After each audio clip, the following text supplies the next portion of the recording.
Sons and Lovers ****** Sons and Lovers by D. H. Lawrence. Contents Part 1I. The Early Married Life of the Morells 2. The Birth of Paul, and Another Battle 3. The Casting Off of Morell, the Taking On of William IV. The Young Life of Paul V. Paul launches into life 6. Death in the Family Part 2-7.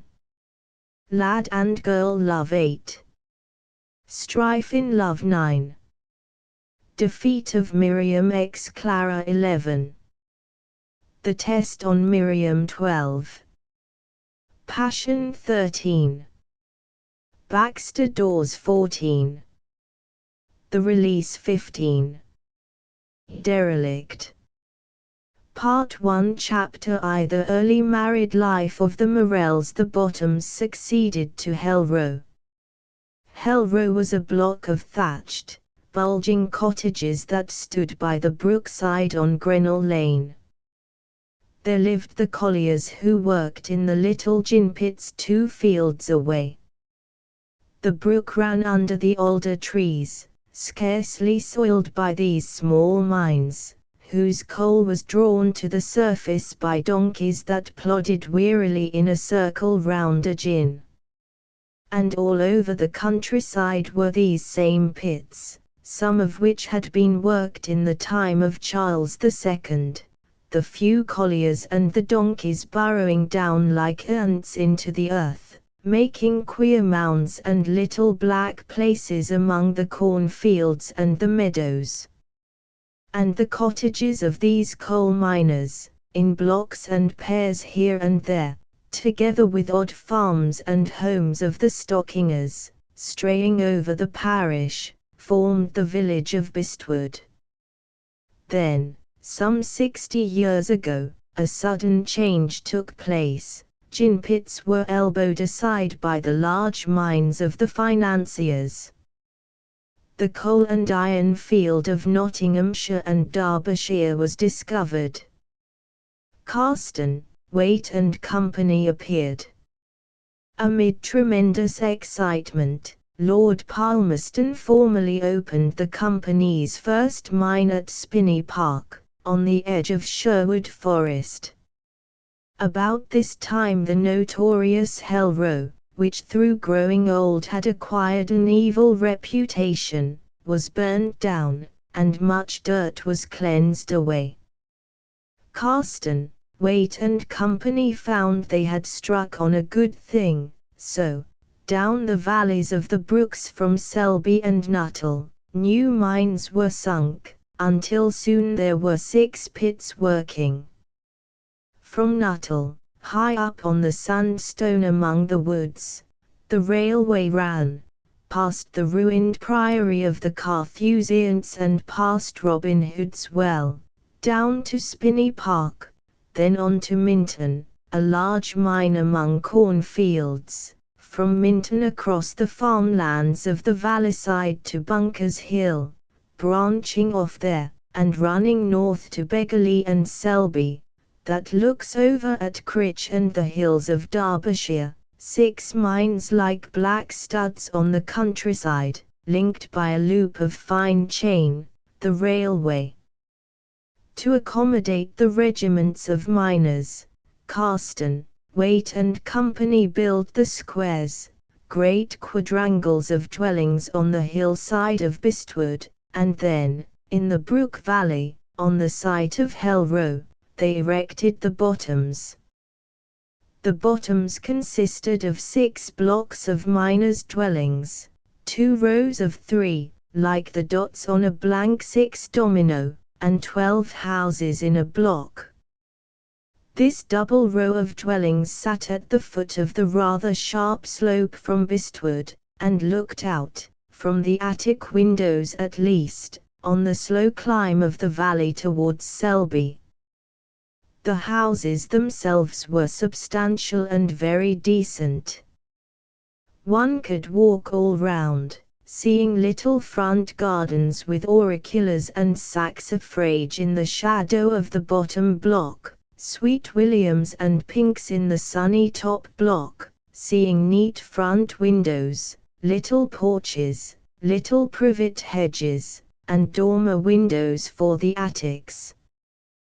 But that was outside, that was the view onto the uninhabited parlors of all the colliers' wives. The dwelling room, the kitchen, was at the back of the house, facing inward between the blocks, looking at a scrubby back garden, and then at the ash pits.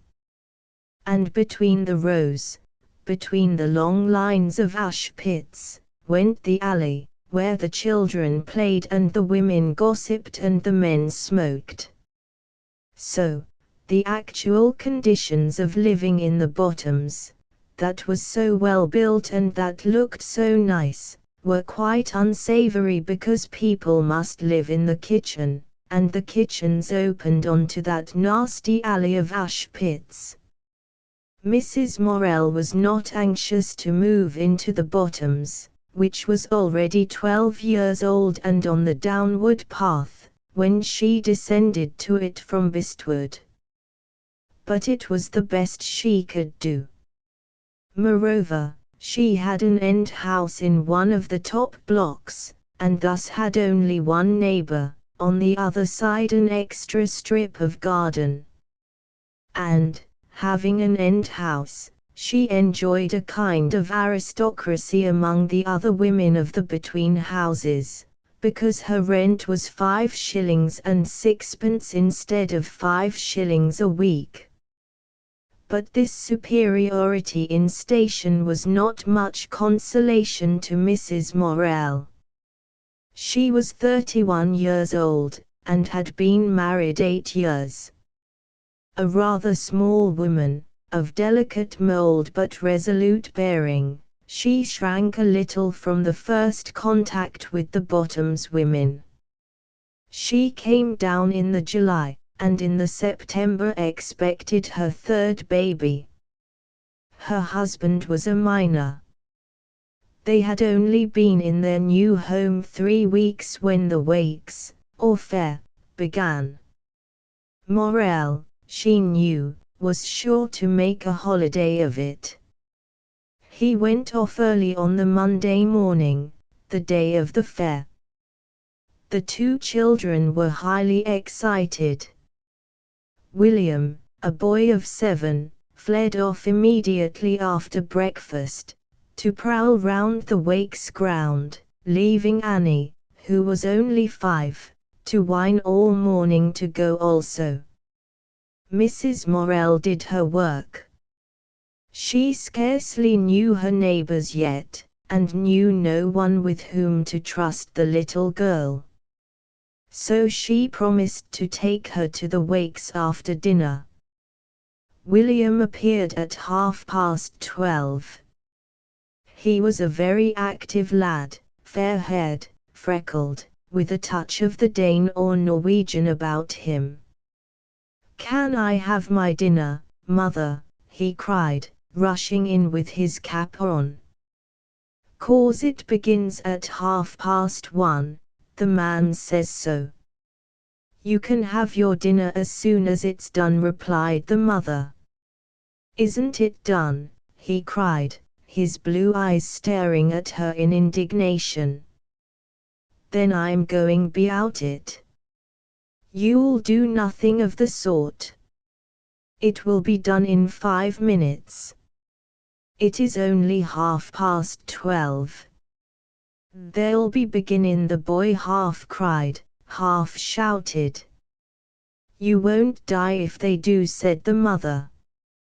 "Besides, it's only 12:30, so you've a full hour."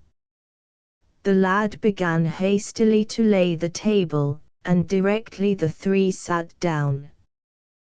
They were eating batter pudding and jam, when the boy jumped off his chair and stood perfectly stiff. Some distance away could be heard the first small braying of a merry-go-round, and the tooting of a horn. His face quivered as he looked at his mother. "I told you," he said, running to the dresser for his cap. "Take your pudding in your hand, and it's only 1:05, so you were wrong, you haven't got your tuppence," cried the mother in a breath. The boy came back, bitterly disappointed, for his tuppence, then went off without a word. "I want to go," said Annie, beginning to cry. "Well, and you shall go, whining, wizening little stick," said the mother. And later in the afternoon she trudged up the hill under the tall hedge with her child. The hay was gathered from the fields, and cattle were turned onto the Eddish. It was warm, peaceful.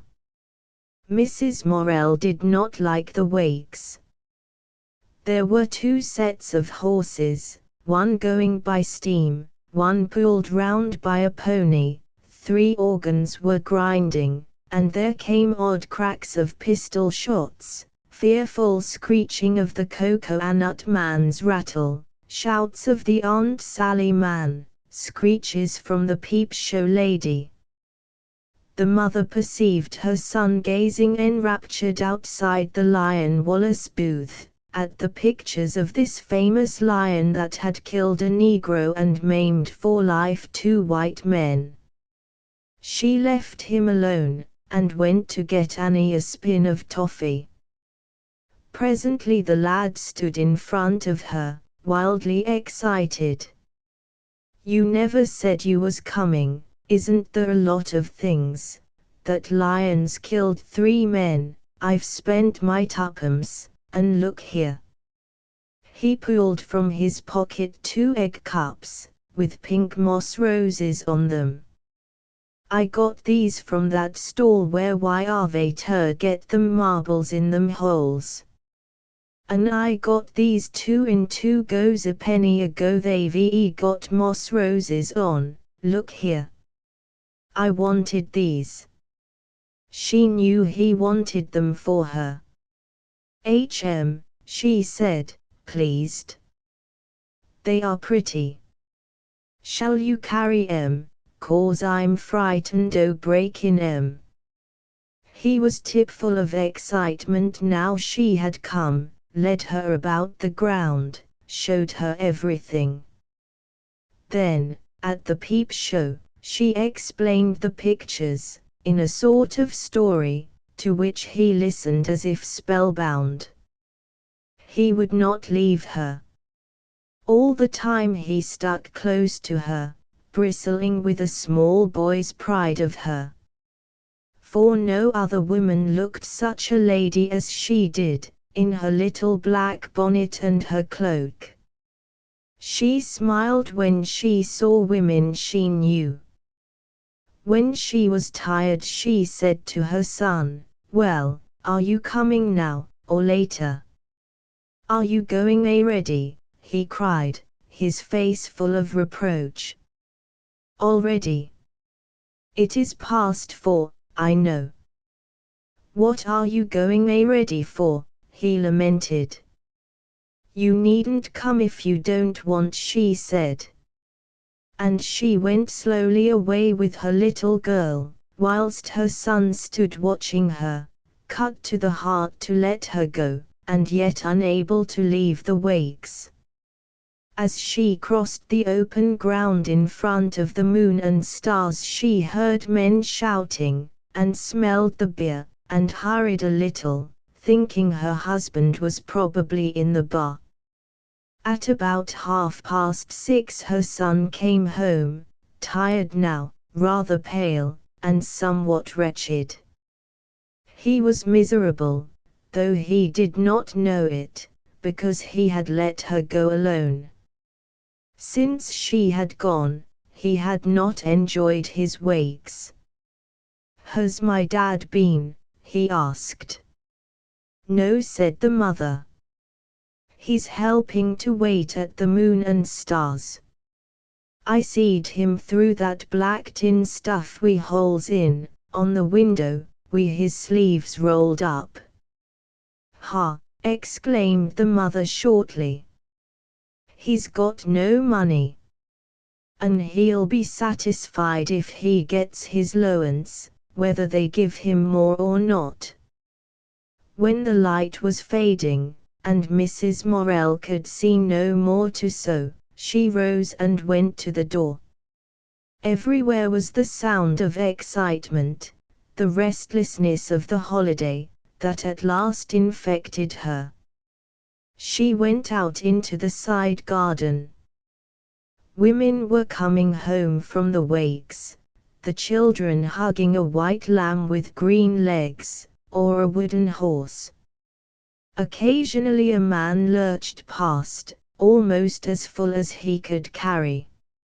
Sometimes a good husband came along with his family, peacefully. But usually the women and children were alone. The stay-at-home mothers stood gossiping at the corners of the alley, as the twilight sank, folding their arms under their white aprons. Mrs. Morel was alone, but she was used to it. Her son and her little girl slept upstairs, so, it seemed, her home was there behind her, fixed and stable. But she felt wretched with the coming child. The world seemed a dreary place, where nothing else would happen for her, at least until William grew up. But for herself, nothing but this dreary endurance, till the children grew up. And the children. She could not afford to have this third. She did not want it. The father was serving beer in a public house, swilling himself drunk. She despised him, and was tied to him. This coming child was too much for her. If it were not for William and Annie, she was sick of it, the struggle with poverty and ugliness and meanness. She went into the front garden, feeling too heavy to take herself out, yet unable to stay indoors. The heat suffocated her. And looking ahead, the prospect of her life made her feel as if she were buried alive. The front garden was a small square with a privet hedge. There she stood, trying to soothe herself with the scent of flowers and the fading, beautiful evening. Opposite her small gate was the stile that led uphill, under the tall hedge between the burning glow of the cut pastures. The sky overhead throbbed and pulsed with light. The glow sank quickly off the field, the earth and the hedges smoked dusk. As it grew dark, a ruddy glare came out on the hilltop, and out of the glare the diminished commotion of the fair. Sometimes, down the trough of darkness formed by the path under the hedges, men came lurching home. One young man lapsed into a run down the steep bit that ended the hill, and went with a crash into the stile. Mrs. Morel shuddered. He picked himself up, swearing viciously, rather pathetically, as if he thought the stile had wanted to hurt him. She went indoors, wondering if things were never going to alter.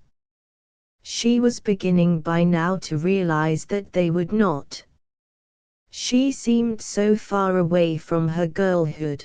She wondered if it were the same person walking heavily up the back garden at the Bottoms as had run so lightly up the breakwater at Sheerness 10 years before. "What have I to do with it?" she said to herself. "What have I to do with all this? Even the child I am going to have. It doesn't seem as if I were taken into account." Sometimes life takes hold of one, carries the body along, accomplishes one's history, and yet is not real, but leaves oneself as it were slurred over. I wait, Mrs. Morel said to herself, I wait, and what I wait for can never come. Then she straightened the kitchen, lit the lamp, mended the fire, looked out the washing for the next day, and put it to soak. After which she sat down to her sewing. Through the long hours her needle flashed regularly through the stuff. Occasionally she sighed, moving to relieve herself. And all the time she was thinking how to make the most of what she had, for the children's sakes. At 11:30 her husband came. His cheeks were very red and very shiny above his black moustache. His head nodded slightly. He was pleased with himself. Oh! Oh! Waiting for me, lass. I've been helpin' Anthony, and what's think he's gen me. Now't be a lousy half-crown, and that's ivory penny, he thinks you've made the rest up in beer, she said shortly. And I aven't, that I aven't. You believe me, I've had very little this day, I haven't all. His voice went tender.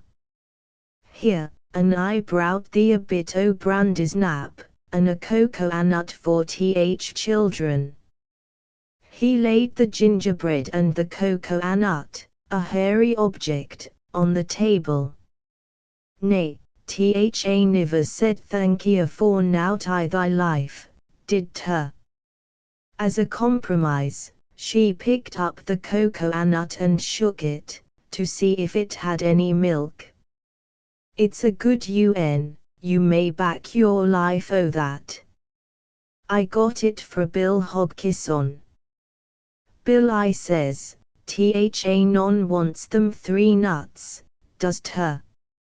Arena tur for gi'n me one for my bit of a lad and wench. I ham, Walter, my lad, he says, ta which on turs a mind.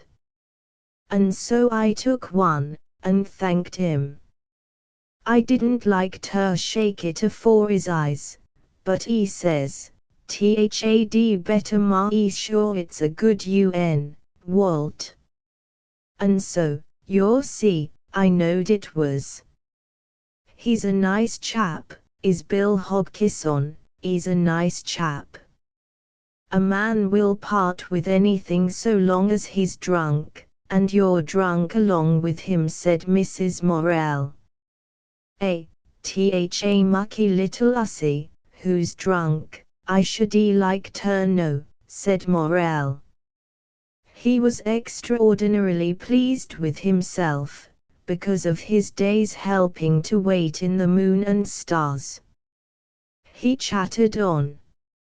Mrs. Morel, very tired, and sick of his babble, went to bed as quickly as possible, while he raked the fire.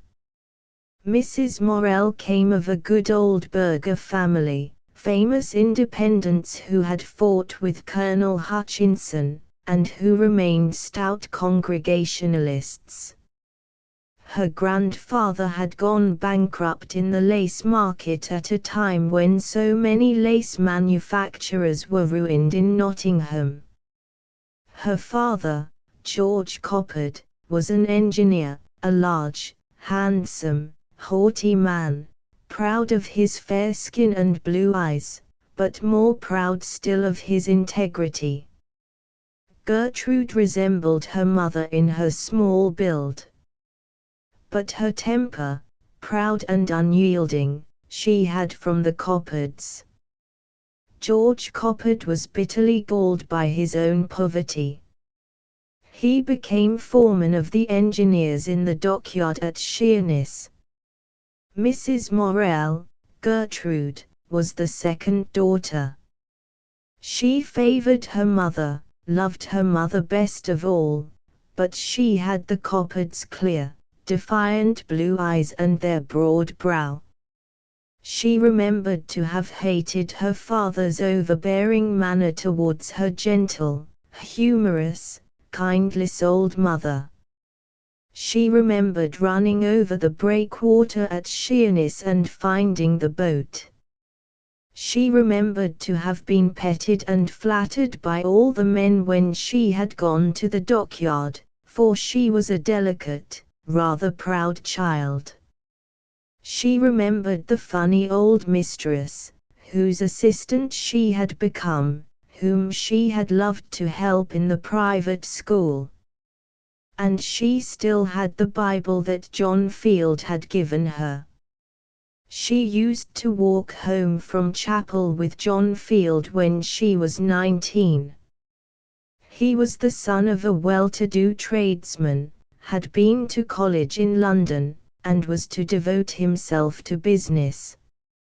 She could always recall in detail a September Sunday afternoon, when they had sat under the vine at the back of her father's house.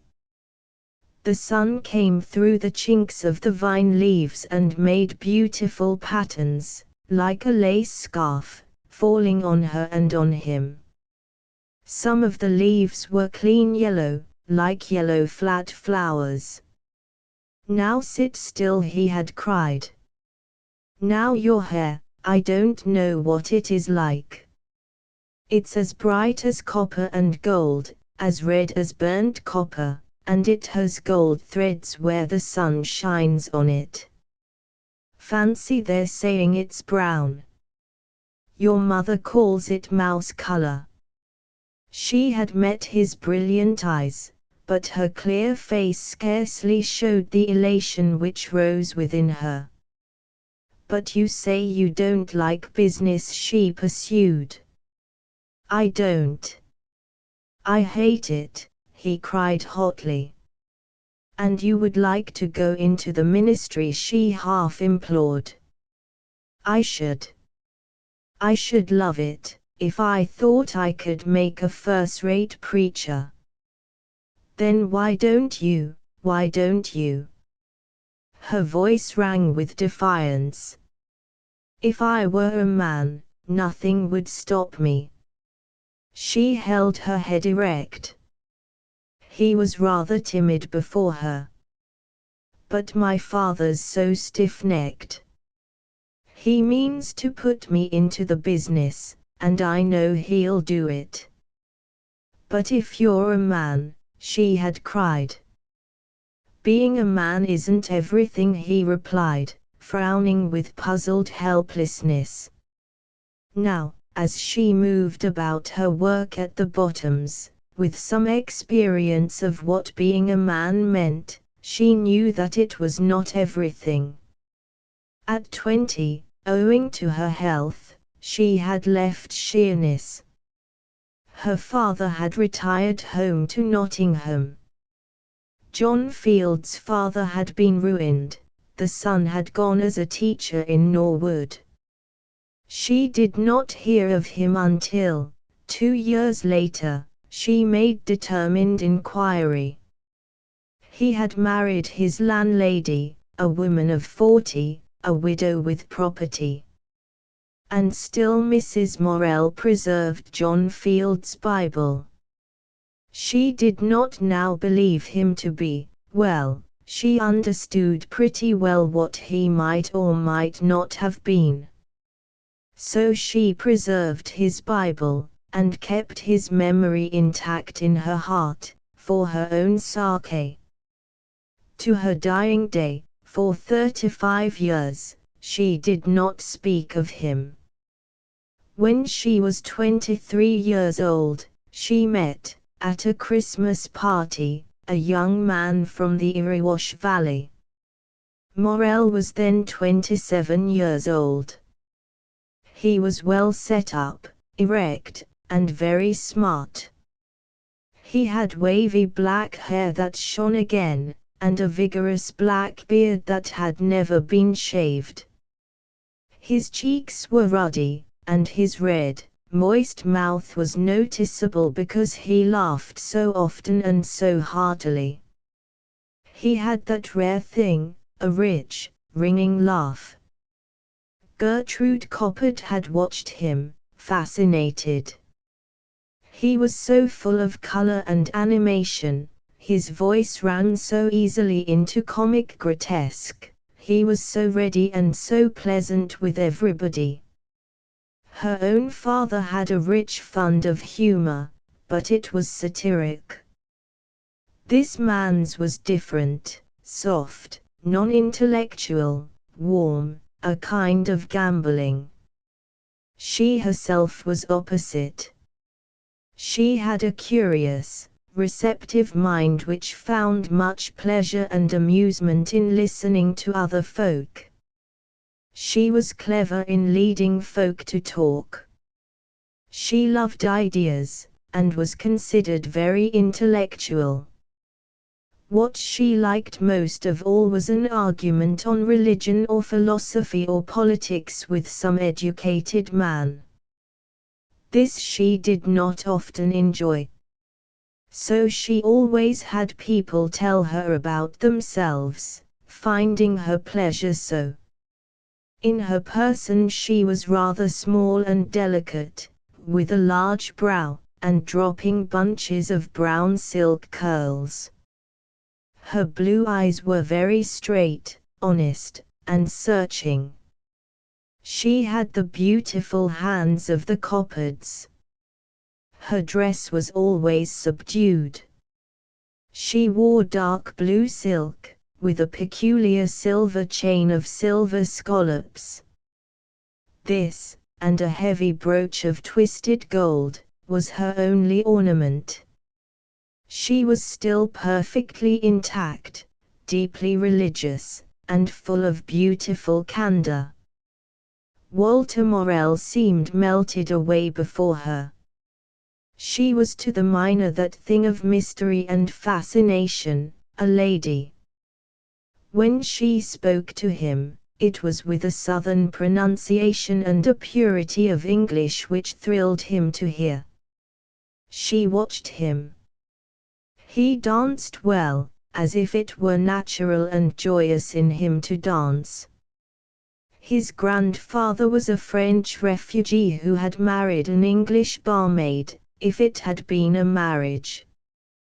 Gertrude Coppard watched the young miner as he danced, a certain subtle exultation like glamour in his movement, and his face the flower of his body, ruddy, with tumbled black hair, and laughing alike whatever partner he bowed above.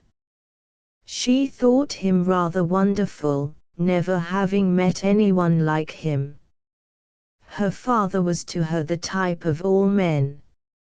And George Coppard, proud in his bearing, handsome, and rather bitter, who preferred theology in reading, and who drew near in sympathy only to one man, the Apostle Paul, who was harsh in government, and in familiarity ironic, who ignored all sensuous pleasure, he was very different from the miner.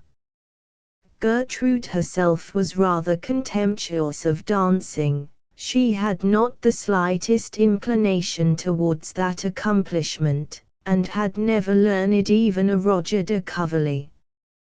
She was Puritan, like her father, high-minded, and really stern. Therefore the dusky, golden softness of this man's sensuous flame of life, that flowed off his flesh like the flame from a candle, not baffled and gripped into incandescence by thought and spirit as her life was, seemed to her something wonderful, beyond her. He came and bowed above her. A warmth radiated through her as if she had drunk wine. "Now do come and have this one wi' me," he said caressively. "It's easy, you know. I'm pining to see you dance." She had told him before she could not dance. She glanced at his humility and smiled. Her smile was very beautiful. It moved the man so that he forgot everything. "No, I won't dance, she said softly. Her words came clean and ringing. Not knowing what he was doing, he often did the right thing by instinct. He sat beside her, inclining reverentially. But you mustn't miss your dance, she reproved. Nay, I don't want to dance that, it's not one as I care about. Yet you invited me to it. He laughed very heartily at this. I never thought o' that. Thart not long in taking the curl out of me. It was her turn to laugh quickly. You don't look as if you'd come much uncurled, she said. I'm like a pig's tail, I curl because I canna help it, he laughed, rather boisterously. And you are a miner, she exclaimed in surprise. Yes. I went down when I was 10. She looked at him in wondering dismay. When you were 10? And wasn't it very hard? She asked. You soon get used to it. You live like mice, and you pop out at night to see what's going on. It makes me feel blind, she frowned. Like a Mouldiwarp, he laughed. Yee, and there's some chaps as does go round like Mouldiwarps. He thrust his face forward in the blind, snout-like way of a mole, seeming to sniff and peer for direction. They done though, he protested naively. Tha niver seed such a way they get in. But Tha mun let me tie thee down some time, and Tha can see for tis'n. She looked at him, startled. This was a new tract of life suddenly opened before her. She realized the life of the miners, hundreds of them toiling below earth and coming up at evening. He seemed to her noble. He risked his life daily, and with gaiety. She looked at him, with a touch of appeal in her pure humility. Shouldn't her like it? He asked tenderly. Uppen not, it you'd dirty thee. She had never been thee and thou before. The next Christmas they were married, and for 3 months she was perfectly happy, for 6 months she was very happy. He had signed the pledge, and wore the blue ribbon of a teetotaler. He was nothing if not showy. They lived, she thought, in his own house. It was small, but convenient enough, and quite nicely furnished, with solid, worthy stuff that suited her honest soul. The women, her neighbors, were rather foreign to her, and Morel's mother and sisters were apt to sneer at her ladylike ways. But she could perfectly well live by herself, so long as she had her husband close. Sometimes, when she herself wearied of love talk, she tried to open her heart seriously to him. She saw him listen deferentially, but without understanding. This killed her efforts at a finer intimacy, and she had flashes of fear. Sometimes he was restless of an evening. It was not enough for him just to be near her, she realized. She was glad when he set himself to little jobs. He was a remarkably handy man, could make or mend anything. So she would say, I do like that coal rake of your mother's, it is small and natty. Does't her, my wench? Well, I made that, so I can make thee one. What? Why, it's a steel one. And what if it is? Thaslt one very similar, if not exactly same. She did not mind the mess, nor the hammering and noise. He was busy and happy. But in the 7th month, when she was brushing his Sunday coat, she felt papers in the breast pocket, and, seized with a sudden curiosity, took them out to read. He very rarely wore the frock coat he was married in, and it had not occurred to her before to feel curious concerning the papers. They were the bills of the household furniture, still unpaid. "Look here," she said at night, after he was washed and had had his dinner. "I found these in the pocket of your wedding coat. Haven't you settled the bills yet?" "No, I haven't had a chance." "But you told me all was paid." "I had better go into Nottingham on Saturday and settle them. I don't like sitting on another man's chairs and eating from an unpaid table." He did not answer. "I can have your bank book, can't I?" "Tha can ha it, for what good it'll be to thee." "I thought," she began. He had told her he had a good bit of money left over. But she realized it was no use asking questions. She sat rigid with bitterness and indignation. The next day she went down to see his mother. "Didn't you buy the furniture for Walter?" she asked. "Yes, I did," tartly retorted the elder woman. "And how much did he give you to pay for it?" The elder woman was stung with fine indignation. £80, if you're so keen on knowing," she replied. £80. But there are £42 still owing. I can't help that. But where has it all gone? You'll find all the papers, I think, if you look, beside £10 as he owed me, and £6 as the wedding cost down here. £6, echoed Gertrude Morrel. It seemed to her monstrous that, after her own father had paid so heavily for her wedding, £6 more should have been squandered in eating and drinking at Walter's parents' house, at his expense. "And how much has he sunk in his houses?" she asked. "His houses? Which houses?" Gertrude Morrel went white to the lips.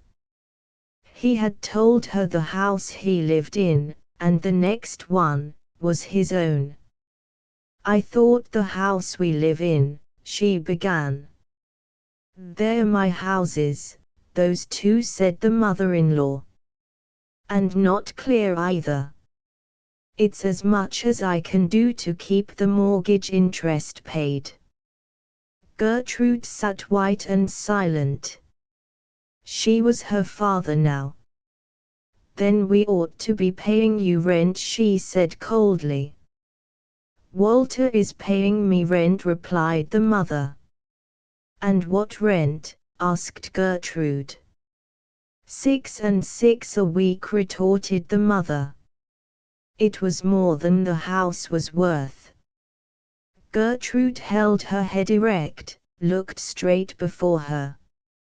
"It is lucky to be you," said the elder woman, bitingly, "to have a husband as takes all the worry of the money, and leaves you a free hand." The young wife was silent. She said very little to her husband, but her manner had changed towards him. Something in her proud, honorable soul had crystallized out hard as rock. When October came in, she thought only of Christmas. 2 years ago, at Christmas, she had met him. Last Christmas she had married him. This Christmas she would bear him a child. "You don't dance yourself, do you, Mrs.?" asked her nearest neighbor, in October, when there was great talk of opening a dancing class over the brick and tile inn at Bestwood. "No, I never had the least inclination to," Mrs. Morell replied. "Fancy! And how funny as you should ha' married your Mester. You know he's quite a famous one for dancing." "I didn't know he was famous," laughed Mrs. Morell. "Yet, he is though. Why, he ran that dancing class in the Miners' Arms clubroom for over 5 years. "Did he?" "Yes, he did." The other woman was defiant. "And it was thronged every Tuesday, and Thursday, and Saturday, and there was carryings on, according to all accounts." This kind of thing was gall and bitterness to Mrs. Morell, and she had a fair share of it. The women did not spare her, at first, for she was superior, though she could not help it. He began to be rather late in coming home. "They're working very late now, aren't they?" she said to her washerwoman. "No later than they allers do, I don't think. But they stop to have their pint at Ellen's, and they get talking, and there you are. Dinner stone cold, and it serves 'em right. But Mr. Morell does not take any drink." The woman dropped the clothes, looked at Mrs. Morell, then went on with her work, saying nothing. Gertrude Morell was very ill when the boy was born. Morell was good to her, as good as gold. But she felt very lonely, miles away from her own people. She felt lonely with him now, and his presence only made it more intense. The boy was small and frail at first, but he came on quickly. He was a beautiful child, with dark gold ringlets, and dark blue eyes which changed gradually to a clear grey. His mother loved him passionately. He came just when her own bitterness of disillusion was hardest to bear, when her faith in life was shaken, and her soul felt dreary and lonely. She made much of the child, and the father was jealous. At last Mrs. Morell despised her husband. She turned to the child, she turned from the father. He had begun to neglect her. The novelty of his own home was gone. He had no grit, she said bitterly to herself. What he felt just at the minute, that was all to him. He could not abide by anything. There was nothing at the back of all his show. There began a battle between the husband and wife, a fearful, bloody battle that ended only with the death of one. She fought to make him undertake his own responsibilities, to make him fulfill his obligations. But he was too different from her. His nature was purely sensuous, and she strove to make him moral, religious. She tried to force him to face things. He could not endure it, it drove him out of his mind. While the baby was still tiny, the father's temper had become so irritable that it was not to be trusted. The child had only to give a little trouble when the man began to bully. A little more, and the hard hands of the collier hit the baby. Then Mrs. Morell loathed her husband, loathed him for days, and he went out and drank, and she cared very little what he did. Only, on his return, she scathed him with her satire. The estrangement between them caused him, knowingly or unknowingly, grossly to offend her where he would not have done. William was only 1 year old, and his mother was proud of him, he was so pretty. She was not well off now, but her sisters kept the boy in clothes. Then, with his little white hat curled with an ostrich feather, and his white coat, he was a joy to her, the twining wisps of hair clustering round his head. Mrs. Morell lay listening, one Sunday morning, to the chatter of the father and child downstairs. Then she dozed off. When she came downstairs, a great fire glowed in the grate, the room was hot, the breakfast was roughly laid, and seated in his armchair, against the chimney-piece, sat Morell, rather timid, and standing between his legs, the child, cropped like a sheep, with such an odd round poll, looking wondering at her, and on a newspaper spread out upon the hearth-rug, a myriad of crescent-shaped curls, like the petals of a marigold scattered in the reddening firelight. Mrs. Morell stood still. It was her first baby. She went very white, and was unable to speak. "What dost think o' him?" Morell laughed uneasily. She gripped her 2 fists, lifted them, and came forward. Morell shrank back. "I could kill you, I could," she said. She choked with rage, her 2 fists uplifted. "You're non want ter make a wench on him," Morell said, in a frightened tone, bending his head to shield his eyes from hers. His attempt at laughter had vanished. The mother looked down at the jagged, close-clipped head of her child.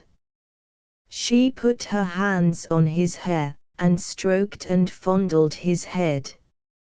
"Oh, my boy," she faltered. Her lip trembled, her face broke, and, snatching up the child, she buried her face in his shoulder and cried painfully. She was one of those women who cannot cry, whom it hurts as it hurts a man. It was like ripping something out of her, her sobbing. Morell sat with his elbows on his knees, his hands gripped together till the knuckles were white. He gazed in the fire, feeling almost stunned, as if he could not breathe. Presently she came to an end, soothed the child and cleared away the breakfast table. She left the newspaper, littered with curls, spread upon the hearth-rug. At last her husband gathered it up and put it at the back of the fire. She went about her work with closed mouth and very quiet. Morell was subdued. He crept about wretchedly, and his meals were a misery that day. She spoke to him civilly, and never alluded to what he had done. But he felt something final had happened. Afterwards she said she had been silly, that the boy's hair would have had to be cut, sooner or later. In the end, she even brought herself to say to her husband it was just as well he had played barber when he did. But she knew, and Morell knew, that that act had caused something momentous to take place in her soul. She remembered the scene all her life, as one in which she had suffered the most intensely. This act of masculine clumsiness was the spear through the side of her love for Morell. Before, while she had striven against him bitterly, she had fretted after him, as if he had gone astray from her. Now she ceased to fret for his love, he was an outsider to her. This made life much more bearable. Nevertheless, she still continued to strive with him. She still had her high moral sense, inherited from generations of Puritans. It was now a religious instinct, and she was almost a fanatic with him, because she loved him, or had loved him. If he sinned, she tortured him. If he drank, and lied, was often a poltroon, sometimes a knave, she wielded the lash unmercifully. The pity was, she was too much his opposite. She could not be content with the little he might be, she would have him the much that he ought to be. So, in seeking to make him nobler than he could be, she destroyed him. She injured and hurt and scarred herself, but she lost none of her worth. She also had the children. He drank rather heavily, though not more than many minors, and always beer, so that whilst his health was affected, it was never injured. The weekend was his chief carouse. He sat in the minor's arms until turning out time every Friday, every Saturday, and every Sunday evening. On Monday and Tuesday he had to get up and reluctantly leave towards 10 o'clock. Sometimes he stayed at home on Wednesday and Thursday evenings, or was only out for an hour. He practically never had to miss work owing to his drinking. But although he was very steady at work, his wages fell off. He was blab-mouthed, a tongue-wagger. Authority was hateful to him, therefore he could only abuse the pit managers.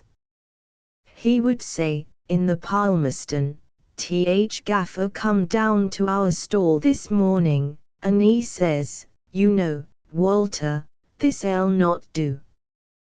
What about these props?" And I says to him, "Why, what art talking about? What dst mean about th props? It'll never do, this ere," he says.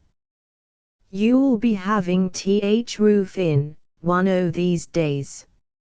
And I says, "Thad better stan on a bit o' clunch, then, and hold it up with I'd." So he were that mad, he cost and he swore, and other chaps they did laugh. Morel was a good mimic. He imitated the manager's fat, squeaky voice, with its attempt at good English. "I shan't have it, Walter." "Who knows more about it, me or you?" So I says, "I've niver fun out how much Tha knows, Alfred. It'll up and carry thee ter bed and back." So Morel would go on to the amusement of his boon companions. And some of this would be true. The pit manager was not an educated man. He had been a boy along with Morel, so that, while the two disliked each other, they more or less took each other for granted. But Alfred Charlesworth did not forgive the butty these public house sayings. Consequently, although Morel was a good miner, sometimes earning as much as £5 a week when he married, he came gradually to have worse and worse stalls, where the coal was thin, and hard to get, and unprofitable. Also, in summer, the pits are slack.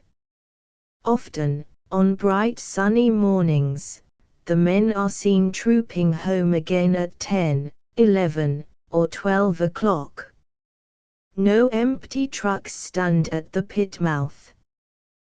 The women on the hillside look across as they shake the hearthrug against the fence, and count the wagons the engine is taking along the line up the valley. And the children, as they come from school at dinner time, looking down the fields and seeing the wheels on the headstocks standing, say, Minton's knocked off. My dad'll be at home. And there is a sort of shadow over all, women and children and men, because money will be short at the end of the week. Morel was supposed to give his wife 30 shillings a week, to provide everything: rent, food, clothes, clubs, insurance, doctors. Occasionally, if he were flush, he gave her 35.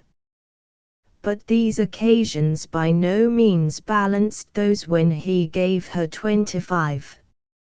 In winter, with a decent stall, the miner might earn 50 or 55 shillings a week.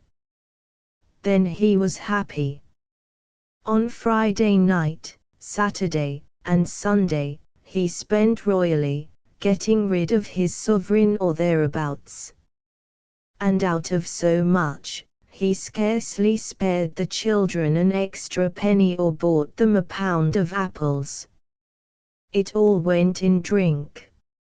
In the bad times, matters were more worrying, but he was not so often drunk, so that Mrs. Morel used to say, "I'm not sure I wouldn't rather be short, for when he's flush, there isn't a minute of peace."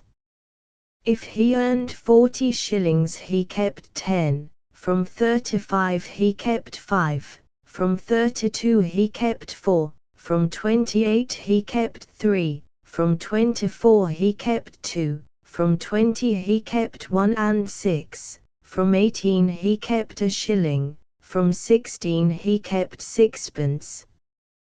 He never saved a penny, and he gave his wife no opportunity of saving. Instead, she had occasionally to pay his debts, not public house debts, for those never were passed on to the women, but debts when he had bought a canary, or a fancy walking stick. At the wakes time Morel was working badly, and Mrs. Morel was trying to save against her confinement.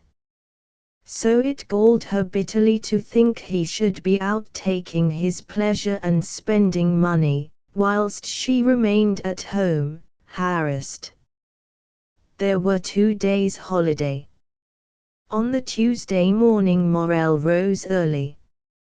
He was in good spirits. Quite early, before 6 o'clock, she heard him whistling away to himself downstairs.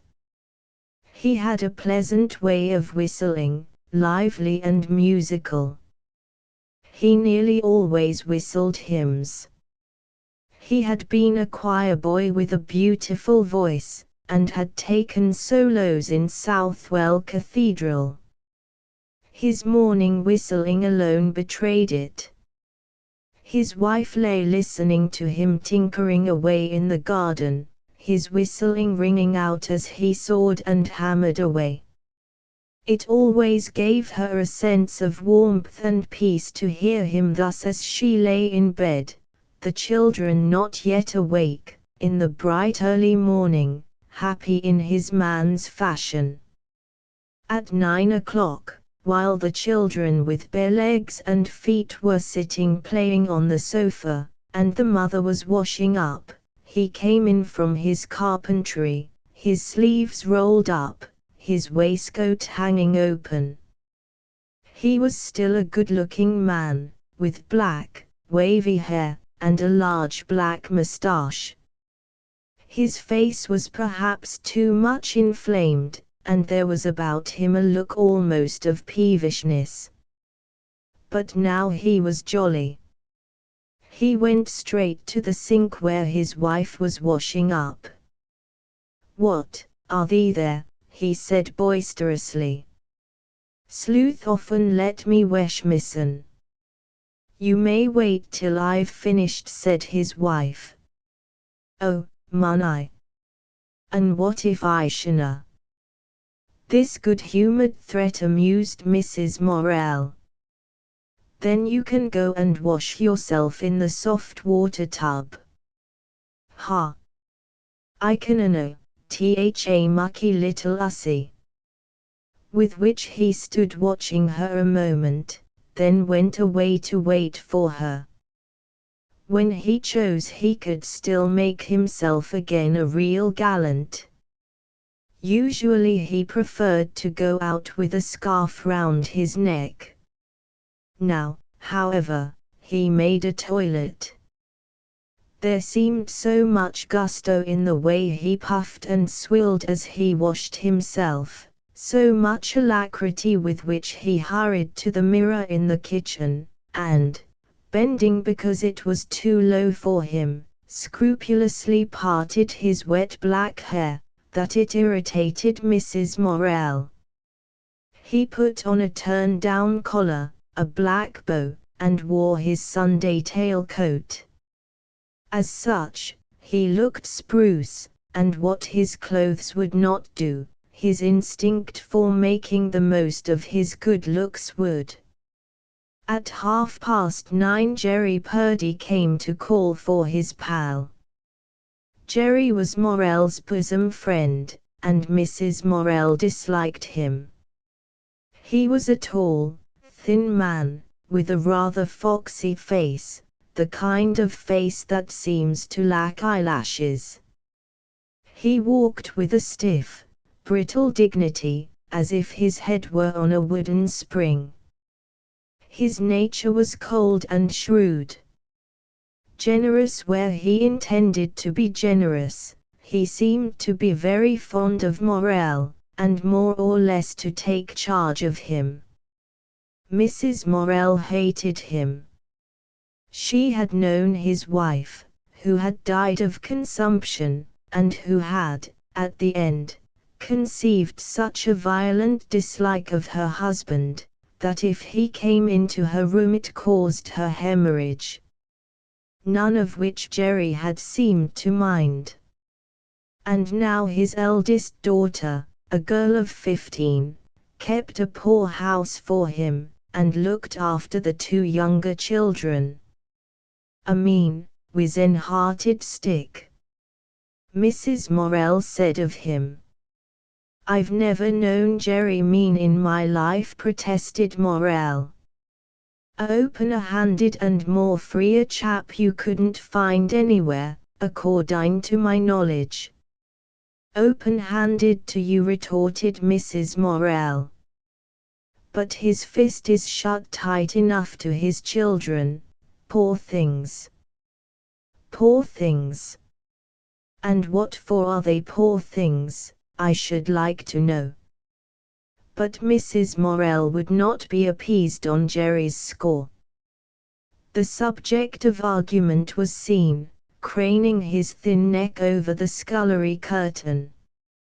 He caught Mrs. Morel's eye. "Morning, Mrs. Mester in?" "Yes, he is." Jerry entered unasked, and stood by the kitchen doorway. He was not invited to sit down, but stood there, coolly asserting the rights of men and husbands. "A nice day," he said to Mrs. Morel. "Yes." "Grand out this morning, grand for a walk?" "Do you mean you're going for a walk?" she asked. "Yes. We mean walking to Nottingham," he replied. "Hm." The two men greeted each other, both glad, Jerry, however, full of assurance, Morel rather subdued, afraid to seem too jubilant in presence of his wife. But he laced his boots quickly, with spirit. They were going for a 10-mile walk across the fields to Nottingham. Climbing the hillside from the Bottoms, they mounted gaily into the morning. At the Moon and Stars they had their first drink, then on to the old spot. then a long 5 miles of drought to carry them into Bulwell to a glorious pint of bitter. But they stayed in a field with some haymakers whose gallon bottle was full, so that, when they came in sight of the city, Morrel was sleepy. The town spread upwards before them, smoking vaguely in the midday glare, fridging the crest away to the south with spires and factory bulks and chimneys. In the last field Morrel lay down under an oak tree and slept soundly for over an hour. When he rose to go forward he felt queer. The two had dinner in the meadows, with Jerry's sister, then repaired to the punch bowl, where they mixed in the excitement of pigeon racing. Morrel never in his life played cards, considering them as having some occult, malevolent power, the devil's pictures he called them. But he was a master of skittles and of dominoes. He took a challenge from a Newark man, on skittles. All the men in the old, long bar took sides, betting either one way or the other. Morrel took off his coat. Jerry held the hat containing the money. The men at the tables watched. Some stood with their mugs in their hands. Morrel felt his big wooden ball carefully, then launched it. He played havoc among the 9 pins, and won half a crown, which restored him to solvency. By 7 o'clock the two were in good condition. They caught the 7:30 train home. In the afternoon the Bottoms was intolerable. Every inhabitant remaining was out of doors. The women, in 2s and 3s, bareheaded and in white aprons, gossiped in the alley between the blocks.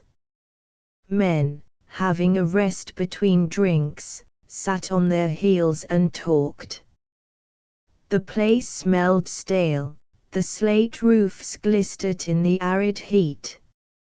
Mrs. Morrel took the little girl down to the brook in the meadows, which were not more than 200 yards away. The water ran quickly over stones and broken pots. Mother and child leaned on the rail of the old sheep bridge, watching.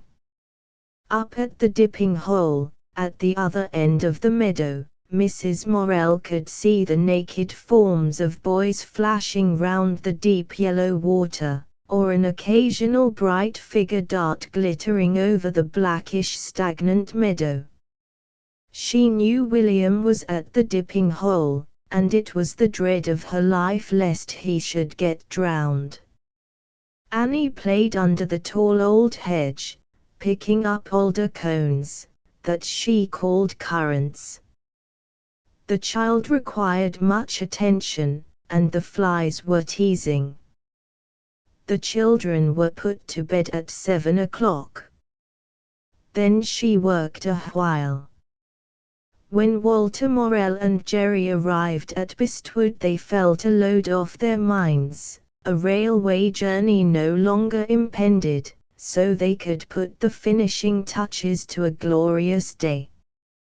They entered the Nelson with the satisfaction of returned travellers. The next day was a work day, and the thought of it put a damper on the men's spirits. Most of them, moreover, had spent their money. Some were already rolling dismally home, to sleep in preparation for the morrow. Mrs. Morrel, listening to their mournful singing, went indoors. 9 o'clock passed, and 10, and still the pair had not returned. On a doorstep somewhere a man was singing loudly, in a drawl, "Lead, kindly light." Mrs. Morrel was always indignant with the drunken men that they must sing that hymn when they got maudlin. As if Genevieve weren't good enough, she said. The kitchen was full of the scent of boiled herbs and hops. On the hob a large black saucepan steamed slowly. Mrs. Morel took a panchion, a great bowl of thick red earth, streamed a heap of white sugar into the bottom, and then, straining herself to the weight, was pouring in the liquor. Just then Morel came in. He had been very jolly in the Nelson, but coming home had grown irritable. He had not quite got over the feeling of irritability and pain, after having slept on the ground when he was so hot, and a bad conscience afflicted him as he neared the house. He did not know he was angry. But when the garden gate resisted his attempts to open it, he kicked it and broke the latch. He entered just as Mrs. Morel was pouring the infusion of herbs out of the saucepan. Swaying slightly, he lurched against the table. The boiling liquor pitched. Mrs. Morel started back. "Good gracious," she cried, "coming home in his drunkenness." "Coming home in his what?" he snarled, his hat over his eye. Suddenly her blood rose in a jet. "Say you're not drunk," she flashed. She had put down her saucepan, and was stirring the sugar into the beer. He dropped his two hands heavily on the table, and thrust his face forwards at her. "Say you're not drunk," he repeated. "Why, nobody but a nasty little bitch like you'd have such a thought." He thrust his face forward at her. "There's money to bezzle with, if there's money for nothing else." "I've not spent a 2-shilling bit this day," he said. "You don't get as drunk as a lord on nothing," she replied. And she cried, flashing into sudden fury, "If you've been sponging on your beloved Jerry, why, let him look after his children, for they need it." "It's a lie, it's a lie." "Shut your face, woman." They were now at battle pitch. Each forgot everything save the hatred of the other and the battle between them. She was fiery and furious as he. They went on till he called her a liar. "No," she cried, starting up, scarce able to breathe. "Don't call me that, you, the most despicable liar that ever walked in shoe leather." She forced the last words out of suffocated lungs. "You're a liar," he yelled, banging the table with his fist. "You're a liar, you're a liar." She stiffened herself, with clenched fists. "The house is filthy with you," she cried. "Then get out on it, it's mine." "Get out on it," he shouted. "It's me as brings money home, not thee. It's my house, not thine." "Then jur out on tea, jur out on tea." "And I would," she cried, suddenly shaken into tears of impotence. "Ah, wouldn't I have gone long ago, but for those children. Haven't I repented not going years ago, when I'd only the one," suddenly drying into rage. "Do you think it's for you I stop? Do you think I'd stop 1 minute for you?" "Go," then he shouted, beside himself. "Go." "No." She faced round. "No," she cried loudly, "you shan't have it all your own way, you shan't do all you like. I've got those children to see to." "My word," she laughed, "I should look well to leave them to you." "Go," he cried thickly, lifting his fist. He was afraid of her. Go. I should be only too glad. I should laugh, my lord, if I could get away from you, she replied. He came up to her, his red face, with its bloodshot eyes, thrust forward, and gripped her arms. She cried in fear of him, struggled to be free. Coming slightly to himself, panting, he pushed her roughly to the outer door, and thrust her forth, slotting the bolt behind her with a bang. Then he went back into the kitchen, dropped into his armchair, his head, bursting full of blood, sinking between his knees.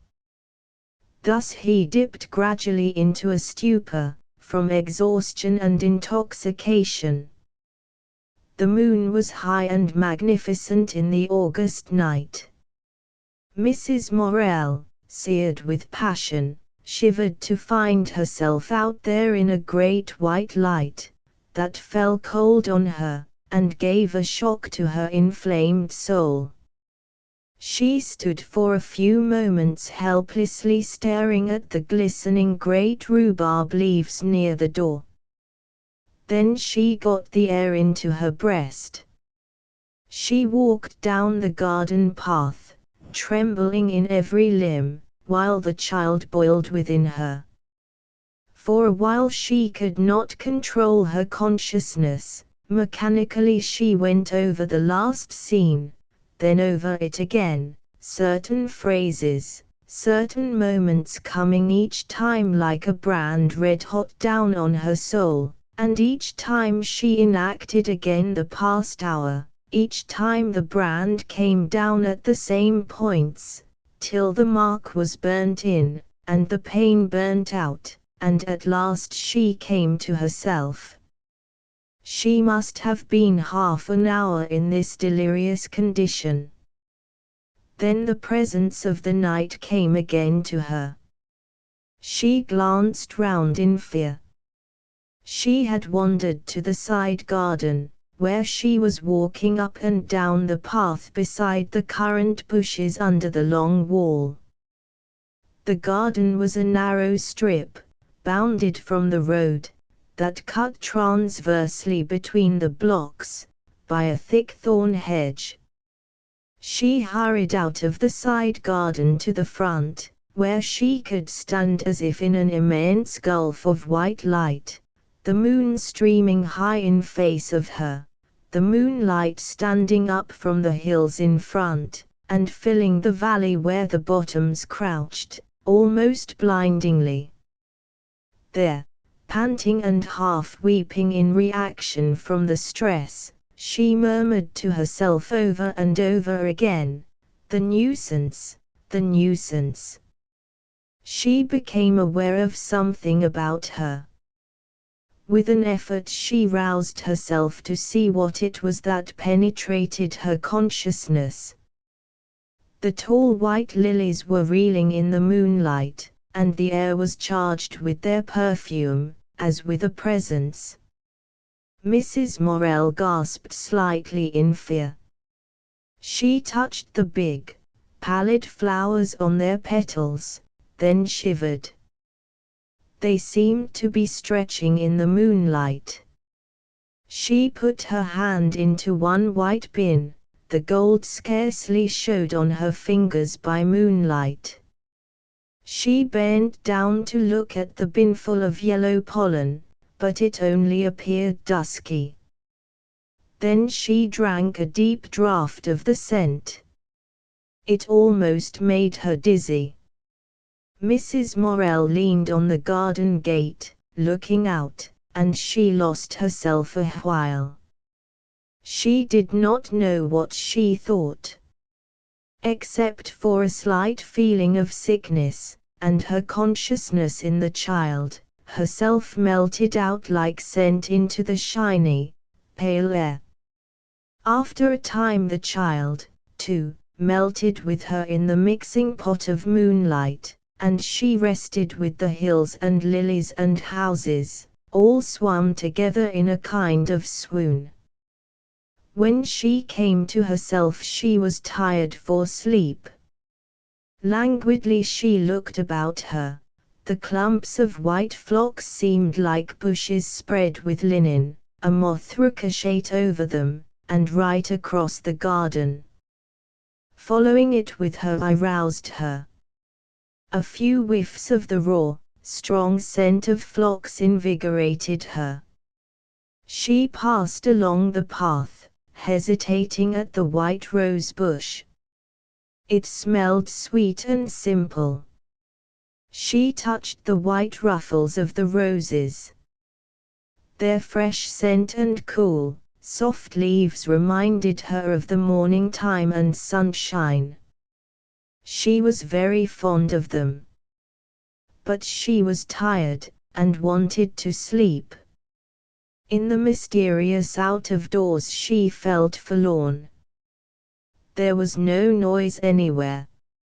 Evidently the children had not been wakened, or had gone to sleep again. A train, 3 miles away, roared across the valley. The night was very large, and very strange, stretching its hoary distances infinitely. And out of the silver-grey fog of darkness came sounds vague and hoarse, a corncrake not far off, sound of a train like a sigh, and distant shouts of men. Her quietened heart beginning to beat quickly again, she hurried down the side garden to the back of the house. Softly she lifted the latch. The door was still bolted, and hard against her. She rapped gently, waited, then rapped again. She must not rouse the children, nor the neighbors. He must be asleep, and he would not wake easily. Her heart began to burn to be indoors.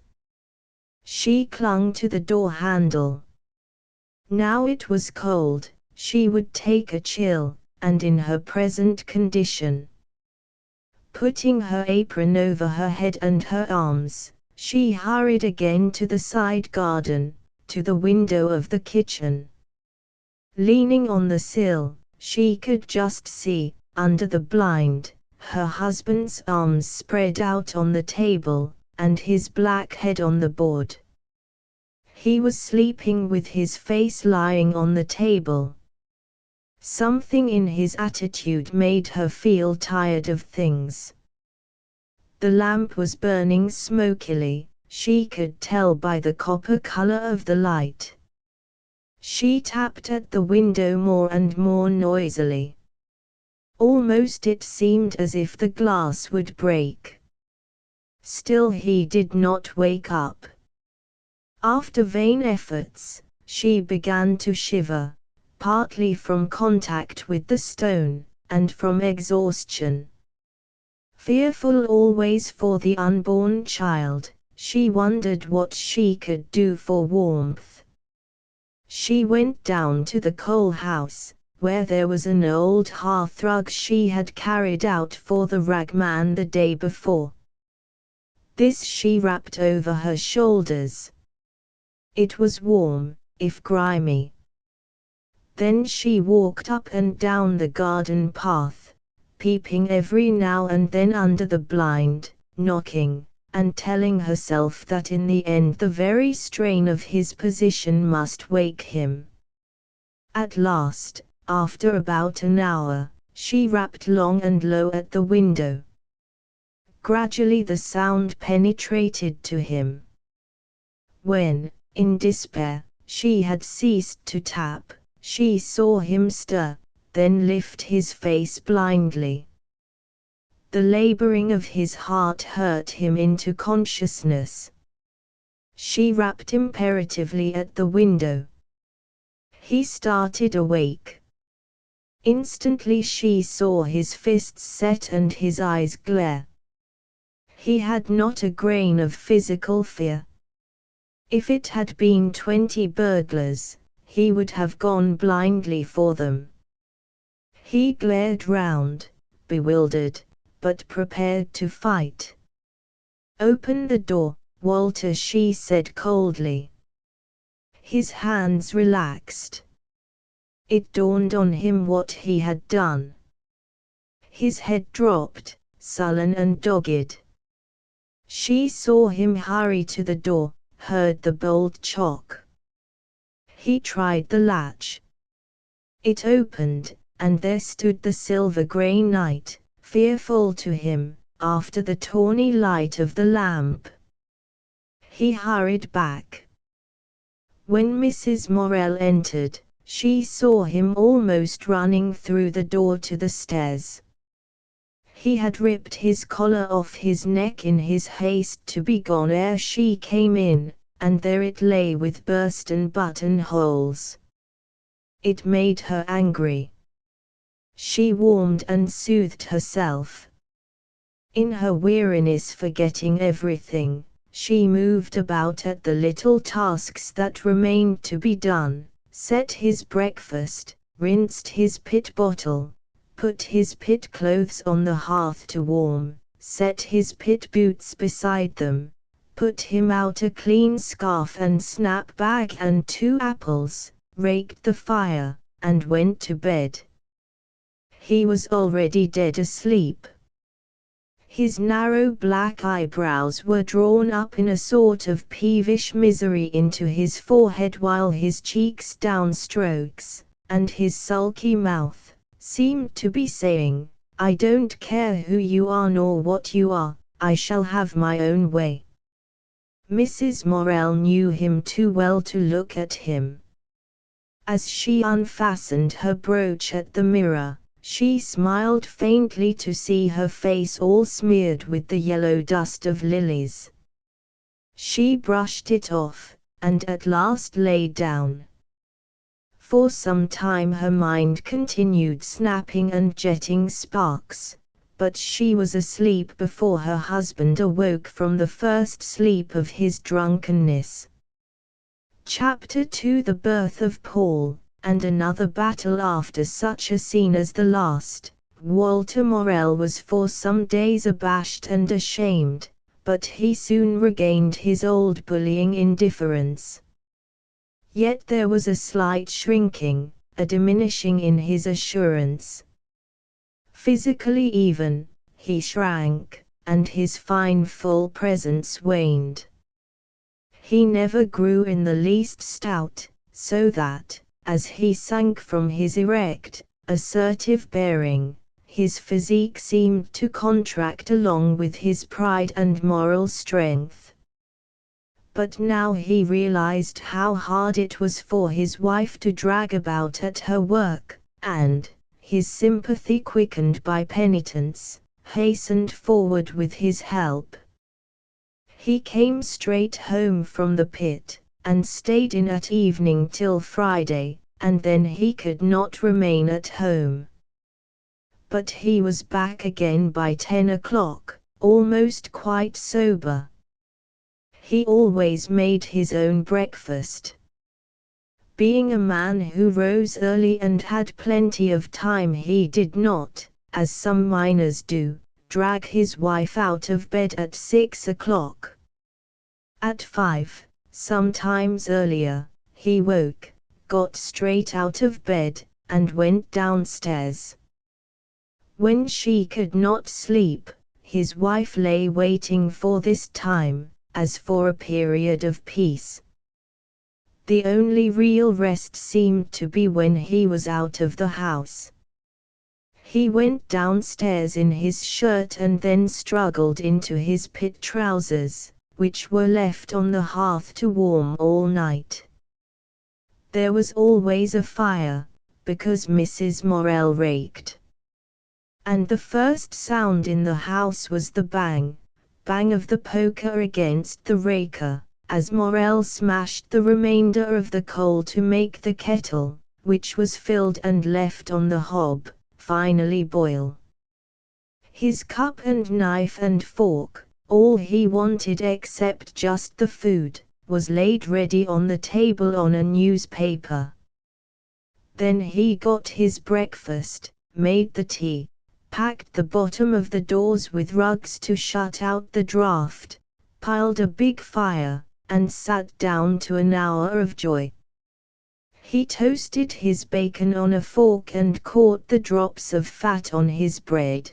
Then he put the rasher on his thick slice of bread, and cut off chunks with a clasp knife, poured his tea into his saucer, and was happy.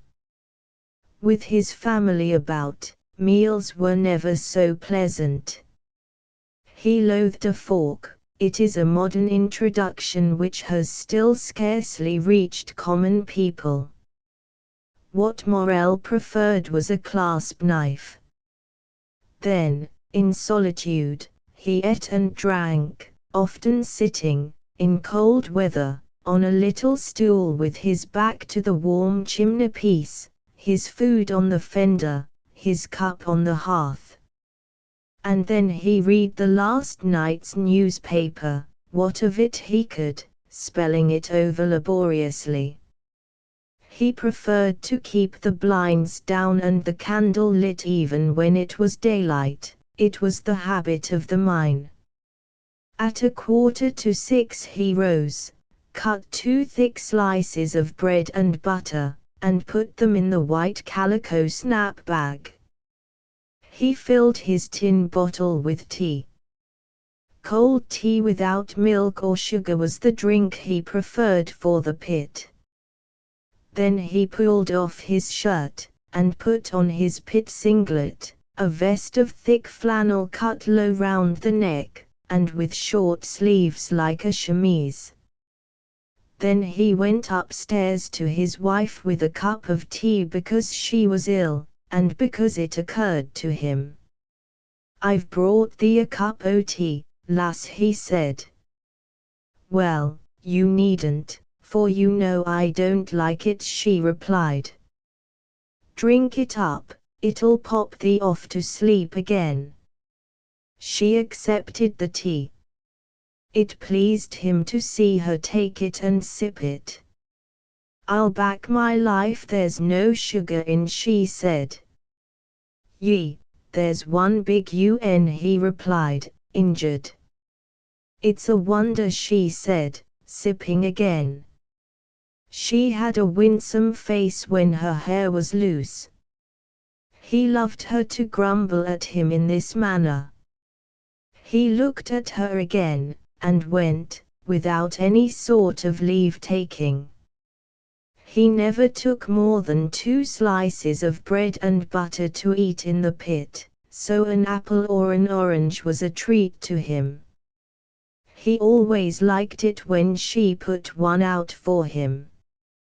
He tied a scarf round his neck, put on his great, heavy boots, his coat, with the big pocket, that carried his snap bag and his bottle of tea, and went forth into the fresh morning air, closing, without locking, the door behind him. He loved the early morning, and the walk across the fields. So he appeared at the pit top, often with a stalk from the hedge between his teeth, which he chewed all day to keep his mouth moist, down the mine, feeling quite as happy as when he was in the field. Later, when the time for the baby grew nearer, he would bustle round in his slovenly fashion, poking out the ashes, rubbing the fireplace, sweeping the house before he went to work. Then, feeling very self-righteous, he went upstairs. "Now I'm cleaned up for thee, thas no 'casians ter stir a peg all day, but sit and read thy books." Which made her laugh, in spite of her indignation. "And the dinner cooks itself," she answered. I know nought about dinner." "You'd know if there weren't any." "Up'n so," he answered, departing. When she got downstairs, she would find the house tidy, but dirty. She could not rest until she had thoroughly cleaned, so she went down to the ash pit with her dustpan. Mrs. Kirk, spying her, would contrive to have to go to her own coal place at that minute. Then, across the wooden fence, she would call, "So you keep wagging on, then." Answered Mrs. Morel deprecatingly. "There's nothing else for it." "Have you seen Hose?" called a very small woman from across the road. It was Mrs. Anthony, a black-haired, strange little body, who always wore a brown velvet dress, tight-fitting. "I haven't," said Mrs. Morel. I wish he'd come. I've got a copper full of clothes, and I'm sure I heard his bell. Hark! He's at the end." The two women looked down the alley. At the end of the bottoms a man stood in a sort of old-fashioned trap, bending over bundles of cream-colored stuff, while a cluster of women held up their arms to him, some with bundles. Mrs. Anthony herself had a heap of creamy, wounded stockings hanging over her arm. "I've done 10 dozen this week," she said proudly to Mrs. Morel. "T, went the other. "I don't know how you can find time." Said Mrs. Anthony. "You can find time if you make time." "I don't know how you do it," said Mrs. Morel. "And how much shall you get for those many?" "Twopence halfpenny a dozen," replied the other. "Well," said Mrs. Morel, "I'd starve before I'd sit down and seam 24 stockings for twopence halfpenny." "Oh, I don't know," said Mrs. Anthony. "You can rip along with them." Hose was coming along, ringing his bell. Women were waiting at the yard ends with their seamed stockings hanging over their arms. The man, a common fellow, made jokes with them, tried to swindle them, and bullied them. Mrs. Morel went up her yard disdainfully. It was an understood thing that if one woman wanted her neighbor, she should put the poker in the fire and bang at the back of the fireplace, which, as the fires were back to back, would make a great noise in the adjoining house. One morning Mrs. Kirk, mixing a pudding, nearly started out of her skin as she heard the thud, thud, in her grate. With her hands all floury, she rushed to the fence. "Did you knock, Mrs. Morel?" "If you wouldn't mind, Mrs. Kirk." Mrs. Kirk climbed onto her copper, got over the wall onto Mrs. Morel's copper, and ran into her neighbor. Dear, how are you feeling?" she cried in concern. "You might fetch Mrs. Bower," said Mrs. Morel. Mrs. Kirk went into the yard, lifted up her strong, shrill voice, and called, "Aggie, Aggie." The sound was heard from one end of the bottoms to the other. At last Aggie came running up, and was sent for Mrs. Bower, whilst Mrs. Kirk left her pudding and stayed with her neighbor. Mrs. Morel went to bed. Mrs. Kirk had Annie and William for dinner. Mrs. Bower, fat and waddling, bossed the house. "Hash some cold meat up for the master's dinner, and make him an apple charlotte pudding," said Mrs. Morel. "He may go without pudding this day," said Mrs. Bower. Morel was not as a rule one of the first to appear at the bottom of the pit, ready to come up. Some men were there before 4 o'clock, when the whistle blew loose all, but Morel, whose stall, a poor one, was at this time about 1.5 miles away from the bottom, worked usually till the first mate stopped, then he finished also. This day, however, the miner was sick of the work. At 2 o'clock he looked at his watch. By the light of the green candle, he was in a safe working, and again at 2:30. He was hewing at a piece of rock that was in the way for the next day's work. As he sat on his heels, or kneeled, giving hard blows with his pick, "Uzzah, Uzzah," he went.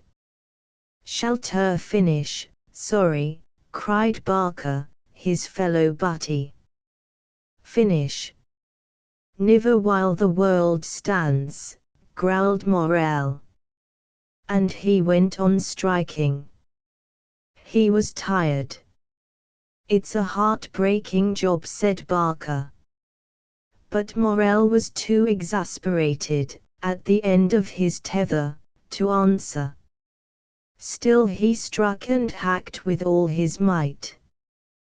"Tha might as well leave it, Walter," said Barker. "It'll do tomorrow, without thee hacking thy guts out."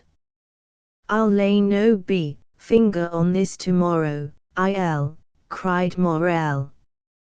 "Oh, well, if Tha vunna, somebody else'll ha' to," said Israel. Then Morel continued to strike. "Hey up there, Lucy," cried the men, leaving the next stall. Morel continued to strike. "Tha'll happen catch me up," said Barker, departing. When he had gone, Morel, left alone, felt savage. He had not finished his job. He had overworked himself into a frenzy. Rising, wet with sweat, he threw his tool down, pulled on his coat, blew out his candle, took his lamp, and went. Down the main road the lights of the other men went swinging. There was a hollow sound of many voices. It was a long, heavy tramp underground. He sat at the bottom of the pit, where the great drops of water fell plash. Many colliers were waiting their turns to go up, talking noisily. Morel gave his answers short and disagreeable.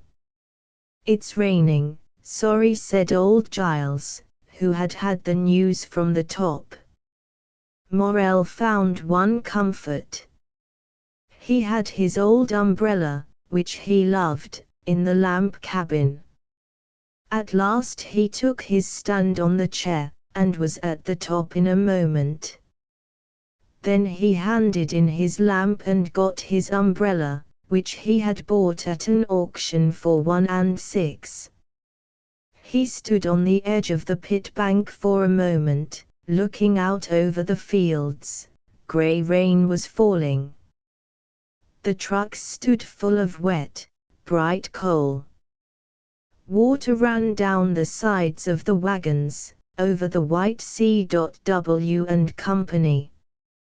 Colliers, walking indifferent to the rain, were streaming down the line and up the field, a grey, dismal host. Morel put up his umbrella, and took pleasure from the peppering of the drops thereon. All along the road to Bestwood the miners tramped, wet and grey and dirty, but their red mouths talking with animation. Morel also walked with a gang, but he said nothing. He frowned peevishly as he went.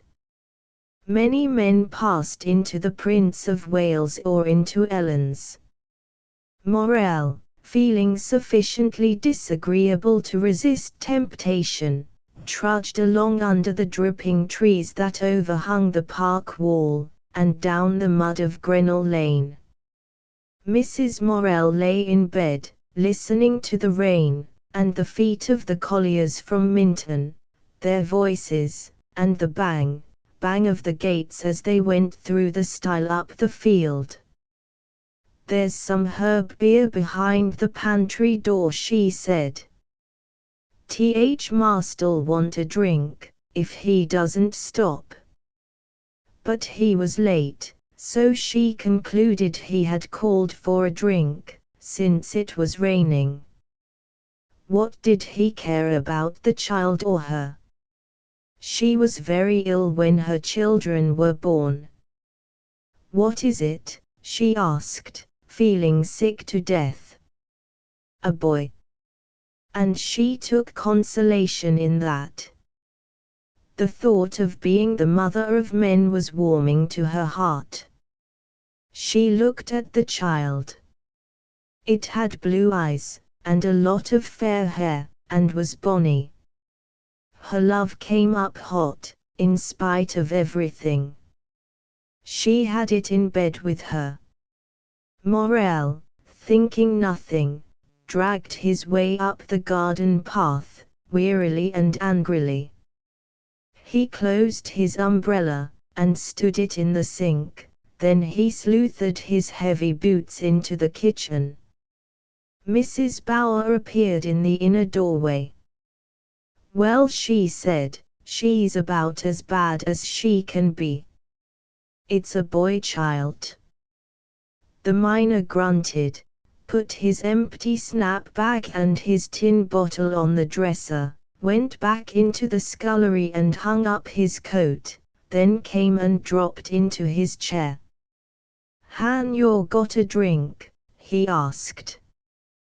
The woman went into the pantry. There was heard the pop of a cork. She set the mug, with a little, disgusted rap, on the table before Morel. He drank, gasped, wiped his big moustache on the end of his scarf, drank, gasped, and lay back in his chair. The woman would not speak to him again. She set his dinner before him, and went upstairs. "Was that the master?" asked Mrs. Morel. "I've gave him his dinner," replied Mrs. Bower.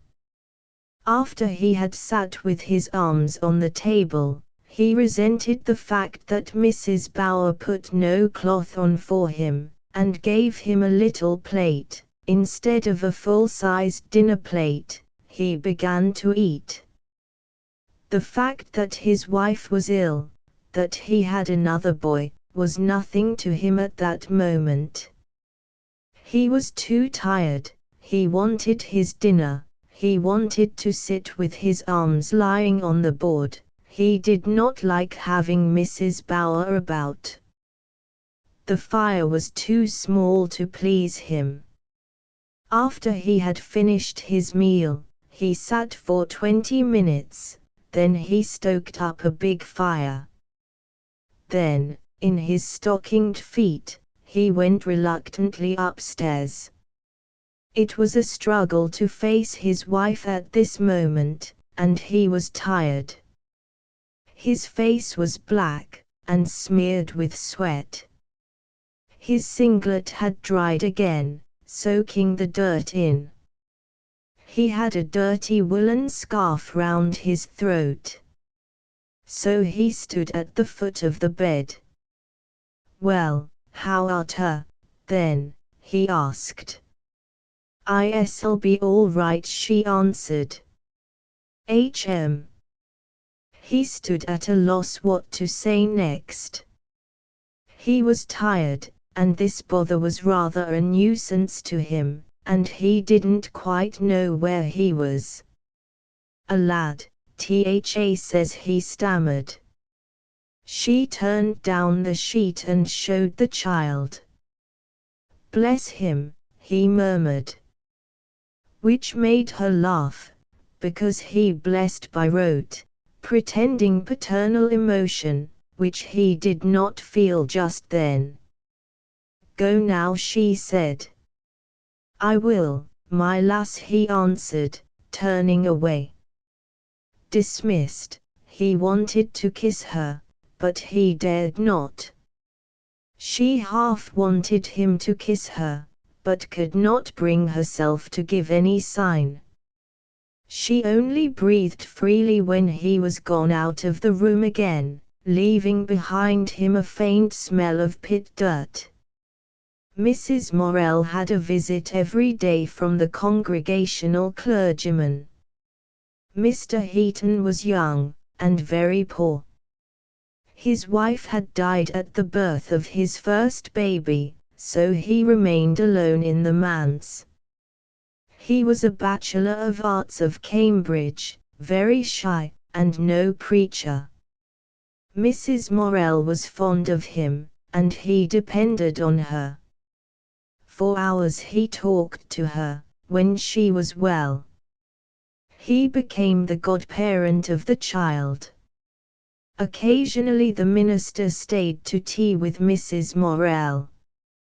Then she laid the cloth early, got out her best cups, with a little green rim, and hoped Morel would not come too soon. Indeed, if he stayed for a pint, she would not mind this day.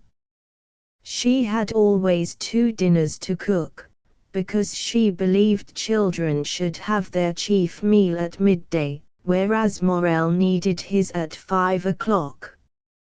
So Mr. Heaton would hold the baby, whilst Mrs. Morel beat up a batter pudding or peeled the potatoes, and he, watching her all the time, would discuss his next sermon. His ideas were quaint and fantastic. She brought him judiciously to earth. It was a discussion of the wedding at Cana. When he changed the water into wine at Cana, he said, "That is a symbol that the ordinary life, even the blood, of the married husband and wife, which had before been uninspired, like water, became filled with the Spirit, and was as wine, because, when love enters, the whole spiritual constitution of a man changes, is filled with the Holy Ghost, and almost his form is altered." Mrs. Morel thought to herself, "Yes, poor fellow, his young wife is dead, that is why he makes his love into the Holy Ghost."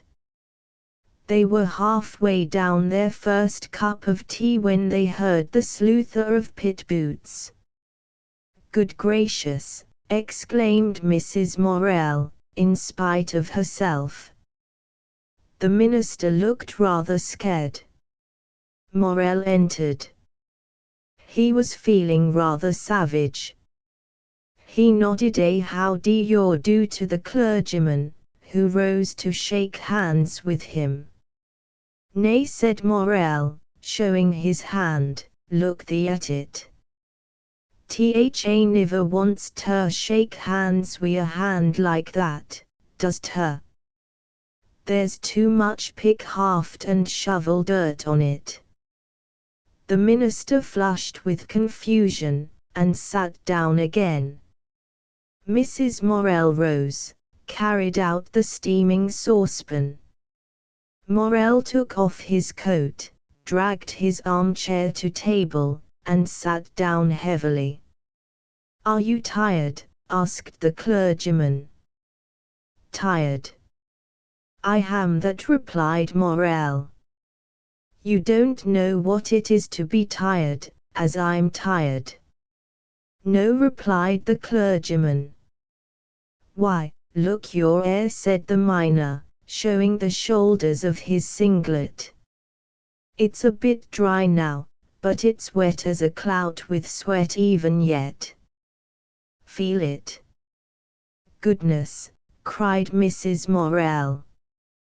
"Mr. Heaton doesn't want to feel your nasty singlet."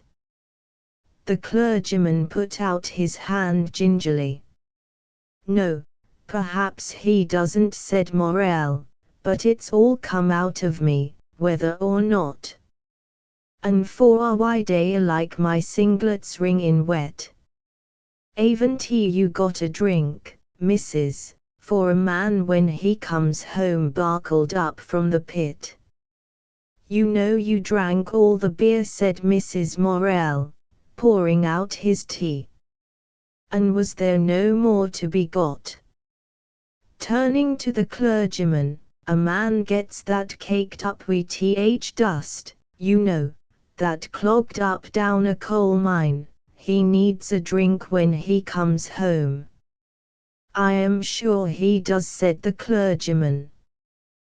But it's 10 to 1 if there's oat for him. There's water, and there's tea, said Mrs. Morel. Water. It's not water as'll clear his throat. He poured out a saucerful of tea, blew it, and sucked it up through his great black moustache, sighing afterwards. Then he poured out another saucerful, and stood his cup on the table. My cloth, said Mrs. Morel, putting it on a plate. A man as comes home as I do's too tired to care about cloths, said Morel. Pity, exclaimed his wife, sarcastically. The room was full of the smell of meat and vegetables and pit clothes. He leaned over to the minister, his great moustache thrust forward, his mouth very red in his black face. Mr. Heaton, he said, a man as has been down the black hole all day, dinging away at a coal face, a sight harder than that wall, needn't make a moan of it, put in Mrs. Morel. She hated her husband because, whenever he had an audience, he whined and played for sympathy. William, sitting nursing the baby, hated him, with a boy's hatred for false sentiment, and for the stupid treatment of his mother. Annie had never liked him, she merely avoided him. When the minister had gone, Mrs. Morel looked at her cloth. A fine mess, she said. Dost he think I'm going to sit wi' my arms danglin', 'cause t'ha's got a parson for tea with he bawled. They were both angry, but she said nothing. The baby began to cry, and Mrs. Morel, picking up a saucepan from the hearth, accidentally knocked Annie on the head, whereupon the girl began to whine, and Morel to shout at her. In the midst of this pandemonium, William looked up at the big glazed text over the mantelpiece and read distinctly, God bless our home. Whereupon Mrs. Morel, trying to soothe the baby, jumped up, rushed at him, boxed his ears, saying, "What are you putting in for?" And then she sat down and laughed, till tears ran over her cheeks, while William kicked the stool he had been sitting on, and Morel growled, "I canna see what there is so much to laugh at." One evening, directly after the parson's visit, feeling unable to bear herself after another display from her husband, she took Annie and the baby and went out. Morel had kicked William, and the mother would never forgive him. She went over the sheep bridge and across a corner of the meadow to the cricket ground. The meadow seemed one space of ripe, evening light, whispering with the distant mill race. She sat on a seat under the alders in the cricket ground, and fronted the evening. Before her, level and solid, spread the big green cricket field, like the bed of a sea of light. Children played in the bluish shadow of the pavilion. Many rooks, high up, came cawing home across the softly woven sky. They stooped in a long curve down into the golden glow, concentrating, cawing, wheeling, like black flakes on a slow vortex, over a tree clump that made a dark boss among the pasture.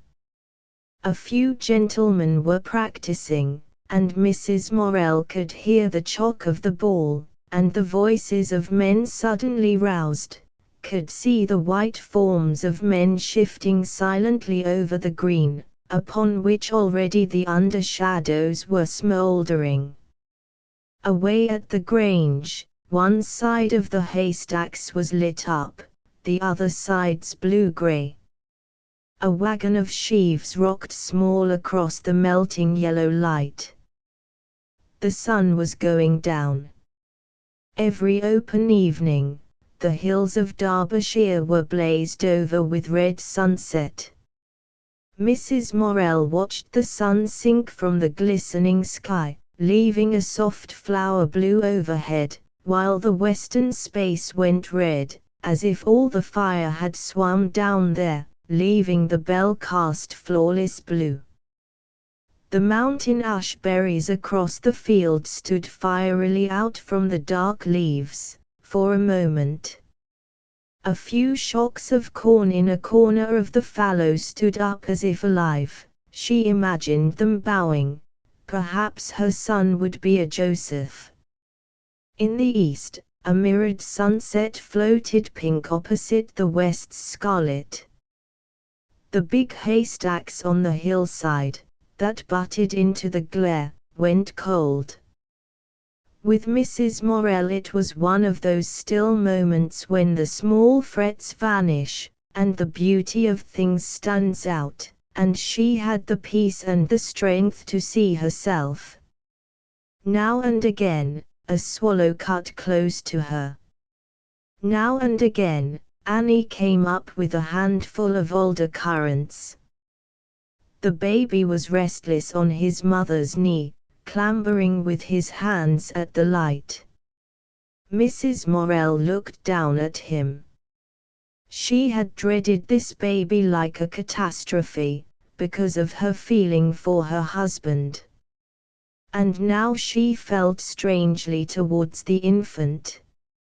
Her heart was heavy because of the child, almost as if it were unhealthy, or malformed. Yet it seemed quite well. But she noticed the peculiar knitting of the baby's brows, and the peculiar heaviness of its eyes, as if it were trying to understand something that was pain. She felt, when she looked at her child's dark, brooding pupils, as if a burden were on her heart. "He looks as if he was thinking about something, quite sorrowful," said Mrs. Kirk. Suddenly, looking at him, the heavy feeling at the mother's heart melted into passionate grief. She bowed over him, and a few tears shook swiftly out of her very heart. The baby lifted his fingers. "My lamb," she cried softly. And at that moment she felt, in some far inner place of her soul, that she and her husband were guilty. The baby was looking up at her. It had blue eyes like her own, but its look was heavy, steady, as if it had realized something that had stunned some point of its soul. In her arms lay the delicate baby. Its deep blue eyes, always looking up at her unblinking, seemed to draw her innermost thoughts out of her. She no longer loved her husband, she had not wanted this child to come, and there it lay in her arms and pulled at her heart. She felt as if the navel string that had connected its frail little body with hers had not been broken.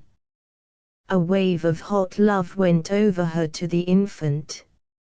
She held it close to her face and breast. With all her force, with all her soul, she would make up to it for having brought it into the world unloved. She would love it all the more now it was here, carry it in her love.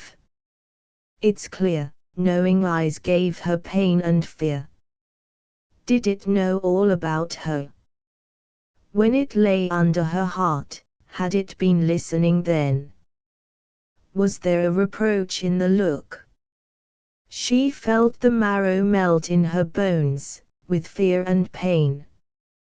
Once more she was aware of the sun lying red on the rim of the hill opposite. She suddenly held up the child in her hands. "Look," she said. "Look, my pretty." She thrust the infant forward to the crimson, throbbing sun, almost with relief. She saw him lift his little fist. Then she put him to her bosom again, ashamed almost of her impulse to give him back again whence he came. If he lives, she thought to herself, what will become of him, what will he be? Her heart was anxious. "I will call him Paul," she said suddenly, she knew not why. After a while she went home. A fine shadow was flung over the deep green meadow, darkening all. As she expected, she found the house empty. But Morel was home by 10 o'clock, and that day, at least, ended peacefully. Walter Morel was, at this time, exceedingly irritable. His work seemed to exhaust him. When he came home he did not speak civilly to anybody. If the fire were rather low he bullied about that, he grumbled about his dinner. If the children made a chatter he shouted at them in a way that made their mother's blood boil, and made them hate him. On the Friday, he was not home by 11 o'clock. The baby was unwell, and was restless, crying if he were put down. Mrs. Morel, tired to death, and still weak, was scarcely under control. "I wish the nuisance would come," she said wearily to herself. The child at last sank down to sleep in her arms. She was too tired to carry him to the cradle. "But I'll say nothing, whatever time he comes," she said. "It only works me up, I won't say anything. But I know if he does anything it'll make my blood boil," she added to herself. She sighed, hearing him coming, as if it were something she could not bear. He, taking his revenge, was nearly drunk. She kept her head bent over the child as he entered, not wishing to see him. But it went through her like a flash of hot fire when, in passing, he lurched against the dresser, setting the tins rattling, and clutched at the white pot knobs for support. He hung up his hat and coat, then returned, stood glowering from a distance at her, as she sat bowed over the child. "Is there nothing to eat in the house?" he asked, insolently, as if to a servant.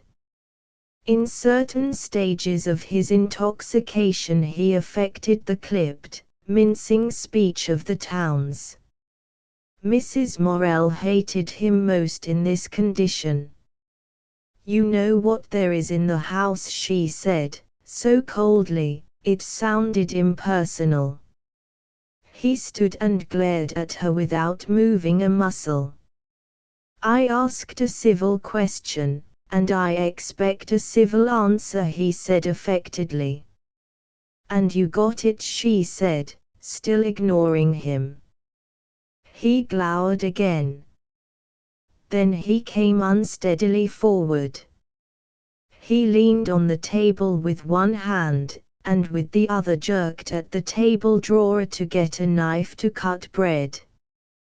The drawer stuck because he pulled sideways. In a temper he dragged it, so that it flew out bodily, and spoons, forks, knives, 100 metallic things, splashed with a clatter and a clang upon the brick floor. The baby gave a little convulsed start. "What are you doing, clumsy, drunken fool?" the mother cried. "Then Tha should get the flamin' thing tis'n. Tha should get up, like other women have to, and wait on a man." Wait on you," she cried. "Yes, I see myself. Yes, and I'll learn the Tha's got to. Wait on me, yes Tha shalt wait on me, never, milord. I'd wait on a dog at the door first." What? He was trying to fit in the drawer. At her last speech he turned round. His face was crimson, his eyes bloodshot. He stared at her one silent second in threat. She went quickly, in contempt. He jerked at the drawer in his excitement. It fell, cut sharply on his shin, and on the reflex he flung it at her. One of the corners caught her brow as the shallow drawer crashed into the fireplace. She swayed, almost fell stunned from her chair. To her very soul she was sick. She clasped the child tightly to her bosom. A few moments elapsed, then, with an effort, she brought herself to. The baby was crying plaintively. Her left brow was bleeding rather profusely. As she glanced down at the child, her brain reeling, some drops of blood soaked into its white shawl, but the baby was at least not hurt. She balanced her head to keep equilibrium, so that the blood ran into her eye. Walter Morel remained as he had stood, leaning on the table with one hand, looking blank.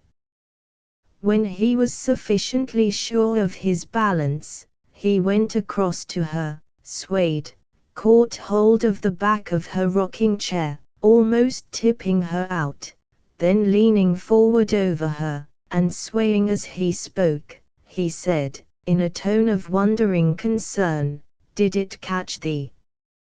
He swayed again, as if he would pitch onto the child. With the catastrophe he had lost all balance. "Go away," she said, struggling to keep her presence of mind. He coughed. Let's look at it," he said, coughing again. "Go away," she cried. Lemme look at it, lass." She smelled him of drink, felt the unequal pull of his swaying grasp on the back of her rocking chair. "Go away," she said, and weakly she pushed him off. He stood, uncertain in balance, gazing upon her. Summoning all her strength she rose, the baby on one arm.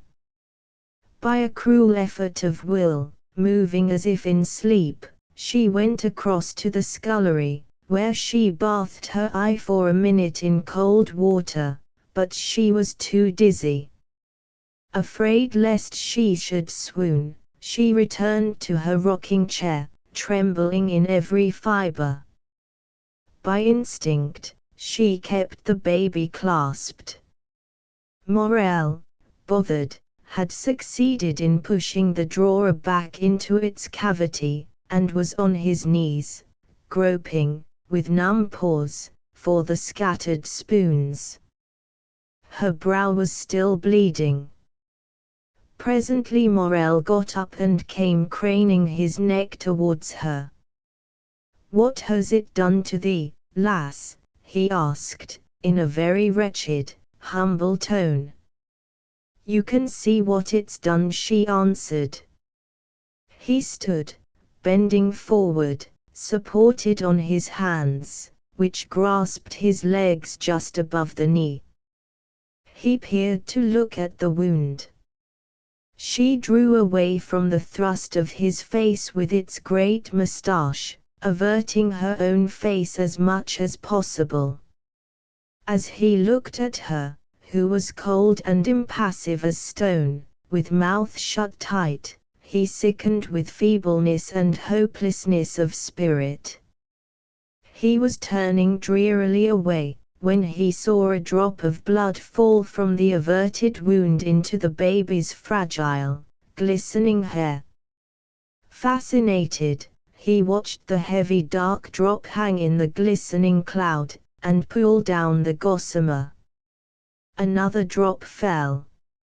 It would soak through to the baby's scalp. He watched, fascinated, feeling it soak in. Then, finally, his manhood broke. "What of this child?" was all his wife said to him. But her low, intense tones brought his head lower. She softened. "Get me some wadding out of the middle drawer," she said. He stumbled away very obediently, presently returning with a pad, which she singed before the fire, then put on her forehead, as she sat with the baby on her lap. "Now that clean pit scarf." Again he rummaged and fumbled in the drawer, returning presently with a red, narrow scarf. She took it, and with trembling fingers proceeded to bind it round her head. "Let me tie it for thee," he said humbly. "I can do it myself," she replied. When it was done she went upstairs, telling him to rake the fire and lock the door. In the morning Mrs. Morel said, "I knocked against the latch of the coal place, when I was getting a raker in the dark, because the candle blew out." Her two small children looked up at her with wide, dismayed eyes. They said nothing, but their parted lips seemed to express the unconscious tragedy they felt. Walter Morel lay in bed next day until nearly dinner time. He did not think of the previous evening's work. He scarcely thought of anything, but he would not think of that. He lay and suffered like a sulking dog. He had hurt himself most, and he was the more damaged because he would never say a word to her, or express his sorrow. He tried to wriggle out of it. It was her own fault, he said to himself. Nothing, however, could prevent his inner consciousness inflicting on him the punishment which ate into his spirit like rust, and which he could only alleviate by drinking. He felt as if he had not the initiative to get up, or to say a word, or to move, but could only lie like a log. Moreover, he had himself violent pains in the head. It was Saturday. Towards noon he rose, cut himself food in the pantry, ate it with his head dropped, then pulled on his boots, and went out, to return at 3 o'clock slightly tipsy and relieved, then once more straight to bed. He rose again at 6 in the evening, had tea and went straight out. Sunday was the same, bed till noon, the Palmerston Arms till 2:30, dinner, and bed, scarcely a word spoken. When Mrs. Morel went upstairs, towards 4 o'clock, to put on her Sunday dress, he was fast asleep. She would have felt sorry for him, if he had once said, "Wife, I'm sorry." But no, he insisted to himself it was her fault. And so he broke himself. So she merely left him alone. There was this deadlock of passion between them, and she was stronger. The family began tea. Sunday was the only day when all sat down to meals together. "Isn't my father going to get up?" asked William. "Let him lie," the mother replied. There was a feeling of misery over all the house. The children breathed the air that was poisoned, and they felt dreary. They were rather disconsolate, did not know what to do, what to play at. Immediately Morel woke, he got straight out of bed. That was characteristic of him all his life. He was all for activity. The prostrate inactivity of 2 mornings was stifling him. It was near 6 o'clock when he got down. This time he entered without hesitation, his wincing sensitiveness having hardened again. He did not care any longer what the family thought or felt. The tea things were on the table. William was reading aloud from the Child's Own, Annie listening and asking eternally why. Both children hushed into silence as they heard the approaching thud of their father's stockinged feet, and shrank as he entered. Yet he was usually indulgent to them. Morel made the meal alone, brutally. He ate and drank more noisily than he had need. No one spoke to him. The family life withdrew, shrank away, and became hushed as he entered. But he cared no longer about his alienation. Immediately he had finished tea he rose with alacrity to go out. It was this alacrity, this haste to be gone, which so sickened Mrs. Morel. As she heard him sousing heartily in cold water, heard the eager scratch of the steel comb on the side of the bowl, as he wetted his hair, she closed her eyes in disgust. As he bent over, lacing his boots, there was a certain vulgar gusto in his movement that divided him from the reserved, watchful rest of the family. He always ran away from the battle with himself. Even in his own heart's privacy, he excused himself, saying, "If she hadn't said so and so, it would never have happened. She asked for what she's got." The children waited in restraint during his preparations. When he had gone, they sighed with relief. He closed the door behind him, and was glad. It was a rainy evening. The Palmerston would be the cozier. He hastened forward in anticipation. All the slate roofs of the bottoms shone black with wet.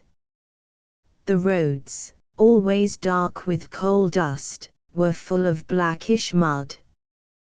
He hastened along. The Palmerston windows were steamed over. The passage was paddled with wet feet. But the air was warm, if foul, and full of the sound of voices and the smell of beer and smoke. "What should I, Walter?" cried a voice, as soon as Morel appeared in the doorway. "Oh, Jim, my lad, where a river has thee sprung frae?" The men made a seat for him, and took him in warmly. He was glad. In a minute or two they had thawed all responsibility out of him, all shame, all trouble, and he was clear as a bell for a jolly night. On the Wednesday following, Morel was penniless. He dreaded his wife. Having hurt her, he hated her. He did not know what to do with himself that evening, having not even twopence with which to go to the Palmerston, and being already rather deeply in debt. So, while his wife was down the garden with the child, He hunted in the top drawer of the dresser where she kept her purse, found it, and looked inside. It contained a half-crown, 2 halfpennies, and a sixpence. So he took the sixpence, put the purse carefully back, and went out. The next day, when she wanted to pay the greengrocer, she looked in the purse for her sixpence, and her heart sank to her shoes. Then she sat down and thought, was there a sixpence? I hadn't spent it, had I? And I hadn't left it anywhere else. She was much put about. She hunted round everywhere for it. And, as she sought, the conviction came into her heart that her husband had taken it. What she had in her purse was all the money she possessed. But that he should sneak it from her thus was unbearable. He had done so twice before. The first time she had not accused him, and at the weekend he had put the shilling again into her purse. So that was how she had known he had taken it. The second time he had not paid back.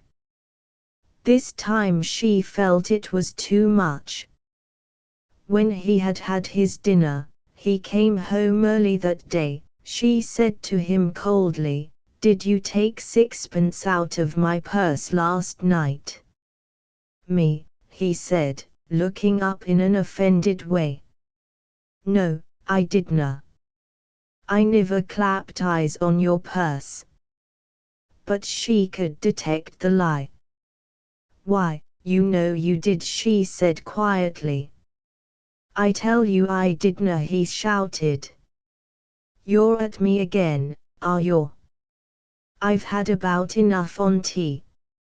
So you filch sixpence out of my purse while I'm taking the clothes in. I'll make you pay for this," he said, pushing back his chair in desperation. He bustled and got washed, then went determinedly upstairs. Presently he came down dressed, and with a big bundle in a blue-checked, enormous handkerchief. "And now," he said, "you'll see me again when you do."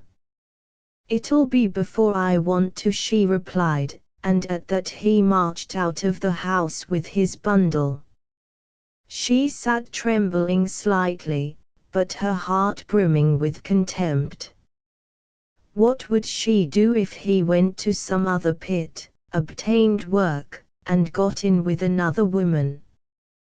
But she knew him too well, he couldn't. She was dead sure of him. Nevertheless her heart was gnawed inside her. "Where's my dad?" said William, coming in from school. "He says he's run away," replied the mother. "Where to?" I don't know. He's taken a bundle in the blue handkerchief, and says he's not coming back." "What shall we do?" cried the boy. Never trouble, he won't go far."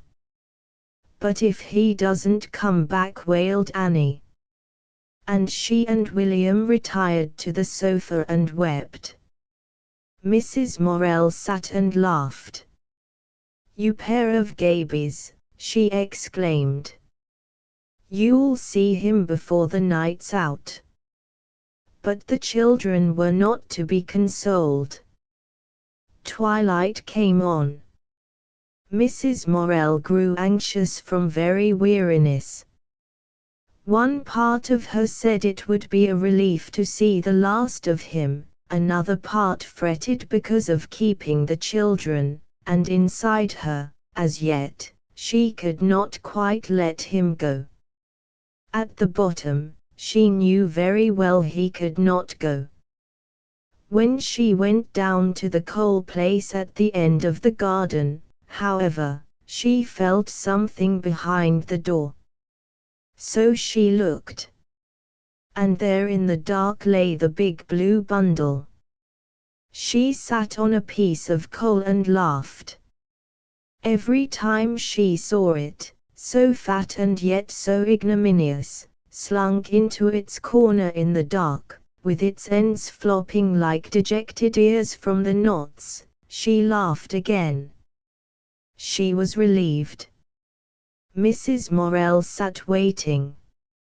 He had not any money, she knew, so if he stopped he was running up a bill. She was very tired of him, tired to death. He had not even the courage to carry his bundle beyond the yard end. As she meditated, at about 9 o'clock, he opened the door and came in, slinking, and yet sulky. She said not a word. He took off his coat, and slunk to his armchair, where he began to take off his boots. "You'd better fetch your bundle before you take your boots off," she said quietly. "You may thank your stars I've come back tonight," he said, looking up from under his dropped head, sulkily, trying to be impressive. "Why, where should you have gone? You daren't even get your parcel through the yard end," she said. He looked such a fool she was not even angry with him.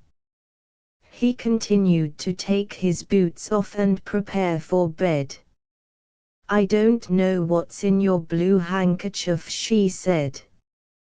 "But if you leave it the children shall fetch it in the morning."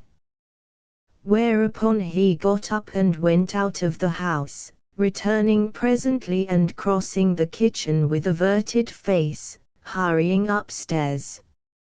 As Mrs. Morel saw him slink quickly through the inner doorway, holding his bundle, she laughed to herself, but her heart was bitter, because she had loved him. Chapter 3: The casting off of Morel. The taking on of William. During the next week Morel's temper was almost unbearable. Like all miners, he was a great lover of medicines, which, strangely enough, he would often pay for himself. "You mun get me a drop o' laxy-vitriol," he said.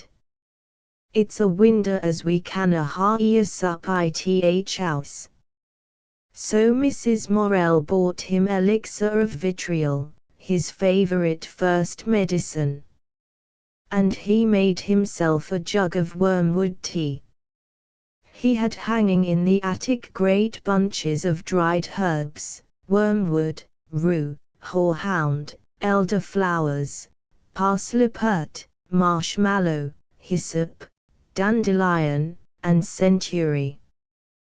Usually there was a jug of one or other decoction standing on the hob, from which he drank largely. "Grand," he said, smacking his lips after wormwood. "Grand." And he exhorted the children to try. "It's better than any of your tea or your cocoa stews," he vowed. But they were not to be tempted. This time, however, neither pills nor vitriol nor all his herbs would shift the nasty pains in his head. He was sickening for an attack of an inflammation of the brain. He had never been well since his sleeping on the ground when he went with Jerry to Nottingham. Since then he had drunk and stormed. Now he fell seriously ill, and Mrs. Morel had him to nurse. He was one of the worst patients imaginable. But, in spite of all, and putting aside the fact that he was breadwinner, she never quite wanted him to die. Still there was one part of her wanted him for herself. The neighbors were very good to her. Occasionally some had the children into meals. Occasionally some would do the downstairs work for her, one would mind the baby for a day. But it was a great drag, nevertheless. It was not every day the neighbors helped. Then she had nursing of baby and husband, cleaning and cooking, everything to do. She was quite worn out, but she did what was wanted of her. And the money was just sufficient. She had 17 shillings a week from clubs, and every Friday Barker and the other butty put by a portion of the stall's profits for Morell's wife. And the neighbors made broths, and gave eggs, and such invalids trifles. If they had not helped her so generously in those times, Mrs. Morell would never have pulled through, without incurring debts that would have dragged her down. The weeks passed. Morell, almost against hope, grew better. He had a fine constitution, so that, once on the mend, he went straight forward to recovery. Soon he was pottering about downstairs. During his illness his wife had spoiled him a little. Now he wanted her to continue. He often put his band to his head, pulled down the corners of his mouth, and shammed pains he did not feel. But there was no deceiving her. At first she merely smiled to herself. Then she scolded him sharply. "Goodness, man, don't be so lachrymose." That wounded him slightly, but still he continued to feign sickness. "I wouldn't be such a mardy baby," said the wife shortly. Then he was indignant, and cursed under his breath, like a boy. He was forced to resume a normal tone, and to cease to whine. Nevertheless, there was a state of peace in the house for some time. Mrs. Morell was more tolerant of him, and he, depending on her almost like a child, was rather happy. Neither knew that she was more tolerant because she loved him less. Up till this time, in spite of all, he had been her husband and her man. She had felt that, more or less, what he did to himself he did to her. Her living depended on him. There were many, many stages in the ebbing of her love for him, but it was always ebbing. Now, with the birth of this third baby, herself no longer set towards him, helplessly, but was like a tide that scarcely rose, standing off from him. After this she scarcely desired him. And, standing more aloof from him, not feeling him so much part of herself, but merely part of her circumstances, she did not mind so much what he did, could leave him alone. There was the halt, the wistfulness about the ensuing year, which is like autumn in a man's life.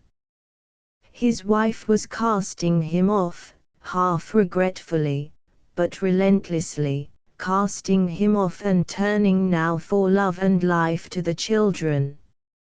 Henceforward he was more or less a husk. And he himself acquiesced, as so many men do, yielding their place to their children. During his recuperation, when it was really over between them, both made an effort to come back somewhat to the old relationship of the first months of their marriage. He sat at home and, when the children were in bed, and she was sewing, she did all her sewing by hand, made all shirts and children's clothing. He would read to her from the newspaper, slowly pronouncing and delivering the words like a man pitching quoits.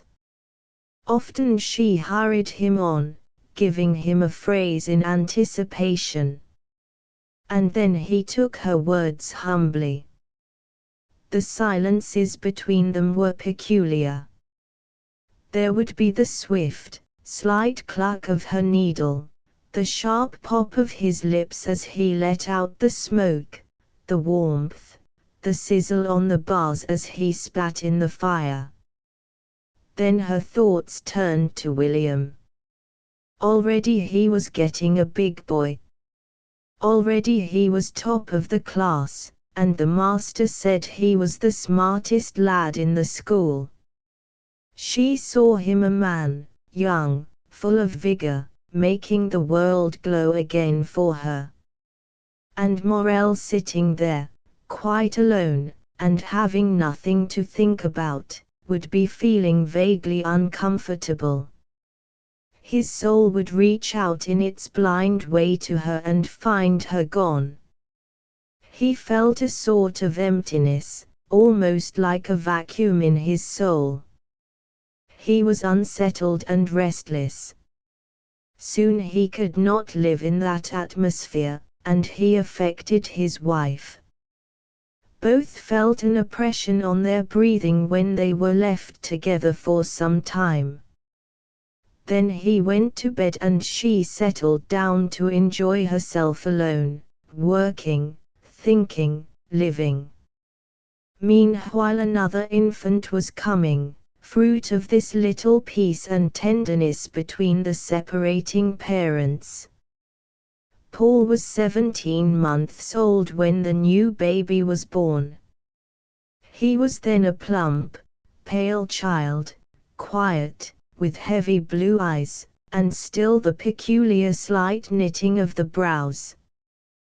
The last child was also a boy, fair and bonny. Mrs. Morel was sorry when she knew she was with child, both for economic reasons and because she did not love her husband, but not for the sarcasm of the infant. They called the baby Arthur. He was very pretty, with a mop of gold curls, and he loved his father from the first. Mrs. Morel was glad this child loved the father.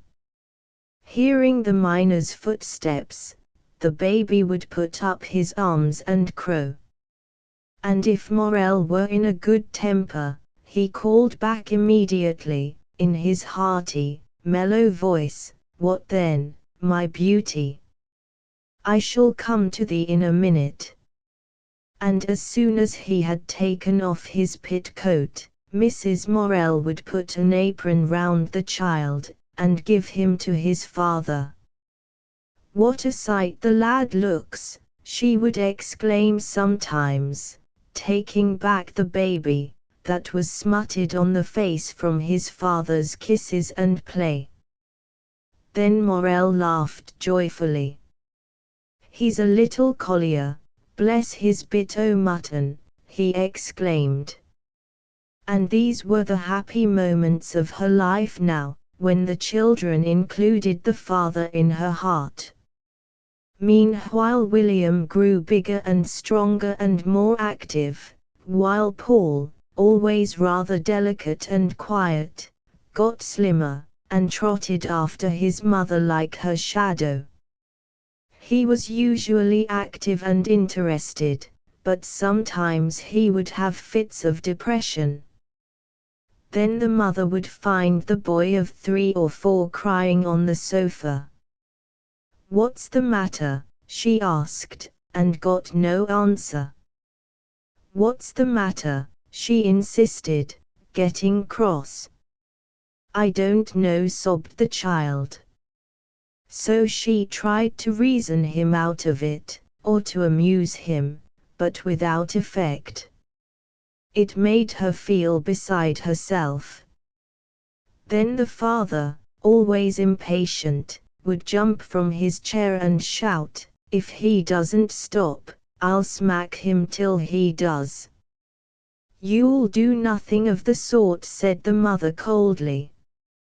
And then she carried the child into the yard, plumped him into his little chair, and said, "Now cry there, misery." And then a butterfly on the rhubarb leaves perhaps caught his eye, or at last he cried himself to sleep.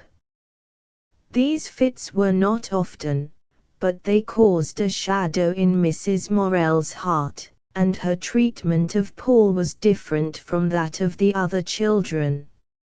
Suddenly one morning as she was looking down the alley of the Bottoms for the barman, she heard a voice calling her. It was the thin little Mrs. Anthony in brown velvet. "Here, Mrs. Morell, I want to tell you about your Willie."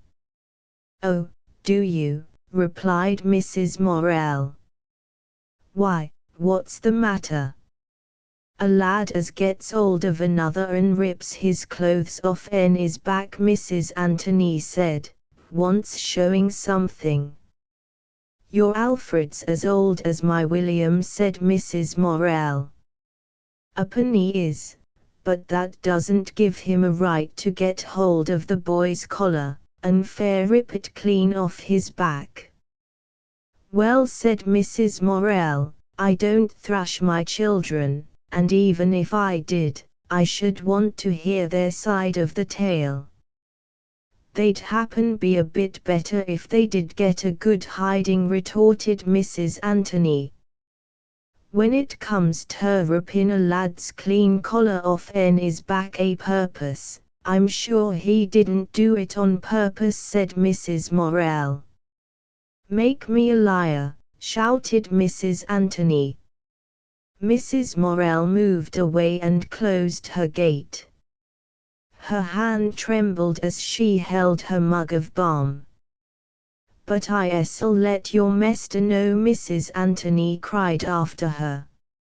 At dinner time, when William had finished his meal and wanted to be off again, he was then 11 years old, his mother said to him, "What did you tear Alfred Anthony's collar for?" "When did I tear his collar?" "I don't know when, but his mother says you did." "Why, it was yesterday, and it was torn already." "But you tore it more." "Well, I'd got a cobbler as 'ad licked 17, and Alfie Ant Nye says, 'Adam and Eve and pinch me, went down to a river to bad. Adam and Eve got drowned, who do you think got saved?' And so I says, 'Oh, pinch you,' and so I pinched him, and he was mad, and so he snatched my cobbler and run off with it. And so I run after him, and when I was getting hold of him, he dodged, and it ripped his collar. But I got my cobbler." He pulled from his pocket a black old horse chestnut hanging on a string. This old cobbler had cobbled, hit and smashed 17 other cobblers on similar strings. So the boy was proud of his veteran. "Well," said Mrs. Morell, "you know you've got no right to rip his collar." "Well, our mother," he answered. "I never meant I done it, and it was only an old india rubber collar as was torn already." "Next time," said his mother, "you be more careful.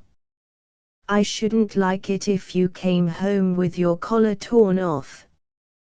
"I don't care, our mother, I never did it a purpose." The boy was rather miserable at being reprimanded. "No, well, you be more careful." William fled away, glad to be exonerated.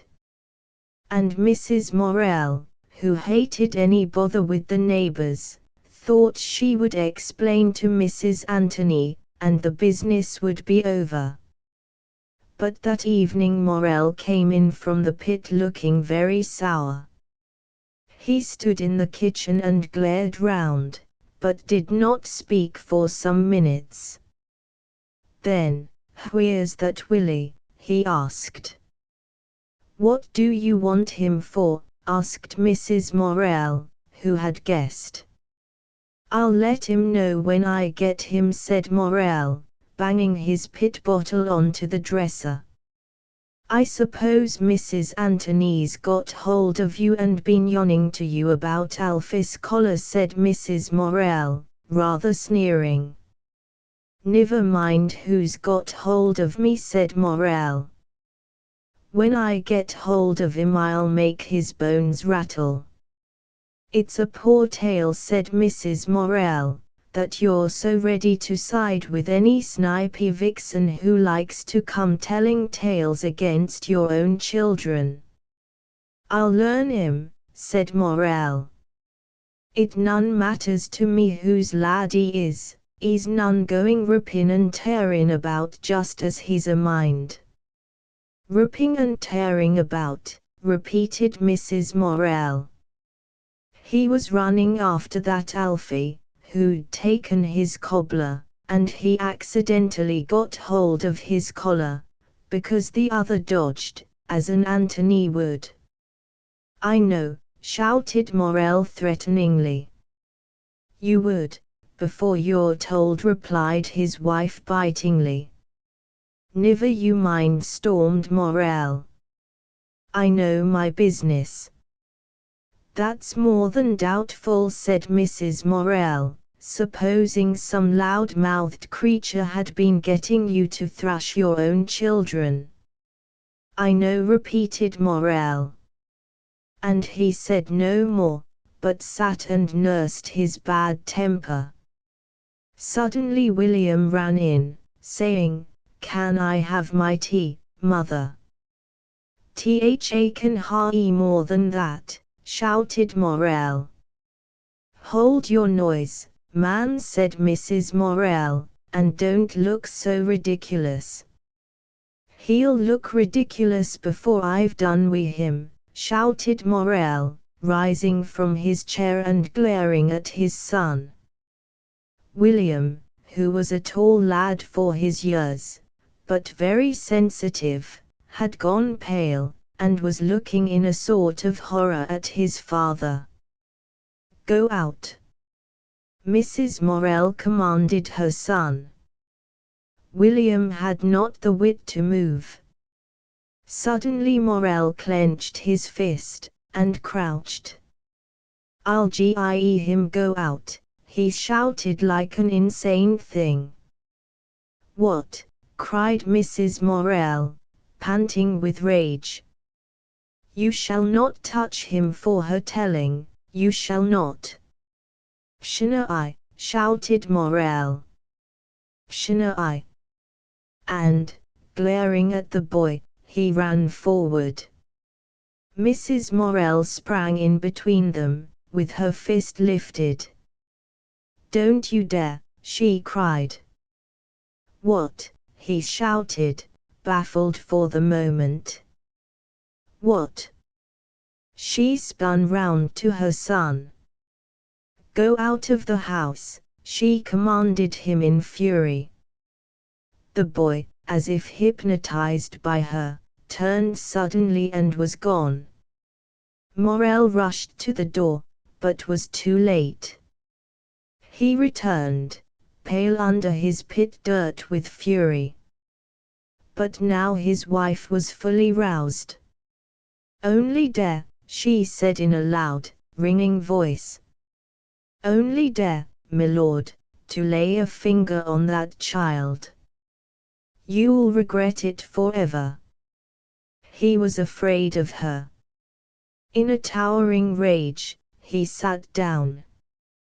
When the children were old enough to be left, Mrs. Morel joined the Women's Guild. It was a little club of women attached to the Cooperative Wholesale Society, which met on Monday night in the long room over the grocery shop of the Bestwood Co-op. The women were supposed to discuss the benefits to be derived from cooperation, and other social questions. Sometimes Mrs. Morel read a paper. It seemed queer to the children to see their mother, who was always busy about the house, sitting writing in her rapid fashion, thinking, referring to books, and writing again. They felt for her on such occasions the deepest respect. But they loved the guild. It was the only thing to which they did not grudge their mother, and that partly because she enjoyed it, partly because of the treats they derived from it. The guild was called by some hostile husbands, who found their wives getting too independent, the clat-fart shop, that is, the gossip shop. It is true, from off the basis of the guild, the women could look at their homes, at the conditions of their own lives, and find fault. So the colliers found their women had a new standard of their own, rather disconcerting. And also, Mrs. Morell always had a lot of news on Monday nights, so that the children liked William to be in when their mother came home, because she told him things.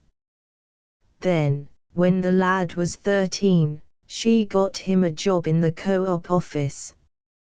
He was a very clever boy, frank, with rather rough features and real Viking blue eyes.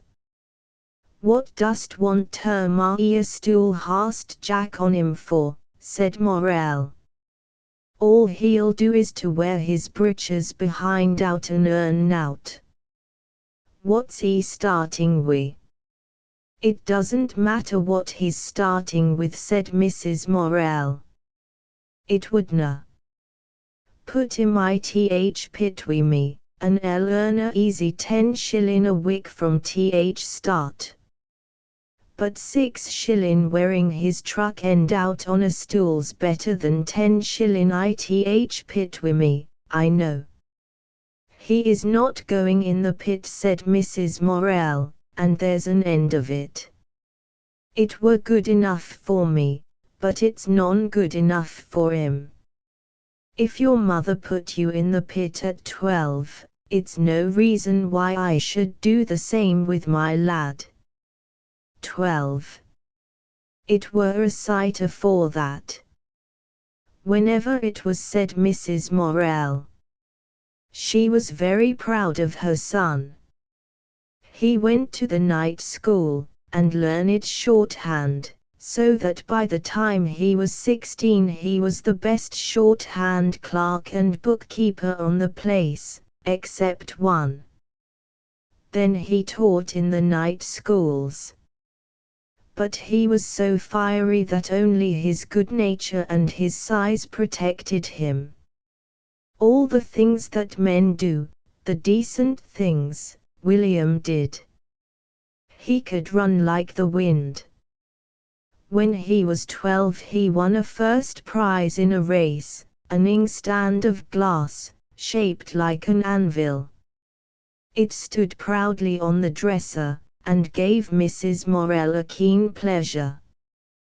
The boy only ran for her. He flew home with his anvil, breathless, with a "Look, mother." That was the first real tribute to herself. She took it like a queen. "How pretty!" she exclaimed. Then he began to get ambitious. He gave all his money to his mother. When he earned 14 shillings a week, she gave him back 2 for himself, and, as he never drank, he felt himself rich. He went about with the bourgeois of Bestwood. The townlet contained nothing higher than the clergyman. Then came the bank manager, then the doctors, then the tradespeople, and after that the hosts of colliers. William began to consort with the sons of the chemist, the schoolmaster, and the tradesman. He played billiards in the mechanics' hall. Also he danced, this in spite of his mother. All the life that Bestwood offered he enjoyed, from the sixpenny hops down Church Street, to sports and billiards.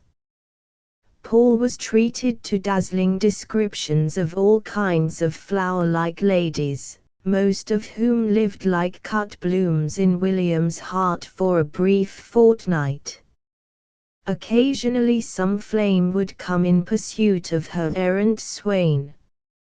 Mrs. Morel would find a strange girl at the door, and immediately she sniffed the air. "Is Mr. Morel in?" the damsel would ask appealingly. "My husband is at home," Mrs. Morel replied.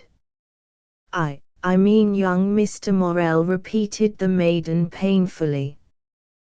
"Which one?" "There are several." Whereupon much blushing and stammering from the fair one. I met Mr. Morel at Ripley," she explained. "Oh, at a dance?" "Yes. I don't approve of the girls my son meets at dances. And he is not at home."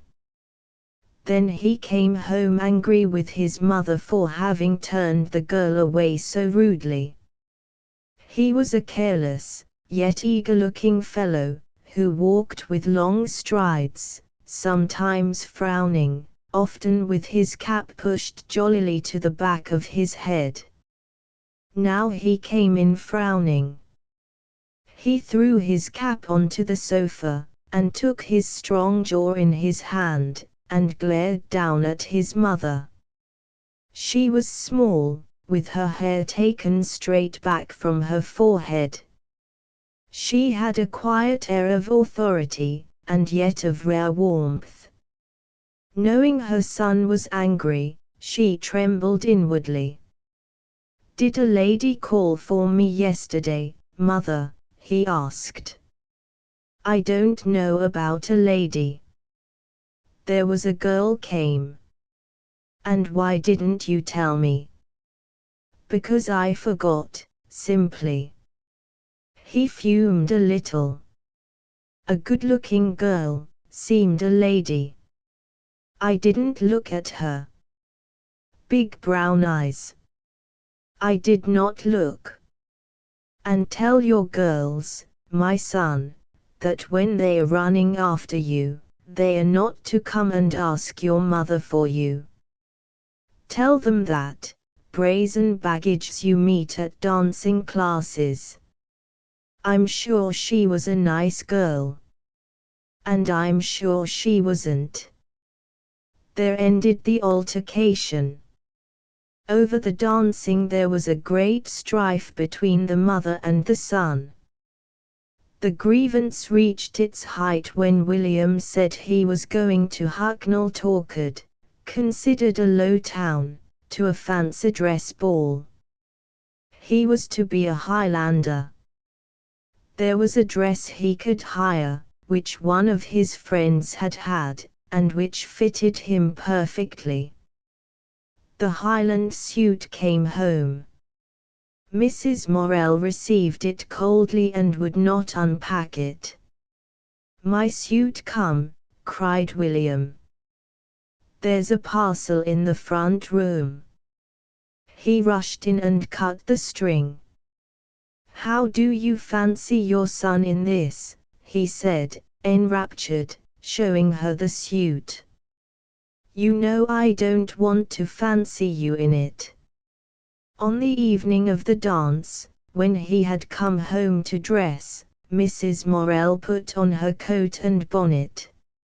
"Aren't you going to stop and see me, mother?" he asked. "No, I don't want to see you," she replied. She was rather pale, and her face was closed and hard. She was afraid of her son's going the same way as his father. He hesitated a moment, and his heart stood still with anxiety. Then he caught sight of the Highland bonnet with its ribbons. He picked it up gleefully, forgetting her. She went out. When he was 19 he suddenly left the Co-op office and got a situation in Nottingham. In his new place he had 30 shillings a week instead of 18. This was indeed a rise. His mother and his father were brimmed up with pride. Everybody praised William. It seemed he was going to get on rapidly. Mrs. Morell hoped, with his aid, to help her younger sons. Annie was now studying to be a teacher.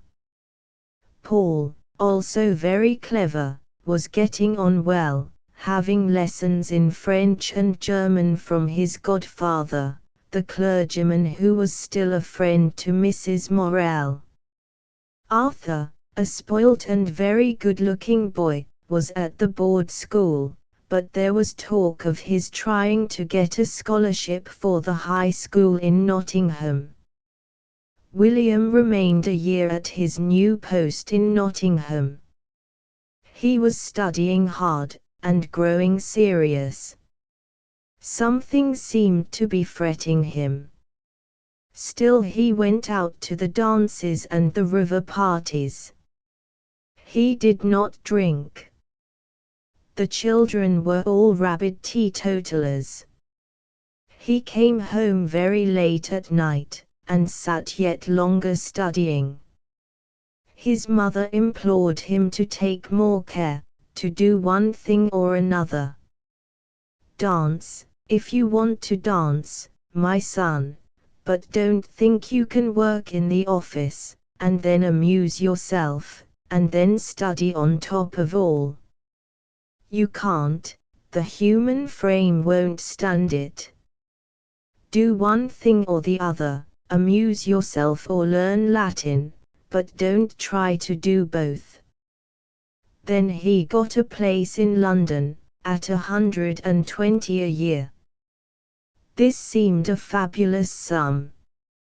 His mother doubted almost whether to rejoice or to grieve. "They want me in Lime Street on Monday week, mother," he cried, his eyes blazing as he read the letter. Mrs. Morell felt everything go silent inside her. "He read the letter, and will you reply by Thursday whether you accept? Yours faithfully, they want me, mother, at 120 a year, and don't even ask to see me. Didn't I tell you I could do it? Think of me in London. And I can give you £20 a year, mater. We'll all be rolling in money." "We shall, my son," she answered sadly. It never occurred to him that she might be more hurt at his going away than glad of his success. Indeed, as the days drew near for his departure, her heart began to close and grow dreary with despair. She loved him so much. More than that, she hoped in him so much. Almost she lived by him. She liked to do things for him, she liked to put a cup for his tea and to iron his collars, of which he was so proud. It was a joy to her to have him proud of his collars. There was no laundry. So she used to rub away at them with her little convex iron, to polish them, till they shone from the sheer pressure of her arm. Now she would not do it for him. Now he was going away. She felt almost as if he were going as well out of her heart. He did not seem to leave her inhabited with himself. That was the grief and the pain to her. He took nearly all himself away. A few days before his departure, he was just 20, he burned his love letters. They had hung on a file at the top of the kitchen cupboard.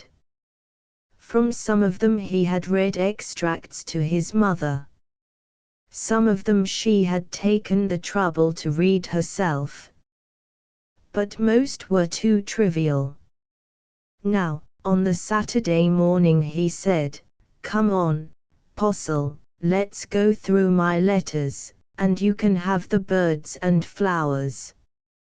Mrs. Morel had done her Saturday's work on the Friday, because he was having a last day's holiday. She was making him a rice cake, which he loved, to take with him. He was scarcely conscious that she was so miserable. He took the first letter off the file.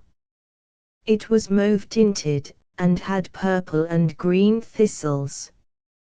William sniffed the page. Nice scent. Smell. And he thrust the sheet under Paul's nose. Said Paul, breathing in. What do you call it? Smell, mother. His mother ducked her small, fine nose down to the paper. I don't want to smell their rubbish, she said, sniffing. This girl's father, said William, is as rich as Croesus. He owns property without end. She calls me Lafayette, because I know French. You will see, I've forgiven you, I like her forgiving me. I told mother about you this morning, and she will have much pleasure if you come to tea on Sunday, but she will have to get father's consent also. I sincerely hope he will agree. I will let you know how it transpires. If, however, let you know how it what? Interrupted Mrs. Morel. Transpires, oh yes. Transpires, repeated Mrs. Morel mockingly. I thought she was so well educated. William felt slightly uncomfortable, and abandoned this maiden, giving Paul the corner with the thistles. He continued to read extracts from his letters, some of which amused his mother, some of which saddened her and made her anxious for him. My lad, she said, they're very wise. They know they've only got to flatter your vanity, and you press up to them like a dog that has its head scratched. Well, they can't go on scratching forever, he replied. And when they've done, I trot away. But one day you'll find a string round your neck that you can't pull off, she answered. Not me. I'm equal to any of them, mater, they needn't flatter themselves. You flatter yourself, she said quietly. Soon there was a heap of twisted black pages, all that remained of the file of scented letters, except that Paul had 30 or 40 pretty tickets from the corners of the notepaper, swallows and forget-me-nots and ivy sprays. And William went to London, to start a new life. Chapter 4 The young life of Paul. Paul would be built like his mother, slightly and rather small.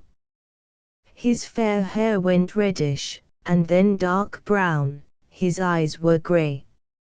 He was a pale, quiet child, with eyes that seemed to listen, and with a full, dropping underlip.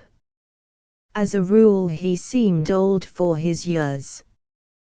He was so conscious of what other people felt, particularly his mother. When she fretted he understood, and could have no peace. His soul seemed always attentive to her. As he grew older he became stronger. William was too far removed from him to accept him as a companion. So the smaller boy belonged at first almost entirely to Annie. She was a tomboy and a flyby-skyby, as her mother called her.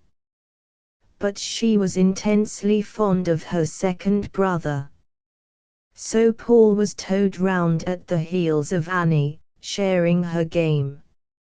She raced wildly at Larky with the other young wildcats of the bottoms. And always Paul flew beside her, living her share of the game, having as yet no part of his own. He was quiet and not noticeable. But his sister adored him. He always seemed to care for things if she wanted him to.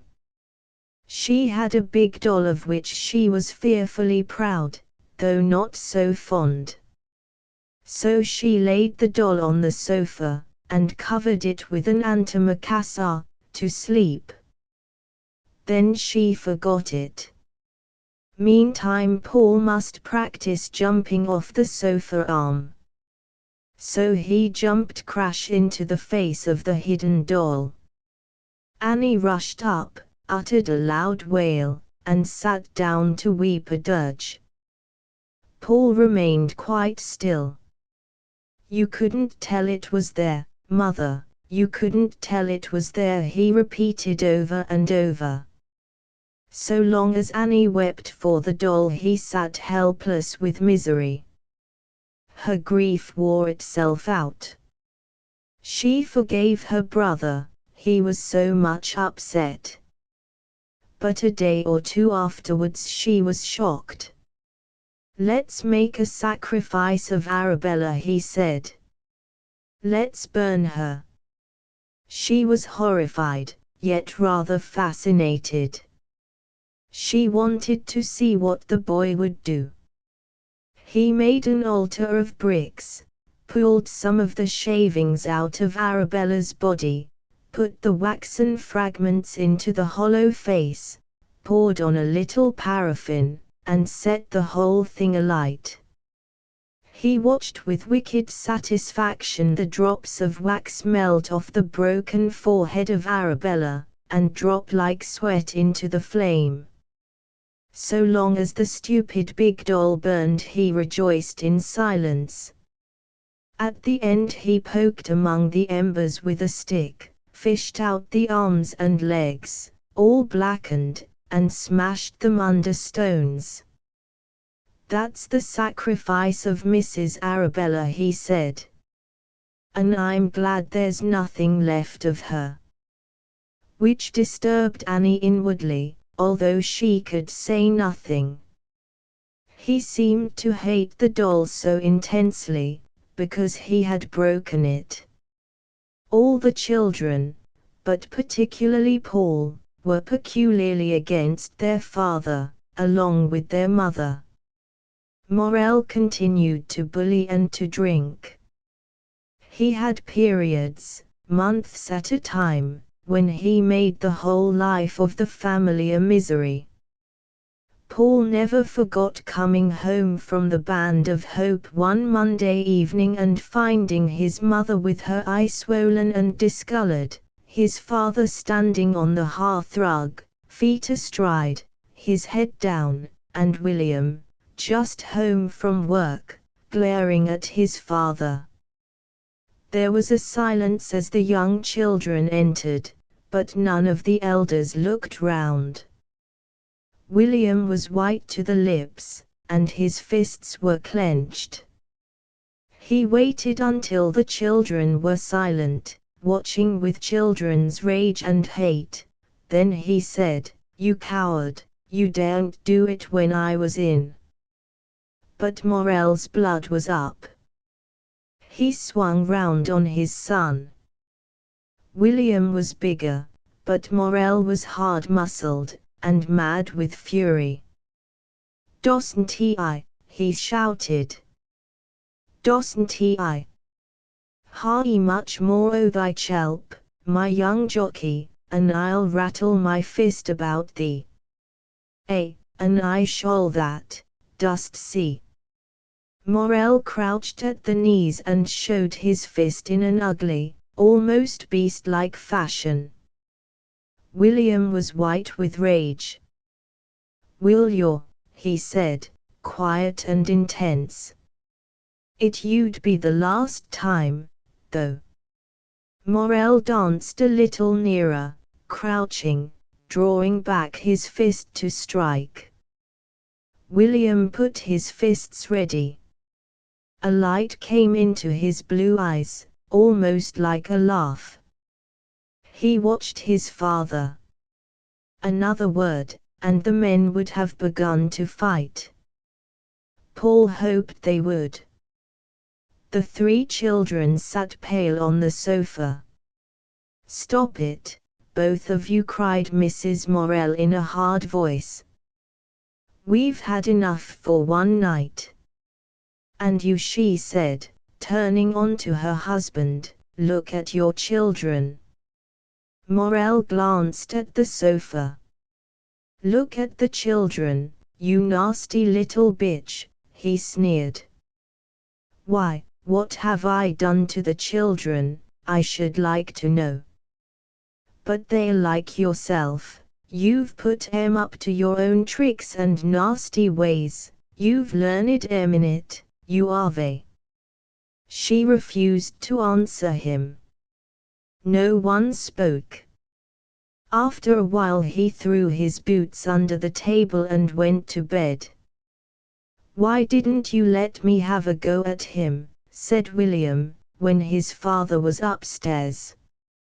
"I could easily have beaten him."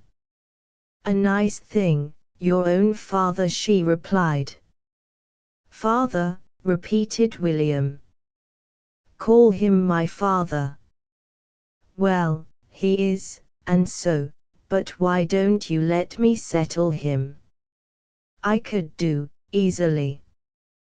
"The idea," she cried. "It hasn't come to that yet." "No," he said, "it's come to worse. Look at yourself. Why didn't you let me give it him?"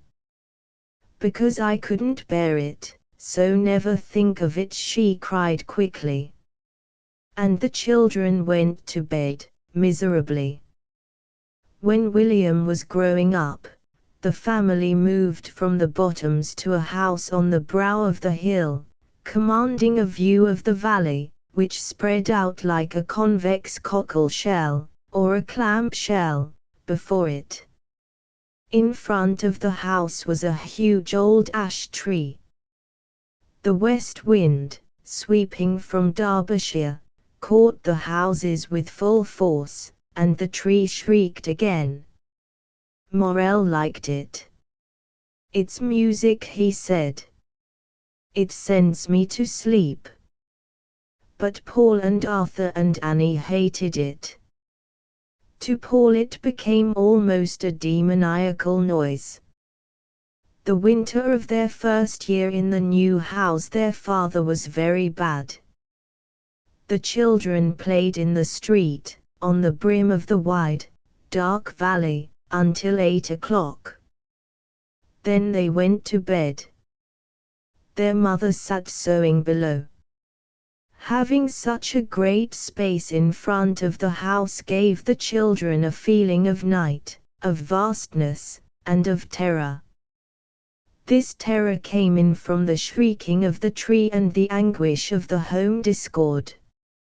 Often Paul would wake up, after he had been asleep a long time, aware of thuds downstairs. Instantly he was wide awake.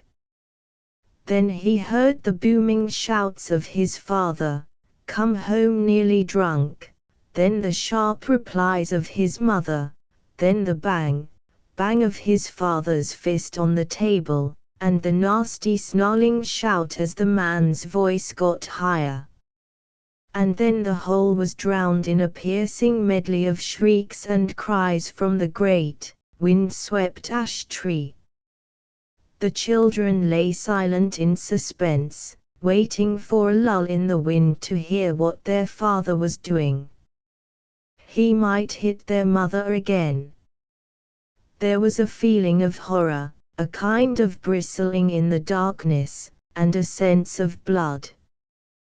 They lay with their hearts in the grip of an intense anguish.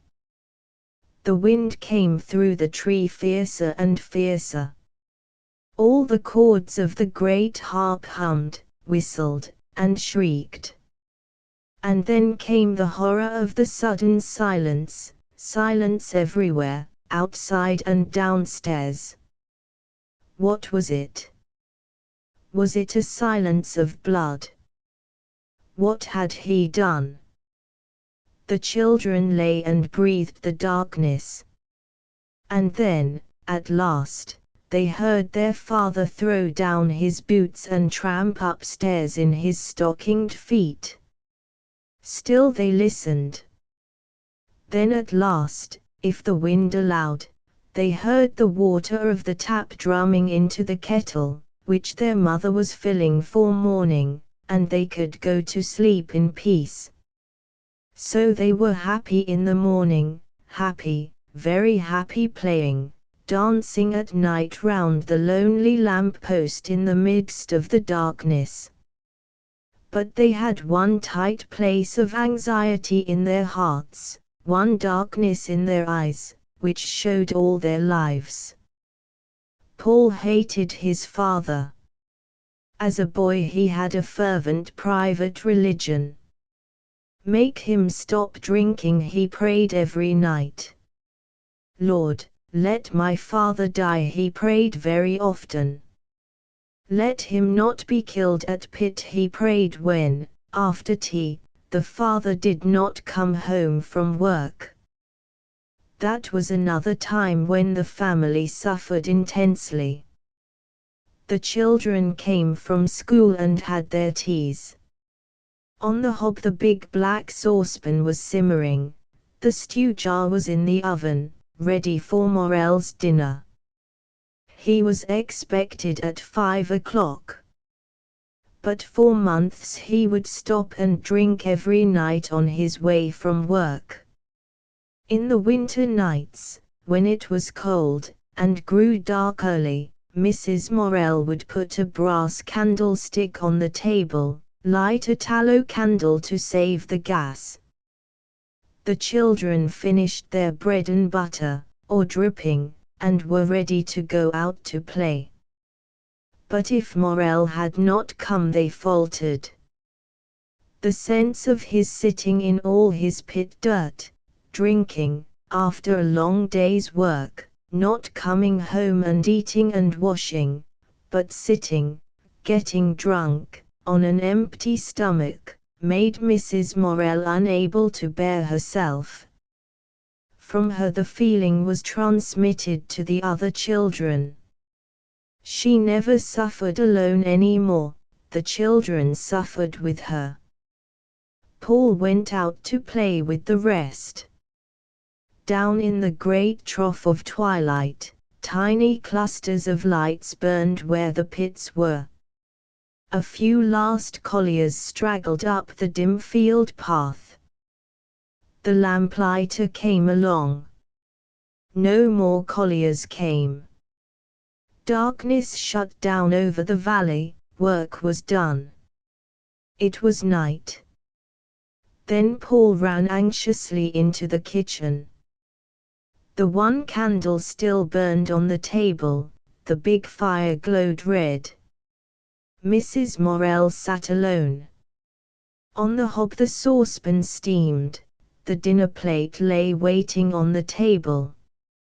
All the room was full of the sense of waiting, waiting for the man who was sitting in his pit dirt, dinnerless, some mile away from home, across the darkness, drinking himself drunk. Paul stood in the doorway.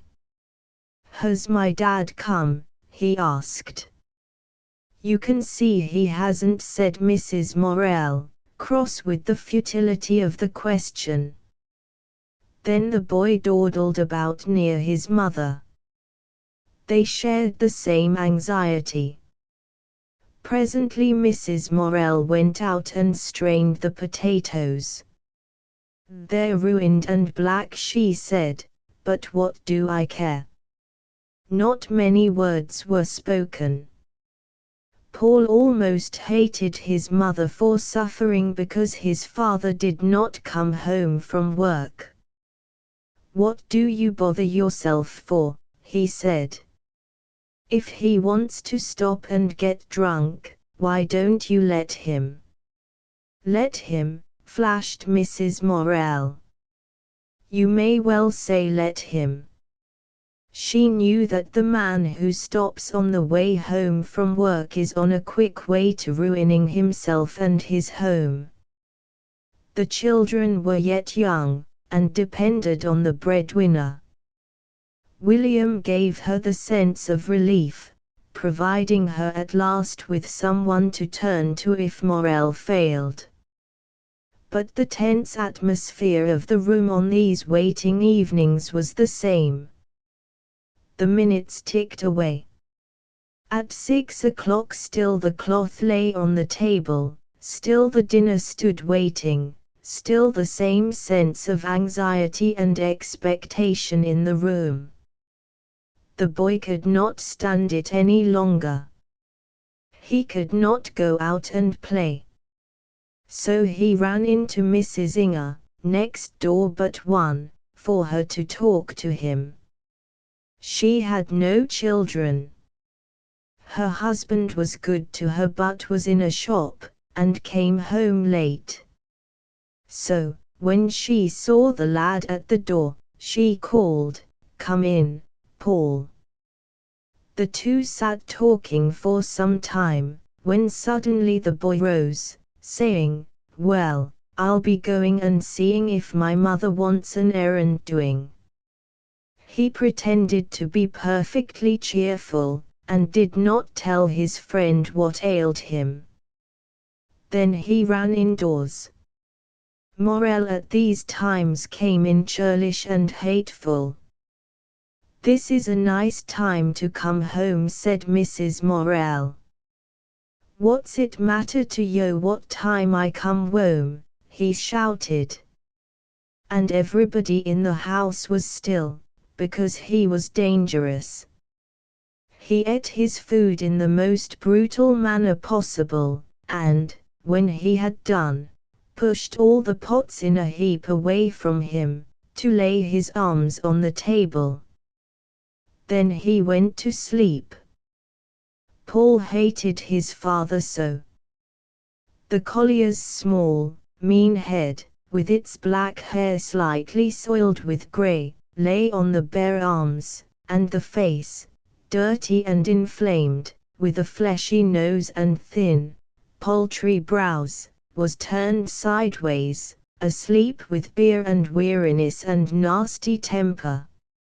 If anyone entered suddenly, or a noise were made, the man looked up and shouted, "I'll lay my fist about thy weed, I'm telling thee, if tha dosna stop that clatter. Dost hear?" And the two last words, shouted in a bullying fashion, usually at Annie, made the family writhe with hate of the man.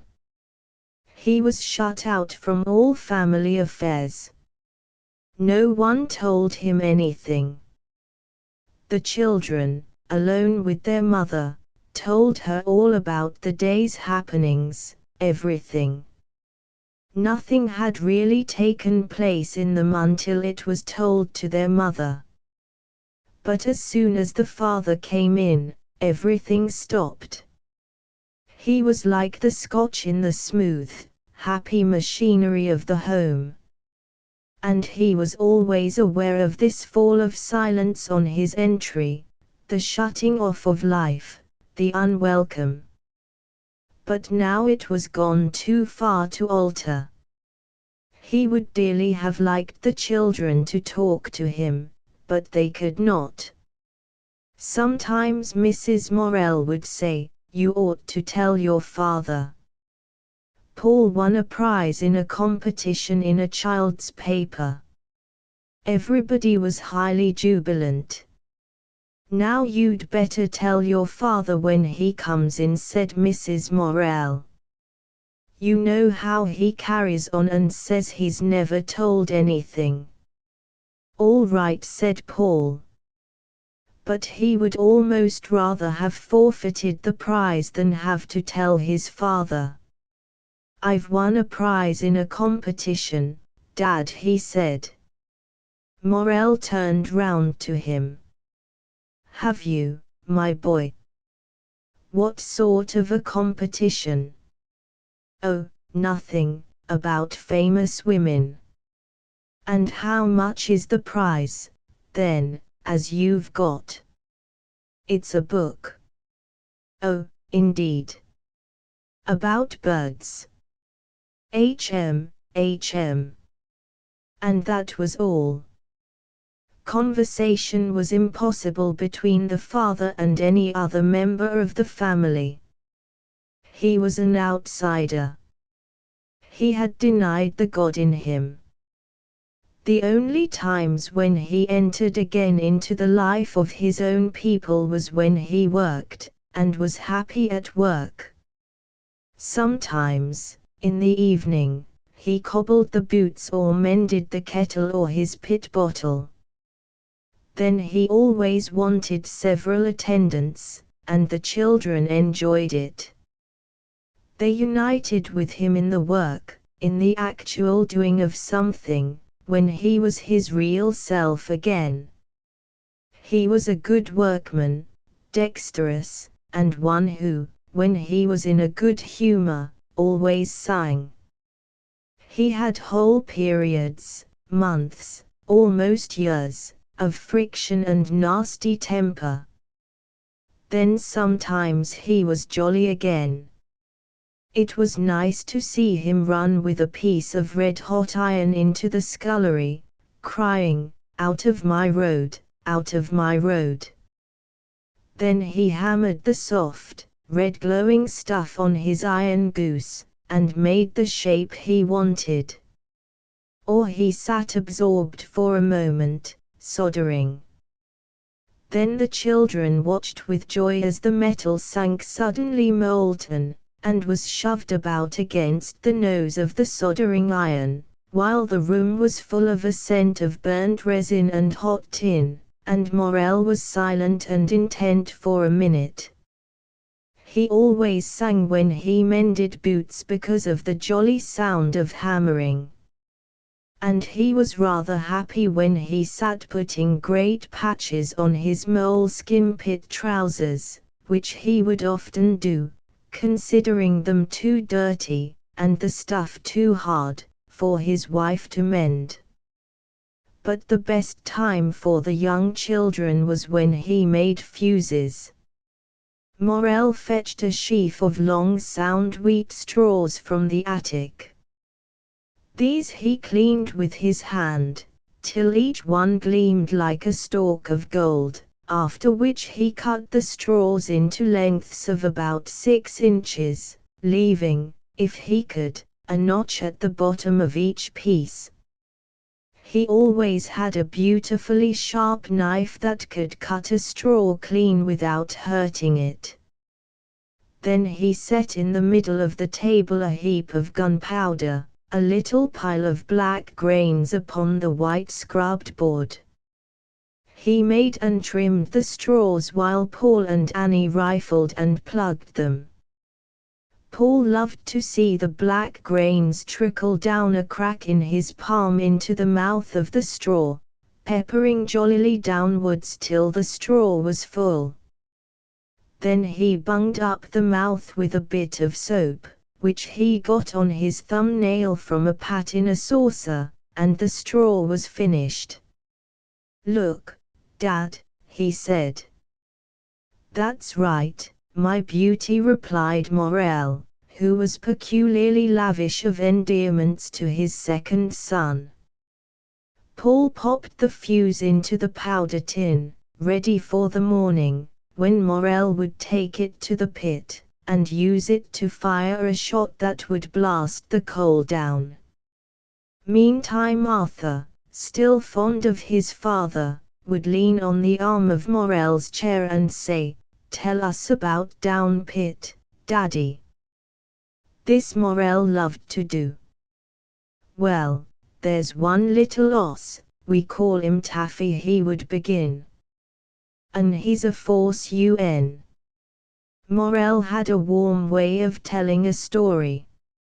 He made one feel Taffy's cunning.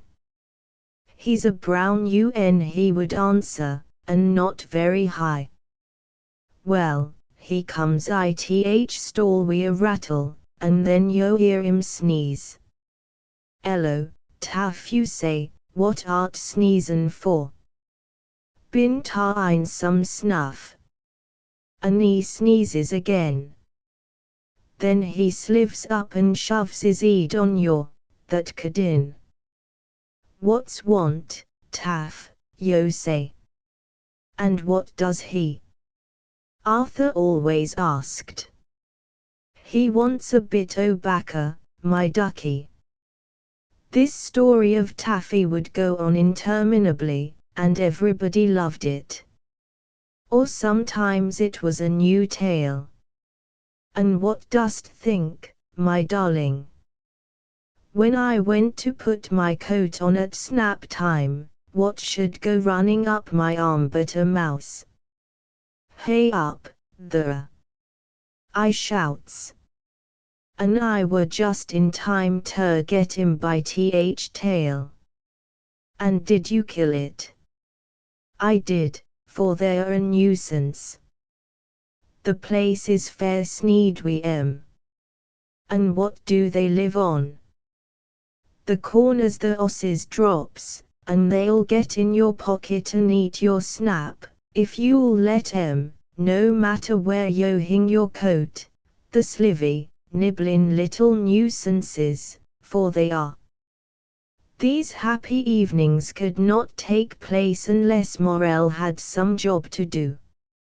And then he always went to bed very early, often before the children.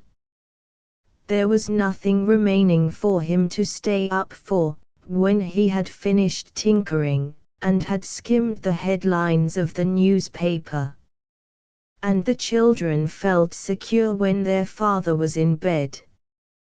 They lay and talked softly a while. Then they started as the lights went suddenly sprawling over the ceiling from the lamps that swung in the hands of the colliers tramping by outside, going to take the 9 o'clock shift. They listened to the voices of the men, imagined them dipping down into the dark valley.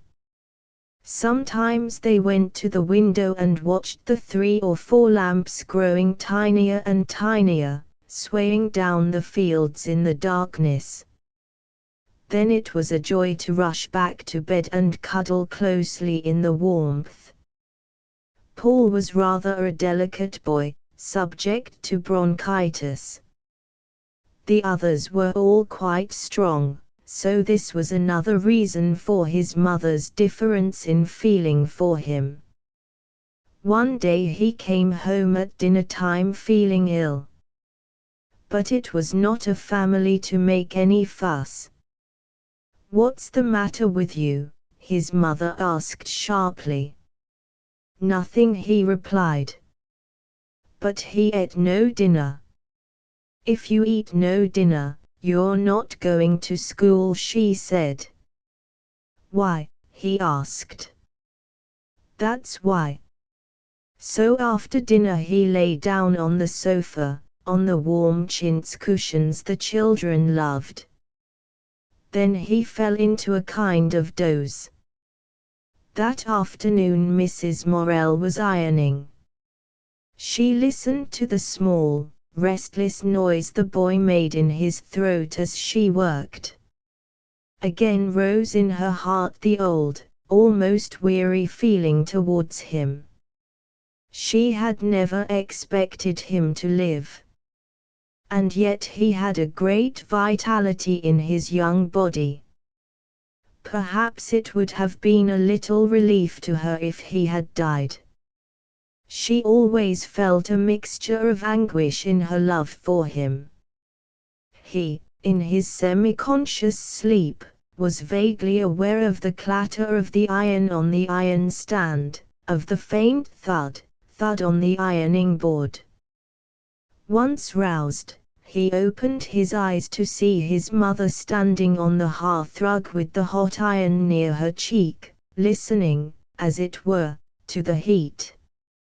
Her still face, with the mouth closed tight from suffering and disillusion and self-denial, and her nose the smallest bit on one side, and her blue eyes so young, quick, and warm, made his heart contract with love. When she was quiet, so, she looked brave and rich with life, but as if she had been done out of her rights. It hurt the boy keenly, this feeling about her that she had never had her life's fulfillment, and his own incapability to make up to her hurt him with a sense of impotence, yet made him patiently dogged inside. It was his childish aim.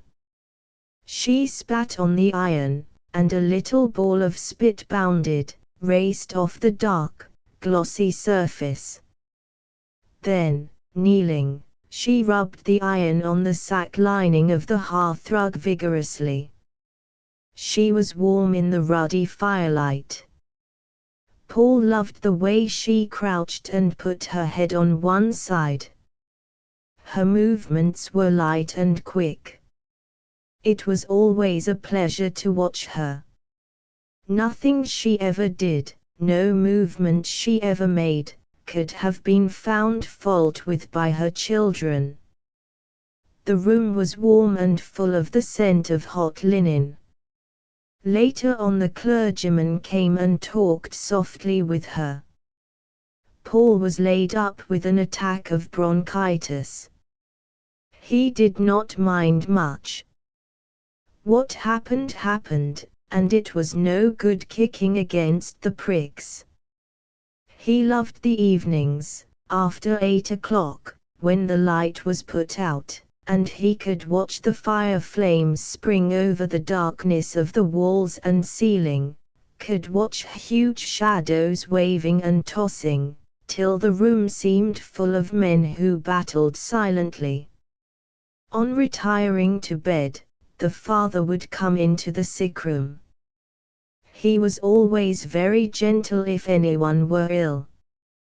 But he disturbed the atmosphere for the boy. "Art her asleep, my darling?" Morel asked softly. "No, is my mother coming?" "She's just finishin' foldin' the clothes." "Do you want anything?" Morel rarely thd his son. "I don't want nothing." "But how long will she be?" "Not long, my ducky." The father waited undecidedly on the hearthrug for a moment or two. He felt his son did not want him. Then he went to the top of the stairs and said to his wife, "This child's axin for thee, how long art going to be?" "Until I've finished, good gracious." "Tell him to go to sleep." "She says you're to go to sleep," the father repeated gently to Paul. "Well, I want her to come," insisted the boy. "He says he can't go off till you come," Morel called downstairs. Dear. I shan't be long. And do stop shouting downstairs. There's the other children." Then Morel came again and crouched before the bedroom fire. He loved a fire dearly. "She says she won't be long," he said. He loitered about indefinitely. The boy began to get feverish with irritation. His father's presence seemed to aggravate all his sick impatience. At last Morel, after having stood looking at his son a while, said softly, "Good night, my darling." "Good night," Paul replied, turning round in relief to be alone. Paul loved to sleep with his mother.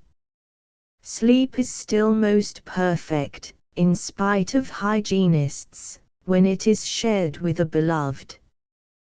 The warmth, the security and peace of soul, the utter comfort from the touch of the other, knits the sleep, so that it takes the body and soul completely in its healing.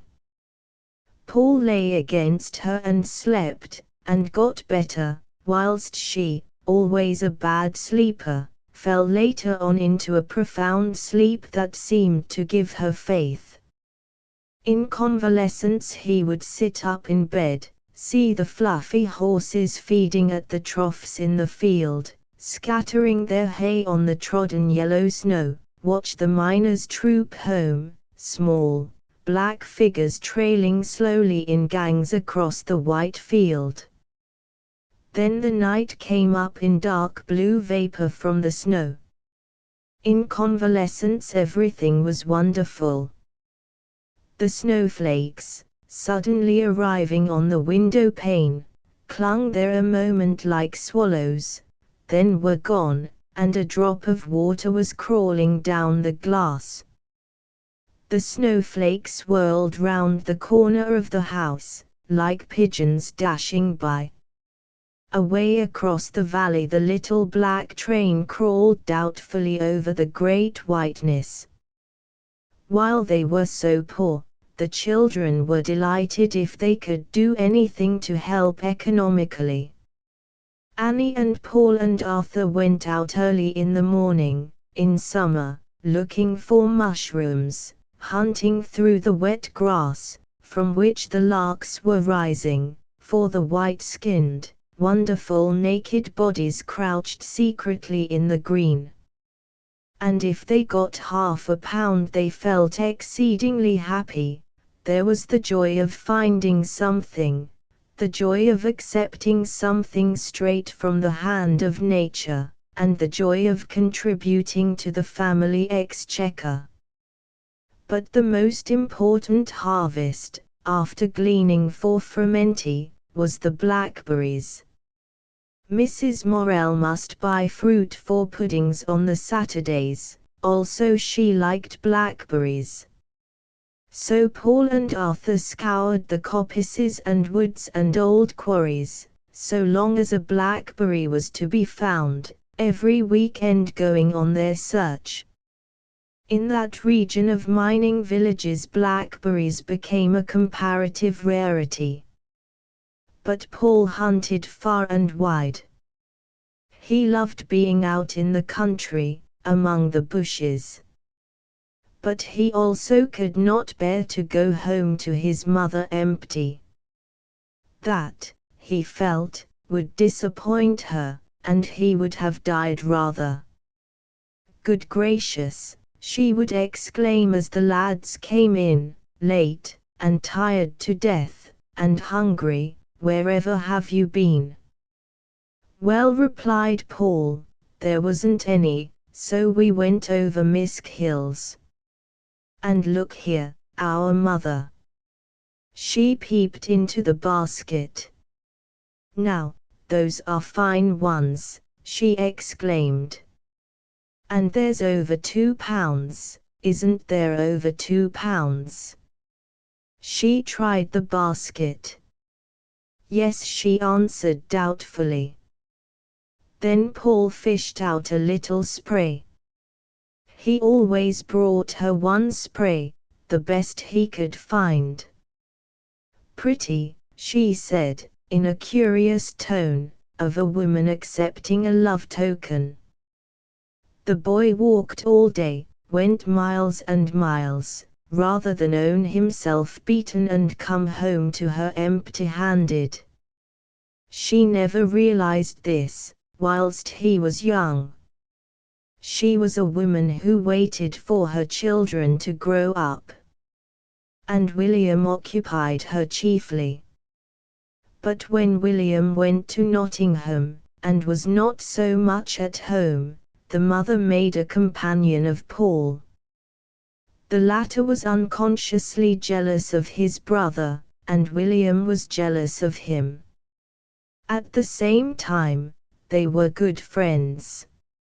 Mrs. Morel's intimacy with her second son was more subtle and fine, perhaps not so passionate as with her eldest. It was the rule that Paul should fetch the money on Friday afternoons. The colliers of the 5 pits were paid on Fridays, but not individually. All the earnings of each stall were put down to the chief butty, as contractor, and he divided the wages again, either in the public house or in his own home. So that the children could fetch the money, school closed early on Friday afternoons. Each of the Morel children, William, then Annie, then Paul, had fetched the money on Friday afternoons, until they went themselves to work. Paul used to set off at 3:30, with a little calico bag in his pocket. Down all the paths, women, girls, children, and men were seen trooping to the offices. These offices were quite handsome, a new, red brick building, almost like a mansion, standing in its own grounds at the end of Grenell Lane. The waiting room was the hall, a long, bare room paved with blue brick, and having a seat all round, against the wall. Here sat the colliers in their pit dirt. They had come up early. The women and children usually loitered about on the red gravel paths. Paul always examined the grass border, and the big grass bank, because in it grew tiny pansies and tiny forget-me-nots. There was a sound of many voices. The women had on their Sunday hats. The girls chattered loudly. Little dogs ran here and there. The green shrubs were silent all around. Then from inside came the cry, "Spinney Park, Spinney Park." All the folk for Spinney Park trooped inside. When it was time for Bretty to be paid, Paul went in among the crowd. The payroom was quite small. A counter went across, dividing it into half. Behind the counter stood two men, Mr. Braithwaite and his clerk, Mr. Winterbottom. Mr. Braithwaite was large, somewhat of the stern patriarch in appearance, having a rather thin white beard. He was usually muffled in an enormous silk neckerchief, and right up to the hot summer a huge fire burned in the open grate. No window was open. Sometimes in winter the air scorched the throats of the people, coming in from the freshness. Mr. Winterbottom was rather small and fat, and very bald. He made remarks that were not witty, whilst his chief launched forth patriarchal admonitions against the colliers. The room was crowded with miners in their pit dirt, men who had been home and changed, and women, and one or two children, and usually a dog. Paul was quite small, so it was often his fate to be jammed behind the legs of the men, near the fire which scorched him. He knew the order of the names, they went according to stall number. Holiday came the ringing voice of Mr. Braithwaite. Then Mrs. Holiday stepped silently forward, was paid, drew aside. "Bower, John Bower." A boy stepped to the counter. Mr. Braithwaite, large and irascible, glowered at him over his spectacles. "John Bower," he repeated. "It's me," said the boy. "Why, you used to have a different nose than that," said glossy Mr. Winterbottom, peering over the counter. The people tittered, thinking of John Bower Sr. "How is it your father's not come?" said Mr. Braithwaite, in a large and magisterial voice. "He's badly," piped the boy. "You should tell him to keep off the drink," pronounced the great cashier. "And never mind if he puts his foot through yours," said a mocking voice from behind. All the men laughed. The large and important cashier looked down at his next sheet. "Fred Pilkington," he called, quite indifferent. Mr. Braithwaite was an important shareholder in the firm. Paul knew his turn was next but one, and his heart began to beat. He was pushed against the chimney-piece. His calves were burning.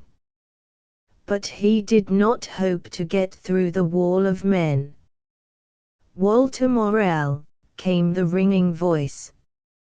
"Here," piped Paul, small and inadequate.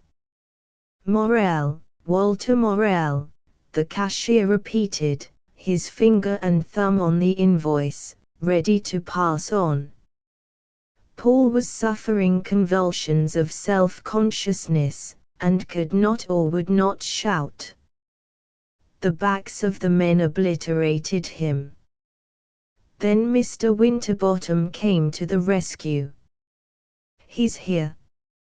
"Where is he?" "Morell's lad." The fat, red, bald little man peered round with keen eyes.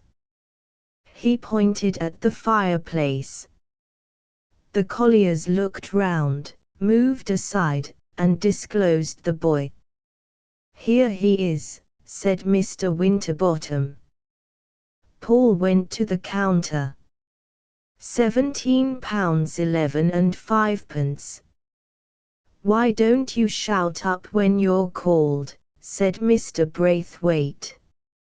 He banged onto the invoice a £5 bag of silver, then in a delicate and pretty movement, picked up a little £10 column of gold, and plumped it beside the silver. The gold slid in a bright stream over the paper. The cashier finished counting off the money.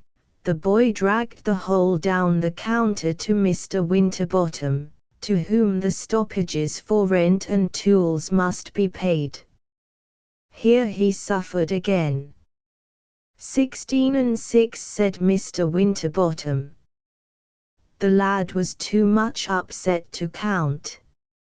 He pushed forward some loose silver and half a sovereign. "How much do you think you've given me?" asked Mr. Winterbottom. The boy looked at him, but said nothing. He had not the faintest notion. "Haven't you got a tongue in your head?" Paul bit his lip, and pushed forward some more silver. "Don't they teach you to count at the board school?" he asked. "Nout but algebra and French," said a collier. "And cheek and impudence," said another. Paul was keeping someone waiting. With trembling fingers he got his money into the bag and slid out.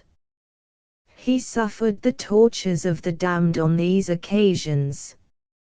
His relief, when he got outside, and was walking along the Mansfield Road, was infinite. On the park wall the mosses were green. There were some gold and some white fowls pecking under the apple trees of an orchard. The colliers were walking home in a stream. The boy went near the wall, self-consciously. He knew many of the men, but could not recognize them in their dirt. And this was a new torture to him. When he got down to the New Inn, at Bretty, his father was not yet come. Mrs. Warmby, the landlady, knew him. His grandmother, Morell's mother, had been Mrs. Warmby's friend. "Your father's not come yet," said the landlady, in the peculiar half-scornful, half-patronizing voice of a woman who talks chiefly to grown men. "Sit you down." Paul sat down on the edge of the bench in the bar. Some colliers were reckoning, sharing out their money, in a corner. Others came in. They all glanced at the boy without speaking. At last Morel came, brisk, and with something of an air, even in his blackness. "Hullo," he said rather tenderly to his son. "Have you bested me? Shall you have a drink of something?"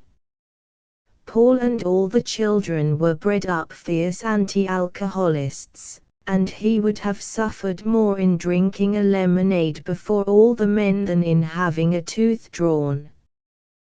The landlady looked at him de haut en bas, rather pitying, and at the same time, resenting his clear, fierce morality. Paul went home, glowering. He entered the house silently.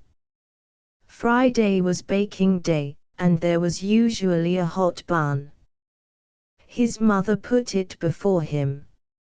Suddenly he turned on her in a fury, his eyes flashing. "I'm not going to the office any more," he said. "Why, what's the matter?" his mother asked in surprise. His sudden rages rather amused her. "I'm not going any more," he declared. "Oh, very well, tell your father so." He chewed his bun as if he hated it. I'm not going to fetch the money." "Then one of Colin's children can go, they'd be glad enough of the sixpence," said Mrs. Morel. This sixpence was Paul's only income. It mostly went in buying birthday presents, but it was an income, and he treasured it.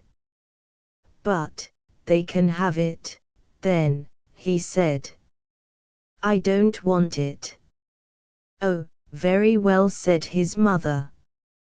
"But you needn't bully me about it. They're hateful, and common, and hateful, they are, and I'm not going any more." Mr. Braithwaite drops his HS, and Mr. Winterbottom says you was. "And is that why you won't go any more?" smiled Mrs. Morel. The boy was silent for some time. His face was pale, his eyes dark and furious. His mother moved about at her work, taking no notice of him. "They always stan' in front of me, so's I can't get out," he said. "Well, my lad, you've only to ask them," she replied. And then Alfred Winterbottom says, "What do they teach you at the board school?" "They never taught him much," said Mrs. Morel. "That is a fact, neither manners nor wit, and his cunning he was born with." So, in her own way, she soothed him.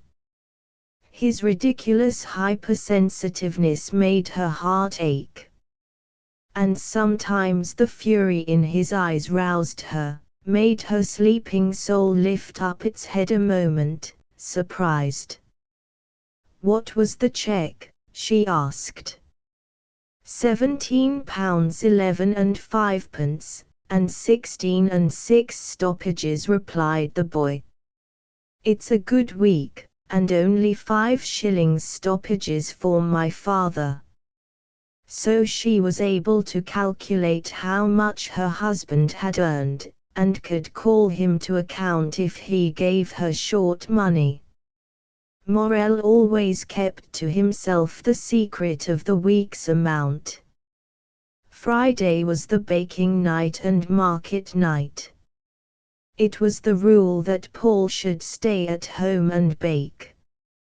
He loved to stop in and draw or read. He was very fond of drawing.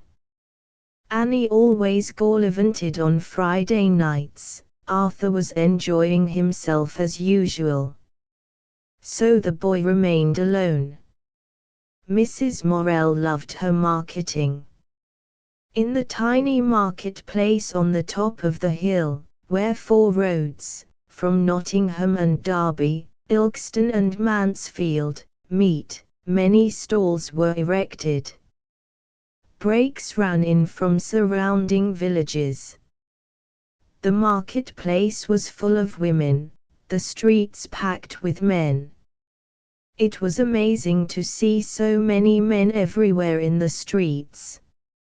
Mrs. Morel usually quarrelled with her lace woman, sympathized with her fruit man, who was a gaby, but his wife was a bad un, laughed with the fish man, who was a scamp but so droll, put the linoleum man in his place, was cold with the oddwares man, and only went to the crockery man when she was driven, or drawn by the cornflowers on a little dish, then she was coldly polite.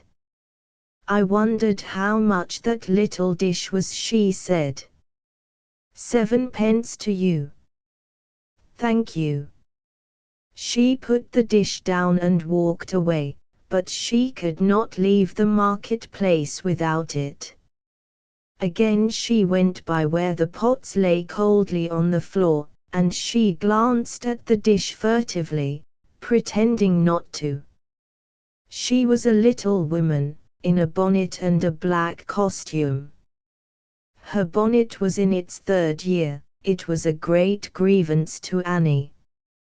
"Mother," the girl implored, "don't wear that nubbly little bonnet." "Then what else shall I wear?" replied the mother tartly. "And I'm sure it's right enough." It had started with a tip, then had flowers, now was reduced to black lace and a bit of jet. "It looks rather come down," said Paul. "Couldn't you give it a pick-me-up?" "I'll jowl your head for impudence," said Mrs. Morel, and she tied the strings of the black bonnet valiantly under her chin. She glanced at the dish again. Both she and her enemy, the pot man, had an uncomfortable feeling, as if there were something between them. Suddenly he shouted, "Do you want it for 5 pence?" She started. Her heart hardened, but then she stooped and took up her dish. "I'll have it," she said. "You'll do me the favor, like," he said. "You'd better spit in it, like you do when I've something give you." Mrs. Morel paid him the 5 pence in a cold manner. "I don't see you give it me," she said. "You wouldn't let me have it for 5 pence if you didn't want to. In this flamin', scrattlin' place you may count yourself lucky if you can give your things away," he growled. "Yes, there are bad times, and good," said Mrs. Morel. But she had forgiven the pot man. They were friends. She dare now finger his pots. So she was happy. Paul was waiting for her. He loved her homecoming. She was always her best, so triumphant, tired, laden with parcels, feeling rich in spirit. He heard her quick, light step in the entry and looked up from his drawing. "Oh," she sighed, smiling at him from the doorway. "My word, you are loaded," he exclaimed, putting down his brush. "I am," she gasped. "That brazen Annie said she'd meet me. Such a weight." She dropped her string bag and her packages on the table. "Is the bread done?" she asked, going to the oven. "The last one is soaking," he replied. "You needn't look, I've not forgotten it." "Oh, that pot man," she said, closing the oven door. "You know what a wretch I've said he was. Well, I don't think he's quite so bad. Don't you? The boy was attentive to her. She took off her little black bonnet. No, I think he can't make any money. Well, it's everybody's cry like nowadays, and it makes him disagreeable. It would me, said Paul. Well, one can't wonder at it. And he let me have, how much do you think he let me have this for? She took the dish out of its rag of newspaper, and stood looking on it with joy. Show me, said Paul. The two stood together gloating over the dish. I love cornflowers on things, said Paul. Yes, and I thought of the teapot you bought me, 1 and 3, said Paul. 5 pence. It's not enough, Mother. No. Do you know, I fairly sneaked off with it. But I'd been extravagant, I couldn't afford any more. And he needn't have let me have it if he hadn't wanted to. No, he needn't, need he, said Paul, and the two comforted each other from the fear of having robbed the potman. We see N have stewed fruit in it, said Paul. Or custard, or a jelly, said his mother. Or radishes and lettuce, said he. Don't forget that bread, she said, her voice bright with glee. Paul looked in the oven, tapped the loaf on the base. It's done, he said, giving it to her. She tapped it also. Yes, she replied, going to unpack her bag. Oh, and I'm a wicked, extravagant woman. I know I'll come to want. He hopped to her side eagerly, to see her latest extravagance. She unfolded another lump of newspaper and disclosed some roots of pansies and of crimson daisies. 4 penn'orth, she moaned. How cheap, he cried. Yes, but I couldn't afford it this week of all weeks. But lovely, he cried. Aren't they? She exclaimed, giving way to pure joy. Paul, look at this yellow one, isn't it, and a face just like an old man. Just, cried Paul, stooping to sniff. And smells that nice. But he's a bit splashed. He ran in the scullery, came back with the flannel, and carefully washed the pansy. Now look at him, now he's wet, he said. Yes, she exclaimed, brimful of satisfaction. The children of Scargill Street felt quite select.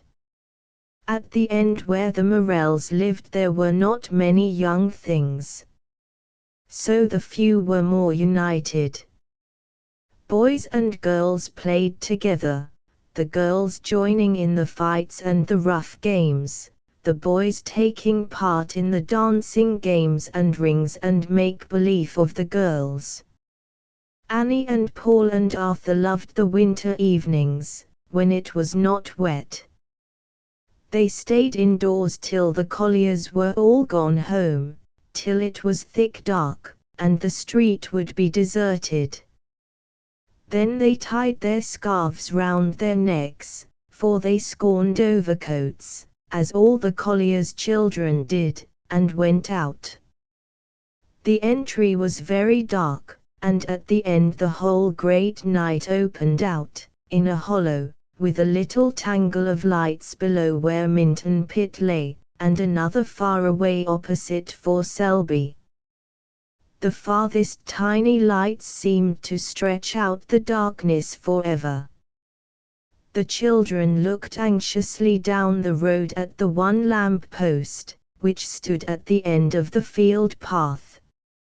If the little, luminous space were deserted, the two boys felt genuine desolation. They stood with their hands in their pockets under the lamp, turning their backs on the night, quite miserable, watching the dark houses. Suddenly a pinafore under a short coat was seen, and a long-legged girl came flying up. "Where's Billy Pillis and your Annie and Eddie Dakin?" "I don't know." But it did not matter so much, there were three now. They set up a game round the lamp-post, till the others rushed up, yelling. Then the play went fast and furious. There was only this one lamp-post. Behind was the great scoop of darkness, as if all the night were there. In front, another wide, dark way opened over the hill brow. Occasionally somebody came out of this way and went into the field down the path. In a dozen yards the night had swallowed them. The children played on. They were brought exceedingly close together owing to their isolation.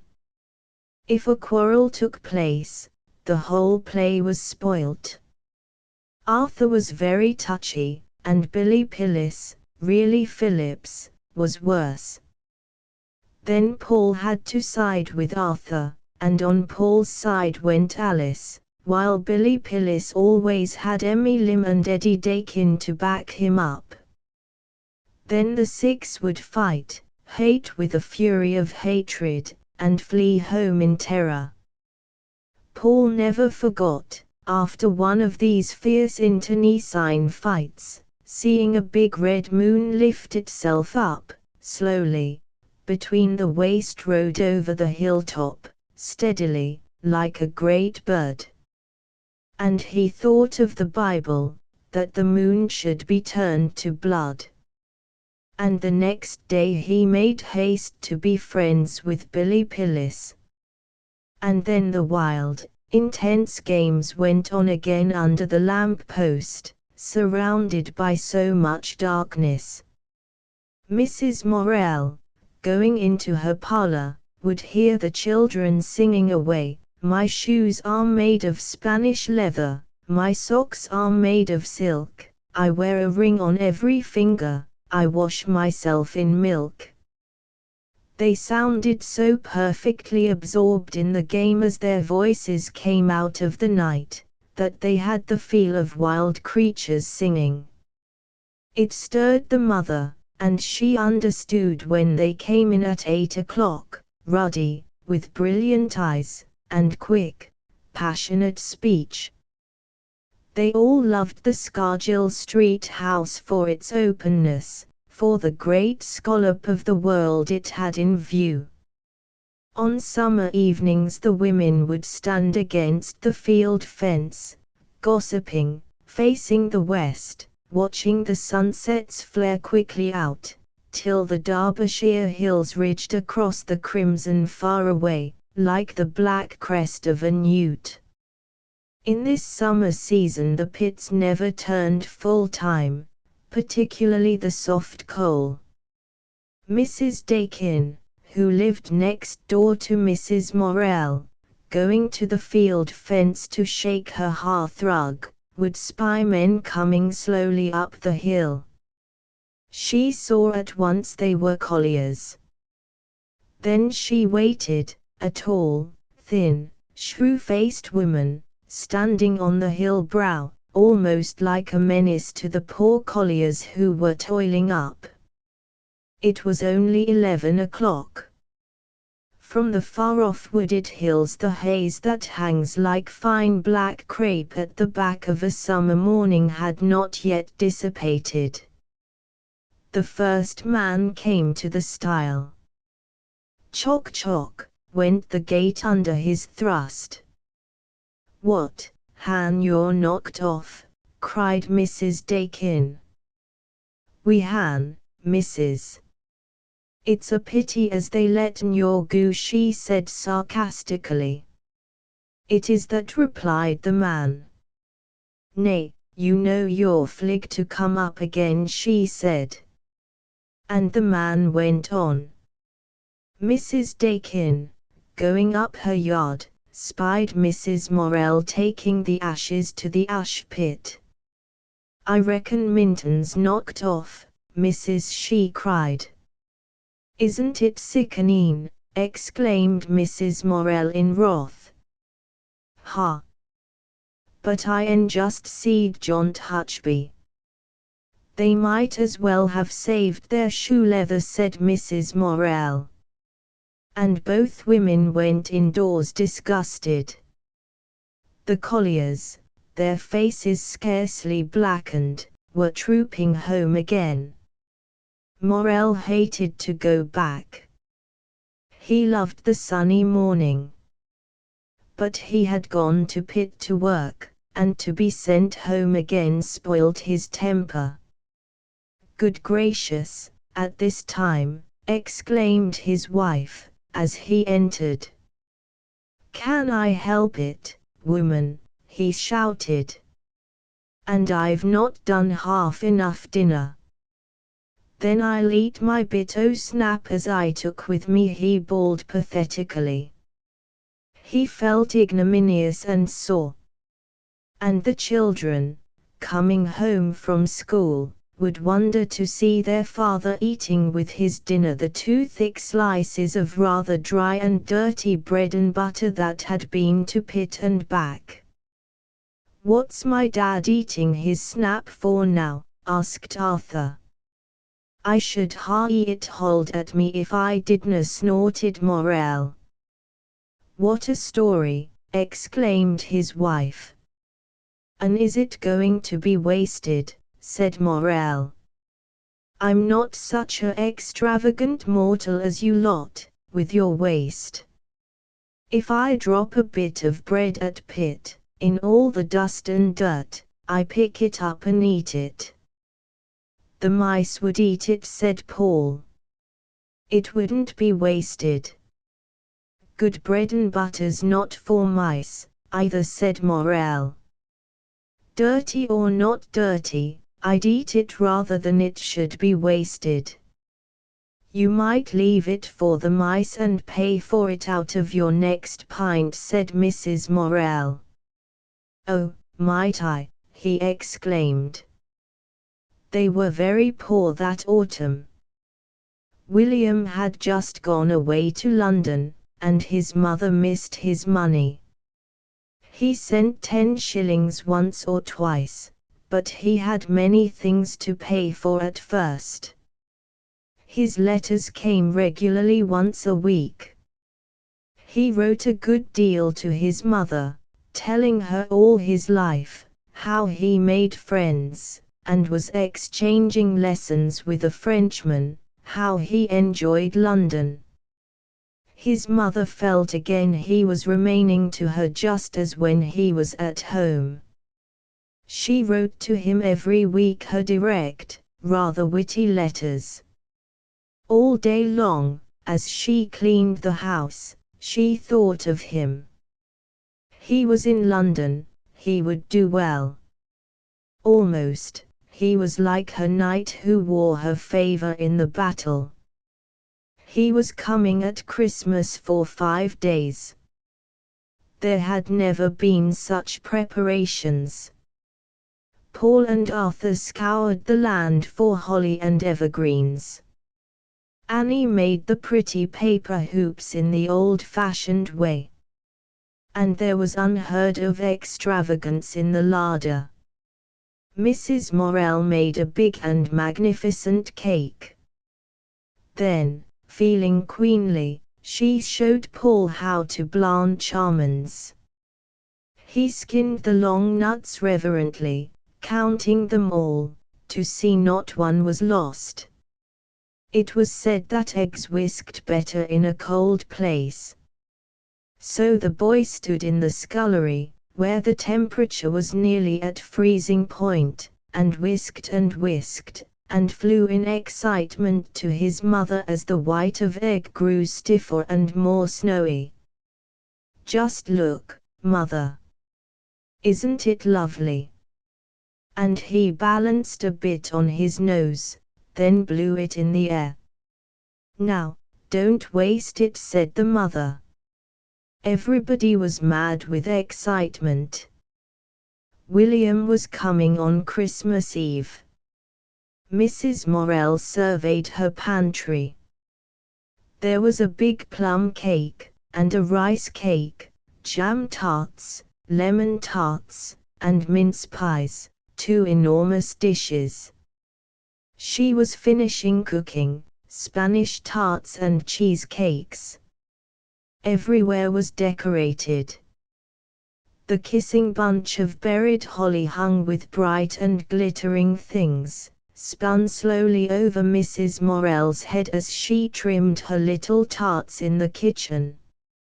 A great fire roared. There was a scent of cooked pastry. He was due at 7 o'clock, but he would be late. The 3 children had gone to meet him. She was alone. But at 6:45 Morell came in again. Neither wife nor husband spoke. He sat in his armchair, quite awkward with excitement, and she quietly went on with her baking. Only by the careful way in which she did things could it be told how much moved she was. The clock ticked on. "What time dost say he's coming?" Morell asked for the 5th time. "The train gets in at 6:30, she replied emphatically. "Then he'll be here at 7:10. Bless you, it'll be hours late on the Midland," she said indifferently. But she hoped, by expecting him late, to bring him early. Morell went down the entry to look for him. Then he came back. "Goodness, man," she said. "You're like an ill-sitting hen. Hadna you better be getting him summat to eat ready?" asked the father. "There's plenty of time," she answered. "There's not so much as I can see on," he answered, turning crossly in his chair. She began to clear her table. The kettle was singing. They waited and waited. Meantime the 3 children were on the platform at Sethley Bridge, on the Midland Main Line, 2 miles from home. They waited 1 hour. A train came, he was not there. Down the line the red and green lights shone. It was very dark and very cold. "Ask him if the London trains come," said Paul to Annie, when they saw a man in a tip-cap. "I'm not," said Annie. "You be quiet, he might send us off." But Paul was dying for the man to know they were expecting someone by the London train, it sounded so grand. Yet he was too much scared of broaching any man, let alone one in a peaked cap, to dare to ask. The 3 children could scarcely go into the waiting room for fear of being sent away, and for fear something should happen whilst they were off the platform.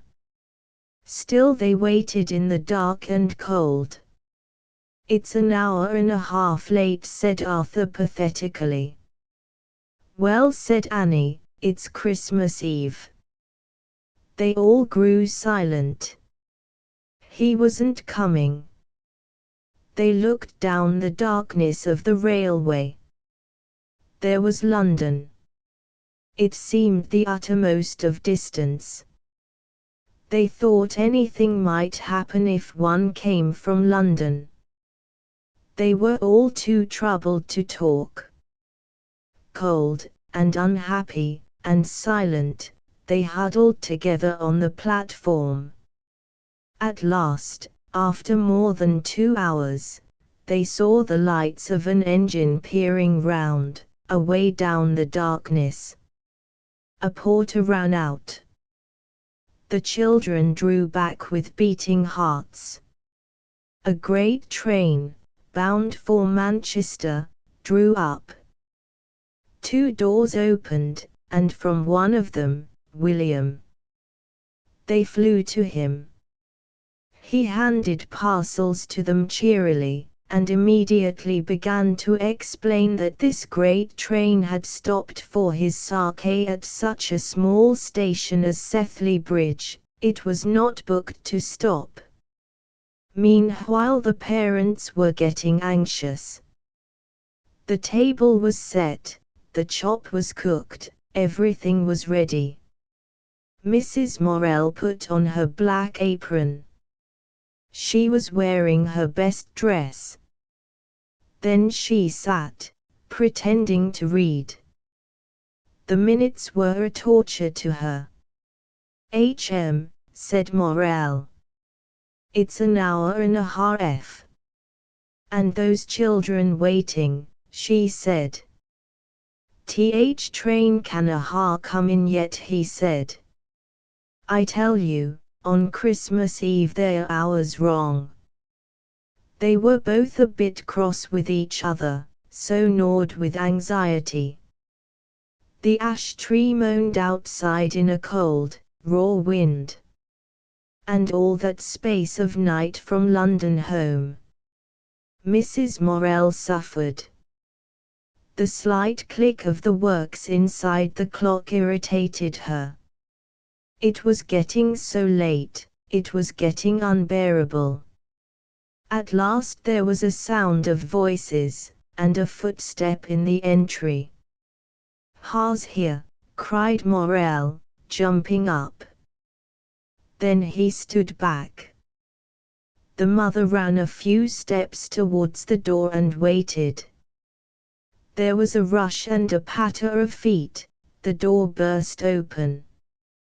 William was there. He dropped his Gladstone bag and took his mother in his arms. "Mater," he said.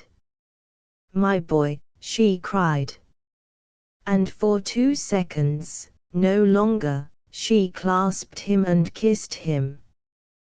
Then she withdrew and said, trying to be quite normal, "But how late you are." "Aren't I?" he cried, turning to his father. "Well, Dad." The 2 men shook hands. "Well, my lad." Morell's eyes were wet. "We thought T'd niver be come in," he said. "Oh, I'd come," exclaimed William. Then the son turned round to his mother. "But you look well," she said proudly, laughing. "Well," he exclaimed. "I should think so, coming home." He was a fine fellow, big, straight, and fearless looking. He looked round at the evergreens and the kissing bunch, and the little tarts that lay in their tins on the hearth. "By Jove, Mother, it's not different," he said, as if in relief. Everybody was still for a second. Then he suddenly sprang forward, picked a tart from the hearth, and pushed it whole into his mouth. "Well, did ever you see such a parish oven?" the father exclaimed. He had brought them endless presents. Every penny he had spent on them. There was a sense of luxury overflowing in the house. For his mother there was an umbrella with gold on the pale handle. She kept it to her dying day, and would have lost anything rather than that. Everybody had something gorgeous, and besides, there were pounds of unknown sweets, Turkish delight, crystallized pineapple, and such like things which, the children thought, only the splendor of London could provide. And Paul boasted of these sweets among his friends. Real pineapple, cut off in slices, and then turned into crystal, Fairgrande. Everybody was mad with happiness in the family. Home was home, and they loved it with a passion of love, whatever the suffering had been. There were parties, there were rejoicings. People came in to see William, to see what difference London had made to him. And they all found him such a gentleman, and such a fine fellow, my word. When he went away again, the children retired to various places to weep alone. Morel went to bed in misery, and Mrs. Morel felt as if she were numbed by some drug, as if her feelings were paralyzed. She loved him passionately. He was in the office of a lawyer connected with a large shipping firm, and at the midsummer his chief offered him a trip in the Mediterranean on one of the boats, for quite a small cost. Mrs. Morel wrote, "Go, go, my boy.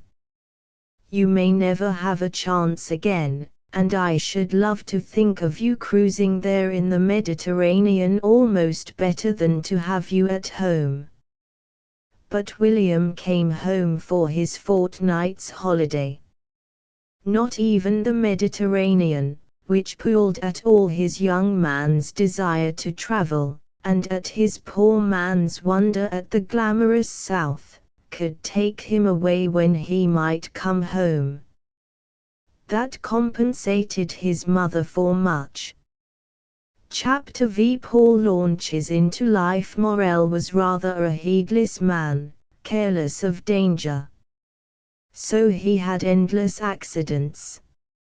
Now, when Mrs. Morel heard the rattle of an empty coal cart cease at her entry end, she ran into the parlor to look, expecting almost to see her husband seated in the wagon, his face grey under his dirt, his body limp and sick with some hurt or other. If it were he, she would run out to help. About a year after William went to London, and just after Paul had left school, before he got work, Mrs. Morel was upstairs and her son was painting in the kitchen. He was very clever with his brush, when there came a knock at the door. Crossly he put down his brush to go. At the same moment his mother opened a window upstairs and looked down. A pit lad in his dirt stood on the threshold. "Is this Walter Morel's?" he asked. "Yes," said Mrs. Morel. "What is it?" But she had guessed already. "Your mester's got hurt," he said. "Eh, dear me," she exclaimed. "It's a wonder if he hadn't, lad. And what's he done this time?" "I don't know for sure, but it's his leg somewhere. They ta'en him to th hospital." "Good gracious me," she exclaimed. "Eh, dear, what a one he is. There's not 5 minutes of peace, I'll be hanged if there is. His thumb's nearly better, and now, did you see him?" "I seed him at th bottom. And I seed 'em bring him up in a tub, and he were in a dead faint. But he shouted like anything when Dr. Fraser examined him ith lamp cabin, and Coston swore, and said as he were going to be ta'en wome, he warn't he going to th hospital." The boy faltered to an end. "He would want to come home, so that I can have all the bother." "Thank you, my lad." "Eh, dear, if I'm not sick and surfeited, I am." She came downstairs. Paul had mechanically resumed his painting. And it must be pretty bad if they've taken him to the hospital, she went on. But what a careless creature he is. Other men don't have all these accidents. Yes, he would want to put all the burden on me. Dear, just as we were getting easy a bit at last. Put those things away, there's no time to be painting now. What time is there a train? I know I'll have to go trailing to Keston. I'll have to leave that bedroom.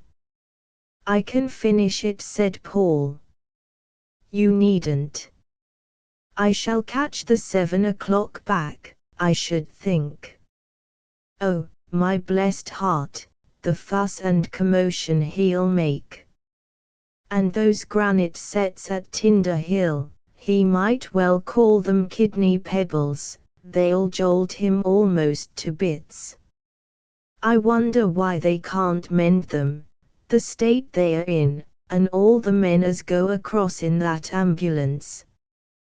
You'd think they'd have a hospital here. The men bought the ground, and, my sirs, there'd be accidents enough to keep it going. But no, they must trail them 10 miles in a slow ambulance to Nottingham. It's a crying shame. Oh, and the fuss he'll make. I know he will. I wonder who's with him. Barker, ISD think. Poor beggar, he'll wish himself anywhere rather. But he'll look after him, I know. Now there's no telling how long he'll be stuck in that hospital, and won't he hate it? But if it's only his leg, it's not so bad. All the time she was getting ready. Hurriedly taking off her bodice, she crouched at the boiler while the water ran slowly into her lading can. I wish this boiler was at the bottom of the sea, she exclaimed, wriggling the handle impatiently. She had very handsome, strong arms, rather surprising on a smallish woman. Paul cleared away, put on the kettle, and set the table. There isn't a train till 4:20, he said. You've time enough. Oh no, I haven't, she cried, blinking at him over the towel as she wiped her face. Yes, you have. You must drink a cup of tea at any rate. Should I come with you to Keston? Come with me. What for, I should like to know. Now, what have I to take him? Dear. His clean shirt, and it's a blessing it is clean. But it had better be aired. And stockings, he won't want them, and a towel, I suppose, and handkerchiefs. Now what else? A comb, a knife and fork and spoon, said Paul. His father had been in the hospital before. Goodness knows what sort of state his feet were in, continued Mrs. Morell, as she combed her long brown hair, that was fine as silk, and was touched now with grey. He's very particular to wash himself to the waist, but below he thinks doesn't matter. But there, I suppose they see plenty like it. Paul had laid the table. He cut his mother 1 or 2 pieces of very thin bread and butter. Here you are, he said, putting her cup of tea in her place. I can't be bothered, she exclaimed crossly. Well, you've got to, so there, now it's put out ready, he insisted. So she sat down and sipped her tea, and ate a little, in silence. She was thinking. In a few minutes she was gone, to walk the 2.5 miles to Keston Station. All the things she was taking him she had in her bulging string bag. Paul watched her go up the road between the hedges, a little, quick-stepping figure, and his heart ached for her, that she was thrust forward again into pain and trouble. And she, tripping so quickly in her anxiety, felt at the back of her son's heart waiting on her, felt him bearing what part of the burden he could, even supporting her.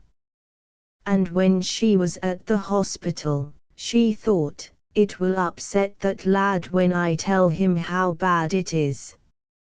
I'd better be careful. And when she was trudging home again, she felt he was coming to share her burden.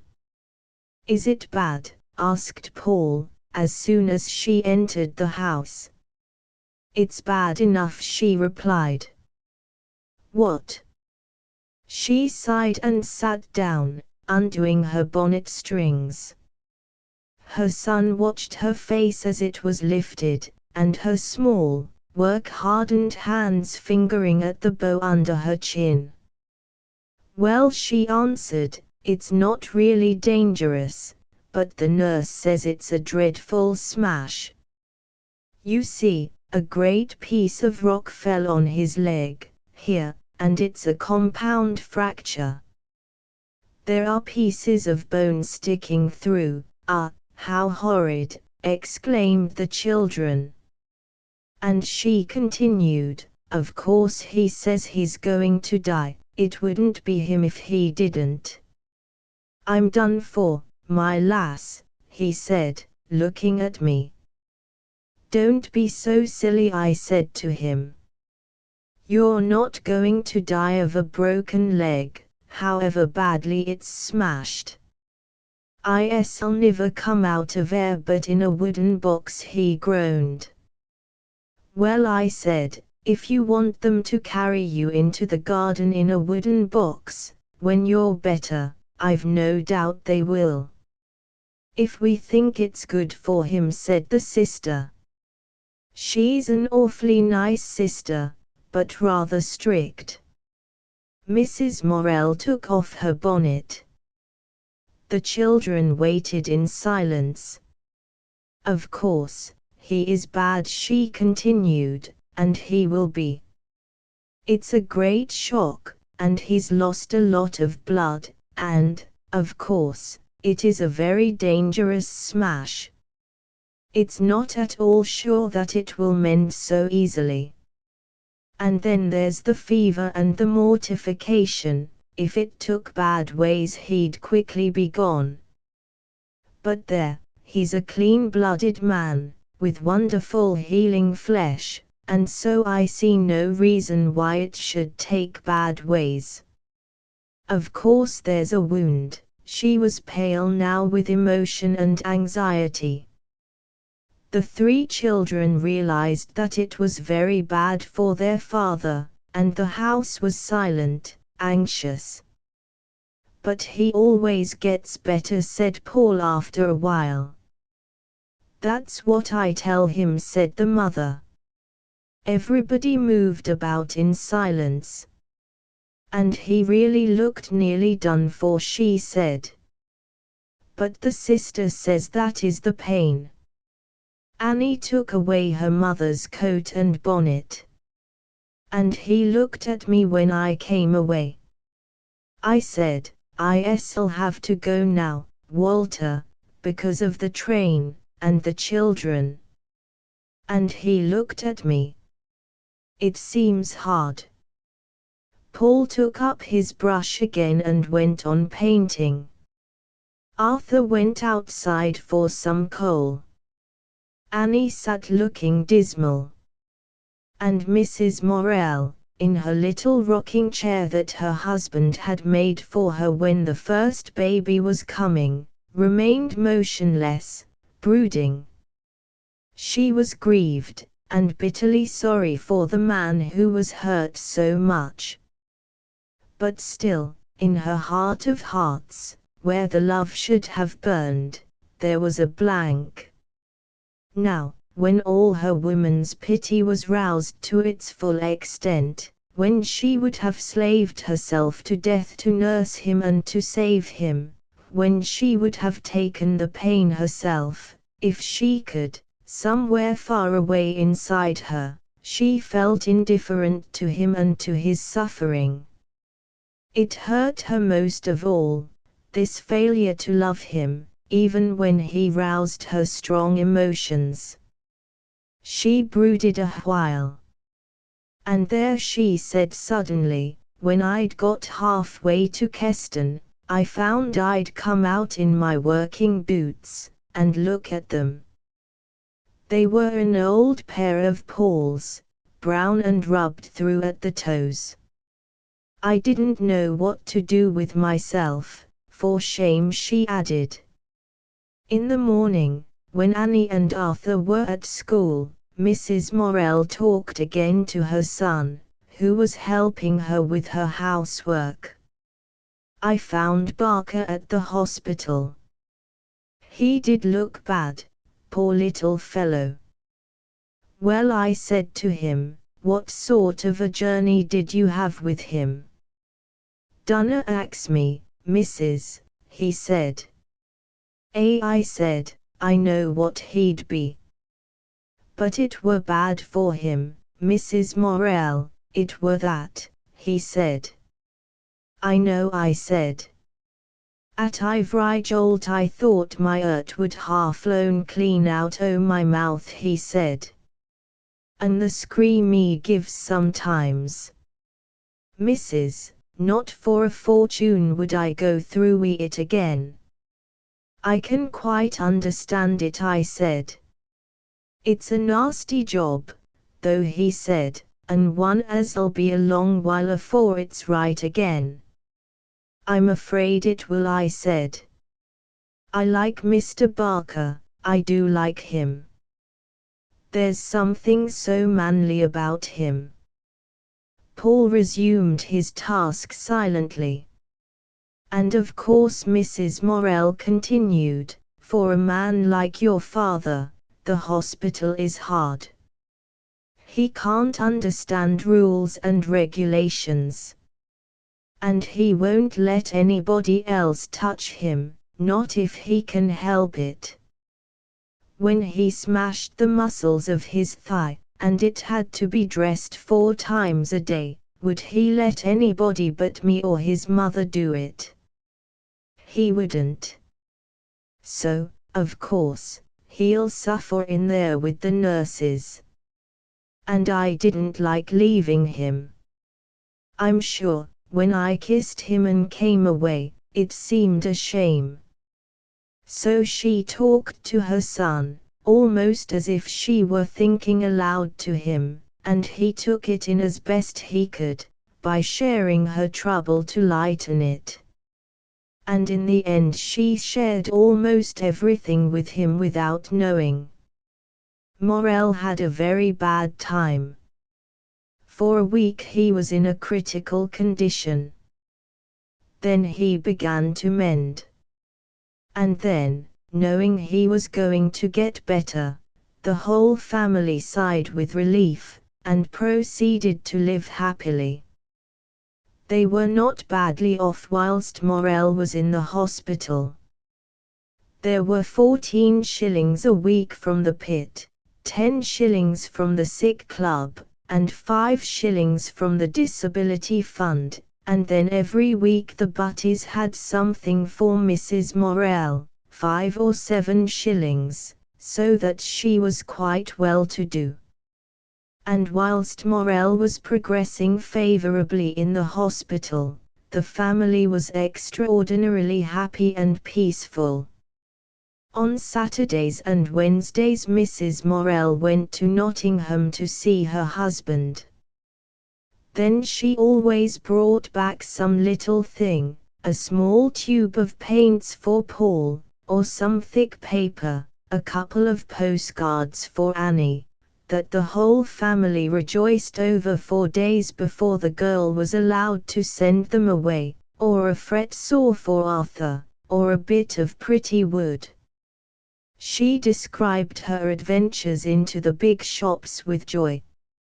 Soon the folk in the picture shop knew her, and knew about Paul. The girl in the bookshop took a keen interest in her. Mrs. Morel was full of information when she got home from Nottingham. The three sat round till bedtime, listening, putting in, arguing.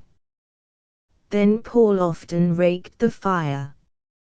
"I'm the man in the house now," he used to say to his mother with joy.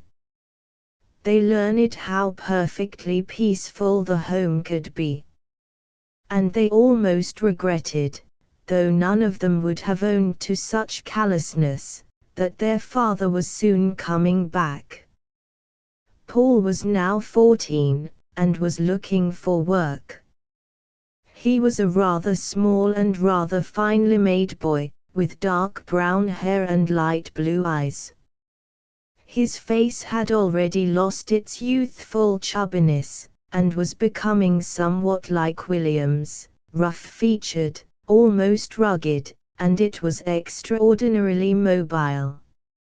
Usually he looked as if he saw things, was full of life, and warm. Then his smile, like his mother's, came suddenly and was very lovable, and then, when there was any clog in his soul's quick running, his face went stupid and ugly. He was the sort of boy that becomes a clown and a lout as soon as he is not understood, or feels himself held cheap, and, again, is adorable at the first touch of warmth. He suffered very much from the first contact with anything. When he was 7, the starting school had been a nightmare and a torture to him. But afterwards he liked it. And now that he felt he had to go out into life, he went through agonies of shrinking self-consciousness. He was quite a clever painter for a boy of his years, and he knew some French and German and mathematics that Mr. Heaton had taught him. But nothing he had was of any commercial value. He was not strong enough for heavy manual work, his mother said. He did not care for making things with his hands, preferred racing about, or making excursions into the country, or reading, or painting. "What do you want to be?" his mother asked. "Anything." "That is no answer," said Mrs. Morel. But it was quite truthfully the only answer he could give. His ambition, as far as this world's gear went, was quietly to earn his 30 or 35 shillings a week somewhere near home, and then, when his father died, have a cottage with his mother, paint and go out as he liked, and live happy ever after. That was his program as far as doing things went. But he was proud within himself, measuring people against himself, and placing them, inexorably. And he thought that perhaps he might also make a painter, the real thing. But that he left alone.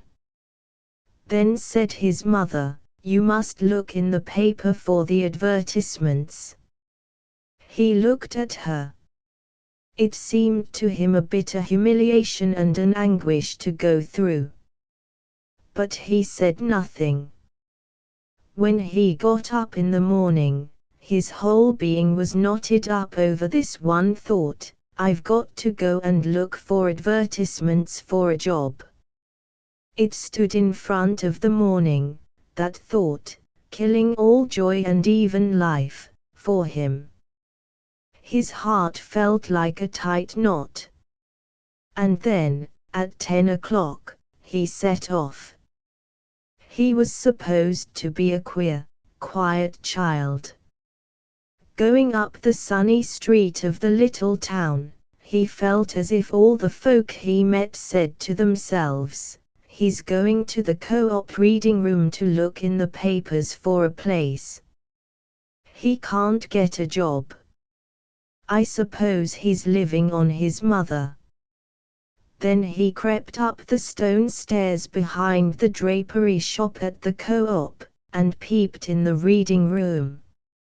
Usually 1 or 2 men were there, either old, useless fellows, or colliers on the club.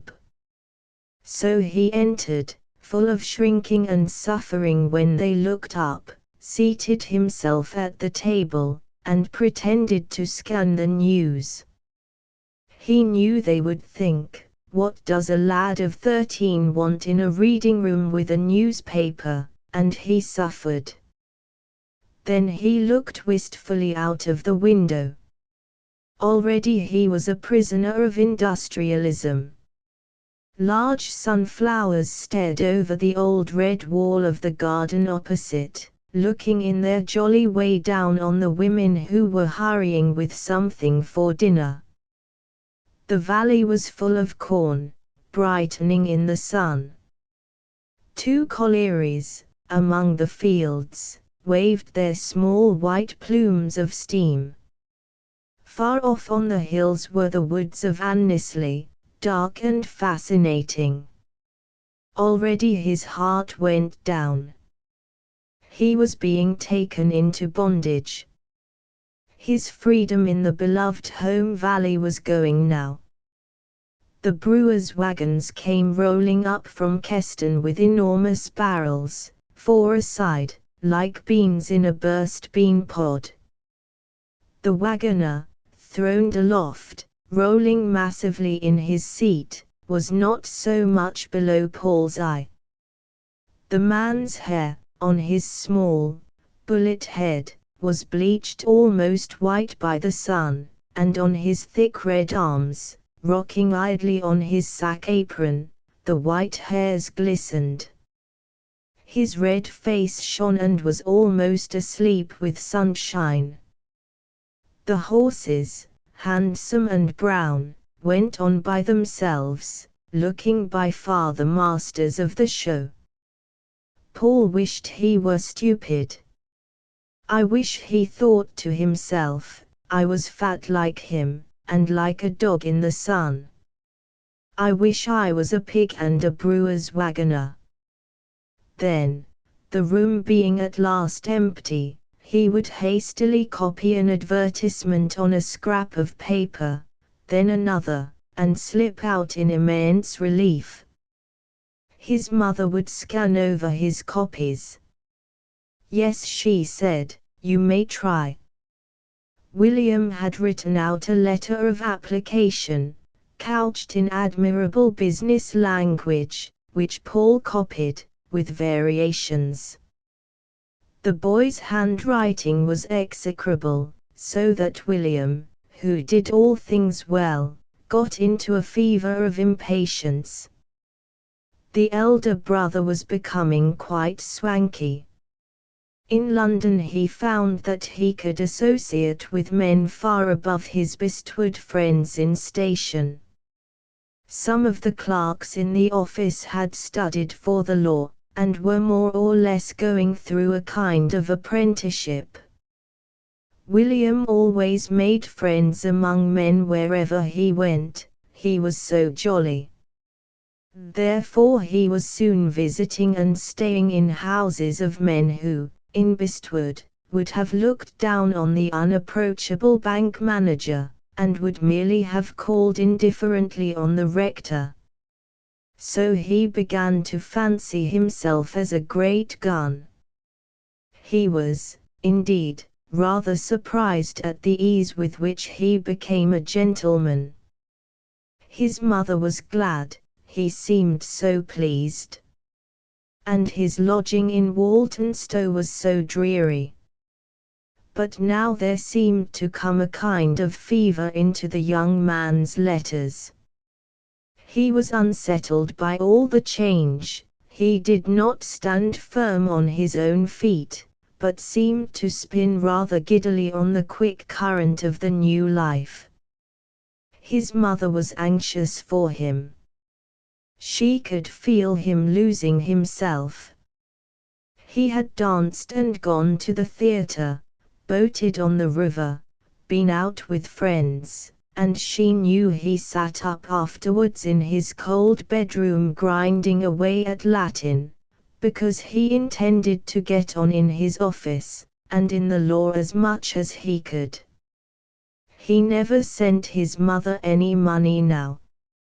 It was all taken, the little he had, for his own life. And she did not want any, except sometimes, when she was in a tight corner, and when 10 shillings would have saved her much worry. She still dreamed of William, and of what he would do, with herself behind him. Never for a minute would she admit to herself how heavy and anxious her heart was because of him. Also he talked a good deal now of a girl he had met at a dance, a handsome brunette, quite young, and a lady, after whom the men were running thick and fast. "I wonder if you would run, my boy," his mother wrote to him, "unless you saw all the other men chasing her too.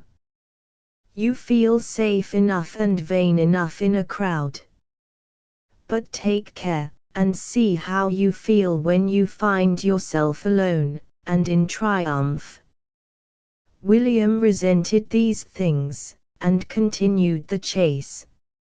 He had taken the girl on the river. "If you saw her, mother, you would know how I feel. Tall and elegant, with the clearest of clear, transparent olive complexions, hair as black as jet, and such grey eyes, bright, mocking, like lights on water at night. It is all very well to be a bit satirical till you see her. And she dresses as well as any woman in London. I tell you, your son doesn't half put his head up when she goes walking down Piccadilly with him." Mrs. Morel wondered, in her heart, if her son did not go walking down Piccadilly with an elegant figure and fine clothes, rather than with a woman who was near to him. But she congratulated him in her doubtful fashion. And, as she stood over the washing tub, the mother brooded over her son. She saw him saddled with an elegant and expensive wife, earning little money, dragging along and getting draggled in some small, ugly house in a suburb. But there, she told herself, I am very likely a silly, meeting trouble halfway.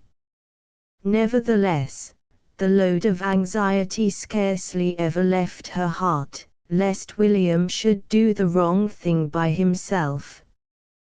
Presently, Paul was bidden call upon Thomas Jordan, manufacturer of surgical appliances, at 21, Spaniel Row, Nottingham. Mrs. Morel was all joy. There, you see, she cried, her eyes shining. You've only written 4 letters, and the 3rd is answered. You're lucky, my boy, as I always said you were. Paul looked at the picture of a wooden leg, adorned with elastic stockings and other appliances, that figured on Mr. Jordan's notepaper, and he felt alarmed. He had not known that elastic stockings existed. And he seemed to feel the business world, with its regulated system of values, and its impersonality, and he dreaded it. It seemed monstrous also that a business could be run on wooden legs. Mother and son set off together one Tuesday morning. It was August and blazing hot. Paul walked with something screwed up tight inside him. He would have suffered much physical pain rather than this unreasonable suffering at being exposed to strangers, to be accepted or rejected. Yet he chattered away with his mother. He would never have confessed to her how he suffered over these things, and she only partly guessed. She was gay, like a sweetheart. She stood in front of the ticket office at Bestwood, and Paul watched her take from her purse the money for the tickets. As he saw her hands in their old black kid gloves getting the silver out of the worn purse, his heart contracted with pain of love of her. She was quite excited, and quite gay. He suffered because she would talk aloud in presence of the other travelers. "Now look at that silly cow," she said, careering round as if it thought it was a circus. "It's most likely a botfly," he said very low. "A what?" she asked brightly and unashamed. They thought a while. He was sensible all the time of having her opposite him. Suddenly their eyes met, and she smiled to him, a rare, intimate smile, beautiful with brightness and love. Then each looked out of the window. The 16 slow miles of railway journey passed. The mother and son walked down Station Street, feeling the excitement of lovers having an adventure together. In Carrington Street they stopped to hang over the parapet and look at the barges on the canal below. "It's just like Venice," he said, seeing the sunshine on the water that lay between high factory walls. "Perhaps," she answered, smiling. They enjoyed the shops immensely. "Now you see that blouse," she would say, "wouldn't that just suit our Annie? And for 1.11.3. Isn't that cheap? And made of needlework as well," he said. Yes. They had plenty of time, so they did not hurry. The town was strange and delightful to them. But the boy was tied up inside in a knot of apprehension. He dreaded the interview with Thomas Jordan. It was nearly 11 o'clock by St. Peter's Church. They turned up a narrow street that led to the castle. It was gloomy and old-fashioned, having low dark shops and dark green house doors with brass knockers, and yellow ochred doorsteps projecting onto the pavement, then another old shop whose small window looked like a cunning, half-shut eye. Mother and son went cautiously, looking everywhere for Thomas Jordan and Son. It was like hunting in some wild place. They were on tiptoe of excitement. Suddenly they spied a big, dark archway, in which were names of various firms, Thomas Jordan among them. "Here it is," said Mrs. Morel. "But now where is it?" They looked round. On one side was a queer, dark, cardboard factory, on the other a commercial hotel. "It's up the entry," said Paul. And they ventured under the archway, as into the jaws of the dragon. They emerged into a wide yard, like a well, with buildings all round. It was littered with straw and boxes, and cardboard. The sunshine actually caught one crate whose straw was streaming onto the yard like gold. But elsewhere the place was like a pit. There were several doors, and 2 flights of steps. Straight in front, on a dirty glass door at the top of a staircase, loomed the ominous words Thomas Jordan and Son, Surgical Appliances. Mrs. Morel went first, her son followed her. Charles I mounted his scaffold with a lighter heart than had Paul Morel as he followed his mother up the dirty steps to the dirty door. She pushed open the door, and stood in pleased surprise. In front of her was a big warehouse, with creamy paper parcels everywhere, and clerks, with their shirt sleeves rolled back, were going about in an at-home sort of way. The light was subdued, the glossy cream parcels seemed luminous, the counters were of dark brown wood. All was quiet and very homely. Mrs. Morel took 2 steps forward, then waited. Paul stood behind her. She had on her Sunday bonnet and a black veil. He wore a boy's broad white collar and a Norfolk suit. One of the clerks looked up. He was thin and tall, with a small face. His way of looking was alert.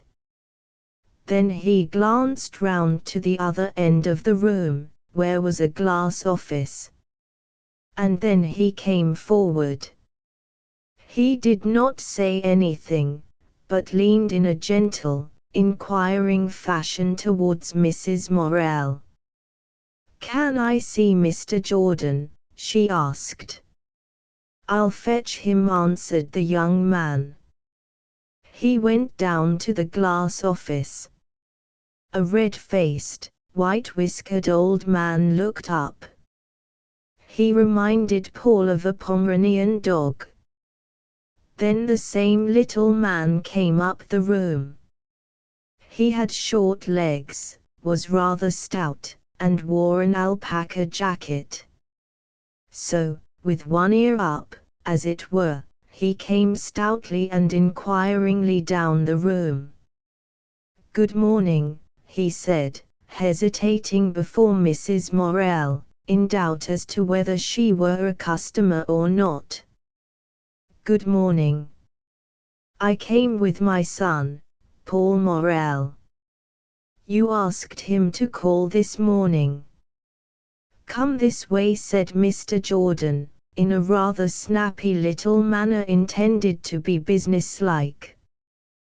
They followed the manufacturer into a grubby little room, upholstered in black American leather, glossy with the rubbing of many customers. On the table was a pile of trusses, yellow wash leather hoops tangled together. They looked new and living. Paul sniffed the odor of new wash leather. He wondered what the things were. By this time he was so much stunned that he only noticed the outside things. "Sit down," said Mr. Jordan, irritably pointing Mrs. Morel to a horsehair chair. She sat on the edge in an uncertain fashion. Then the little old man fidgeted and found a paper.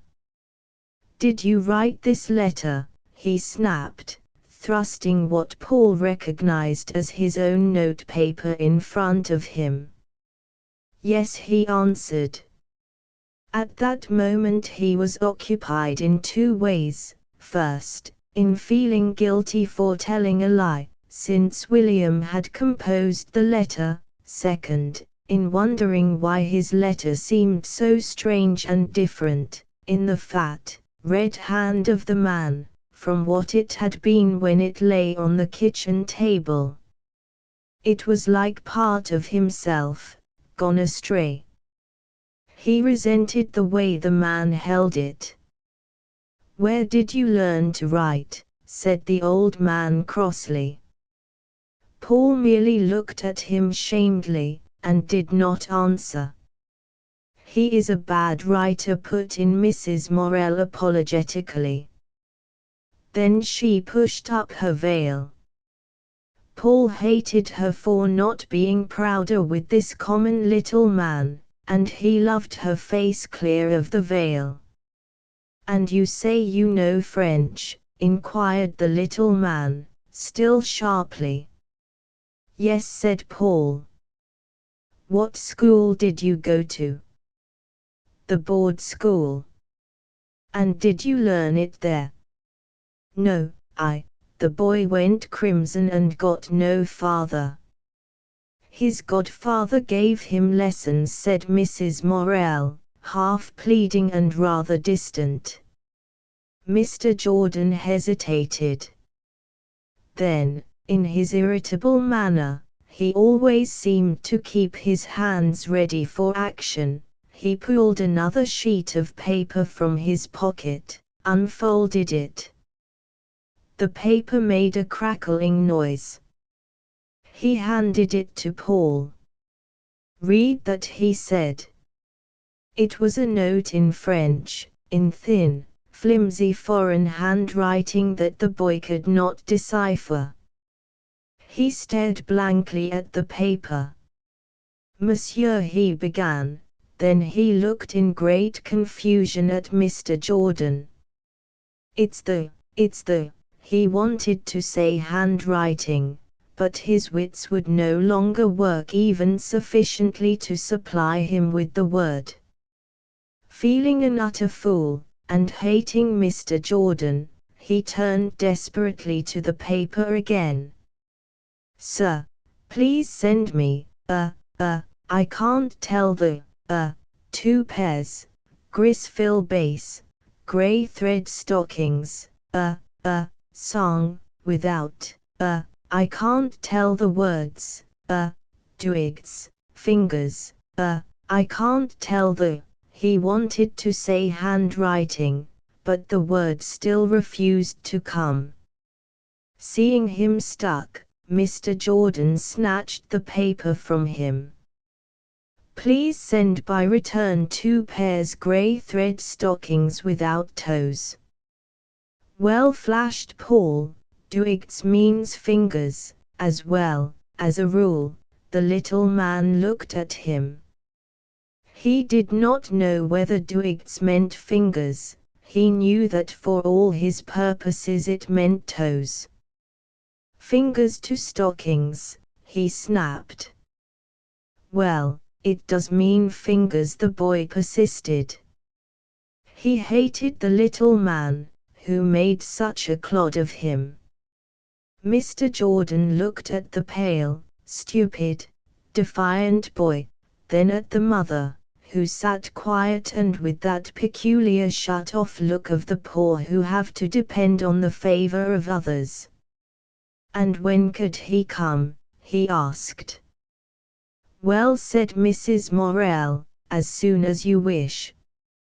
He has finished school now. He would live in Bestwood. Yes, but he could be in, at the station, at 7:45. H.M.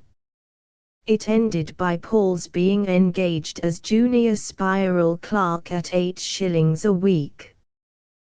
The boy did not open his mouth to say another word, after having insisted that Duig's meant fingers. He followed his mother down the stairs. She looked at him with her bright blue eyes full of love and joy. I think you'll like it, she said. Duig's does mean fingers, mother, and it was the writing. I couldn't read the writing. Never mind, my boy.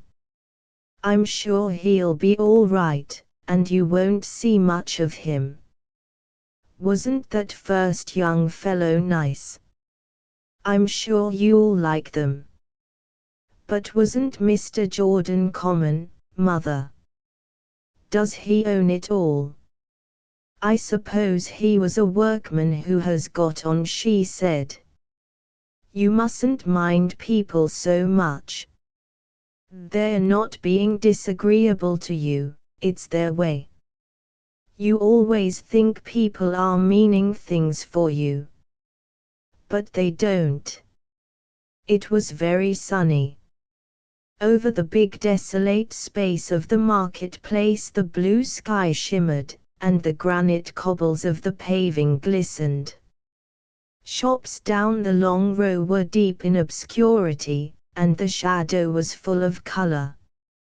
Just where the horse trams trundled across the market was a row of fruit stalls, with fruit blazing in the sun, apples and piles of reddish oranges, small green gauge plums and bananas. There was a warm scent of fruit as mother and son passed.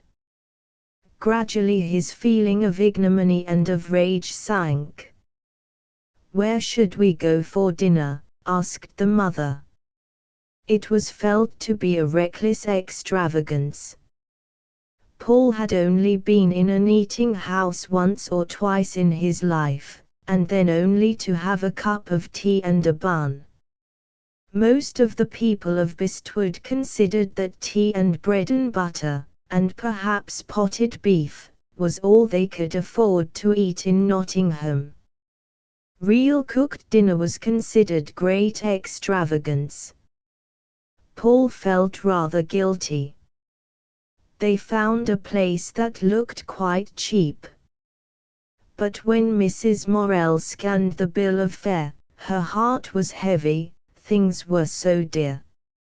So she ordered kidney pies and potatoes as the cheapest available dish.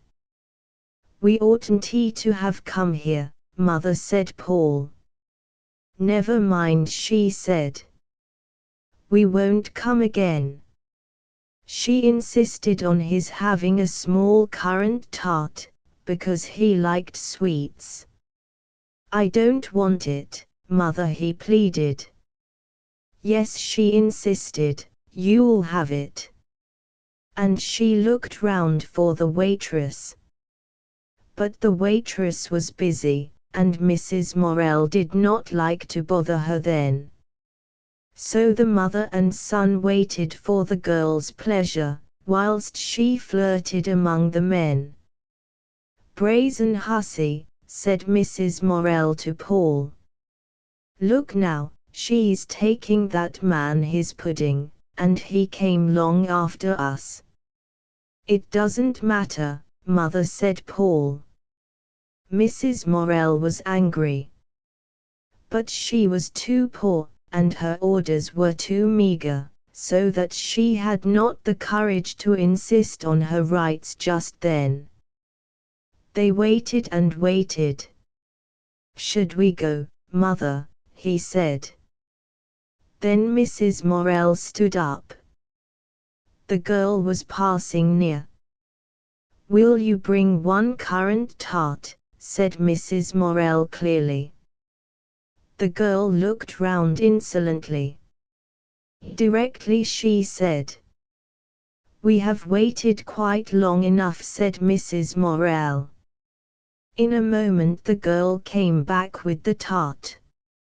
Mrs. Morell asked coldly for the bill. Paul wanted to sink through the floor. He marveled at his mother's hardness. He knew that only years of battling had taught her to insist even so little on her rights. She shrank as much as he. "It's the last time I go there for anything," she declared, when they were outside the place, thankful to be clear. "We'll go," she said, "and look at Keeps and Boots, and one or two places, shall we?" They had discussions over the pictures, and Mrs. Morell wanted to buy him a little sable brush that he hankered after. But this indulgence he refused. He stood in front of milliners' shops and drapers' shops almost bored, but content for her to be interested. They wandered on. "Now, just look at those black grapes," she said. "They make your mouth water. I've wanted some of those for years, but I'll have to wait a bit before I get them." Then she rejoiced in the florists, standing in the doorway sniffing. "Oh, oh! Isn't it simply lovely?" Paul saw, in the darkness of the shop, an elegant young lady in black peering over the counter curiously. "They're looking at you," he said, trying to draw his mother away. "But what is it?" she exclaimed, refusing to be moved. "Stocks," he answered, sniffing hastily. "Look, there's a tub full." "So there is, red and white. But really, I never knew stocks to smell like it." And, to his great relief, she moved out of the doorway, but only to stand in front of the window. "Paul," she cried to him, who was trying to get out of sight of the elegant young lady in black, the shop girl. "Paul, just look here." He came reluctantly back. "Now, just look at that fuchsia," she exclaimed, pointing. "Hm." He made a curious, interested sound. "You'd think every second as the flowers was going to fall off, they hang so big and heavy. And such an abundance," she cried. "And the way they drop downwards with their threads and knots." "Yes," she exclaimed. "Lovely. I wonder who'll buy it," he said. "I wonder," she answered. "Not us. It would die in our parlor." "Yes, beastly cold, sunless hole, it kills every bit of a plant you put in, and the kitchen chokes them to death." They bought a few things, and set off towards the station. Looking up the canal, through the dark pass of the buildings, they saw the castle on its bluff of brown, green-bushed rock, in a positive miracle of delicate sunshine. "Won't it be nice for me to come out at dinner times?" said Paul. "I can go all round here and see everything. I'll love it." "You will," assented his mother. He had spent a perfect afternoon with his mother. They arrived home in the mellow evening, happy, and glowing, and tired. In the morning he filled in the form for his season ticket and took it to the station. When he got back, his mother was just beginning to wash the floor. He sat crouched up on the sofa. "He says it'll be here on Saturday," he said. "And how much will it be?" "About £1.11, he said. She went on washing her floor in silence. "Is it a lot?" he asked. "It's no more than I thought," she answered. "And I'll earn 8 shillings a week," he said. She did not answer, but went on with her work. At last she said, "That William promised me, when he went to London, as he'd give me £1 a month. He has given me 10 shillings, twice, and now I know he hasn't a farthing if I asked him. Not that I want it. Only just now you'd think he might be able to help with this ticket, which I'd never expected." "He earns a lot," said Paul. "He earns £130.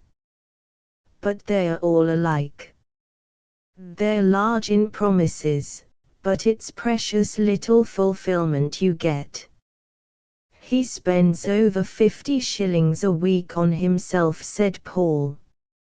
"And I keep this house on less than 30, she replied, "and am supposed to find money for extras. But they don't care about helping you, once they've gone. He'd rather spend it on that dressed-up creature." "She should have her own money if she's so grand," said Paul.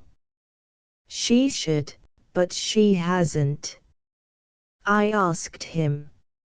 And I know he doesn't buy her a gold bangle for nothing. I wonder who ever bought me a gold bangle. William was succeeding with his gypsy, as he called her. He asked the girl, her name was Louisa Lily Denise Weston, for a photograph to send to his mother. The photo came, a handsome brunette, taken in profile, smirking slightly, and, it might be, quite naked, for on the photograph not a scrap of clothing was to be seen, only a naked bust. Yes, wrote Mrs. Morel to her son, the photograph of Louis is very striking, and I can see she must be attractive. But do you think, my boy, it was very good taste of a girl to give her young man that photo to send to his mother, the first? Certainly the shoulders are beautiful, as you say. But I hardly expected to see so much of them at the first view. Morel found the photograph standing on the chiffonier in the parlor. He came out with it between his thick thumb and finger. "Who dost reckon this is?" he asked of his wife. "It's the girl our William is going with," replied Mrs. Morel. "Hm. Er's a bright spark, from th look on her, and one as vina do him a much good neither." "Who is she?" "Her name is Louisa Lily Denise Weston." "An' come again to-morrow," exclaimed the miner. "An' is an actress?" "She is not. She's supposed to be a lady." "I'll bet," he exclaimed, still staring at the photo. "A lady, is she? An' how much does she reckon ter keep up this sort o' game on?" "On nothing. She lives with an old aunt, whom she hates, and takes what bit of money's given her." "Hm," said Morel, laying down the photograph. "Then he's a fool to hearten up wi' such a one as that." "Dear Mater," William replied. "I'm sorry you didn't like the photograph. It never occurred to me when I sent it, that you mightn't think it decent. However, I told GYP that it didn't quite suit your prim and proper notions, so she's going to send you another, that I hope will please you better. She's always being photographed, in fact, the photographers ask her if they may take her for nothing." Presently the new photograph came, with a little silly note from the girl. This time the young lady was seen in a black satin evening bodice, cut square, with little puff sleeves, and black lace hanging down her beautiful arms. "I wonder if she ever wears anything except evening clothes," said Mrs. Morel sarcastically. "I'm sure I ought to be impressed." "You are disagreeable, Mother," said Paul. "I think the first one with bare shoulders is lovely." "Do you?" answered his mother. "Well, I don't." On the Monday morning the boy got up at 6 to start work. He had the season ticket, which had cost such bitterness, in his waistcoat pocket. He loved it with its bars of yellow across. His mother packed his dinner in a small, shut-up basket, and he set off at 6:45 to catch the 7:15 train. Mrs. Morel came to the entry end to see him off. It was a perfect morning. From the ash tree the slender green fruits that the children call pigeons were twinkling gaily down on a little breeze, into the front gardens of the houses. The valley was full of a lustrous dark haze, through which the ripe corn shimmered, and in which the steam from Minton Pit melted swiftly. Puffs of wind came. Paul looked over the high woods of Aldersley, where the country gleamed, and home had never pulled at him so powerfully. "Good morning, Mother," he said, smiling, but feeling very unhappy. "Good morning," she replied cheerfully and tenderly. She stood in her white apron on the open road, watching him as he crossed the field. He had a small, compact body that looked full of life. She felt, as she saw him trudging over the field, that where he determined to go he would get. She thought of William. He would have leaped the fence instead of going round the stile. He was away in London, doing well. Paul would be working in Nottingham. Now she had 2 sons in the world. She could think of 2 places, great centers of industry, and feel that she had put a man into each of them, that these men would work out what she wanted, they were derived from her, they were of her, and their works also would be hers. All the morning long she thought of Paul. At 8 o'clock he climbed the dismal stairs of Jordan's surgical appliance factory, and stood helplessly against the first great parcel rack, waiting for somebody to pick him up. The place was still not awake. Over the counters were great dust sheets. 2 men only had arrived, and were heard talking in a corner, as they took off their coats and rolled up their shirt sleeves. It was 8:10. Evidently there was no rush of punctuality. Paul listened to the voices of the 2 clerks. Then he heard someone cough, and saw in the office at the end of the room an old, decaying clerk, in a round smoking cap of black velvet embroidered with red and green, opening letters. He waited and waited. One of the junior clerks went to the old man, greeted him cheerily and loudly. Evidently the old chief was deaf. Then the young fellow came striding importantly down to his counter. He spied Paul. "Hello," he said. "You the new lad?" "Yes," said Paul. "H.M. What's your name?" "Paul Morel." "Paul Morel. All right, you come on round here." Paul followed him round the rectangle of counters. The room was 2nd story.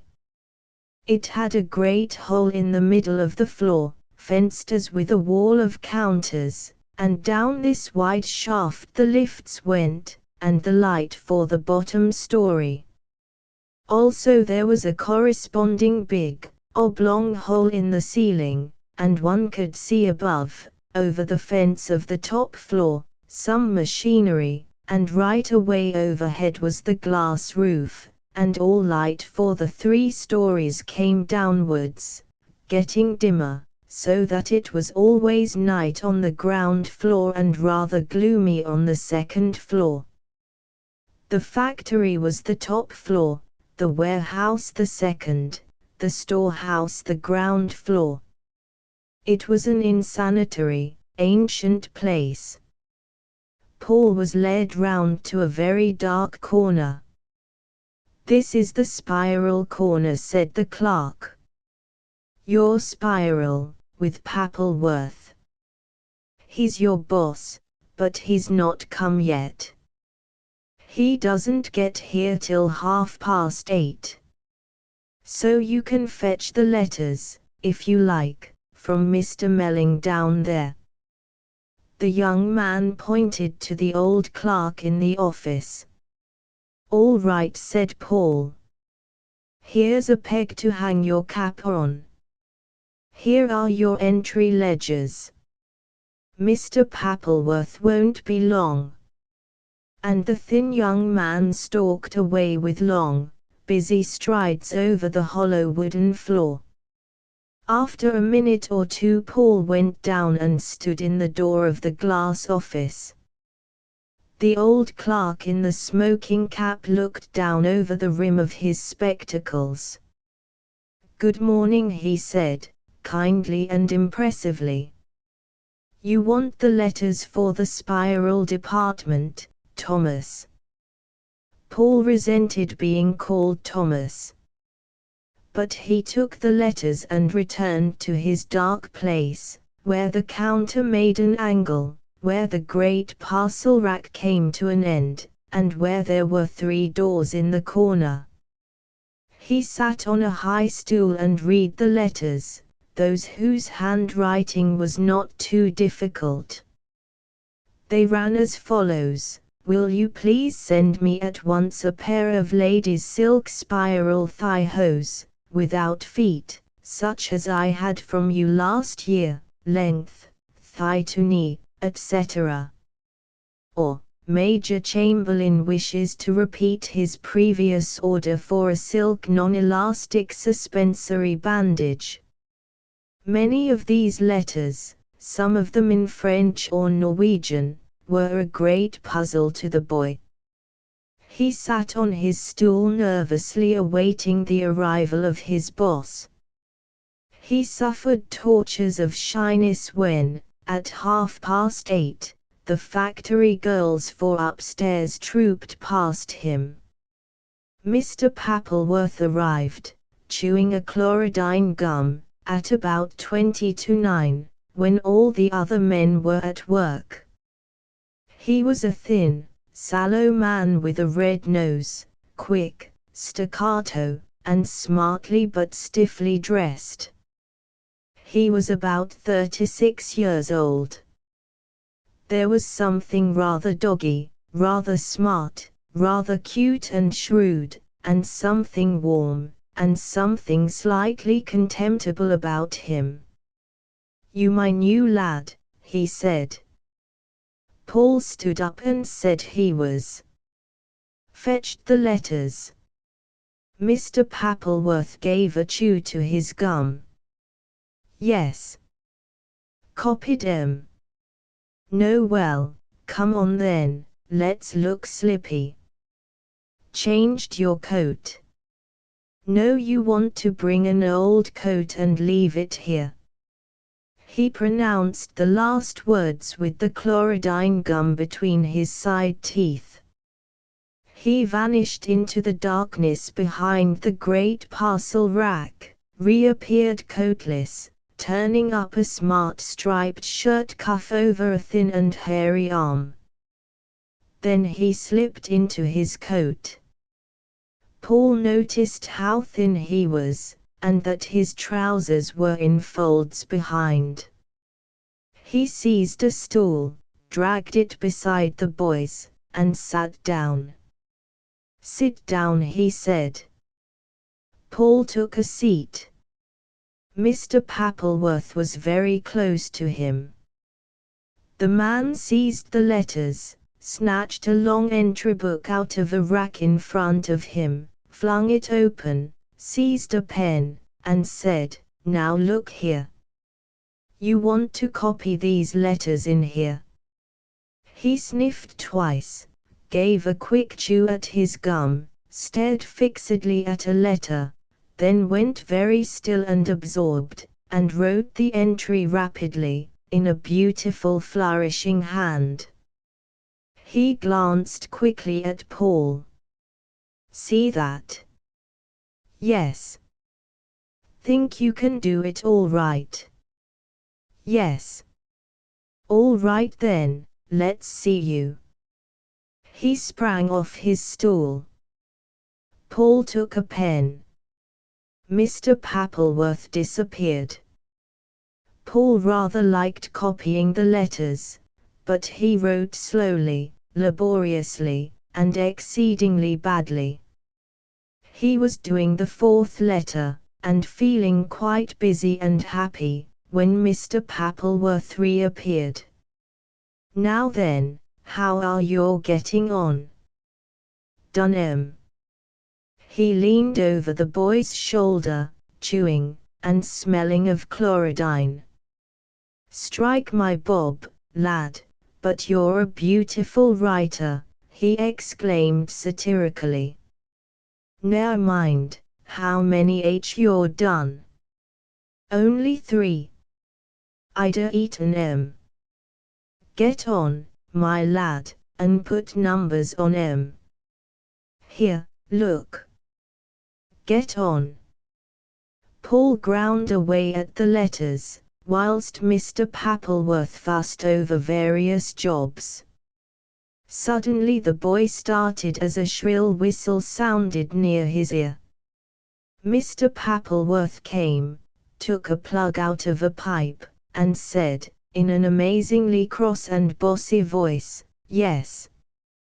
Paul heard a faint voice, like a woman's, out of the mouth of the tube. He gazed in wonder, never having seen a speaking tube before. "Well," said Mr. Pappleworth disagreeably into the tube, "you'd better get some of your back work done, then." Again the woman's tiny voice was heard, sounding pretty and cross. "I've not time to stand here while you talk," said Mr. Pappleworth, and he pushed the plug into the tube. "Come, my lad," he said imploringly to Paul, "there's Polly crying out for them orders. Can't you buck up a bit? Here, come out." He took the book, to Paul's immense chagrin, and began the copying himself. He worked quickly and well. This done, he seized some strips of long yellow paper, about 3 inches wide, and made out the day's orders for the work girls. "You'd better watch me," he said to Paul, working all the while rapidly. Paul watched the weird little drawings of legs, and thighs, and ankles, with the strokes across and the numbers, and the few brief directions which his chief made upon the yellow paper. Then Mr. Pappleworth finished and jumped up. "Come on with me," he said, and the yellow papers flying in his hands, he dashed through a door and down some stairs, into the basement where the gas was burning. They crossed the cold, damp storeroom, then a long, dreary room with a long table on trestles, into a smaller, cozy apartment, not very high, which had been built onto the main building. In this room a small woman with a red serge blouse, and her black hair done on top of her head, was waiting like a proud little bantam. "Here we are," said Pappleworth. "I think it is here you are," exclaimed Polly. "The girls have been here nearly half an hour waiting. Just think of the time wasted. You think of getting your work done and not talking so much," said Mr. Pappleworth. "You could ha' been finishing off." "You know quite well we finished everything off on Saturday," cried Polly, flying at him, her dark eyes flashing. "Too, ta-ta-ta," he mocked. "Here's your new lad. Don't ruin him as you did the last." "As we did the last," repeated Polly. "Yes, we do a lot of ruining, we do. My word, a lad would take some ruining after he'd been with you." "It's time for work now, not for talk," said Mr. Pappleworth severely and coldly. "It was time for work some time back," said Polly, marching away with her head in the air. She was an erect little body of 40. In that room were 2 round spiral machines on the bench under the window. Through the inner doorway was another longer room, with 6 more machines. A little group of girls, nicely dressed in white aprons, stood talking together. "Have you nothing else to do but talk?" said Mr. Pappleworth. "Only wait for you," said one handsome girl, laughing. "Well, get on, he said. "Come on, my lad. You'll know your road down here again." And Paul ran upstairs after his chief. He was given some checking and invoicing to do. He stood at the desk, laboring in his execrable handwriting. Presently Mr. Jordan came strutting down from the glass office and stood behind him, to the boy's great discomfort. Suddenly a red and fat finger was thrust on the form he was filling in. "Mr. J. A. Bates, Esquire," exclaimed the cross voice just behind his ear. Paul looked at Mr. J. A. Bates, Esquire in his own vile writing, and wondered what was the matter now. Didn't they teach you any better than that while they were at it? If you put Mr. You don't put Esquire, a man can't be both at once. The boy regretted his too much generosity in disposing of honors, hesitated, and with trembling fingers, scratched out the Mr. Then all at once Mr. Jordan snatched away the invoice. "Make another. Are you going to send that to a gentleman?" And he tore up the blue form irritably. Paul, his ears red with shame, began again. Still Mr. Jordan watched. "I don't know what they do teach in schools. You'll have to write better than that. Lads learn nothing nowadays, but how to recite poetry and play the fiddle." "Have you seen his writing?" he asked of Mr. Pappleworth. "Yes, prime, isn't it?" replied Mr. Pappleworth indifferently. Mr. Jordan gave a little grunt, not unamiable. Paul divined that his master's bark was worse than his bite.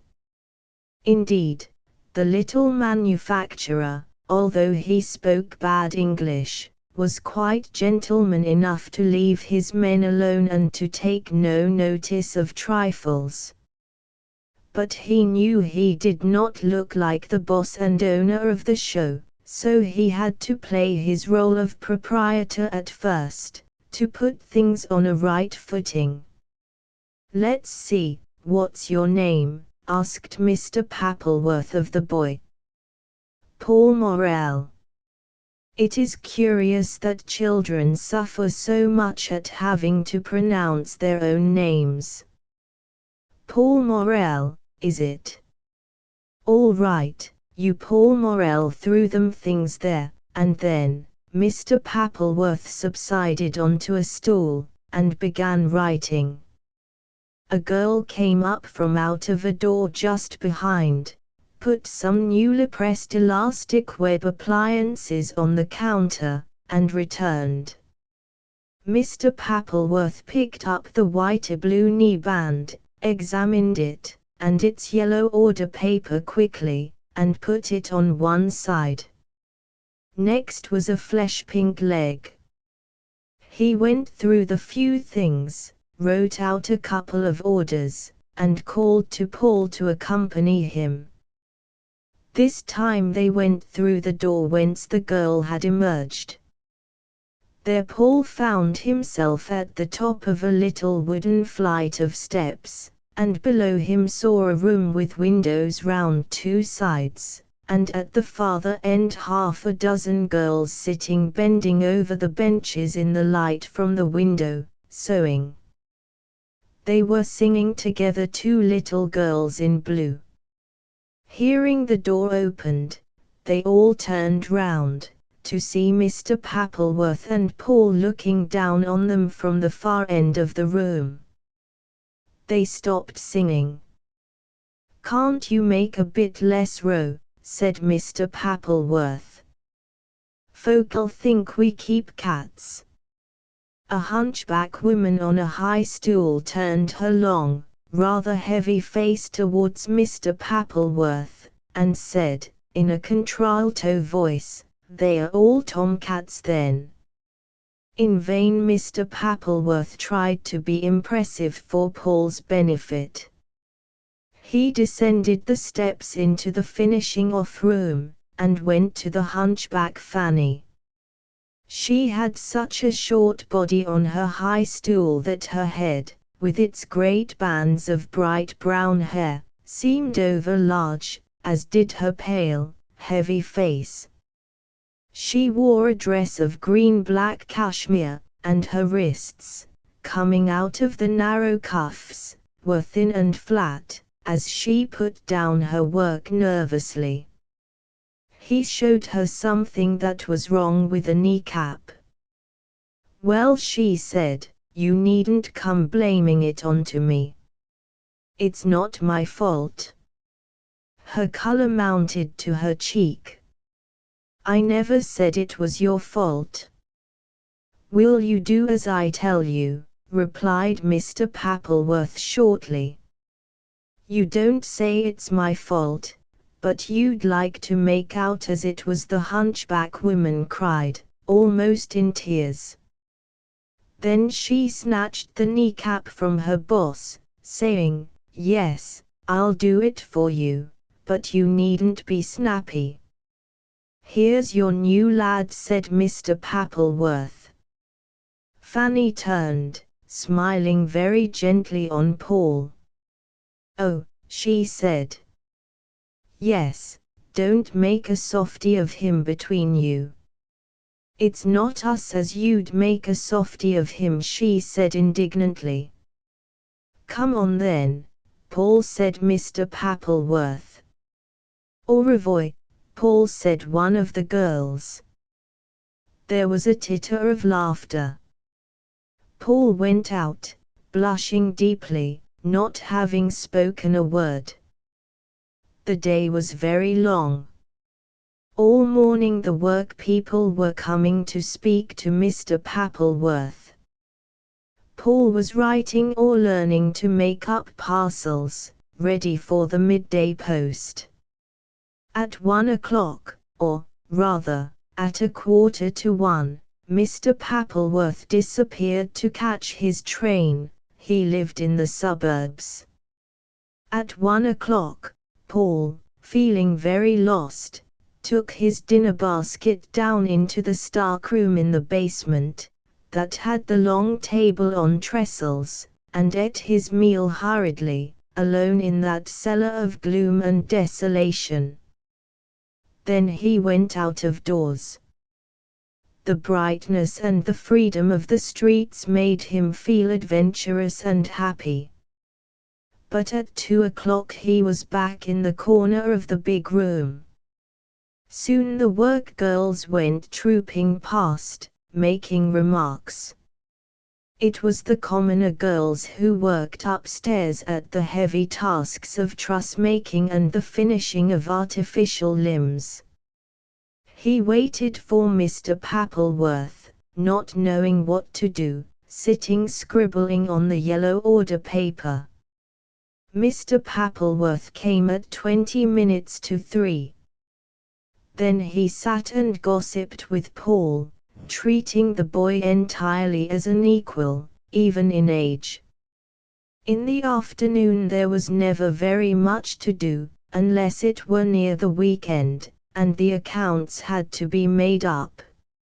At 5 o'clock all the men went down into the dungeon with the table on trestles, and there they had tea, eating bread and butter on the bare, dirty boards, talking with the same kind of ugly haste and slovenliness with which they ate their meal.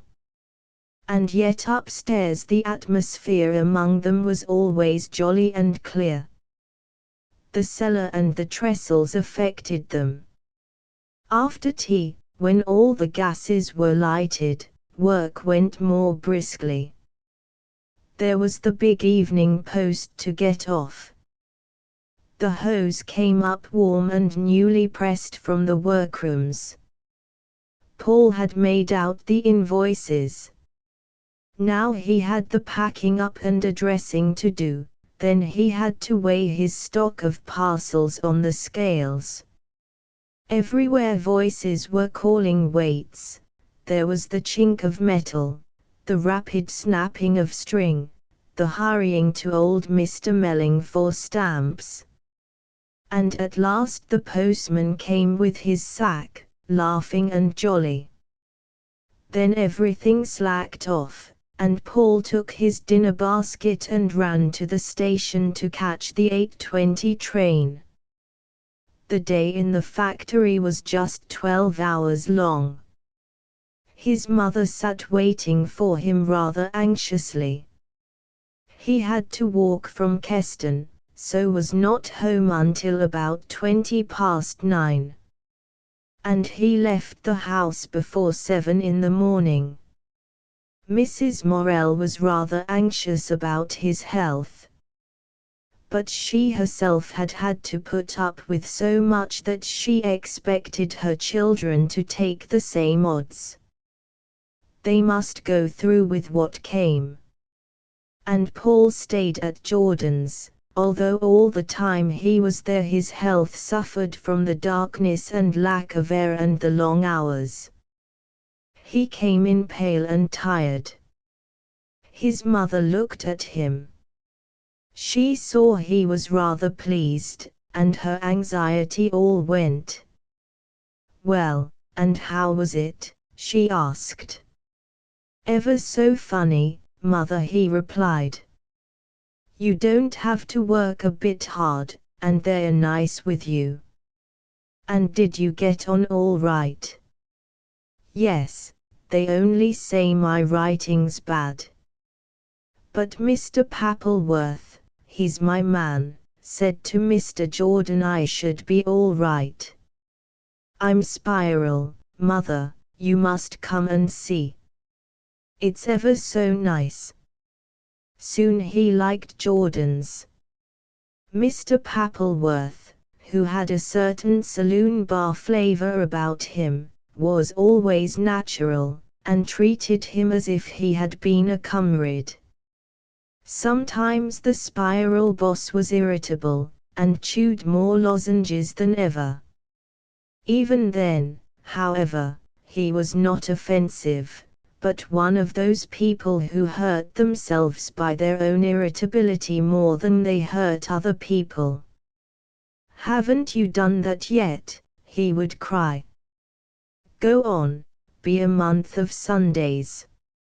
Again, and Paul could understand him least then, he was jocular and in high spirits. "I'm going to bring my little Yorkshire Terrier bitch tomorrow," he said jubilantly to Paul. "What's a Yorkshire Terrier?" "Don't know what a Yorkshire Terrier is?" "Don't know a Yorkshire?" Mr. Pappleworth was aghast. "Is it a little silky one, colors of iron and rusty silver?" "That's it, my lad. She's a gem. She's had £5 worth of pups already, and she's worth over £7 herself, and she doesn't weigh 20 ounces. The next day the bitch came. She was a shivering, miserable morsel. Paul did not care for her, she seemed so like a wet rag that would never dry. Then a man called for her, and began to make coarse jokes. But Mr. Pappleworth nodded his head in the direction of the boy, and the talk went on sotto voce. Mr. Jordan only made one more excursion to watch Paul, and then the only fault he found was seeing the boy lay his pen on the counter. "Put your pen in your ear, if you're going to be a clerk. Pen in your ear." And one day he said to the lad, "Why don't you hold your shoulders straighter? Come down here." When he took him into the glass office and fitted him with special braces for keeping the shoulders square. But Paul liked the girls best. The men seemed common and rather dull. He liked them all, but they were uninteresting. Polly, the little brisk overseer downstairs, finding Paul eating in the cellar, asked him if she could cook him anything on her little stove. Next day his mother gave him a dish that could be heated up. He took it into the pleasant, clean room to Polly. And very soon it grew to be an established custom that he should have dinner with her. When he came in at 8 in the morning he took his basket to her, and when he came down at 1 o'clock she had his dinner ready. He was not very tall, and pale, with thick chestnut hair, irregular features, and a wide, full mouth. She was like a small bird.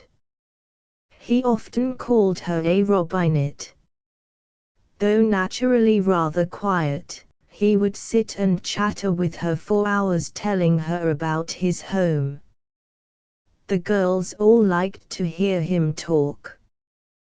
They often gathered in a little circle while he sat on a bench, and held forth to them, laughing. Some of them regarded him as a curious little creature, so serious, yet so bright and jolly, and always so delicate in his way with them. They all liked him, and he adored them. Polly he felt he belonged to. Then Connie, with her mane of red hair, her face of apple blossom, her murmuring voice, such a lady in her shabby black frock, appealed to his romantic side. "When you sit winding," he said, "it looks as if you were spinning at a spinning wheel, it looks ever so nice. You remind me of Elaine in the Idylls of the King. I'd draw you if I could."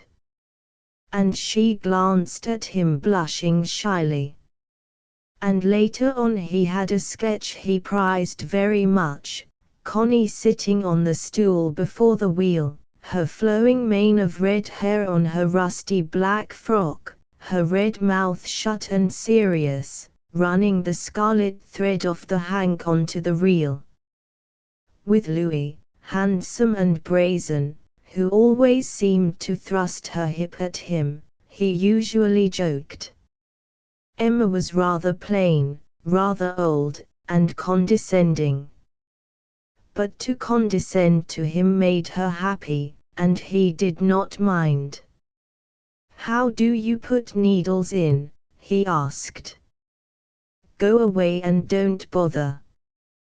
"But I ought to know how to put needles in." She ground at her machine all the while steadily. "There are many things you ought to know," she replied. "Tell me, then, how to stick needles in the machine." "Oh, the boy, what a nuisance he is." "Why, this is how you do it." He watched her attentively. Suddenly a whistle piped. Then Polly appeared, and said in a clear voice, "Mr. Pappleworth wants to know how much longer you're going to be down here playing with the girls, Paul." Paul flew upstairs, calling goodbye, and Emma drew herself up. "It wasn't me who wanted him to play with the machine," she said. As a rule, when all the girls came back at 2 o'clock, he ran upstairs to Fanny, the hunchback, in the finishing-off room. Mr. Pappleworth did not appear till 20 to 3, and he often found his boy sitting beside Fanny, talking, or drawing, or singing with the girls. Often, after a minute's hesitation, Fanny would begin to sing.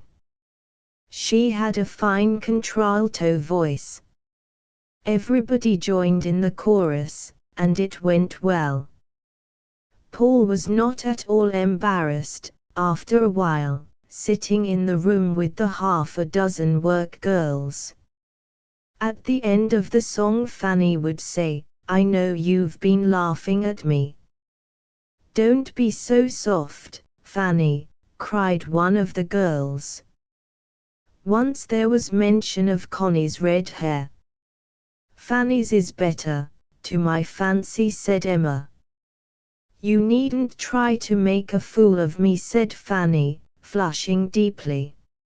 "No, but she has, Paul, she's got beautiful hair." "It's a treat of a color," said he. "That coldish color like earth, and yet shiny. It's like bog water."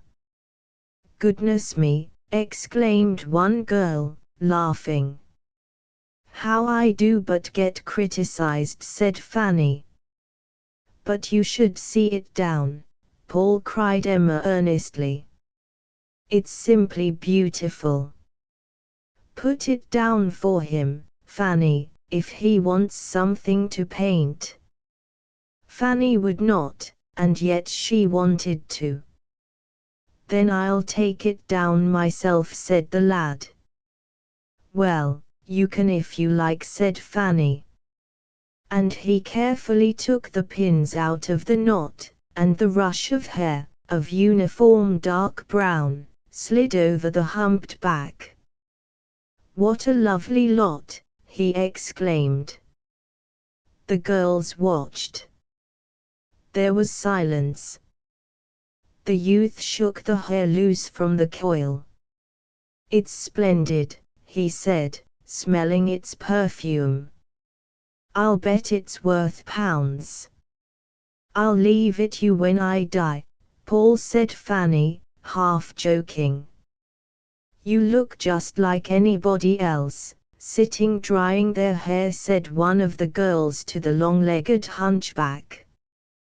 Poor Fanny was morbidly sensitive, always imagining insults. Polly was curt and businesslike. The two departments were forever at war, and Paul was always finding Fanny in tears. Then he was made the recipient of all her woes, and he had to plead her case with Polly. So the time went along happily enough. The factory had a homely feel. No one was rushed or driven. Paul always enjoyed it when the work got faster, towards post time, and all the men united in labor. He liked to watch his fellow clerks at work. The man was the work and the work was the man, one thing, for the time being. It was different with the girls. The real woman never seemed to be there at the task, but as if left out, waiting. From the train going home at night he used to watch the lights of the town, sprinkled thick on the hills, fusing together in a blaze in the valleys. He felt rich in life and happy. Drawing farther off, there was a patch of lights at Bulwell like myriad petals shaken to the ground from the shed stars, and beyond was the red glare of the furnaces, playing like hot breath on the clouds. He had to walk 2 and more miles from Keston home, up 2 long hills, down 2 short hills. He was often tired, and he counted the lamps climbing the hill above him, how many more to pass. And from the hilltop, on pitch-dark nights, he looked round on the villages 5 or 6 miles away, that shone like swarms of glittering living things, almost a heaven against his feet. Milpool and Hena scattered the far-off darkness with brilliance. And occasionally the black valley space between was traced, violated by a great train rushing south to London or north to Scotland. The trains roared by like projectiles level on the darkness, fuming and burning, making the valley clang with their passage. They were gone, and the lights of the towns and villages glittered in silence. And then he came to the corner at home, which faced the other side of the night. The ash tree seemed a friend now. His mother rose with gladness as he entered. He put his 8 shillings proudly on the table. "It'll help, Mother?" he asked wistfully. "There's precious little left," she answered, "after your ticket and dinners and such are taken off." Then he told her the budget of the day. His life story, like an Arabian Nights, was told night after night to his mother. It was almost as if it were her own life. Chapter 6 Death in the Family. Arthur Morell was growing up. He was a quick, careless, impulsive boy, a good deal like his father. He hated study, made a great moan if he had to work, and escaped as soon as possible to his sport again. In appearance he remained the flower of the family, being well-made, graceful, and full of life. His dark brown hair and fresh coloring, and his exquisite dark blue eyes shaded with long lashes, together with his generous manner and fiery temper, made him a favorite. But as he grew older his temper became uncertain. He flew into rages over nothing, seemed unbearably raw and irritable. His mother, whom he loved, wearied of him sometimes. He thought only of himself. When he wanted amusement, all that stood in his way he hated, even if it were she. When he was in trouble he moaned to her ceaselessly. "Goodness, boy," she said, when he groaned about a master who, he said, hated him, "if you don't like it, alter it, and if you can't alter it, put up with it." And his father, whom he had loved and who had worshipped him, he came to detest. As he grew older Morell fell into a slow ruin. His body, which had been beautiful in movement and in being, shrank, did not seem to ripen with the years, but to get mean and rather despicable. There came over him a look of meanness and of paltriness. And when the mean-looking elderly man bullied or ordered the boy about, Arthur was furious. Moreover, Morell's manners got worse and worse, his habits somewhat disgusting. When the children were growing up and in the crucial stage of adolescence, the father was like some ugly irritant to their souls. His manners in the house were the same as he used among the colliers down pit. "Dirty nuisance!" Arthur would cry, jumping up and going straight out of the house when his father disgusted him. And Morell persisted the more because his children hated it. He seemed to take a kind of satisfaction in disgusting them, and driving them nearly mad, while they were so irritably sensitive at the age of 14 or 15. So that Arthur, who was growing up when his father was degenerate and elderly, hated him worst of all. Then, sometimes, the father would seem to feel the contemptuous hatred of his children. "There's not a man tries harder for his family," he would shout. "He does his best for them, and then gets treated like a dog. But I'm not going to stand it, I tell you.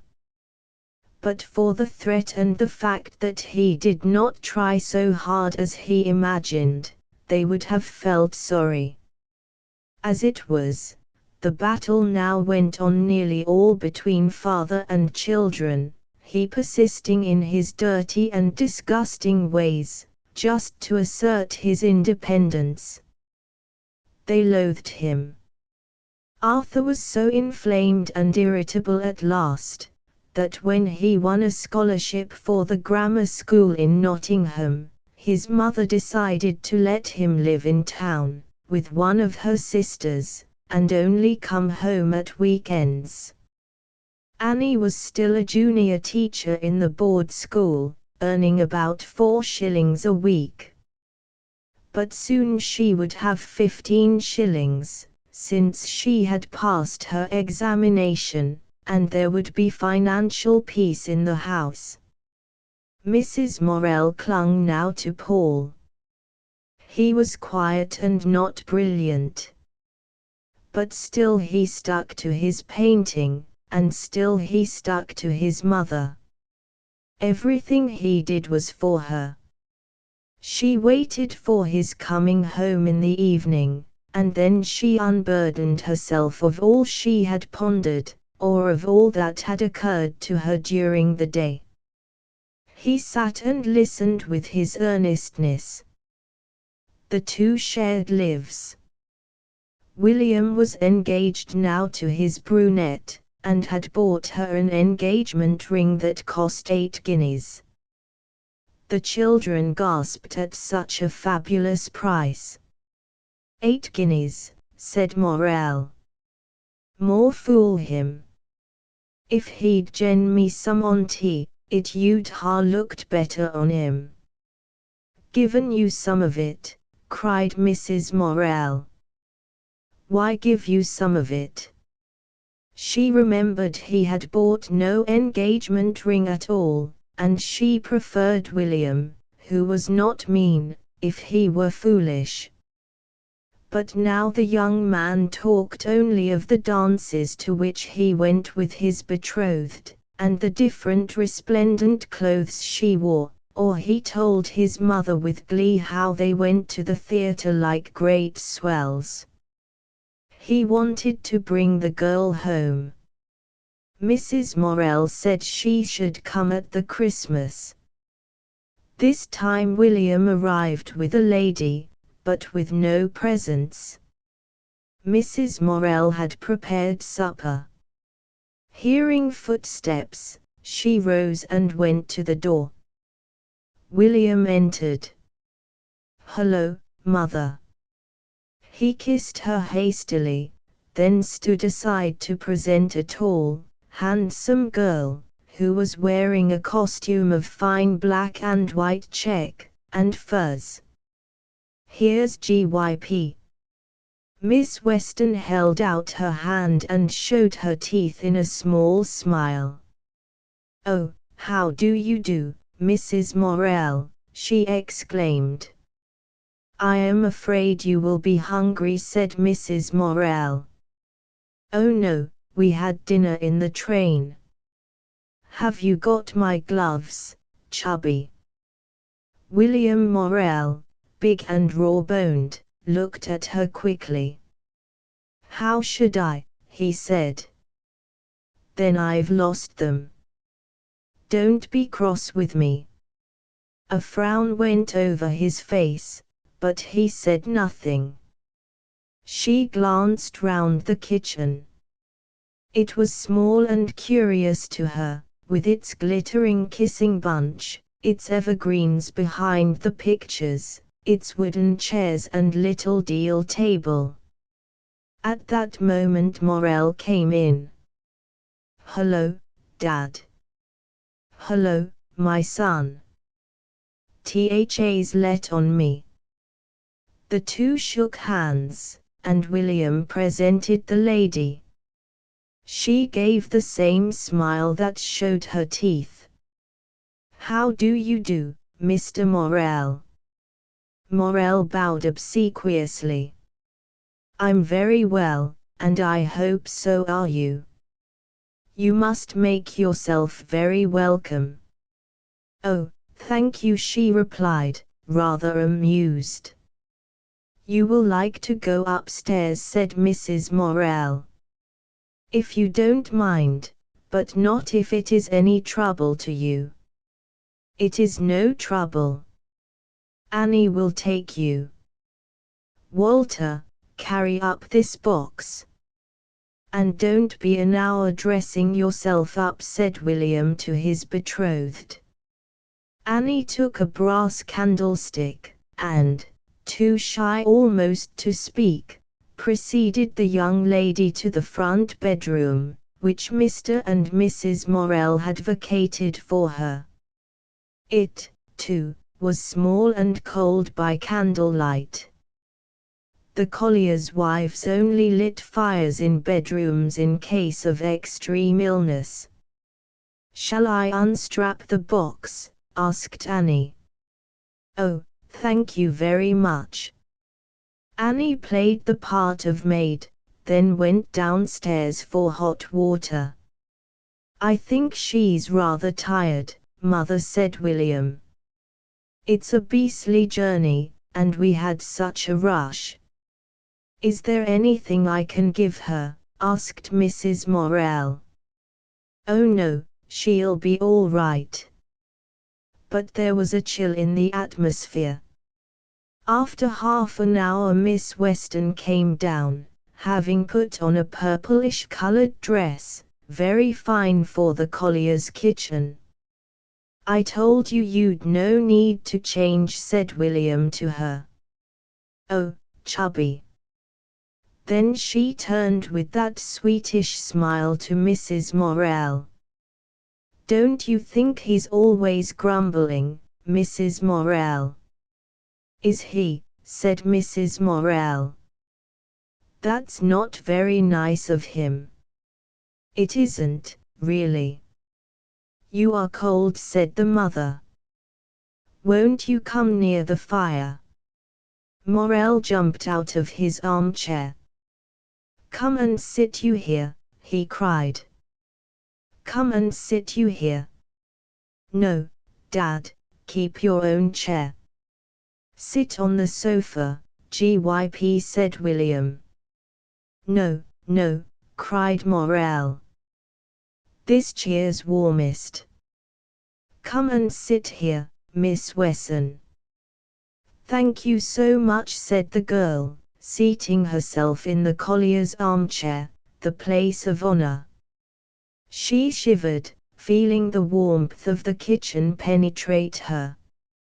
Fetch me a hanky, chubby dear, she said, putting up her mouth to him, and using the same intimate tone as if they were alone, which made the rest of the family feel as if they ought not to be present. The young lady evidently did not realize them as people, they were creatures to her for the present. William winced. In such a household, in Streatham, Miss Weston would have been a lady condescending to her inferiors. These people were to her, certainly clownish, in short, the working classes. How was she to adjust herself? I'll go, said Annie. Miss Weston took no notice, as if a servant had spoken. But when the girl came downstairs again with the handkerchief, she said, "Oh, thank you," in a gracious way. She sat and talked about the dinner on the train, which had been so poor, about London, about dances. She was really very nervous, and chattered from fear. Morel sat all the time smoking his thick twist tobacco, watching her, and listening to her glib London speech, as he puffed. Mrs. Morel, dressed up in her best black silk blouse, answered quietly and rather briefly. The three children sat round in silence and admiration. Miss Weston was the princess. Everything of the best was got out for her, the best cups, the best spoons, the best tablecloth, the best coffee jug. The children thought she must find it quite grand. She felt strange, not able to realize the people, not knowing how to treat them. William joked, and was slightly uncomfortable. At about 10 o'clock he said to her, "Aren't you tired, GYP?" "Rather, chubby," she answered, at once in the intimate tones and putting her head slightly on one side. "I'll light her the candle, Mother," he said. "Very well," replied the mother. Miss Weston stood up, held out her hand to Mrs. Morell. "Good night, Mrs. Morell," she said. Paul sat at the boiler, letting the water run from the tap into a stone beer bottle. Annie swathed the bottle in an old flannel pit singlet, and kissed her mother good night. She was to share the room with the lady, because the house was full. "You wait a minute," said Mrs. Morell to Annie. And Annie sat nursing the hot water bottle. Miss Weston shook hands all round, to everybody's discomfort, and took her departure, preceded by William. In 5 minutes he was downstairs again. His heart was rather sore, he did not know why. He talked very little till everybody had gone to bed, but himself and his mother. Then he stood with his legs apart, in his old attitude on the hearthrug, and said hesitatingly, "Well, Mother." "Well, my son." She sat in the rocking chair, feeling somehow hurt and humiliated, for his sake. "Do you like her?" "Yes," came the slow answer. "She's shy yet, Mother. She's not used to it.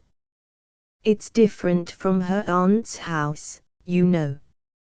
"Of course it is, my boy, and she must find it difficult." "She does." Then he frowned swiftly. If only she wouldn't put on her blessed airs. "It's only her first awkwardness, my boy. She'll be all right." "That's it, Mother," he replied gratefully. But his brow was gloomy. "You know, she's not like you, Mother. She's not serious, and she can't think. She's young, my boy." "Yes, and she's had no sort of show. Her mother died when she was a child. Since then she's lived with her aunt, whom she can't bear. And her father was a rake. She's had no love." "No." "Well, you must make up to her. And so, you have to forgive her a lot of things." "What do you have to forgive her, my boy?" "I dunno. When she seems shallow, you have to remember she's never had anybody to bring her deeper side out. And she's fearfully fond of me. Anybody can see that. But you know, Mother, she's different from us. Those sort of people, like those she lives amongst, they don't seem to have the same principles." "You mustn't judge too hastily," said Mrs. Morell. But he seemed uneasy within himself. In the morning, however, he was up singing and larking round the house. "Hello," he called, sitting on the stairs. "Are you getting up?" Yes, her voice called faintly. Merry Christmas, he shouted to her. Her laugh, pretty and tinkling, was heard in the bedroom. She did not come down in half an hour. Was she really getting up when she said she was? He asked of Annie. Yes, she was, replied Annie. He waited a while, then went to the stairs again. Happy New Year, he called. Thank you, Chubby dear, came the laughing voice, far away. Buck up, he implored. It was nearly an hour, and still he was waiting for her. Morel, who always rose before 6, looked at the clock. Well, it's a wonder, he exclaimed. The family had breakfasted, all but William. He went to the foot of the stairs. Shall I have to send you an Easter egg up there? He called, rather crossly. She only laughed. The family expected, after that time of preparation, something like magic. At last she came, looking very nice in a blouse and skirt. Have you really been all this time getting ready? He asked. Chubby dear. That question is not permitted, is it, Mrs. Morel? She played the grand lady at first. When she went with William to chapel, he in his frock coat and silk hat, she in her furs and London-made costume, Paul and Arthur and Annie expected everybody to bow to the ground in admiration. And Morel, standing in his Sunday suit at the end of the road, watching the gallant pair go, felt he was the father of princes and princesses. And yet she was not so grand. For a year now she had been a sort of secretary or clerk in a London office. But while she was with the Morels she queened it. She sat and let Annie or Paul wait on her as if they were her servants. She treated Mrs. Morel with a certain glibness and Morel with patronage.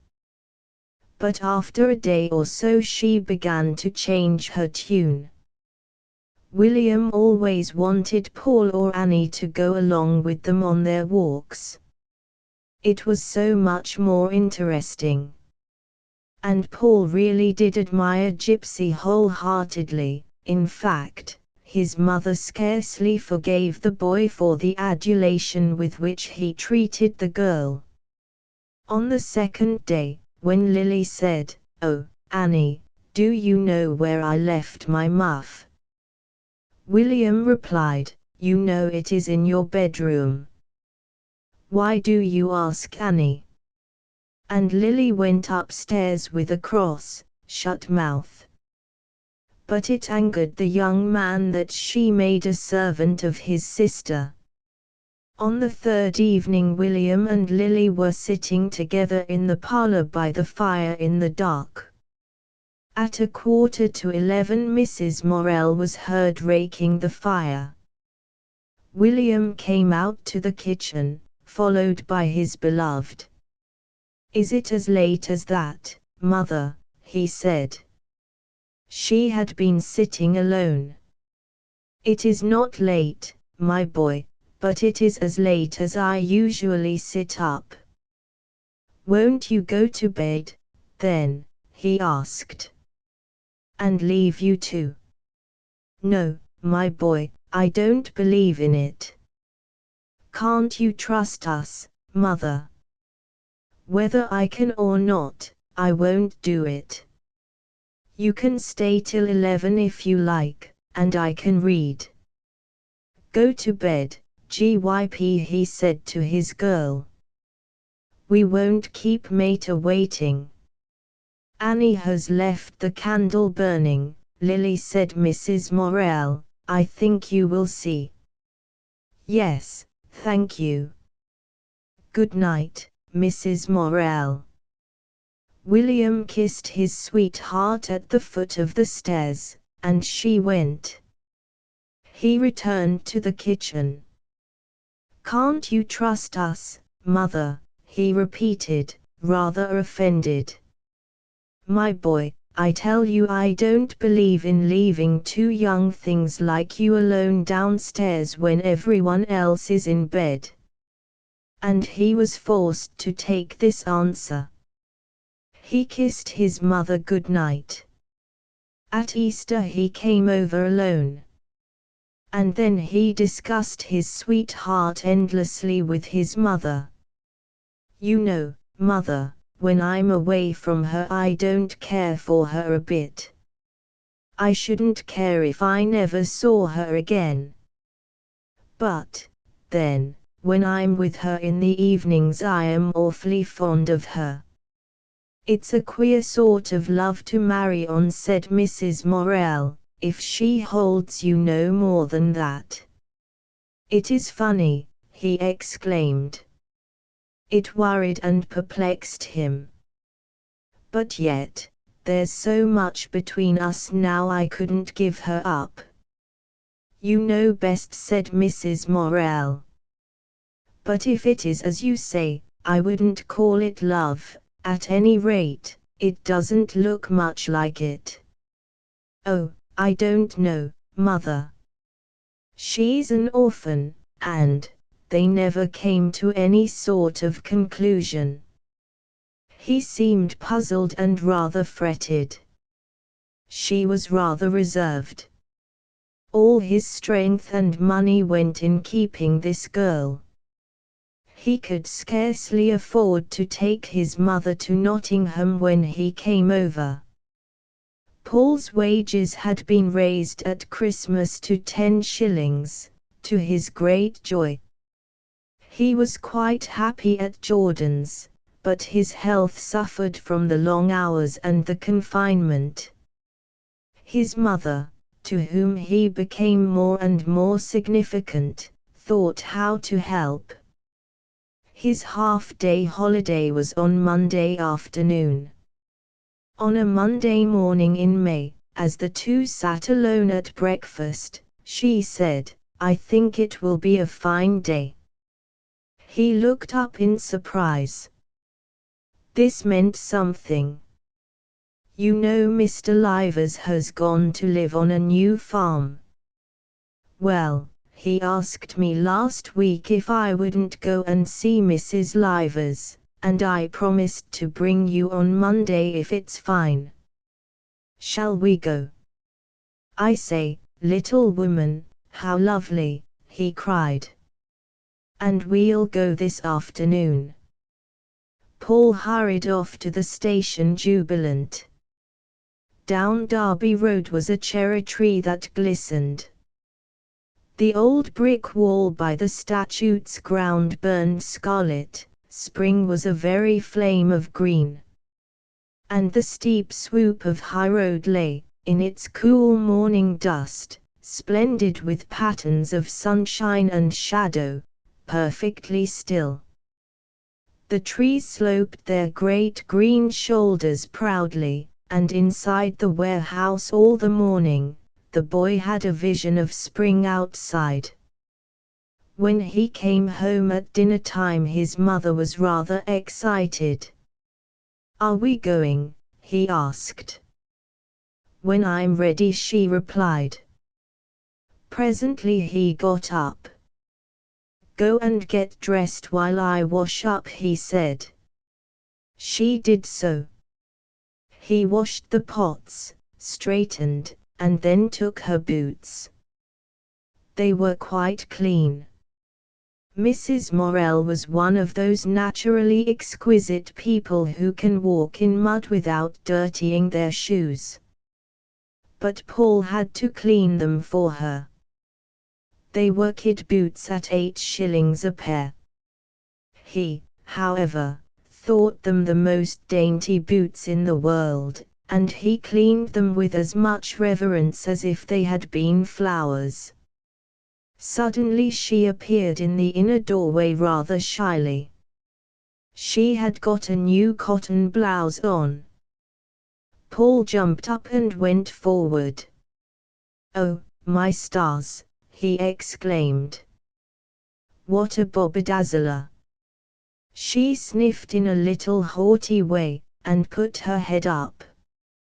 "It's not a bobbedazzler at all," she replied. "It's very quiet." She walked forward, whilst he hovered round her. "Well," she asked, quite shy, but pretending to be high and mighty, "do you like it?" "Awfully. You are a fine little woman to go jaunting out with." He went and surveyed her from the back. "Well," he said, "if I was walking down the street behind you, I should say, doesn't that little person fancy herself?" "Well, she doesn't," replied Mrs. Morel. "She's not sure it suits her." "Oh no, she wants to be in dirty black, looking as if she was wrapped in burnt paper."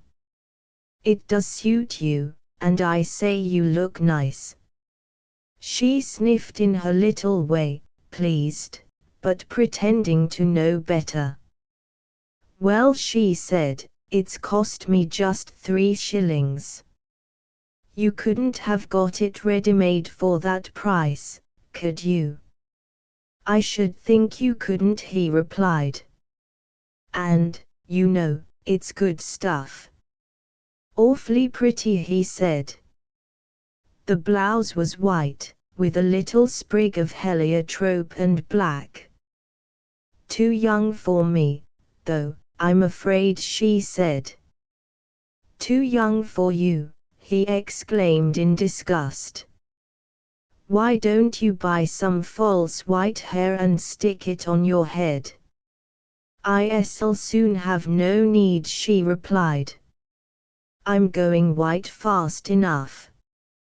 "Well, you've no business to," he said. "What do I want with a white-haired mother?" "I'm afraid you'll have to put up with one, my lad," she said rather strangely. They set off in great style, she carrying the umbrella William had given her, because of the sun. Paul was considerably taller than she, though he was not big. He fancied himself. On the fallow land the young wheat shone silkily. Minton Pit waved its plumes of white steam, coughed, and rattled hoarsely. "Now look at that," said Mrs. Morel. Mother and son stood on the road to watch. Along the ridge of the great pit hill crawled a little group in silhouette against the sky, a horse, a small truck, and a man. They climbed the incline against the heavens. At the end the man tipped the wagon. There was an undue rattle as the waste fell down the sheer slope of the enormous bank. "You sit a minute, Mother," he said, and she took a seat on a bank, whilst he sketched rapidly. She was silent whilst he worked, looking round at the afternoon, the red cottages shining among their greenness. "The world is a wonderful place," she said, "and wonderfully beautiful." "And so's the pit," he said. "Look how it heaps together, like something alive almost, a big creature that you don't know." "Yes," she said. "Perhaps. And all the trucks standing waiting, like a string of beasts to be fed," he said. "And very thankful I am they are standing," she said, "for that means they'll turn middling time this week.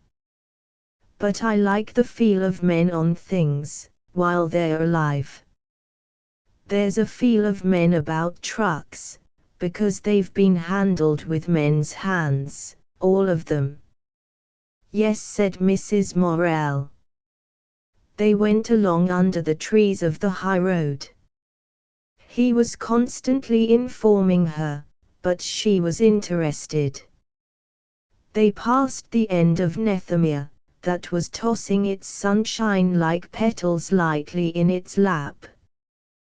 Then they turned on a private road, and in some trepidation approached a big farm.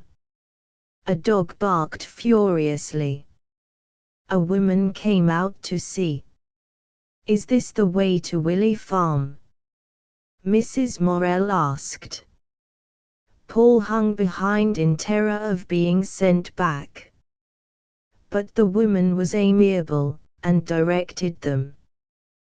The mother and son went through the wheat and oats, over a little bridge into a wild meadow. Peewits, with their white breasts glistening, wheeled and screamed about them. The lake was still and blue.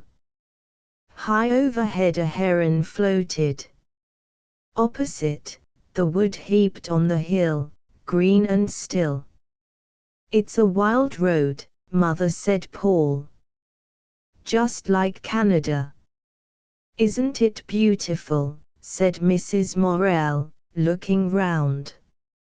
"See that heron, see her legs." He directed his mother, what she must see and what not. And she was quite content.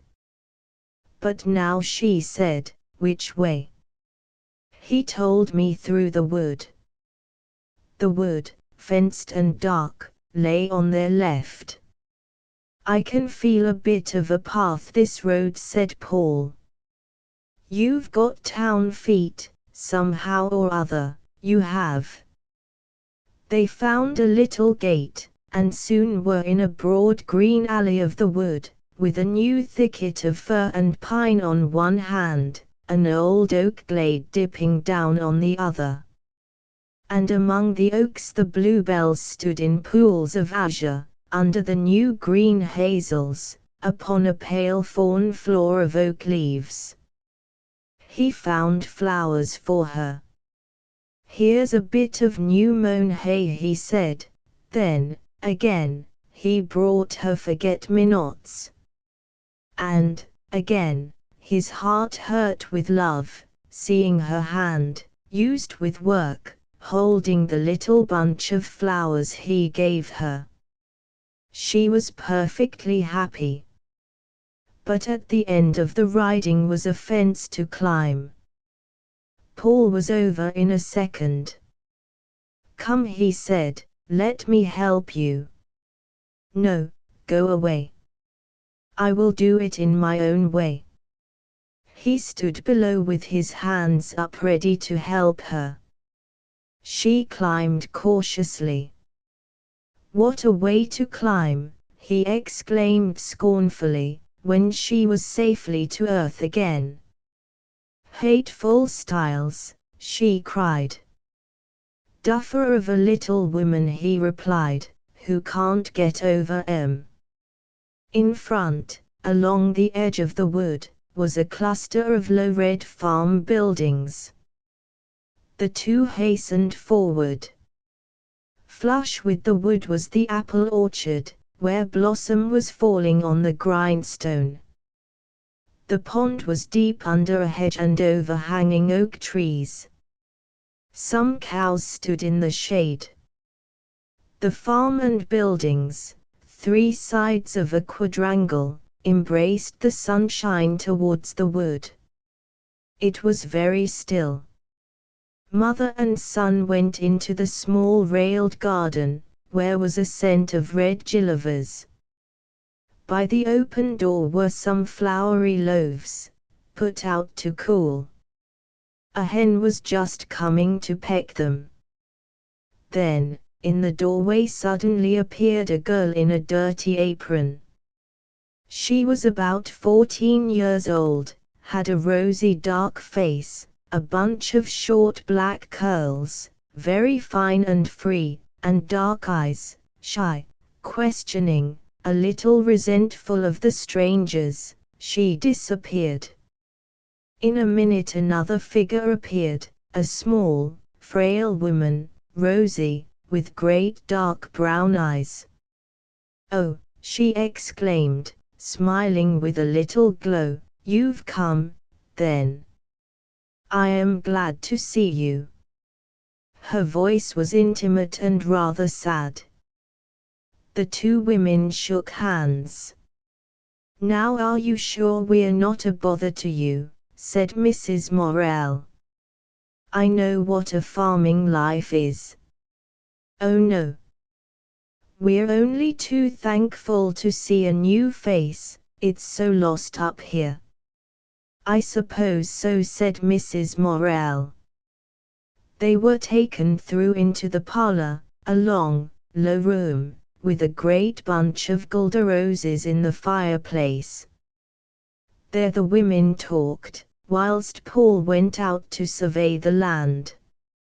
He was in the garden smelling the gilivers and looking at the plants, when the girl came out quickly to the heap of coal which stood by the fence. "I suppose these are cabbage roses," he said to her, pointing to the bushes along the fence. She looked at him with startled, big brown eyes. "I suppose they are cabbage roses when they come out," he said. "I don't know," she faltered. "They're white with pink middles."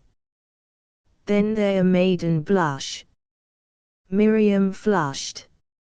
She had a beautiful warm coloring. "I don't know," she said. "You don't have much in your garden," he said. "This is our first year here," she answered, in a distant, rather superior way, drawing back and going indoors. He did not notice, but went his round of exploration. Presently his mother came out, and they went through the buildings. Paul was hugely delighted. "And I suppose you have the fowls and calves and pigs to look after," said Mrs. Morel to Mrs. Livers. "No," replied the little woman. "I can't find time to look after cattle, and I'm not used to it. It's as much as I can do to keep going in the house." "Well, I suppose it is," said Mrs. Morel. Presently the girl came out. "Tea is ready, Mother," she said in a musical, quiet voice.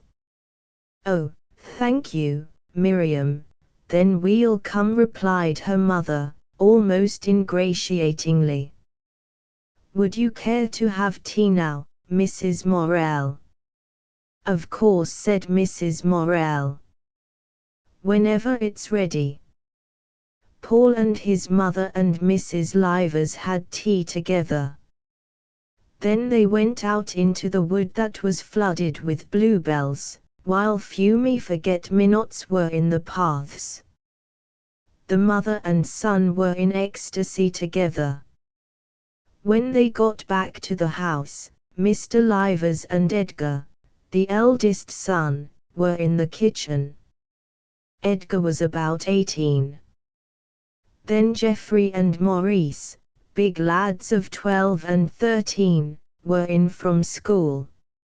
Mr. Livers was a good-looking man in the prime of life, with a golden brown moustache, and blue eyes screwed up against the weather. The boys were condescending, but Paul scarcely observed it. They went round for eggs, scrambling into all sorts of places.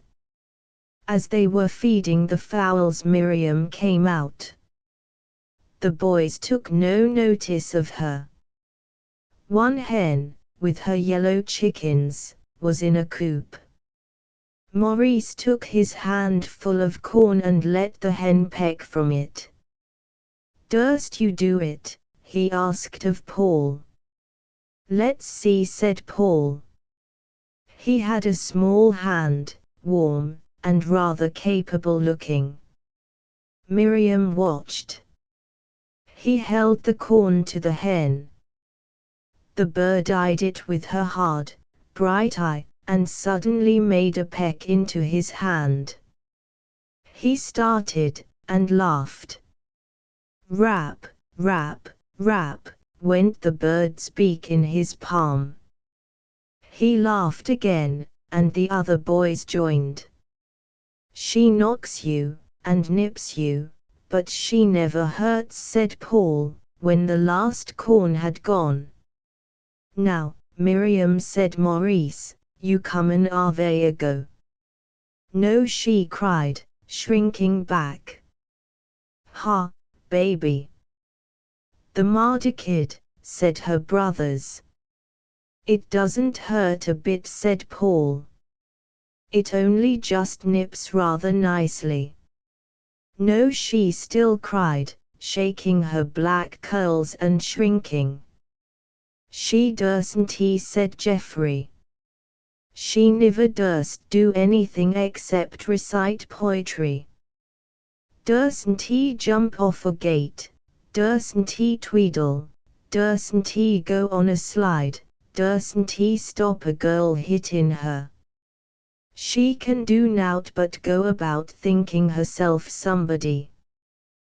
The Lady of the Lake. Yah, cried Maurice. Miriam was crimson with shame and misery. I dare do more than you, she cried. You're never anything but cowards and bullies. Oh, cowards and bullies, they repeated mincingly, mocking her speech. Not such a clown shall anger me, a boor is answered silently, he quoted against her, shouting with laughter. She went indoors. Paul went with the boys into the orchard, where they had rigged up a parallel bar. They did feats of strength. He was more agile than strong, but it served. He fingered a piece of apple blossom that hung low on a swinging bough. I wouldn't get the apple blossom, said Edgar, the eldest brother. There'll be no apples next year. I wasn't going to get it, replied Paul, going away. The boys felt hostile to him, they were more interested in their own pursuits. He wandered back to the house to look for his mother. As he went round the back, he saw Miriam kneeling in front of the hen coop, some maize in her hand, biting her lip, and crouching in an intense attitude. The hen was eyeing her wickedly. Very gingerly she put forward her hand. The hen bobbed for her. She drew back quickly with a cry, half of fear, half of chagrin. It won't hurt you, said Paul. She flushed crimson and started up. I only wanted to try, she said in a low voice. See, it doesn't hurt, he said, and, putting only 2 corns in his palm, he let the hen peck, peck, peck at his bare hand. It only makes you laugh, he said. She put her hand forward and dragged it away, tried again, and started back with a cry. He frowned. Why, I'd let her take corn from my face, said Paul, only she bumps a bit. She's ever so neat. If she wasn't, look how much ground she'd peck up every day. He waited grimly, and watched. At last Miriam let the bird peck from her hand. She gave a little cry, fear, and pain because of fear, rather pathetic. But she had done it, and she did it again. There, you see, said the boy. It doesn't hurt, does it? She looked at him with dilated dark eyes. No, she laughed, trembling. Then she rose and went indoors. She seemed to be in some way resentful of the boy. He thinks I'm only a common girl, she thought, and she wanted to prove she was a grand person like the Lady of the Lake. Paul found his mother ready to go home. She smiled on her son. He took the great bunch of flowers. Mr. and Mrs. Livers walked down the fields with them. The hills were golden with evening. Deep in the woods showed the darkening purple of bluebells. It was everywhere perfectly stiff, save for the rustling of leaves and birds. "But it is a beautiful place," said Mrs. Morel. "Yes," answered Mr. Livers, "it's a nice little place, if only it weren't for the rabbits. The pasture's bitten down to nothing. I dunno if ever I'll get the rent off it." He clapped his hands, and the field broke into motion near the woods, brown rabbits hopping everywhere. "Would you believe it?" exclaimed Mrs. Morel. She and Paul went on alone together. "Wasn't it lovely, Mother?" he said quietly. A thin moon was coming out. His heart was full of happiness till it hurt. His mother had to chatter, because she, too, wanted to cry with happiness. "Now wouldn't I help that man," she said. "Wouldn't I see to the fowls and the young stock? And I'd learn to milk, and I'd talk with him, and I'd plan with him. My word, if I were his wife, the farm would be run, I know. But there, she hasn't the strength, she simply hasn't the strength. She ought never to have been burdened like it, you know. I'm sorry for her, and I'm sorry for him too. My word, if I'd had him, I shouldn't have thought him a bad husband. Not that she does either, and she's very lovable." William came home again with his sweetheart at the Whitsuntide. He had 1 week of his holidays then. It was beautiful weather. As a rule, William and Lily and Paul went out in the morning together for a walk. William did not talk to his beloved much, except to tell her things from his boyhood. Paul talked endlessly to both of them. They lay down, all three, in a meadow by Minton Church. On one side, by the castle farm, was a beautiful quivering screen of poplars. Hawthorn was dropping from the hedges, penny daisies and ragged robin were in the field, like laughter. William, a big fellow of 23, thinner now and even a bit gaunt, lay back in the sunshine and dreamed, while she fingered with his hair. Paul went gathering the big daisies. She had taken off her hat, her hair was black as a horse's mane. Paul came back and threaded daisies in her jet-black hair, big spangles of white and yellow, and just a pink touch of ragged robin. "Now you look like a young witch woman," the boy said to her. "Doesn't she, William?" Lily laughed. William opened his eyes and looked at her. In his gaze was a certain baffled look of misery and fierce appreciation. "Has he made a sight of me?" she asked, laughing down on her lover. "That he has," said William, smiling. He looked at her. Her beauty seemed to hurt him. He glanced at her flower-decked head and frowned. "You look nice enough, if that's what you want to know," he said. And she walked without her hat. In a little while William recovered, and was rather tender to her. Coming to a bridge, he carved her initials and his in a heart. She watched his strong, nervous hand, with its glistening hairs and freckles, as he carved, and she seemed fascinated by it. All the time there was a feeling of sadness and warmth, and a certain tenderness in the house, whilst William and Lily were at home. But often he got irritable. She had brought, for an 8 days' stay, 5 dresses and 6 blouses. "Oh, would you mind," she said to Annie, "washing me these 2 blouses, and these things?" And Annie stood washing when William and Lily went out the next morning. Mrs. Morel was furious. And sometimes the young man, catching a glimpse of his sweetheart's attitude towards his sister, hated her.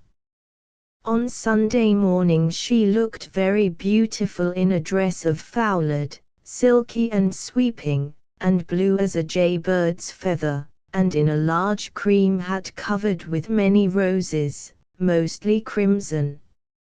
Nobody could admire her enough. But in the evening, when she was going out, she asked again, "Chubby, have you got my gloves?" "Which?" asked William. "My new black suede." No, there was a hunt. She had lost them.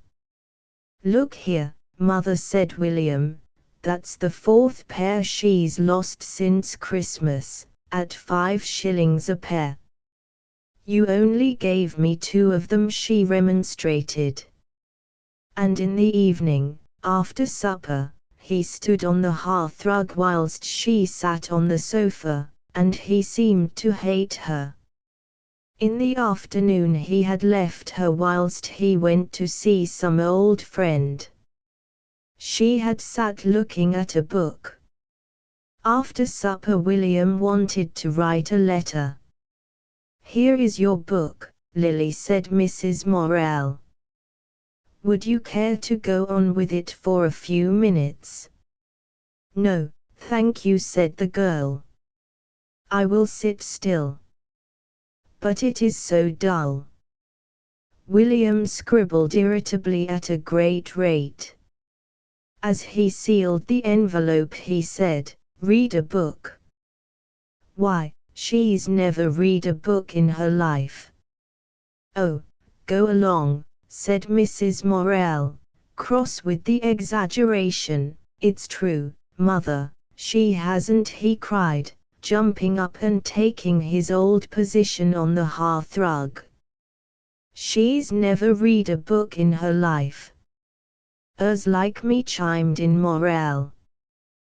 Canna see what there is I books, sit bore in your nose in M4, nor more can I." "But you shouldn't say these things," said Mrs. Morel to her son. "But it's true, Mother, she can't read." "What did you give her?" "Well, I gave her a little thing of Annie Swan's." "Nobody wants to read dry stuff on Sunday afternoon." "Well, I'll bet she didn't read 10 lines of it." "You are mistaken," said his mother. All the time Lily sat miserably on the sofa. He turned to her swiftly. "Did you read any?" he asked. "Yes, I did," she replied. "How much?" "I don't know how many pages." "Tell me one thing you read." She could not. She never got beyond the 2nd page. He read a great deal, and had a quick, active intelligence. She could understand nothing but love-making and chatter. He was accustomed to having all his thoughts sifted through his mother's mind, so, when he wanted companionship, and was asked in reply to be the billing and twittering lover, he hated his betrothed. You know, Mother, he said, when he was alone with her at night, she's no idea of money, she's so wessel-brained. When she's paid, she'll suddenly buy such rot as Maror's glasses, and then I have to buy her season ticket, and her extras, even her underclothing. And she wants to get married, and I think myself we might as well get married next year. But at this rate, a fine mess of a marriage it would be, replied his mother. I should consider it again, my boy. Oh, well, I've gone too far to break off now, he said, and so I shall get married as soon as I can. Very well, my boy. If you will, you will, and there's no stopping you, but I tell you, I can't sleep when I think about it. Oh, she'll be all right, Mother. We shall manage. And she lets you buy her underclothing? Asked the mother. Well, he began apologetically, she didn't ask me, but one morning, and it was cold, I found her on the station shivering, not able to keep still, so I asked her if she was well wrapped up. She said, I think so. So I said, have you got warm underthings on? And she said, no, they were cotton. I asked her why on earth she hadn't got something thicker on in weather like that, and she said because she had nothing. And there she is, a bronchial subject. I had to take her and get some warm things. Well, Mother, I shouldn't mind the money if we had any. And, you know, she ought to keep enough to pay for her season ticket, but no, she comes to me about that, and I have to find the money. It's a poor lookout, said Mrs. Morel bitterly. He was pale, and his rugged face, that used to be so perfectly careless and laughing, was stamped with conflict and despair. But I can't give her up now, it's gone too far, he said. And, besides, for some things I couldn't do without her. My boy, remember you're taking your life in your hands, said Mrs. Morel. Nothing is as bad as a marriage that's a hopeless failure. Mine was bad enough, God knows, and ought to teach you something, but it might have been worse by a long chalk. He leaned with his back against the side of the chimney-piece, his hands in his pockets. He was a big, raw-boned man, who looked as if he would go to the world's end if he wanted to. But she saw the despair on his face. I couldn't give her up now, he said. Well, she said, remember there are worse wrongs than breaking off an engagement. I can't give her up now, he said. The clock ticked on, mother and son remained in silence, a conflict between them, but he would say no more. At last she said, well, go to bed, my son. You'll feel better in the morning, and perhaps you'll know better. He kissed her, and went. She raked the fire. Her heart was heavy now as it had never been. Before, with her husband, things had seemed to be breaking down in her, but they did not destroy her power to live. Now her soul felt lamed in itself. It was her hope that was struck. And so often William manifested the same hatred towards his betrothed. On the last evening at home he was railing against her. Well, he said, if you don't believe me, what she's like, would you believe she has been confirmed 3 times? Nonsense, laughed Mrs. Morel. Nonsense or not, she has. That's what confirmation means for her, a bit of a theatrical show where she can cut a figure. I haven't, Mrs. Morel, cried the girl, I haven't, it is not true. What? He cried, flashing round on her. Once in Bromley, once in Beckenham, and once somewhere else. Nowhere else, she said, in tears, nowhere else. It was. And if it wasn't, why were you confirmed twice? Once I was only 14, Mrs. Morel, she pleaded, tears in her eyes.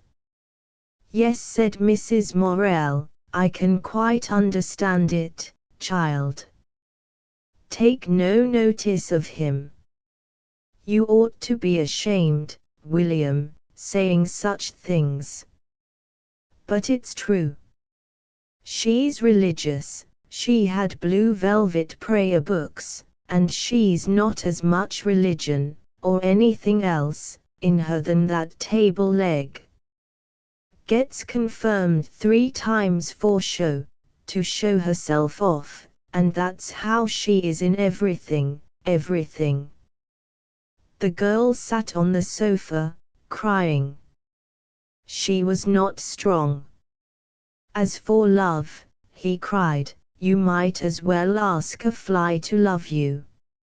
It'll love settling on you. Now, say no more, commanded Mrs. Morel. If you want to say these things, you must find another place than this. I am ashamed of you, William. Why don't you be more manly? To do nothing but find fault with a girl, and then pretend you're engaged to her. Mrs. Morel subsided in wrath and indignation. William was silent, and later he repented, kissed and comforted the girl. Yet it was true, what he had said. He hated her. When they were going away, Mrs. Morel accompanied them as far as Nottingham. It was a long way to Keston Station. You know, mother, he said to her, GYP's shallow. Nothing goes deep with her. William, I wish you wouldn't say these things, said Mrs. Morel, very uncomfortable for the girl who walked beside her. But it doesn't, mother. She's very much in love with me now, but if I died she'd have forgotten me in 3 months. Mrs. Morel was afraid. Her heart beat furiously, hearing the quiet bitterness of her son's last speech. How do you know? She replied. You don't know, and therefore you've no right to say such a thing. He's always saying these things, cried the girl. In 3 months after I was buried you'd have somebody else, and I should be forgotten, he said. And that's your love. Mrs. Morel saw them into the train in Nottingham, then she returned home. There's one comfort, she said to Paul, he'll never have any money to marry on, that I am sure of. And so she'll save him that way. So she took cheer. Matters were not yet very desperate. She firmly believed William would never marry his gypsy. She waited, and she kept Paul near to her. All summer long William's letters had a feverish tone, he seemed unnatural and intense. Sometimes he was exaggeratedly jolly, usually he was flat and bitter in his letter. His mother said, I'm afraid he's ruining himself against that creature, who isn't worthy of his love, no more than a rag doll. He wanted to come home. The midsummer holiday was gone, it was a long while to Christmas. He wrote in wild excitement, saying he could come for Saturday and Sunday at Goose Fair, the first week in October. "You are not well, my boy," said his mother, when she saw him. She was almost in tears at having him to herself again. "No, I've not been well," he said. "I've seemed to have a dragging cold all the last month, but it's going, I think." It was sunny October weather. He seemed wild with joy, like a schoolboy escaped, then again he was silent and reserved. He was more gaunt than ever, and there was a haggard look in his eyes. "You are doing too much," said his mother to him. He was doing extra work, trying to make some money to marry on, he said. He only talked to his mother once on the Saturday night, then he was sad and tender about his beloved. "And yet, you know, mother, for all that, if I died she'd be broken-hearted for 2 months, and then she'd start to forget me. You'd see, she'd never come home here to look at my grave, not even once." "Why, William," said his mother, "you're not going to die, so why talk about it?" "But whether or not," he replied. "And she can't help it. She is like that, and if you choose her, well, you can't grumble," said his mother. On the Sunday morning, as he was putting his collar on, "Look," he said to his mother, holding up his chin, "what a rush my collar's made under my chin." Just at the junction of chin and throat was a big red inflammation. "It ought not to do that," said his mother. "Here, put a bit of this soothing ointment on. You should wear different collars." He went away on Sunday midnight, seeming better and more solid for his 2 days at home. On Tuesday morning came a telegram from London that he was ill.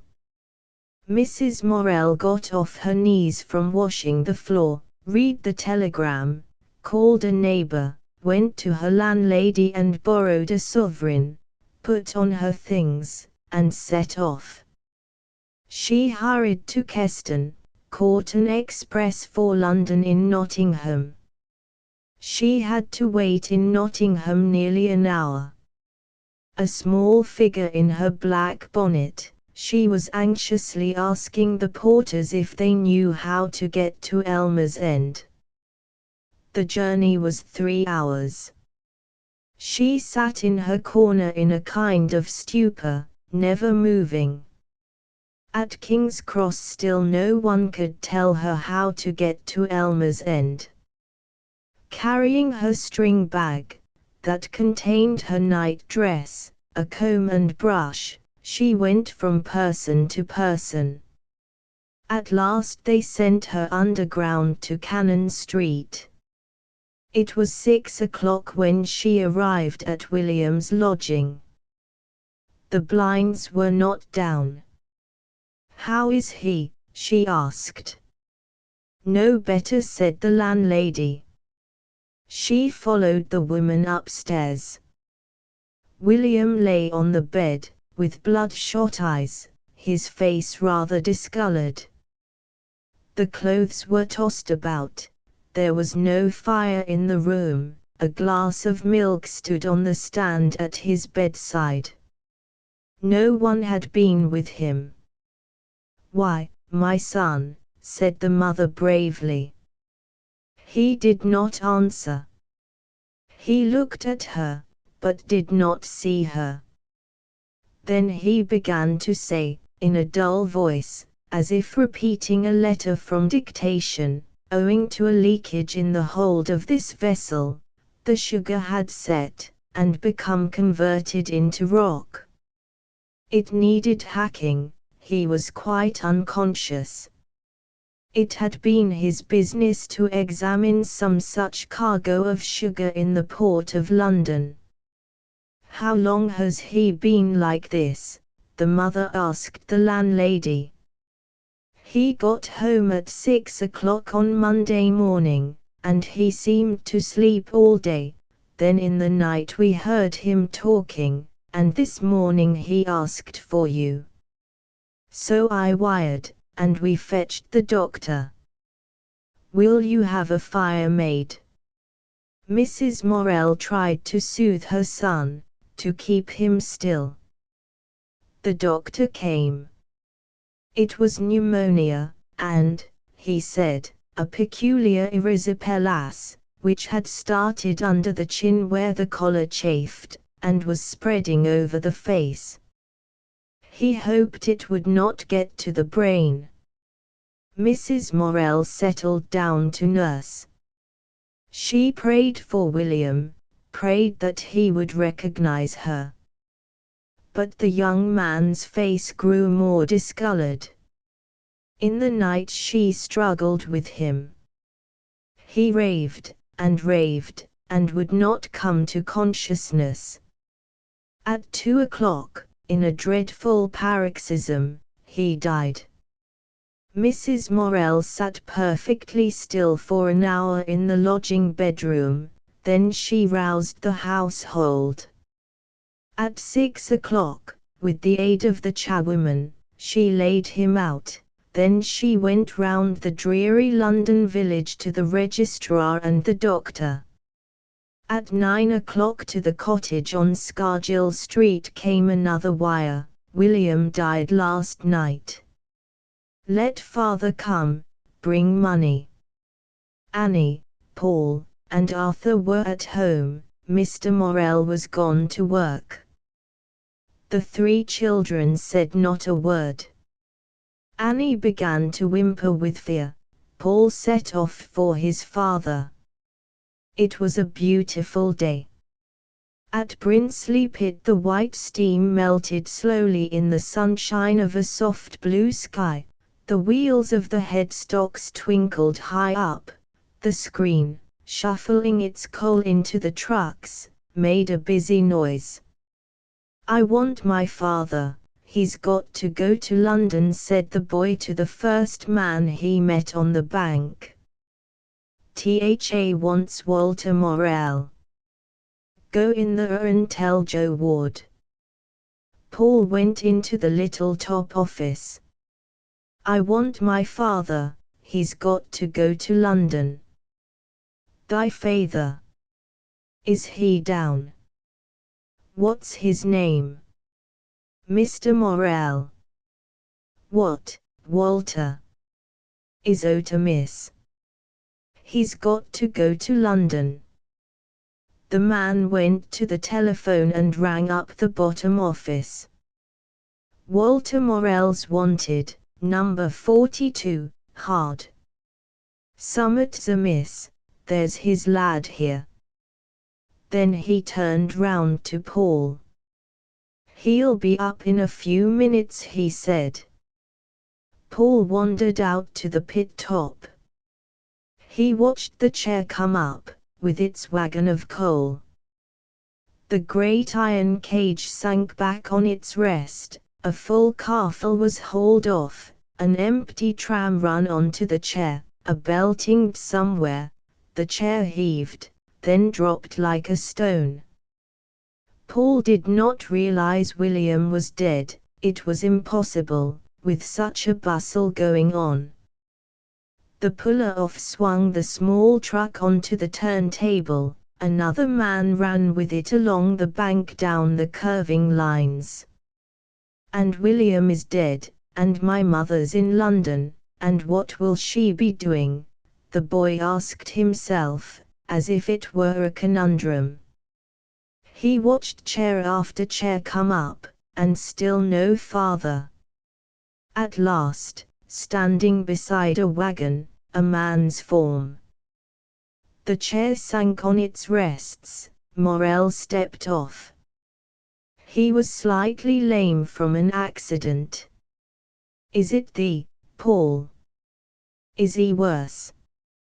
You've got to go to London.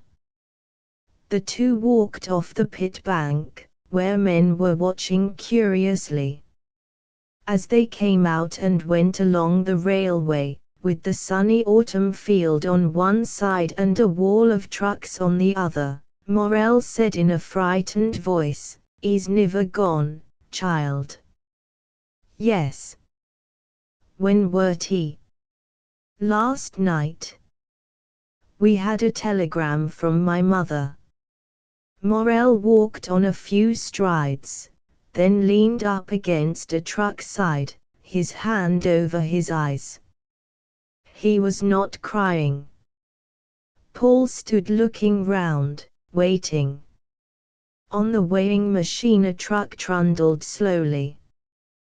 Paul saw everything, except his father leaning against the truck as if he were tired.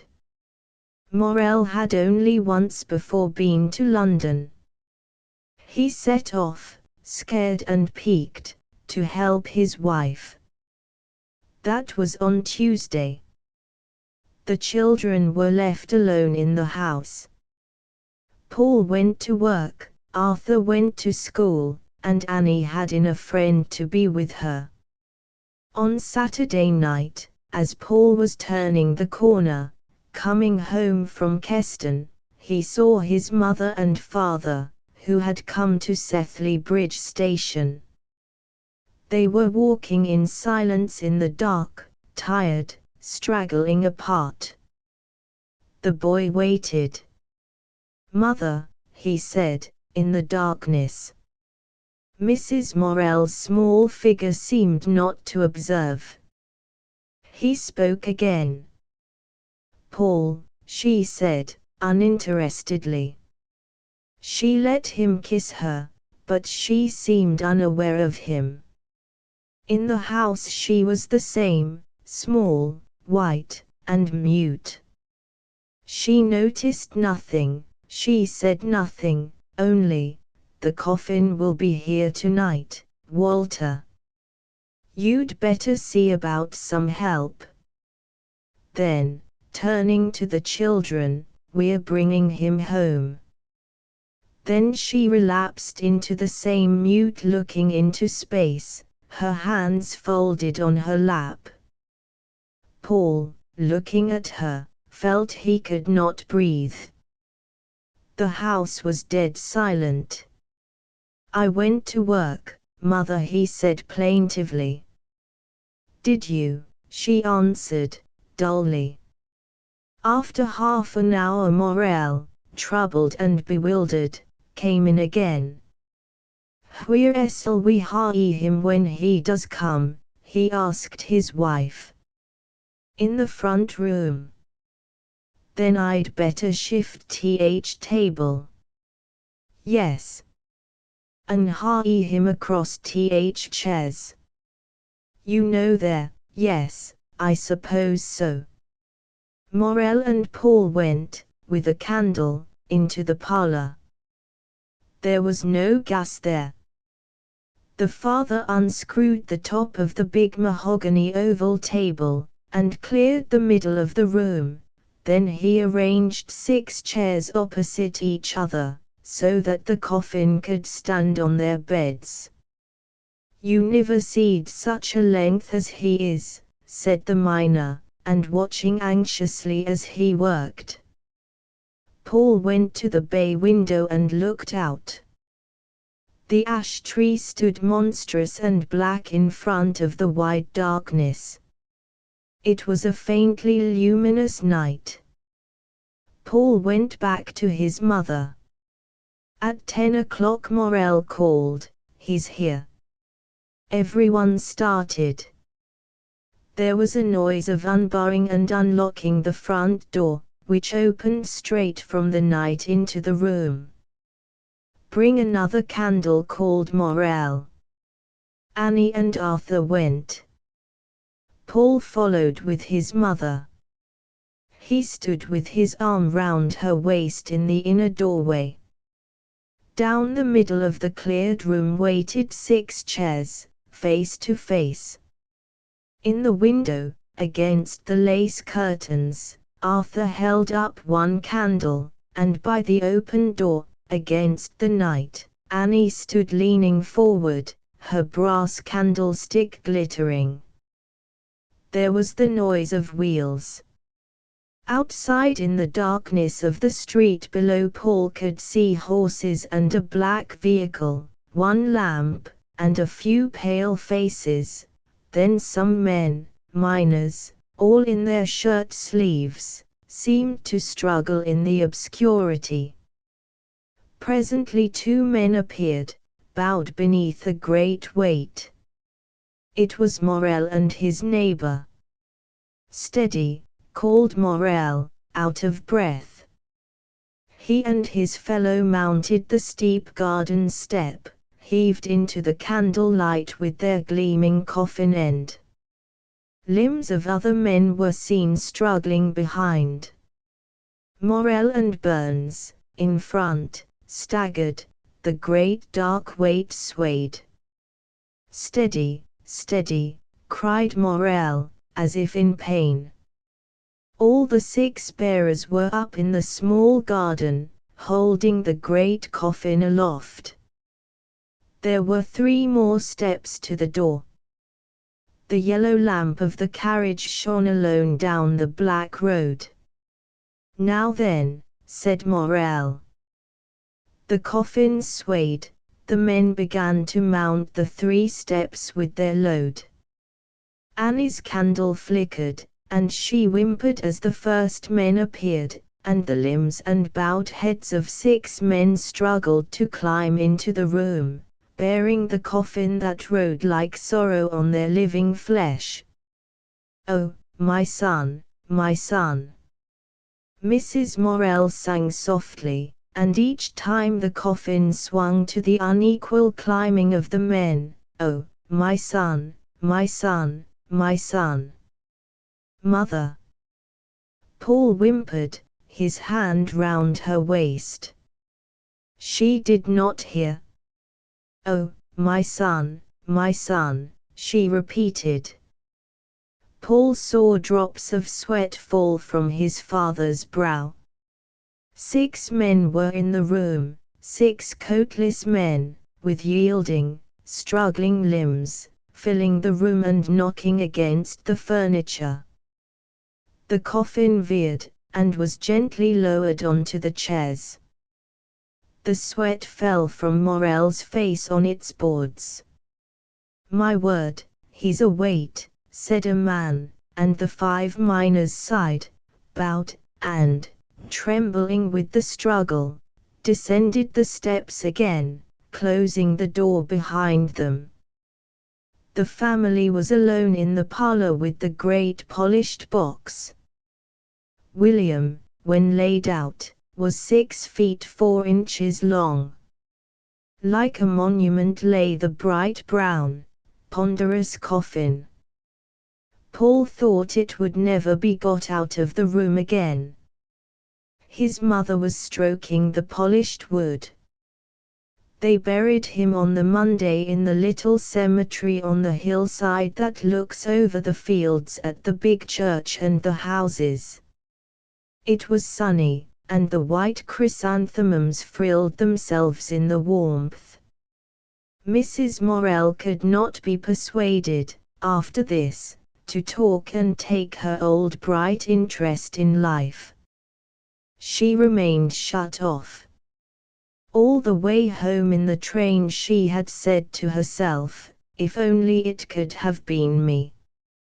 When Paul came home at night he found his mother sitting, her day's work done, with hands folded in her lap upon her coarse apron. She always used to have changed her dress and put on a black apron, before. Now Annie set his supper, and his mother sat looking blankly in front of her, her mouth shut tight. Then he beat his brains for news to tell her. "Mother, Miss Jordan was down today, and she said my sketch of a colliery at work was beautiful." but Mrs. Morel took no notice. Night after night he forced himself to tell her things, although she did not listen. It drove him almost insane to have her thus. At last, "What's a matter, mother?" he asked. She did not hear. "What's a matter?" he persisted. "Mother, what's a matter?" "You know what's the matter," she said irritably, turning away. The lad, he was 16 years old, went to bed drearily. He was cut off and wretched through October, November and December. His mother tried, but she could not rouse herself. She could only brood on her dead son, he had been let to die so cruelly.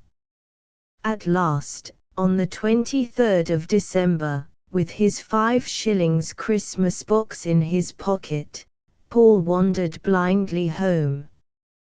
His mother looked at him, and her heart stood still. "What's the matter?" she asked.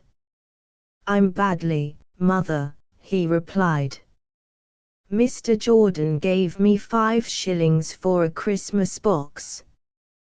He handed it to her with trembling hands. She put it on the table. "You aren't glad," he reproached her, but he trembled violently.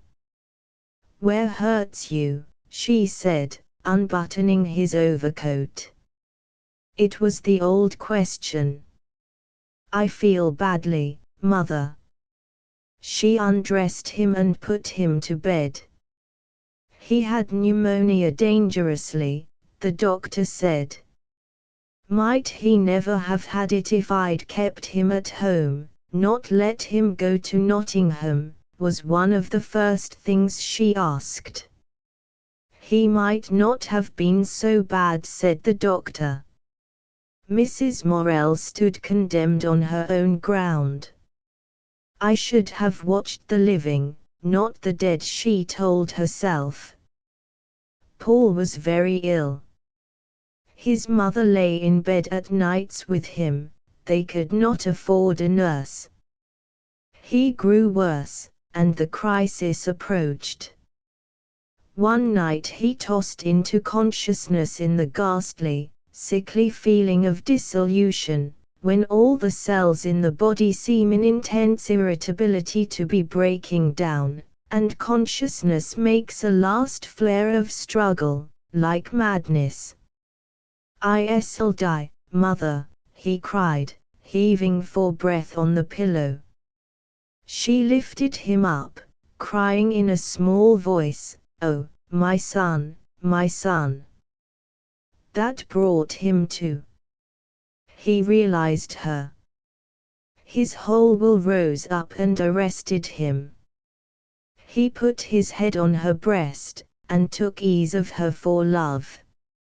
For some things, said his aunt, it was a good thing Paul was ill that Christmas. I believe it saved his mother.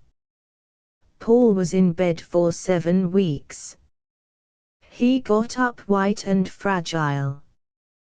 His father had bought him a pot of scarlet and gold tulips. They used to flame in the window in the March sunshine as he sat on the sofa chattering to his mother. The two knitted together in perfect intimacy. Mrs. Morel's life now rooted itself in Paul. William had been a prophet. Mrs. Morel had a little present and a letter from Lily at Christmas. Mrs. Morel's sister had a letter at the New Year. I was at a ball last night. Some delightful people were there, and I enjoyed myself thoroughly, said the letter. I had every dance, did not sit out one. Mrs. Morel never heard any more of her. Morel and his wife were gentle with each other for some time after the death of their son. He would go into a kind of daze, staring wide-eyed and blank across the room. Then he got up suddenly and hurried out to the 3 spots, returning in his normal state. But never in his life would he go for a walk up Shepstone, past the office where his son had worked, and he always avoided the cemetery. Part 2 Chapter 7 Lad and girl love. Paul had been many times up to Willey Farm during the autumn. He was friends with the 2 youngest boys. Edgar, the eldest, would not condescend at first. And Miriam also refused to be approached.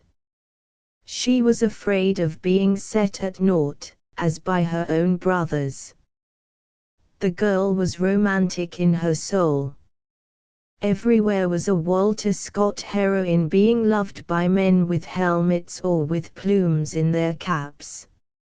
She herself was something of a princess turned into a swine girl in her own imagination.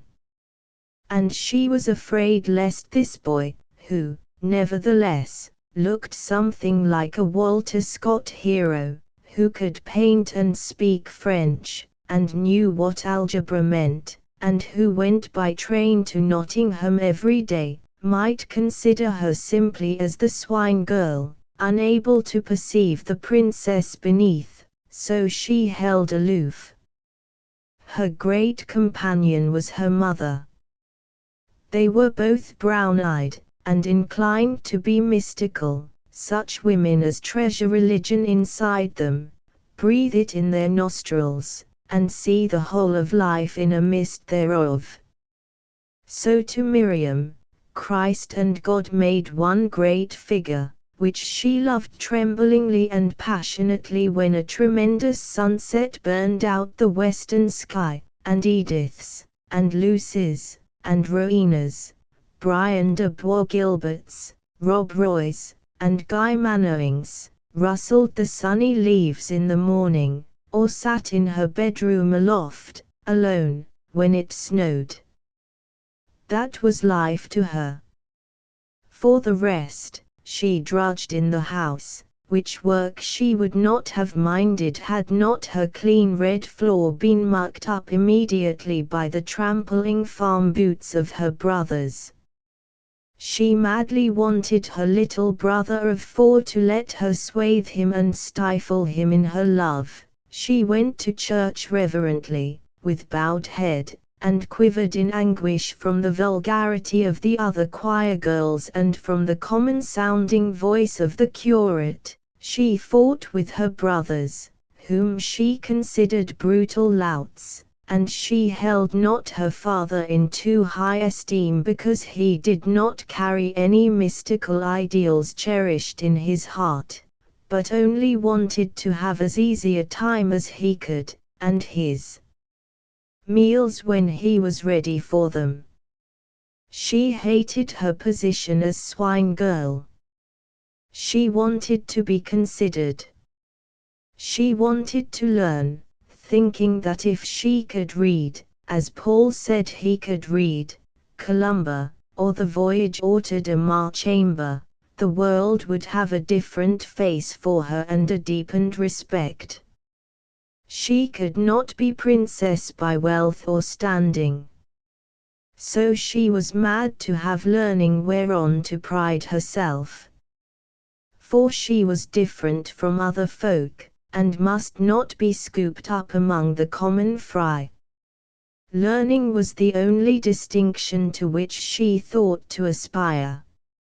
Her beauty, that of a shy, wild, quiveringly sensitive thing, seemed nothing to her. Even her soul, so strong for rhapsody, was not enough. She must have something to reinforce her pride, because she felt different from other people. Paul she eyed rather wistfully. On the whole, she scorned the male sex.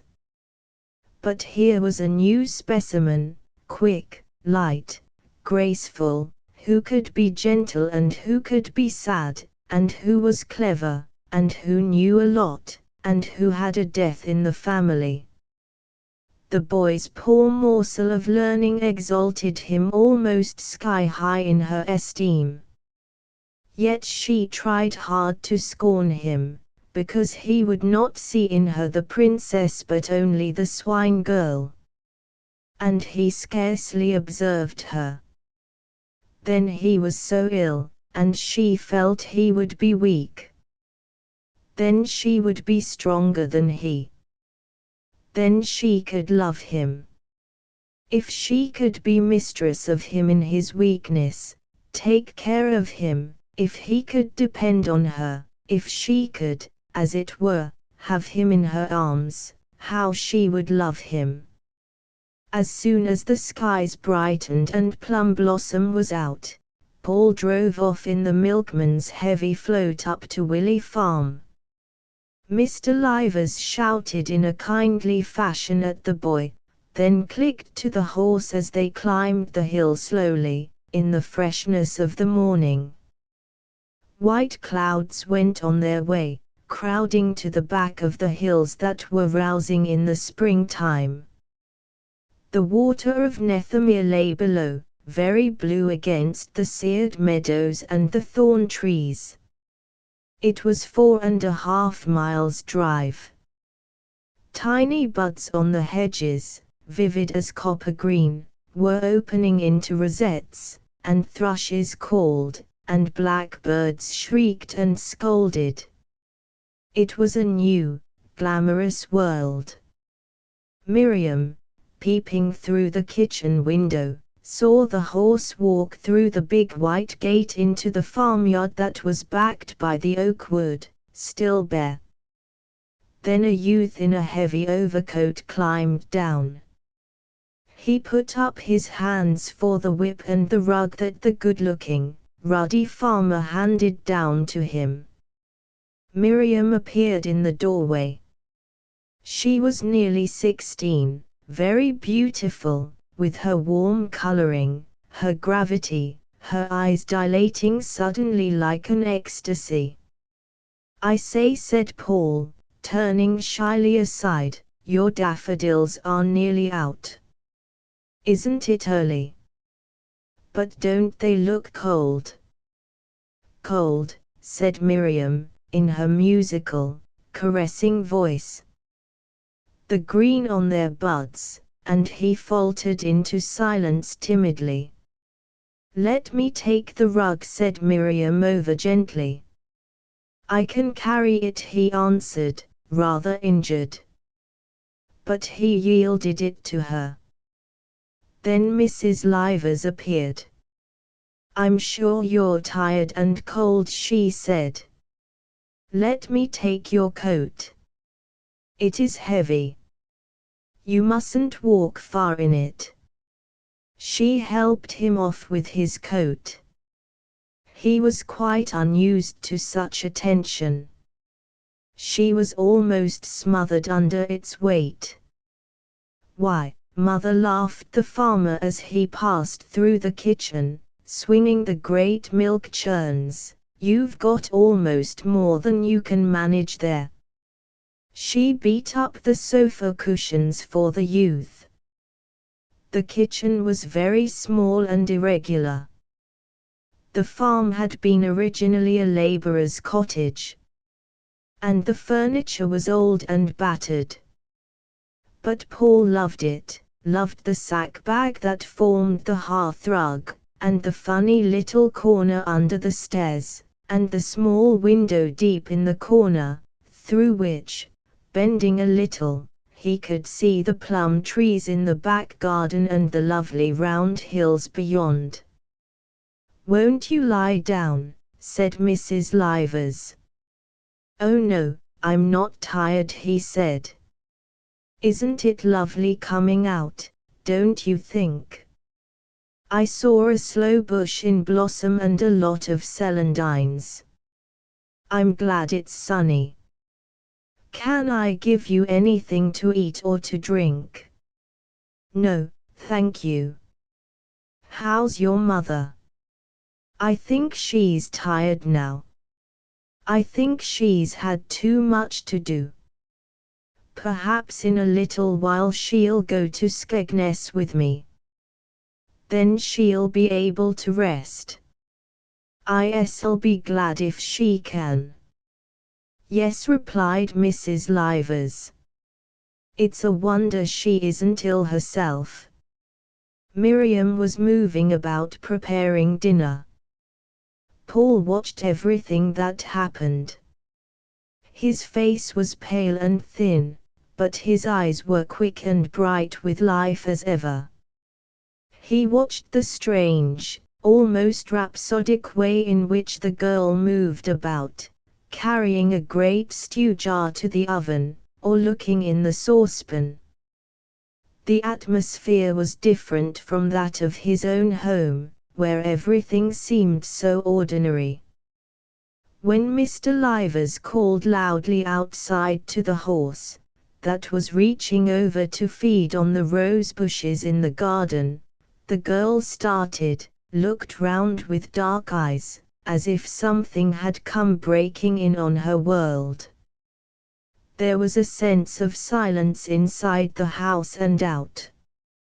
Miriam seemed as in some dreamy tale, a maiden in bondage, her spirit dreaming in a land far away and magical.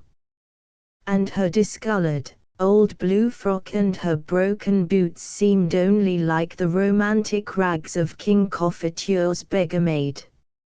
She suddenly became aware of his keen blue eyes upon her, taking her all in. Instantly her broken boots and her frayed old frock hurt her. She resented his seeing everything. Even he knew that her stocking was not pulled up. She went into the scullery, blushing deeply. And afterwards her hands trembled slightly at her work. She nearly dropped all she handled. When her inside dream was shaken, her body quivered with trepidation. She resented that he saw so much. Mrs. Livers sat for some time talking to the boy, although she was needed at her work. She was too polite to leave him. Presently she excused herself and rose. After a while she looked into the tin saucepan. "Oh dear, Miriam," she cried, "these potatoes have boiled dry." Miriam started as if she had been stung. "Have they, mother?" she cried. "I shouldn't care, Miriam," said the mother, "if I hadn't trusted them to you." She peered into the pan. The girl stiffened as if from a blow. Her dark eyes dilated, she remained standing in the same spot. "Well," she answered, gripped tight in self-conscious shame, "I'm sure I looked at them 5 minutes since." "Yes," said the mother, "I know it's easily done." "They're not much burned," said Paul. "It doesn't matter, does it?" Mrs. Livers looked at the youth with her brown, hurt eyes. "It wouldn't matter but for the boys," she said to him. "Only Miriam knows what a trouble they make if the potatoes are caught." Then thought Paul to himself, "You shouldn't let them make a trouble." After a while Edgar came in. He wore leggings, and his boots were covered with earth. He was rather small, rather formal, for a farmer. He glanced at Paul, nodded to him distantly, and said, "Dinner ready?" "Nearly," Edgar replied the mother apologetically. "I'm ready for mine," said the young man, taking up the newspaper and reading. Presently the rest of the family trooped in. Dinner was served. The meal went rather brutally. The over-gentleness and apologetic tone of the mother brought out all the brutality of manners in the sons. Edgar tasted the potatoes, moved his mouth quickly like a rabbit, looked indignantly at his mother, and said, "These potatoes are burnt, Mother." "Yes, Edgar. I forgot them for a minute." "Perhaps you'll have bread if you can't eat them." Edgar looked in anger across at Miriam. What was Miriam doing that she couldn't attend to them, he said. Miriam looked up. Her mouth opened, her dark eyes blazed and winced, but she said nothing. She swallowed her anger and her shame, bowing her dark head. "I'm sure she was trying hard," said the mother. "She hasn't got sense even to boil the potatoes," said Edgar. "What is she kept at home for?" "Only for eating everything that's left in th pantry," said Maurice. "They don't forget that potato pie against our Miriam," laughed the father. She was utterly humiliated. The mother sat in silence, suffering, like some saint out of place at the brutal board. It puzzled Paul. He wondered vaguely why all this intense feeling went running because of a few burnt potatoes. The mother exalted everything, even a bit of housework, to the plane of a religious trust. The sons resented this, they felt themselves cut away underneath, and they answered with brutality and also with a sneering superciliousness. Paul was just opening out from childhood into manhood. This atmosphere, where everything took a religious value, came with a subtle fascination to him. There was something in the air. His own mother was logical.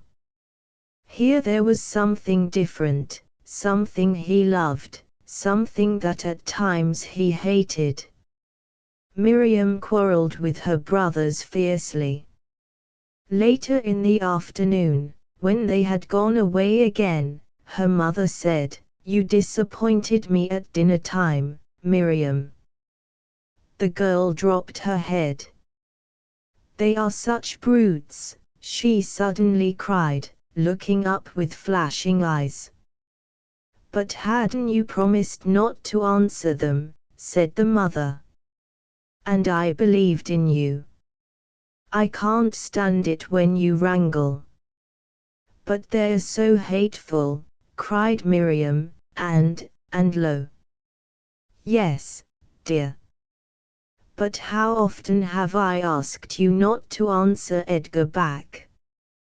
Can't you let him say what he likes?"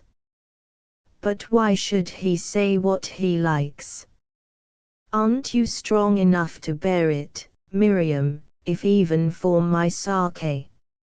Are you so weak that you must wrangle with them?" Mrs. Livers stuck unflinchingly to this doctrine of the other cheek. She could not instill it at all into the boys. With the girls she succeeded better, and Miriam was the child of her heart.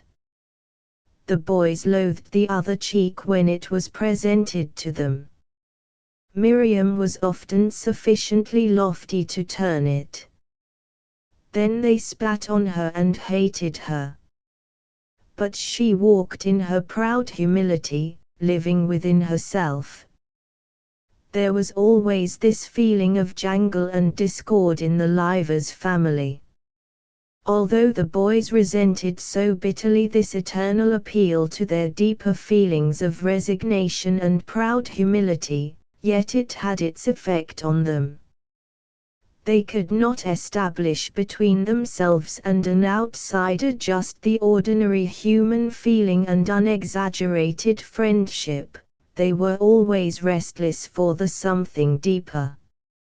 Ordinary folk seemed shallow to them, trivial and inconsiderable.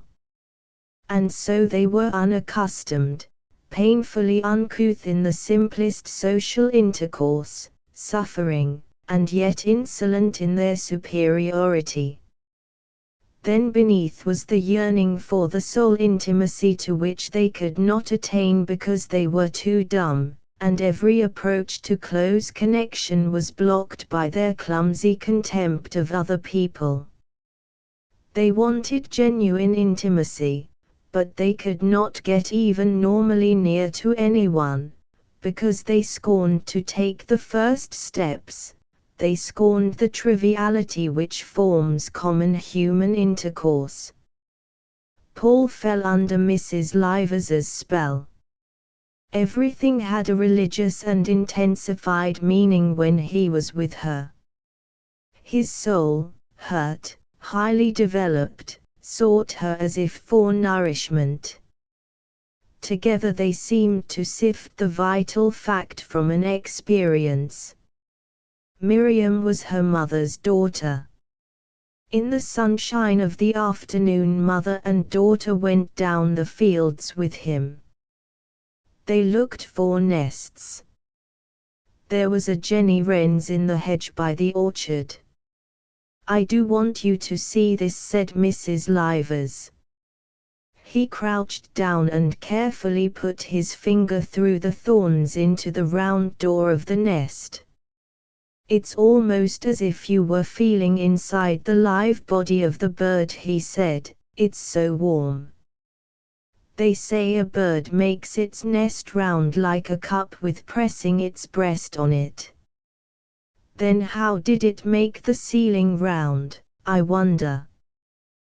The nest seemed to start into life for the two women.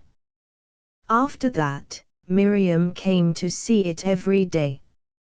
It seemed so close to her. Again, going down the hedge-side with the girl, he noticed the celandines, scalloped splashes of gold, on the side of the ditch. "I like them," he said, "when their petals go flat back with the sunshine. They seem to be pressing themselves at the sun." And then the celandines ever after drew her with a little spell. Anthropomorphic as she was, she stimulated him into appreciating things thus, and then they lived for her. She seemed to need things kindling in her imagination or in her soul before she felt she had them. And she was cut off from ordinary life by her religious intensity, which made the world for her either a nunnery garden or a paradise, where sin and knowledge were not, or else an ugly, cruel thing. So it was in this atmosphere of subtle intimacy, this meeting in their common feeling for something in nature, that their love started. Personally, he was a long time before he realized her. For 10 months he had to stay at home after his illness. For a while he went to Skegness with his mother, and was perfectly happy. But even from the seaside he wrote long letters to Mrs. Livers about the shore and the sea. And he brought back his beloved sketches of the flat Lincoln coast, anxious for them to see. Almost they would interest the Livers more than they interested his mother. It was not his art Mrs. Morell cared about, it was himself and his achievement. But Mrs. Livers and her children were almost his disciples. They kindled him and made him glow to his work, whereas his mother's influence was to make him quietly determined, patient, dogged, unwearied. He soon was friends with the boys, whose rudeness was only superficial. They had all, when they could trust themselves, a strange gentleness and lovableness. "Will you come with me on to the fallow?" asked Edgar, rather hesitatingly. Paul went joyfully, and spent the afternoon helping to hoe or to single turnips with his friend. He used to lie with the three brothers in the hay piled up in the barn and tell them about Nottingham and about Jordan's. In return, they taught him to milk, and let him do little jobs, chopping hay or pulping turnips, just as much as he liked. At midsummer he worked all through hay harvest with them, and then he loved them. The family was so cut off from the world actually. They seemed, somehow, like les derniers fils d'un race épuisé. Though the lads were strong and healthy, yet they had all that oversensitiveness and hanging back which made them so lonely, yet also such close, delicate friends once their intimacy was won. Paul loved them dearly, and they him. Miriam came later. But he had come into her life before she made any mark on his. One dull afternoon, when the men were on the land and the rest at school, only Miriam and her mother at home, the girl said to him, after having hesitated for some time, "Have you seen the swing?" "No," he answered. "Where?" "In the cowshed," she replied. She always hesitated to offer or to show him anything. Men have such different standards of worth from women, and her dear things, the valuable things to her, her brothers had so often mocked or flouted. "Come on," then he replied, jumping up. There were 2 cowsheds, one on either side of the barn. In the lower, darker shed there was standing for 4 cows. Hens flew scolding over the manger wall as the youth and girl went forward for the great thick rope which hung from the beam in the darkness overhead, and was pushed back over a peg in the wall. "It's something like a rope," he exclaimed appreciatively, and he sat down on it, anxious to try it. Then immediately he rose. "Come on, then, and have first go," he said to the girl. "See," she answered, going into the barn, "we put some bags on the seat," and she made the swing comfortable for him. That gave her pleasure. He held the rope. "Come on," then he said to her. "No, I won't go first," she answered. She stood aside in her still, aloof fashion. "Why? You go," she pleaded.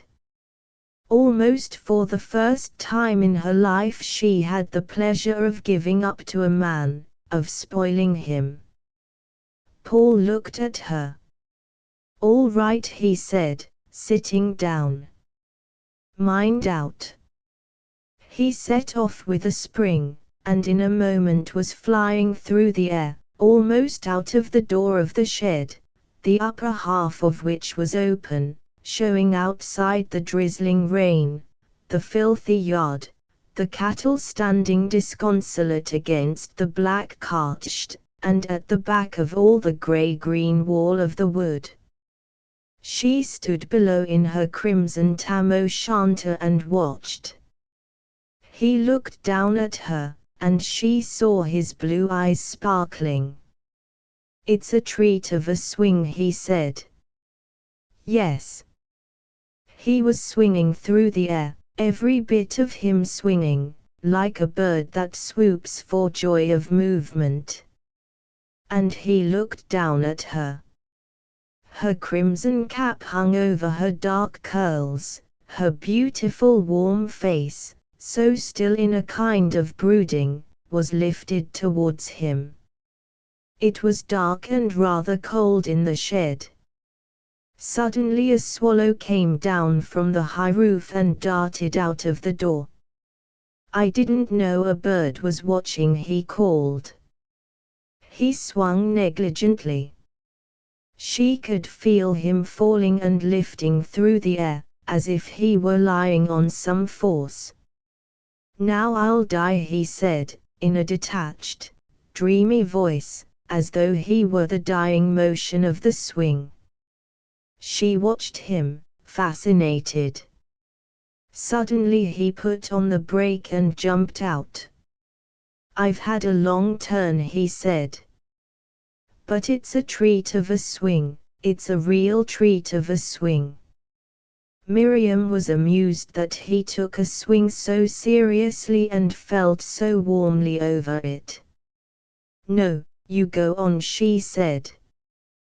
"Why, don't you want one?" he asked, astonished. "Well, not much. I'll have just a little." She sat down, whilst he kept the bags in place for her. "It's so ripping," he said, setting her in motion. "Keep your heels up, or they'll bang the manger wall." She felt the accuracy with which he caught her, exactly at the right moment, and the exactly proportionate strength of his thrust, and she was afraid. Down to her bowels went the hot wave of fear. She was in his hands. Again, firm and inevitable came the thrust at the right moment. She gripped the rope, almost swooning. "Ha!" she laughed in fear. "No higher." "But you're not a bit high," he remonstrated. "But no higher." He heard the fear in her voice, and desisted. Her heart melted in hot pain when the moment came for him to thrust her forward again. But he left her alone. She began to breathe. "Won't you really go any farther?" he asked. "Should I keep you there?" "No, let me go by myself," she answered. He moved aside and watched her. "Why, you're scarcely moving," he said. She laughed slightly with shame, and in a moment got down. "They say if you can swing you won't be seasick," he said, as he mounted again. "I don't believe I should ever be seasick." Away he went. There was something fascinating to her in him. For the moment he was nothing but a piece of swinging stuff, not a particle of him that did not swing. She could never lose herself so, nor could her brothers. It roused a warmth in her. It was almost as if he were a flame that had lit a warmth in her whilst he swung in the middle air. And gradually the intimacy with the family concentrated for Paul on three persons: the mother, Edgar, and Miriam. To the mother he went for that sympathy and that appeal which seemed to draw him out. Edgar was his very close friend. And to Miriam he more or less condescended, because she seemed so humble. But the girl gradually sought him out. If he brought up his sketchbook, it was she who pondered longest over the last picture. Then she would look up at him. Suddenly, her dark eyes alight like water that shakes with a stream of gold in the dark, she would ask, "Why do I like this so?" Always something in his breast shrank from these close, intimate, dazzled looks of hers. "Why do you?" he asked. "I don't know. It seems so true. It's because there is scarcely any shadow in it, it's more shimmery, as if I'd painted the shimmering protoplasm in the leaves and everywhere, and not the stiffness of the shape. That seems dead to me. Only this shimmeriness is the real living. The shape is a dead crust. The shimmer is inside really. And she, with her little finger in her mouth, would ponder these sayings. They gave her a feeling of life again, and vivified things which had meant nothing to her. She managed to find some meaning in his struggling, abstract speeches. And they were the medium through which she came distinctly at her beloved objects. Another day she sat at sunset whilst he was painting some pine trees which caught the red glare from the west. He had been quiet. "There you are," he said suddenly. "I wanted that. Now, look at them and tell me, are they pine trunks or are they red coals, standing up pieces of fire in that darkness? There's God's burning bush for you, that burned not away." Miriam looked, and was frightened. But the pine trunks were wonderful to her, and distinct. He packed his box and rose. Suddenly he looked at her. "Why are you always sad?" he asked her. "Sad?" she exclaimed, looking up at him with startled, wonderful brown eyes. "Yes," he replied. "You are always sad." "I am not, oh, not a bit," she cried. "But even your joy is like a flame coming off of sadness," he persisted. "You're never jolly, or even just all right." "No," she pondered. "I wonder, why?" "Because you're not. Because you're different inside, like a pine tree, and then you flare up. But you're not just like an ordinary tree, with fidgety leaves and jolly." He got tangled up in his own speech, but she brooded on it, and he had a strange, roused sensation, as if his feelings were new. She got so near him. It was a strange stimulant. Then sometimes he hated her. Her youngest brother was only 5. He was a frail lad, with immense brown eyes in his quaint fragile face, one of Reynolds's choir of angels, with a touch of elf. Often Miriam kneeled to the child and drew him to her. My Hubert," she sang, in a voice heavy and surcharged with love. My Hubert."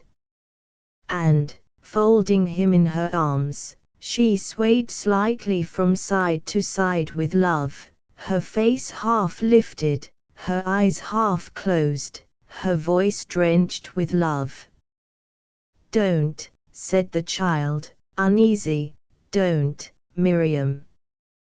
"Yes, you love me, don't you?" she murmured deep in her throat, almost as if she were in a trance, and swaying also as if she were swooned in an ecstasy of love. "Don't," repeated the child, a frown on his clear brow. "You love me, don't you?" she murmured. "What do you make such a fuss for?" cried Paul, all in suffering because of her extreme emotion. "Why can't you be ordinary with him?" She let the child go, and rose, and said nothing. Her intensity, which would leave no emotion on a normal plane, irritated the youth into a frenzy. And this fearful, naked contact of her on small occasions shocked him. He was used to his mother's reserve. And on such occasions he was thankful in his heart and soul that he had his mother, so sane and wholesome. All the life of Miriam's body was in her eyes, which were usually dark as a dark church, but could flame with light like a conflagration. Her face scarcely ever altered from its look of brooding. She might have been one of the women who went with Mary when Jesus was dead. Her body was not flexible and living. She walked with a swing, rather heavily, her head bowed forward, pondering. She was not clumsy, and yet none of her movements seemed quite the movement. Often, when wiping the dishes, she would stand in bewilderment and chagrin because she had pulled in two halves a cup or a tumbler. It was as if, in her fear and self-mistrust, she put too much strength into the effort. There was no looseness or abandon about her. Everything was gripped stiff with intensity, and her effort, overcharged, closed in on itself. She rarely varied from her swinging, forward, intense walk. Occasionally she ran with Paul down the fields. Then her eyes blazed naked in a kind of ecstasy that frightened him. But she was physically afraid. If she were getting over a stile, she gripped his hands in a little hard anguish, and began to lose her presence of mind. And he could not persuade her to jump from even a small height. Her eyes dilated, became exposed and palpitating. "No," she cried, half laughing in terror, "no." "You shall," he cried once, and, jerking her forward, he brought her falling from the fence. But her wild of pain, as if she were losing consciousness, cut him. She landed on her feet safely, and afterwards had courage in this respect. She was very much dissatisfied with her lot. "Don't you like being at home?" Paul asked her, surprised. "Who would?" she answered, low and intense. "What is it?" "I'm all day cleaning what the boys make just as bad in 5 minutes. I don't want to be at home." "What do you want, then?" "I want to do something. I want a chance like anybody else." "Why should I, because I'm a girl, be kept at home and not allowed to be anything? What chance have I?" "Chance of what?" "Of knowing anything, of learning, of doing anything. It's not fair, because I'm a woman." She seemed very bitter. Paul wondered. In his own home Annie was almost glad to be a girl. She had not so much responsibility, things were lighter for her. She never wanted to be other than a girl. But Miriam almost fiercely wished she were a man. And yet she hated men at the same time. "But it's as well to be a woman as a man," he said, frowning. "Ha! Is it? Men have everything. I should think women ought to be as glad to be women as men are to be men," he answered. "No." She shook her head, "No. Everything the men have." "But what do you want?" he asked. "I want to learn." "Why should it be that I know nothing?" "What, such as mathematics and French?" "Why shouldn't I know mathematics?" "Yes," she cried, her eye expanding in a kind of defiance. "Well, you can learn as much as I know," he said. "I'll teach you, if you like." Her eyes dilated. She mistrusted him as teacher. "Would you?" he asked. Her head had dropped, and she was sucking her finger broodingly. "Yes," she said hesitatingly. He used to tell his mother all these things. I'm going to teach Miriam algebra, he said. Well, replied Mrs. Morel, I hope she'll get fat on it. When he went up to the farm on the Monday evening, it was drawing twilight. Miriam was just sweeping up the kitchen, and was kneeling at the hearth when he entered. Everyone was out but her. She looked round at him, flushed, her dark eyes shining, her fine hair falling about her face. Hello, she said, soft and musical. I knew it was you. How? I knew your step. Nobody treads so quick and firm. He sat down, sighing. Ready to do some algebra? He asked, drawing a little book from his pocket. But he could feel her backing away. You said you wanted, he insisted. Tonight, though, she faltered. But I came on purpose. And if you want to learn it, you must begin. She took up her ashes in the dustpan and looked at him, half tremulously, laughing. Yes, but tonight. You see, I haven't thought of it. Well, my goodness. Take the ashes and come. He went and sat on the stone bench in the backyard, where the big milk cans were standing, tipped up, to air. The men were in the cow sheds.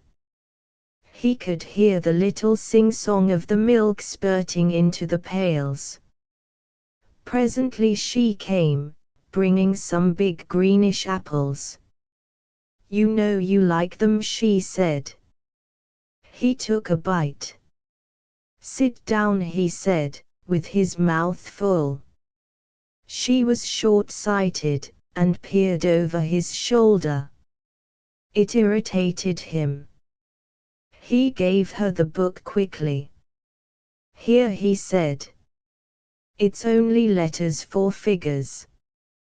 You put down A instead of 2 or 6. They worked, he talking, she with her head down on the book. He was quick and hasty. She never answered.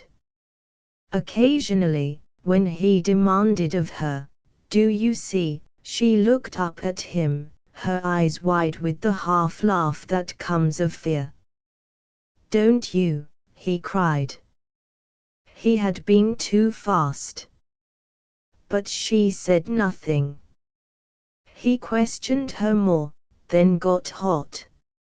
It made his blood rouse to see her there, as it were, at his mercy, her mouth open, her eyes dilated with laughter that was afraid, apologetic, ashamed.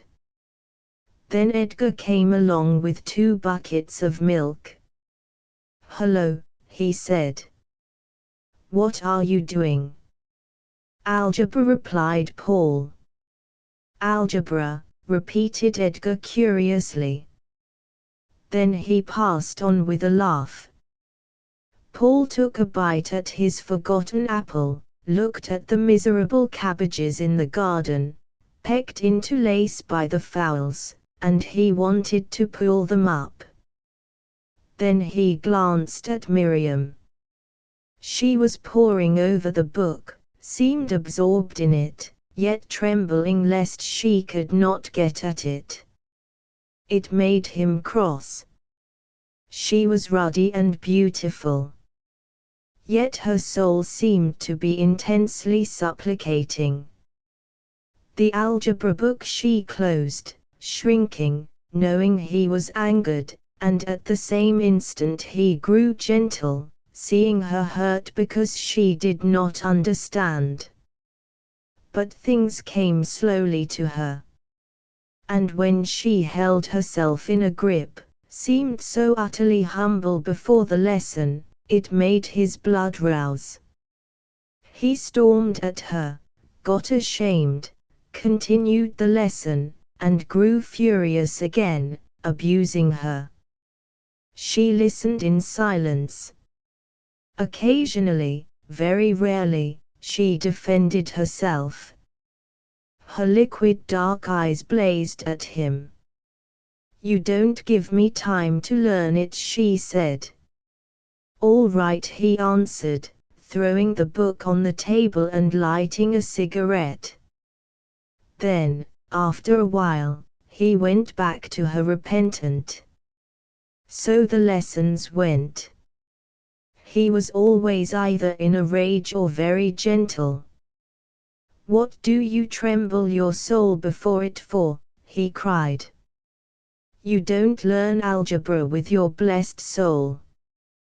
Can't you look at it with your clear simple wits?" Often, when he went again into the kitchen, Mrs. Livers would look at him reproachfully, saying, "Paul, don't be so hard on Miriam. She may not be quick, but I'm sure she tries." "I can't help it," he said rather pitiably. "I go off like it." "You don't mind me, Miriam, do you?" he asked of the girl later. "No," she reassured him in her beautiful deep tones. "No, I don't mind. Don't mind me, it's my fault." But, in spite of himself, his blood began to boil with her. It was strange that no one else made him in such fury. He flared against her. Once he threw the pencil in her face. There was a silence. She turned her face slightly aside. "I didn't," he began, but got no farther, feeling weak in all his bones.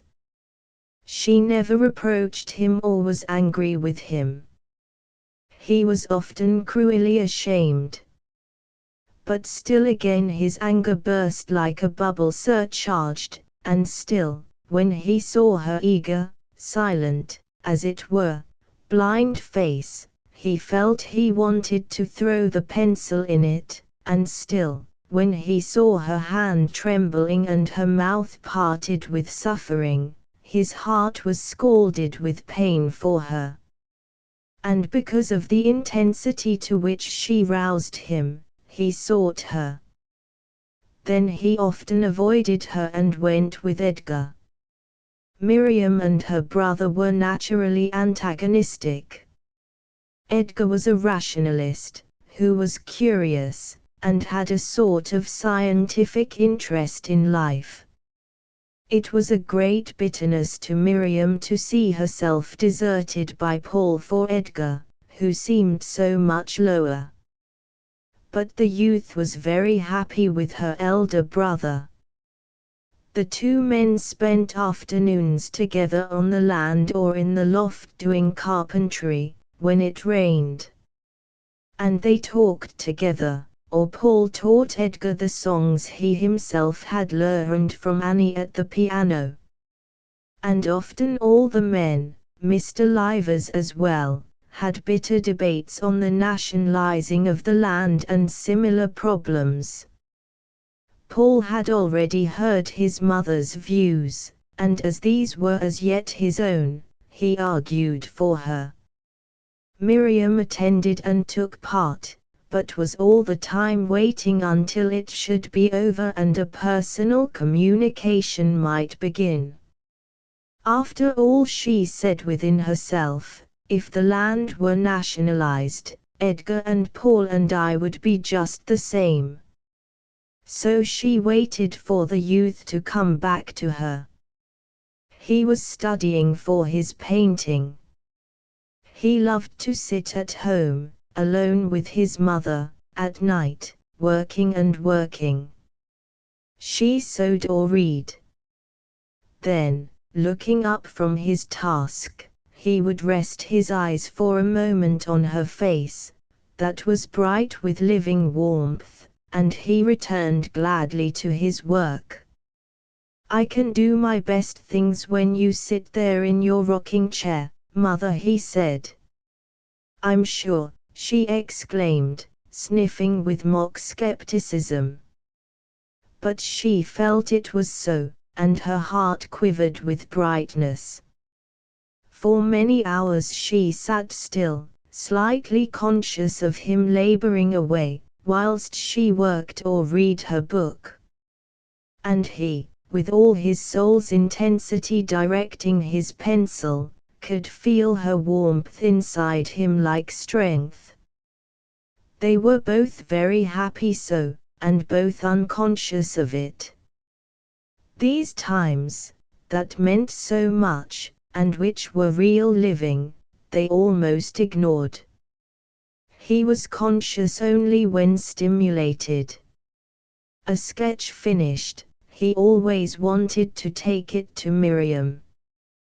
Then he was stimulated into knowledge of the work he had produced unconsciously. In contact with Miriam he gained insight, his vision went deeper. From his mother he drew the life warmth, the strength to produce. Miriam merged this warmth into intensity like a white light. When he returned to the factory the conditions of work were better. He had Wednesday afternoon off to go to the art school, Miss Jordan's provision, returning in the evening. Then the factory closed at 6 instead of 8 on Thursday and Friday evenings. One evening in the summer Miriam and he went over the fields by Herd's farm on their way from the library home. So it was only 3 miles to Willey Farm. There was a yellow glow over the mowing grass, and the sorrel heads burned crimson. Gradually, as they walked along the high land, the gold in the west sank down to red, the red to crimson, and then the chill blue crept up against the glow.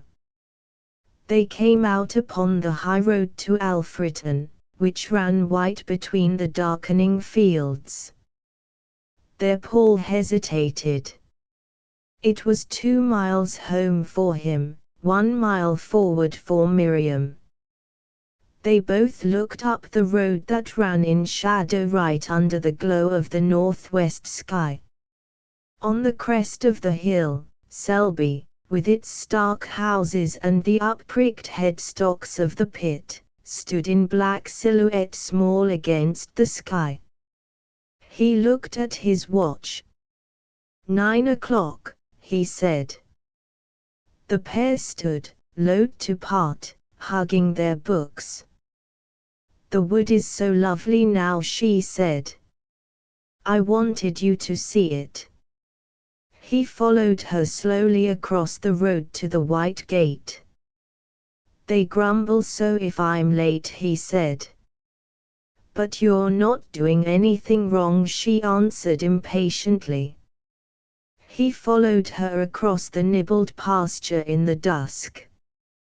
There was a coolness in the wood, a scent of leaves, of honeysuckle, and a twilight. The two walked in silence. Night came wonderfully there, among the throng of dark tree trunks. He looked round, expectant. She wanted to show him a certain wild rose bush she had discovered. She knew it was wonderful. And yet, till he had seen it, she felt it had not come into her soul. Only he could make it her own, immortal. She was dissatisfied. Dew was already on the paths.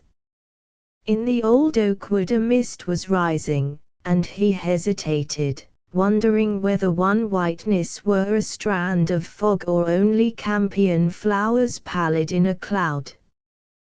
By the time they came to the pine trees Miriam was getting very eager and very tense. Her bush might be gone. She might not be able to find it, and she wanted it so much. Almost passionately she wanted to be with him when he stood before the flowers.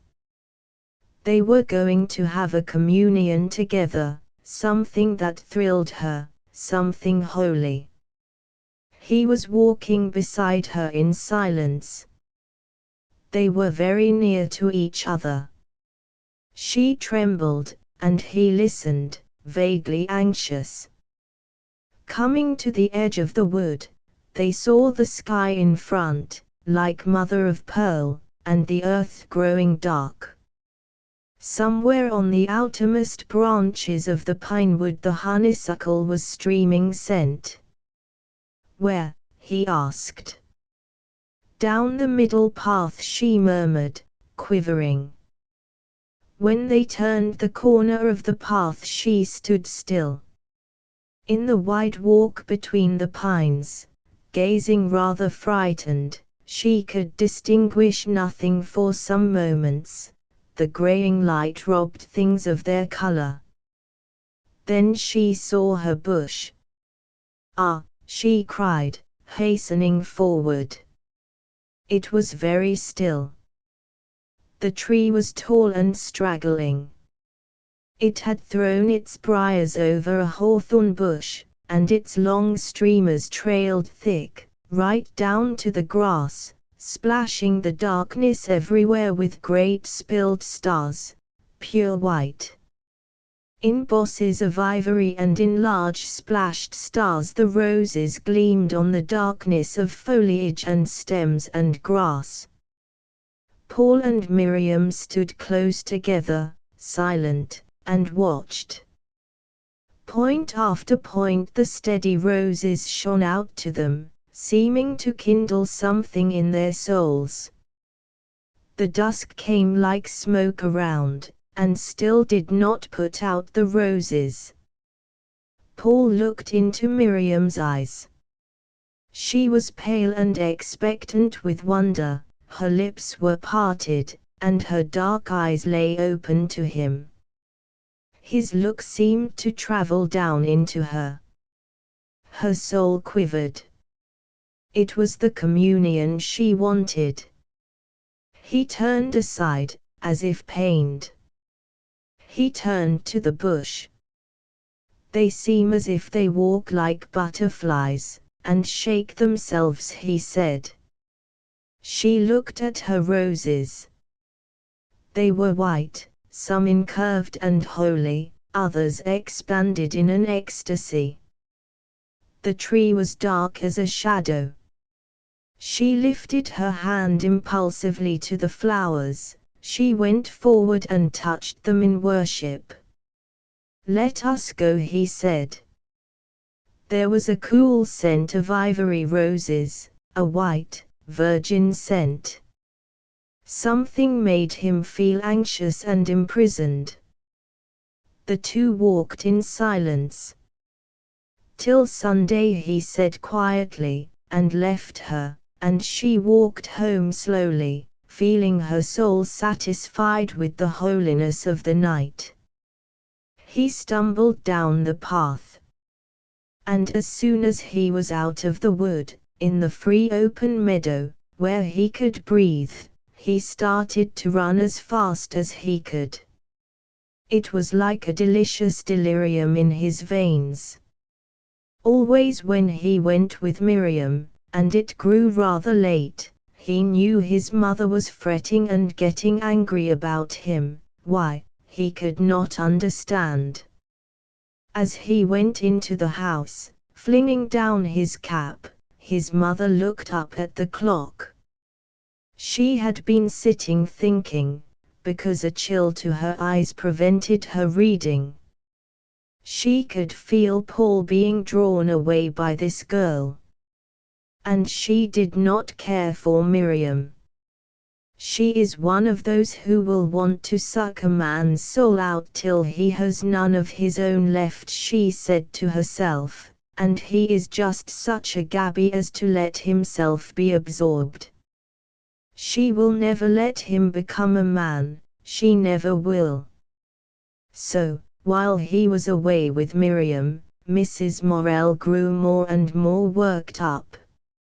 She glanced at the clock and said, coldly and rather tired, you have been far enough tonight. His soul, warm and exposed from contact with the girl, shrank. You must have been right home with her, his mother continued. He would not answer. Mrs. Morel, looking at him quickly, saw his hair was damp on his forehead with haste, saw him frowning in his heavy fashion, resentfully. She must be wonderfully fascinating, that you can't get away from her, but must go trailing 8 miles at this time of night. He was hurt between the past glamour with Miriam and the knowledge that his mother fretted. He had meant not to say anything, to refuse to answer. But he could not harden his heart to ignore his mother. I do like to talk to her, he answered irritably. Is there nobody else to talk to? You wouldn't say anything if I went with Edgar. You know I should. You know, whoever you went with, I should say it was too far for you to go trailing, late at night, when you've been to Nottingham. Besides, her voice suddenly flashed into anger and contempt, it is disgusting. Bits of lads and girls courting. It is not courting, he cried. I don't know what else you call it. It's not. Do you think we spoon and do? We only talk. Till goodness knows what time and distance, was the sarcastic rejoinder.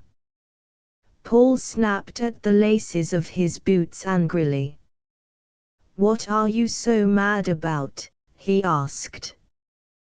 Because you don't like her. I don't say I don't like her.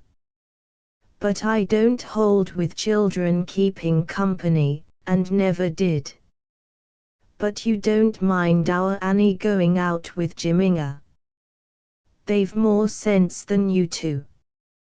Why? Our Annie's not one of the deep sort. He failed to see the meaning of this remark. But his mother looked tired. She was never so strong after William's death, and her eyes hurt her. Well, he said, it's so pretty in the country. Mr. Sleeth asked about you. He said he'd missed you. Are you a bit better? I ought to have been in bed a long time ago, she replied. Why, Mother, you know you wouldn't have gone before 10:15. Oh, yes, I should. Oh, little woman, you'd say anything now you're disagreeable with me, wouldn't you? He kissed her forehead that he knew so well, the deep marks between the brows, the rising of the fine hair, graying now, and the proud setting of the temples. His hand lingered on her shoulder after his kiss. Then he went slowly to bed.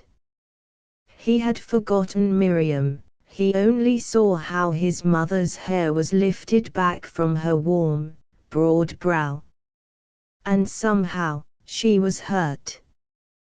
Then the next time he saw Miriam, he said to her, "Don't let me be late tonight, not later than 10 o'clock. My mother gets so upset." Miriam dropped her bead, brooding. "Why does she get upset?" she asked. "Because she says I oughtn't to be out late when I have to get up early."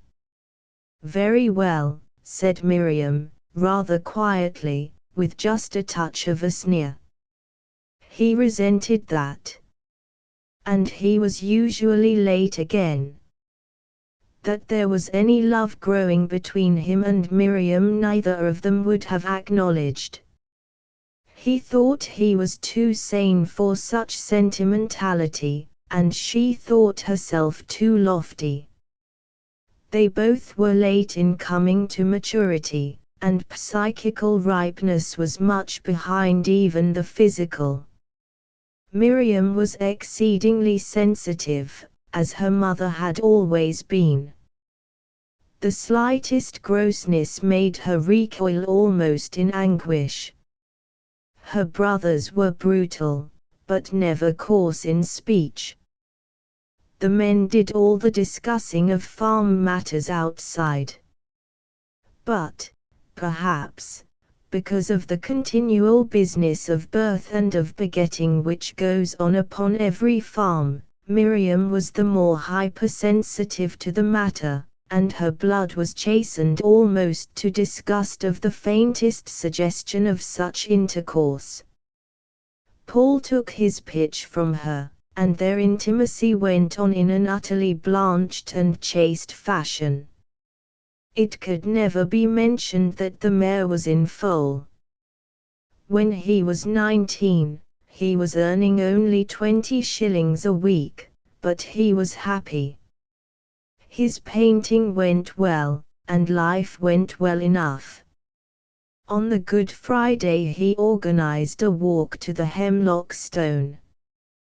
There were 3 lads of his own age, then Annie and Arthur, Miriam and Geoffrey. Arthur, apprenticed as an electrician in Nottingham, was home for the holiday. Morel, as usual, was up early, whistling and sawing in the yard. At 7 o'clock the family heard him buy 3 worth of hot cross buns. He talked with gusto to the little girl who brought them, calling her my darling. He turned away several boys who came with more buns, telling them they had been kested by a little lass. Then Mrs. Morel got up, and the family straggled down. It was an immense luxury to everybody, this lying in bed just beyond the ordinary time on a weekday. And Paul and Arthur read before breakfast, and had the meal unwashed, sitting in their shirt sleeves. This was another holiday luxury. The room was warm. Everything felt free of care and anxiety. There was a sense of plenty in the house. While the boys were reading, Mrs. Morel went into the garden. They were now in another house, an old one, near the Scargill Street home, which had been left soon after William had died. Directly came an excited cry from the garden, "Paul! Paul! Come and look!" It was his mother's voice. He threw down his book and went out. There was a long garden that ran to a field. It was a grey, cold day, with a sharp wind blowing out of Derbyshire. 2 fields away Bestwood began, with a jumble of roofs and red house ends, out of which rose the church tower and the spire of the Congregational Chapel. And beyond went woods and hills, right away to the pale grey heights of the Pennine Chain. Paul looked down the garden for his mother. Her head appeared among the young currant bushes. "Come here," she cried. "What for?" he answered. "Come and see." She had been looking at the buds on the currant trees. Paul went up. "To think," she said, "that here I might never have seen them." Her son went to her side. Under the fence, in a little bed, was a ravel of poor grassy leaves, such as come from very immature bulbs, and 3 scillas in bloom. Mrs. Morel pointed to the deep blue flowers. "Now, just see those," she exclaimed. "I was looking at the currant bushes, when, thinks I to myself, there's something very blue, is it a bit of sugar bag, and there, behold you, sugar bag. 3 glories of the snow, and such beauties. But where on earth did they come from? I don't know, said Paul. Well, that's a marvel, now. I thought I knew every weed and blade in this garden. But haven't they done well? You see, that gooseberry bush just shelters them. Not nipped, not touched. He crouched down and turned up the bells of the little blue flowers. They're a glorious color, he said. Aren't they? She cried. I guess they come from Switzerland, where they say they have such lovely things. Fancy them against the snow.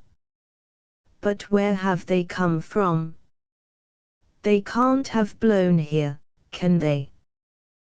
Then he remembered having set here a lot of little trash of bulbs to mature. And you never told me, she said. No. I thought I'd leave it till they might flower. And now, you see, I might have missed them. And I've never had a glory of the snow in my garden in my life. She was full of excitement and elation. The garden was an endless joy to her. Paul was thankful for her sake at last to be in a house with a long garden that went down to a field. Every morning after breakfast she went out and was happy pottering about in it. And it was true, she knew every weed and blade. Everybody turned up for the walk. Food was packed, and they set off, a merry, delighted party. They hung over the wall of the mill race, dropped paper in the water on one side of the tunnel and watched it shoot out on the other. They stood on the footbridge over Boathouse Station and looked at the metals gleaming coldly. You should see the Flying Scotsman come through at 6:30, said Leonard, whose father was a signalman. Lad, but she doesn't half buzz, and the little party looked up the lines one way, to London, and the other way, to Scotland, and they felt the touch of these two magical places. In Ilkeston the colliers were waiting in gangs for the public houses to open. It was a town of idleness and lounging. At Stanton Gate the iron foundry blazed. Over everything there were great discussions. At Trowell they crossed again from Derbyshire into Nottinghamshire. They came to the Hemlock Stone at dinner time. Its field was crowded with folk from Nottingham and Ilkeston. They had expected a venerable and dignified monument. They found a little, gnarled, twisted stump of rock, something like a decayed mushroom, standing out pathetically on the side of a field. Leonard and Dick immediately proceeded to carve their initials, LW and RP, in the old red sandstone, but Paul desisted, because he had read in the newspaper satirical remarks about initial carvers, who could find no other road to immortality. Then all the lads climbed to the top of the rock to look round. Everywhere in the field below, factory girls and lads were eating lunch or sporting about. Beyond was the garden of an old manor. It had yew hedges and thick clumps and borders of yellow crocuses round the lawn. "See," said Paul to Miriam, "what a quiet garden." She saw the dark yews and the golden crocuses, then she looked gratefully. He had not seemed to belong to her among all these others. He was different then, not her Paul, who understood the slightest quiver of her innermost soul, but something else, speaking another language than hers. How it hurt her, and deadened her very perceptions. Only when he came right back to her, leaving his lesser self, as she thought, would she feel alive again. And now he asked her to look at this garden, wanting the contact with her again. Impatient of the set in the field, she turned to the quiet lawn, surrounded by sheaves of shut-up crocuses. A feeling of stillness, almost of ecstasy, came over her. It felt almost as if she were alone with him in this garden. Then he left her again and joined the others. Soon they started home. Miriam loitered behind, alone.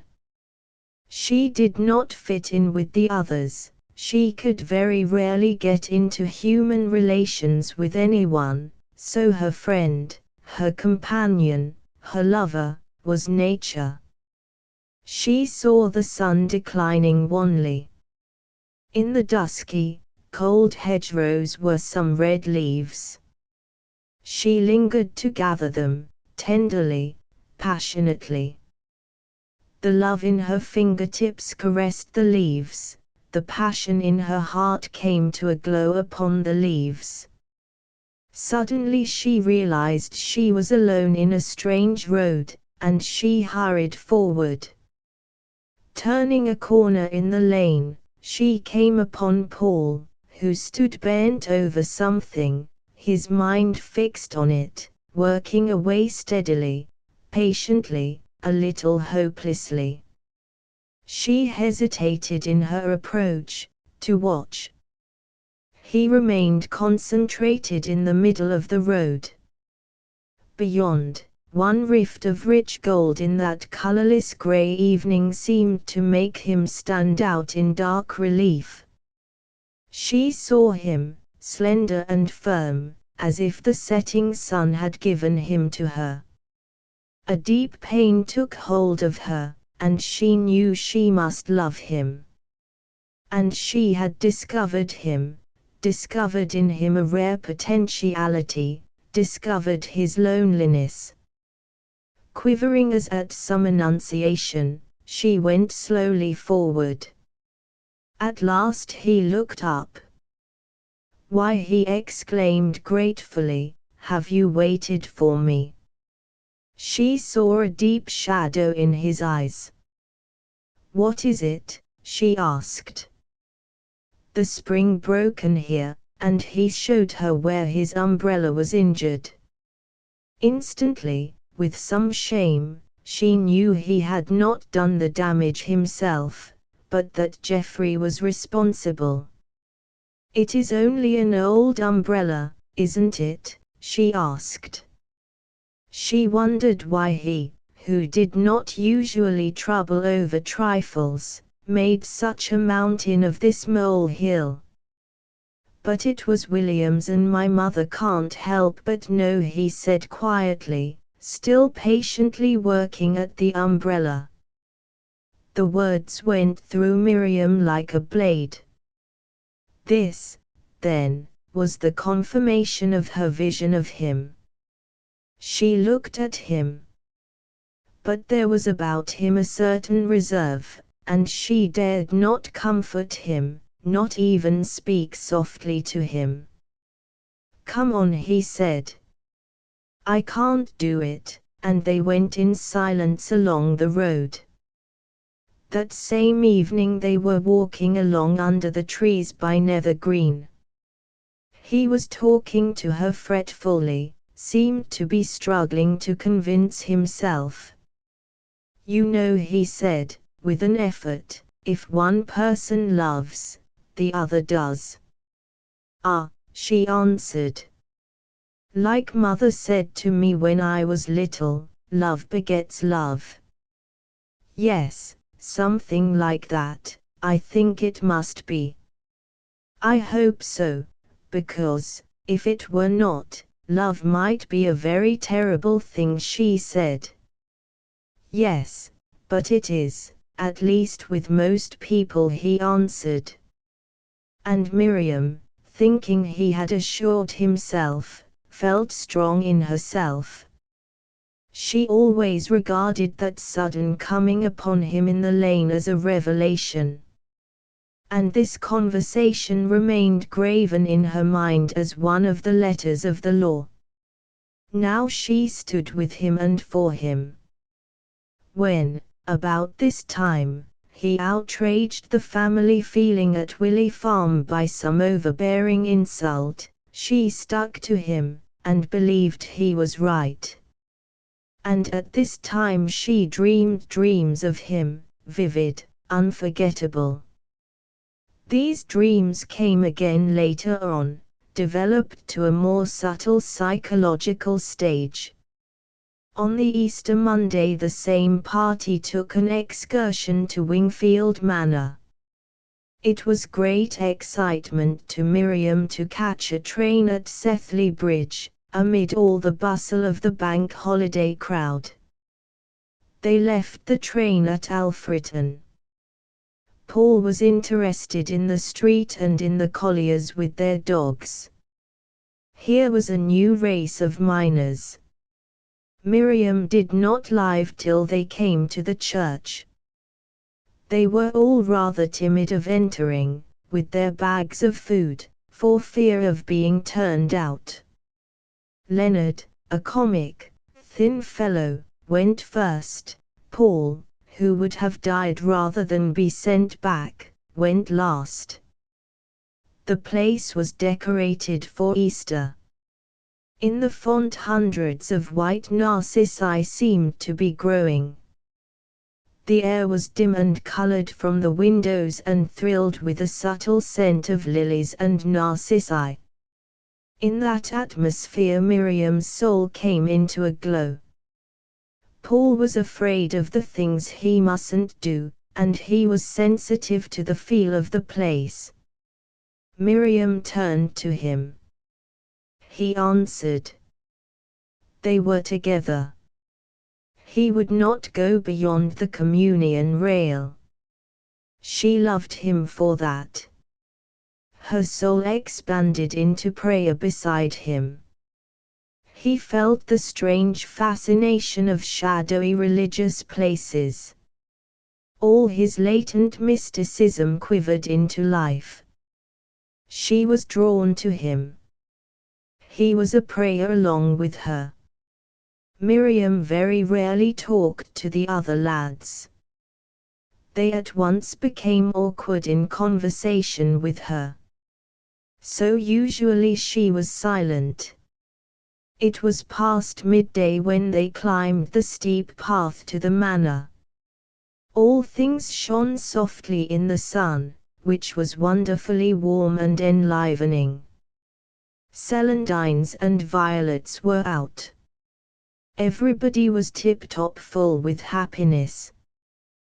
The glitter of the ivy, the soft, atmospheric grey of the castle walls, the gentleness of everything near the ruin, was perfect.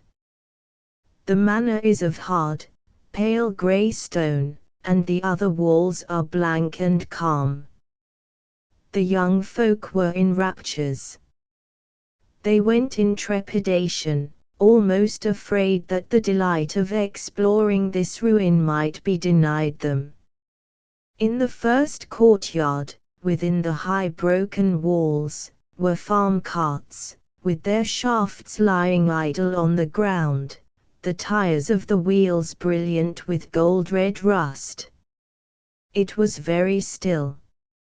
All eagerly paid their sixpences, and went timidly through the fine clean arch of the inner courtyard. They were shy. Here on the pavement, where the hole had been, an old thorn tree was budding. All kinds of strange openings and broken rooms were in the shadow around them. After lunch they set off once more to explore the ruin. This time the girls went with the boys, who could act as guides and expositors. There was one tall tower in a corner, rather tottering, where they say Mary Queen of Scots was imprisoned.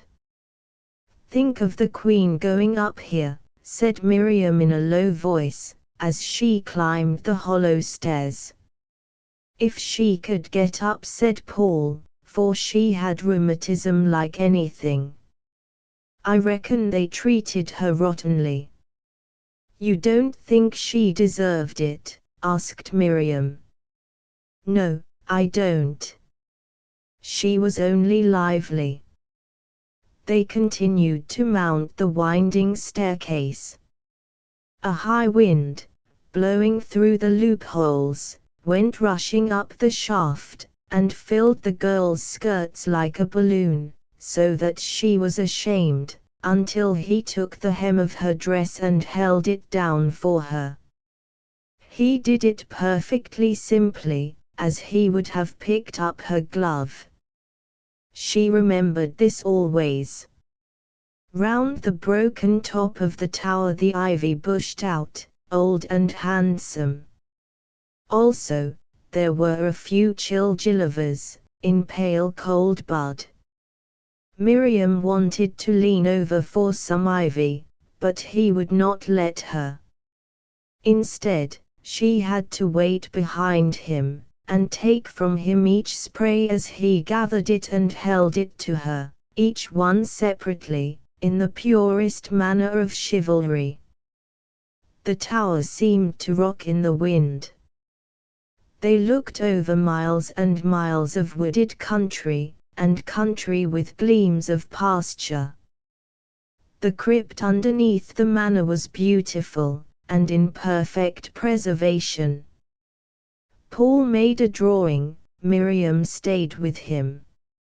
She was thinking of Mary Queen of Scots looking with her strained, hopeless eyes, that could not understand misery, over the hills whence no help came, or sitting in this crypt, being told of a God as cold as the place she sat in.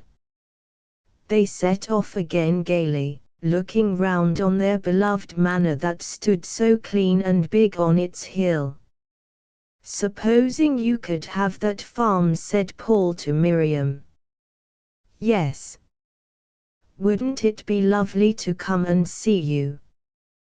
They were now in the bare country of stone walls, which he loved, and which, though only 10 miles from home, seemed so foreign to Miriam. The party was straggling.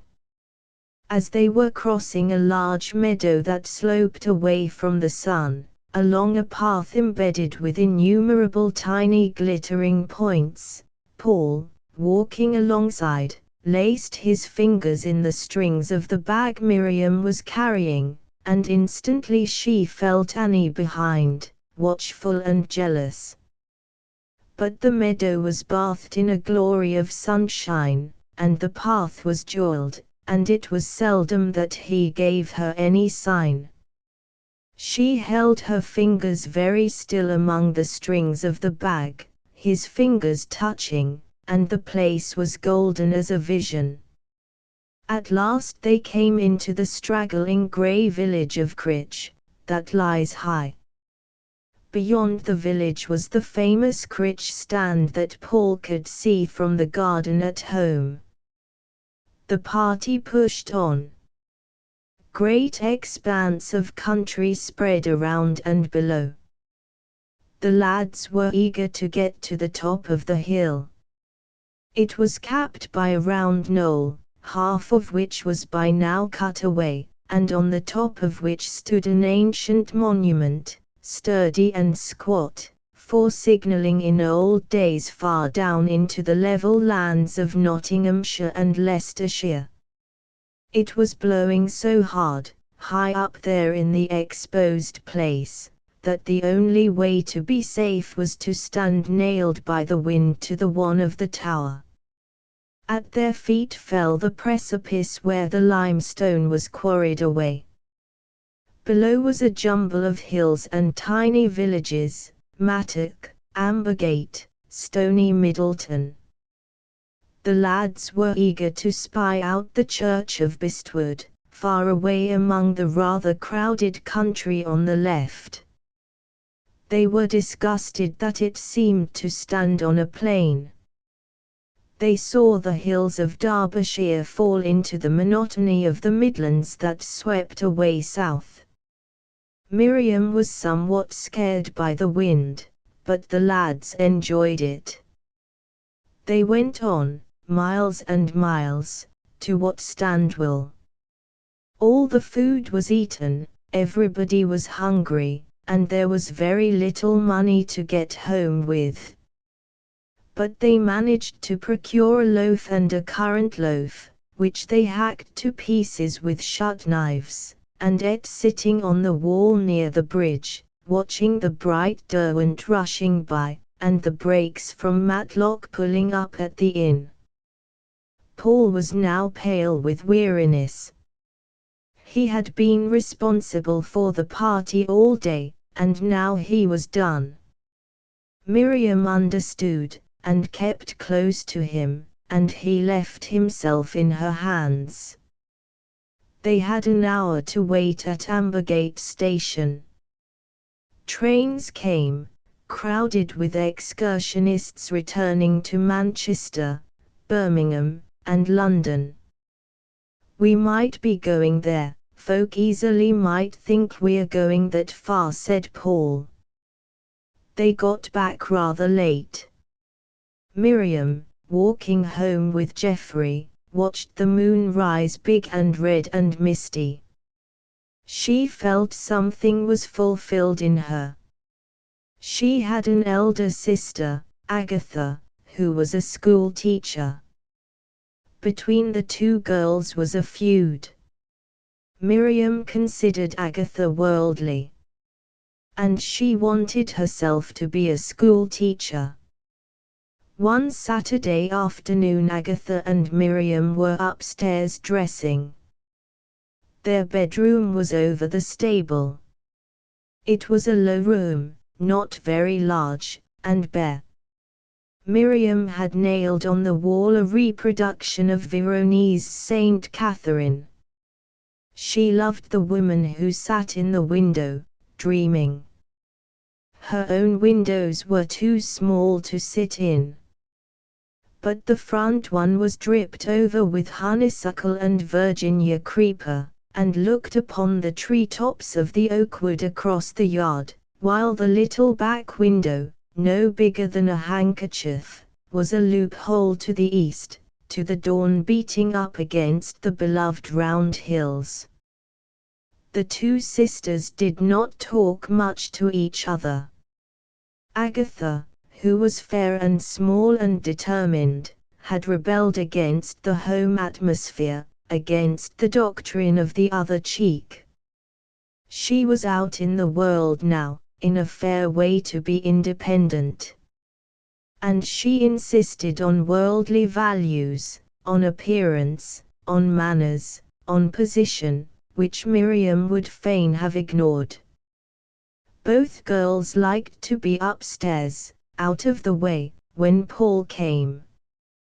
They preferred to come running down, open the stairfoot door, and see him watching, expectant of them. Miriam stood painfully pulling over her head a rosary he had given her. It caught in the fine mesh of her hair. But at last she had it on, and the red-brown wooden beads looked well against her cool brown neck. She was a well-developed girl, and very handsome. But in the little looking-glass nailed against the whitewashed wall she could only see a fragment of herself at a time. Agatha had bought a little mirror of her own, which she propped up to suit herself. Miriam was near the window. Suddenly she heard the well-known click of the chain, and she saw Paul fling open the gate, push his bicycle into the yard. She saw him look at the house, and she shrank away. He walked in a nonchalant fashion, and his bicycle went with him as if it were a live thing. "Paul's come," she exclaimed. "Aren't you glad?" said Agatha cuttingly. Miriam stood still in amazement and bewilderment. "Well, aren't you?" she asked. "Yes, but I'm not going to let him see it, and think I wanted him." Miriam was startled. She heard him putting his bicycle in the stable underneath, and talking to Jimmy, who had been a pit horse, and who was seedy. "Well, Jimmy my lad, how art her?" "Nobbut sick and sadly, like." "Why, then, it's a shame, my old lad." She heard the rope run through the hole as the horse lifted its head from the lad's caress. How she loved to listen when he thought only the horse could hear. But there was a serpent in her Eden. She searched earnestly in herself to see if she wanted Paul Morel. She felt there would be some disgrace in it. Full of twisted feeling, she was afraid she did want him. She stood self-convicted. Then came an agony of new shame. She shrank within herself in a coil of torture. Did she want Paul Morel, and did he know she wanted him? What a subtle infamy upon her! She felt as if her whole soul coiled into knots of shame. Agatha was dressed first, and ran downstairs. Miriam heard her greet the lad gaily, knew exactly how brilliant her grey eyes became with that tone. She herself would have felt it bold to have greeted him in such wise. Yet there she stood under the self-accusation of wanting him, tied to that stake of torture. In bitter perplexity she kneeled down and prayed, "O Lord, let me not love Paul Morel. Keep me from loving him, if I ought not to love him." Something anomalous in the prayer arrested her. She lifted her head and pondered. How could it be wrong to love him? Love was God's gift. And yet it caused her shame. That was because of him, Paul Morel. But, then, it was not his affair, it was her own, between herself and God. She was to be a sacrifice. But it was God's sacrifice, not Paul Morel's or her own. After a few minutes she hid her face in the pillow again, and said, "But, Lord, if it is thy will that I should love him, make me love him, as Christ would, who died for the souls of men. Make me love him splendidly, because he is thy Son." She remained kneeling for some time, quite still, and deeply moved, her black hair against the red squares and the lavender-sprigged squares of the patchwork quilt. Prayer was almost essential to her. Then she fell into that rapture of self-sacrifice, identifying herself with a God who was sacrificed, which gives to so many human souls their deepest bliss. When she went downstairs, Paul was lying back in an armchair, holding forth with much vehemence to Agatha, who was scorning a little painting he had brought to show her. Miriam glanced at the two, and avoided their levity. She went into the parlor to be alone. It was tea time before she was able to speak to Paul, and then her manner was so distant he thought he had offended her. Miriam discontinued her practice of going each Thursday evening to the library in Bestwood. After calling for Paul regularly during the whole spring, A number of trifling incidents and tiny insults from his family awakened her to their attitude towards her, and she decided to go no more. So she announced to Paul one evening she would not call at his house again for him on Thursday nights. "Why?" he asked, very short. "Nothing. Only I'd rather not." "Very well." But she faltered, "If you'd care to meet me, we could still go together." "Meet you where?" "Somewhere, where you like."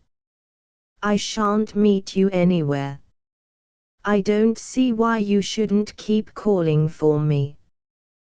"But if you won't, I don't want to meet you."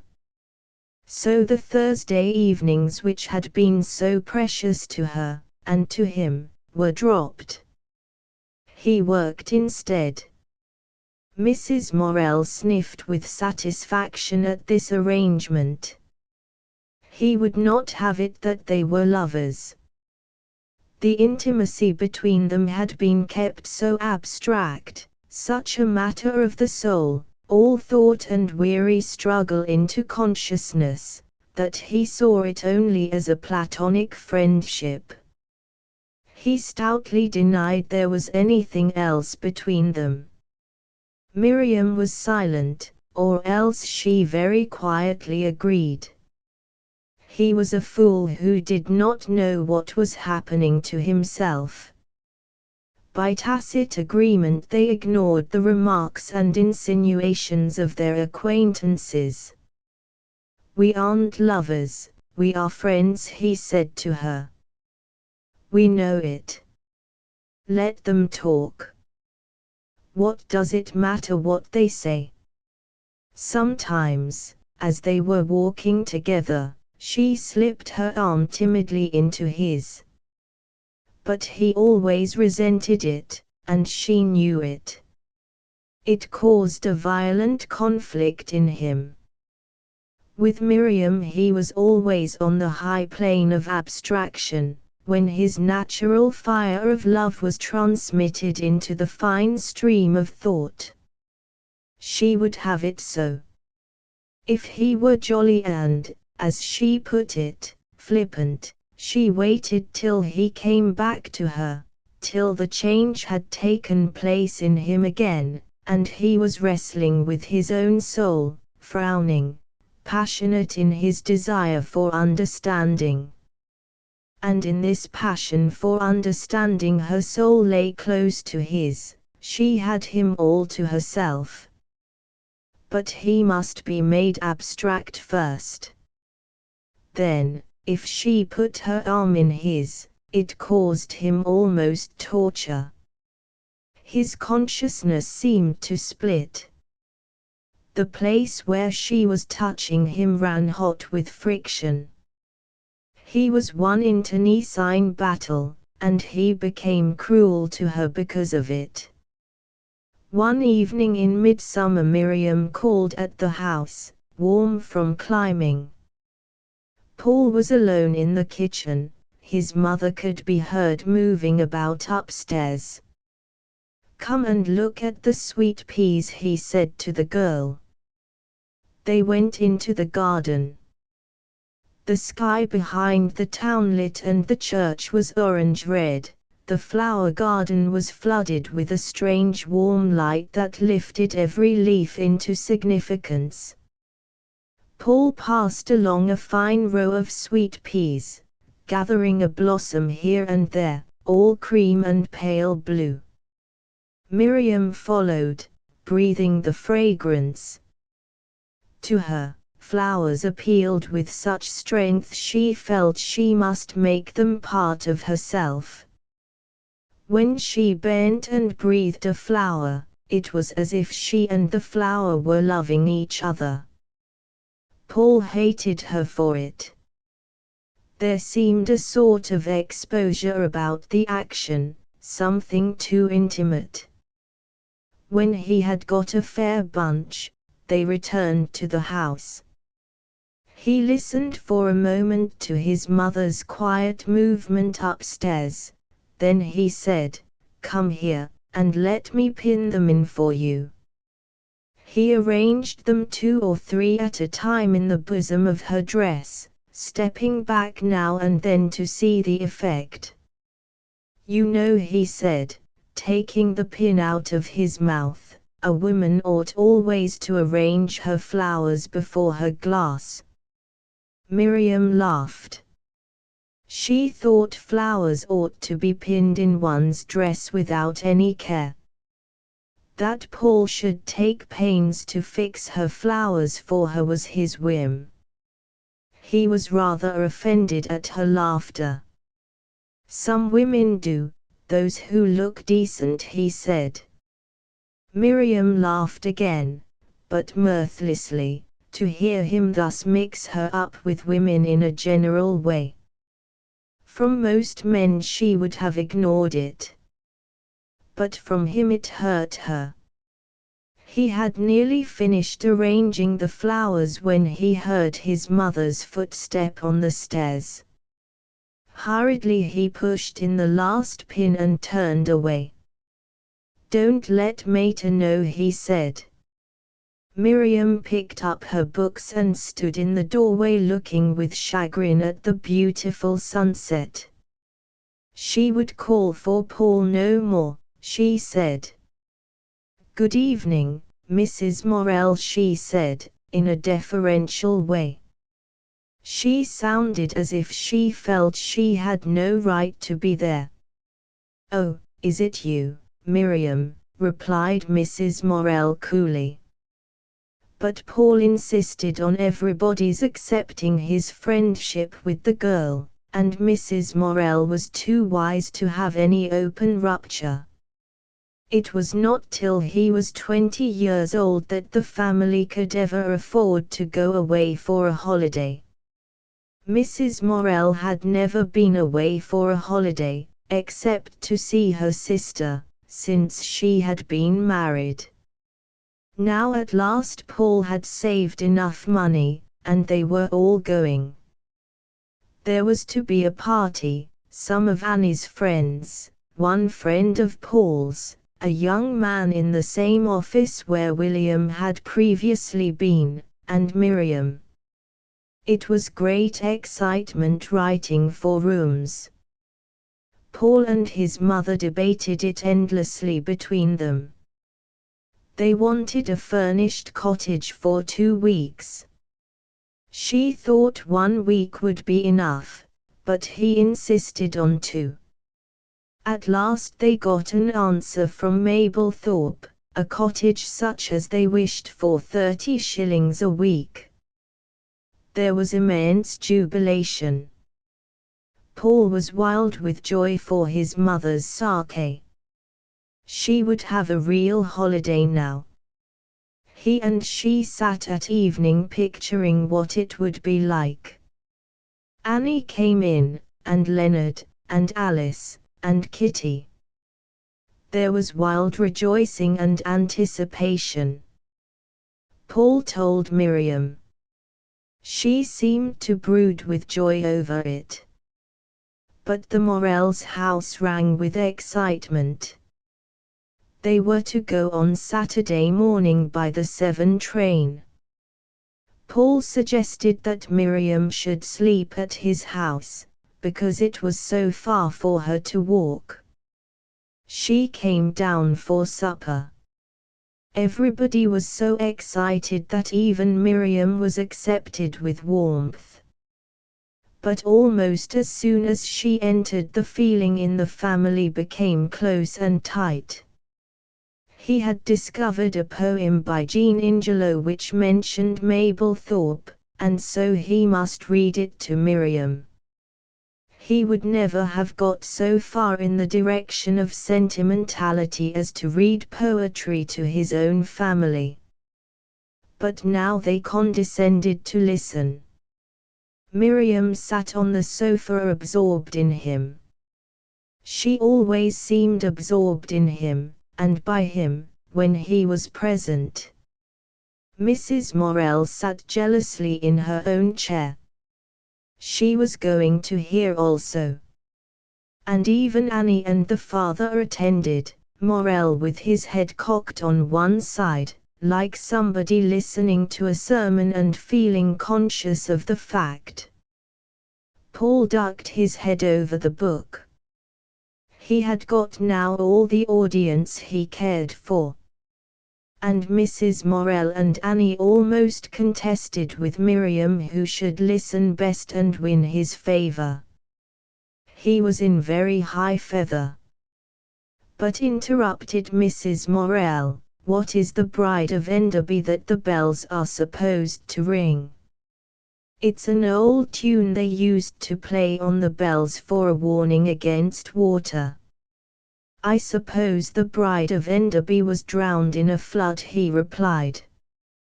He had not the faintest knowledge what it really was, but he would never have sunk so low as to confess that to his womenfolk. They listened and believed him. He believed himself. And the people knew what that tune meant, said his mother. Yes, just like the Scotch when they heard the flowers o' the forest, and when they used to ring the bells backward for alarm. "How?" said Annie. "A bell sounds the same whether it's rung backwards or forwards." But he said, "If you start with the deep bell and ring up to the high one, duh, duh, duh, duh, duh, duh, duh, duh." He ran up the scale. Everybody thought it clever. He thought so too. Then, waiting a minute, he continued the poem. Said Mrs. Morel curiously, when he finished. "But I wish everything that's written weren't so sad. I canna see what they want drownin' theirselves for," said Morel.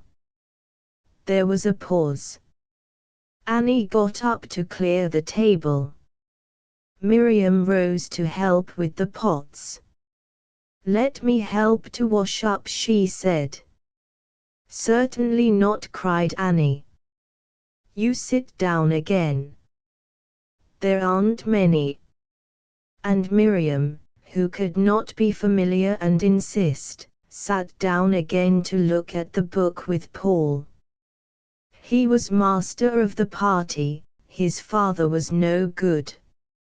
And great tortures he suffered lest the tin box should be put out at Fursby instead of at Mablethorpe.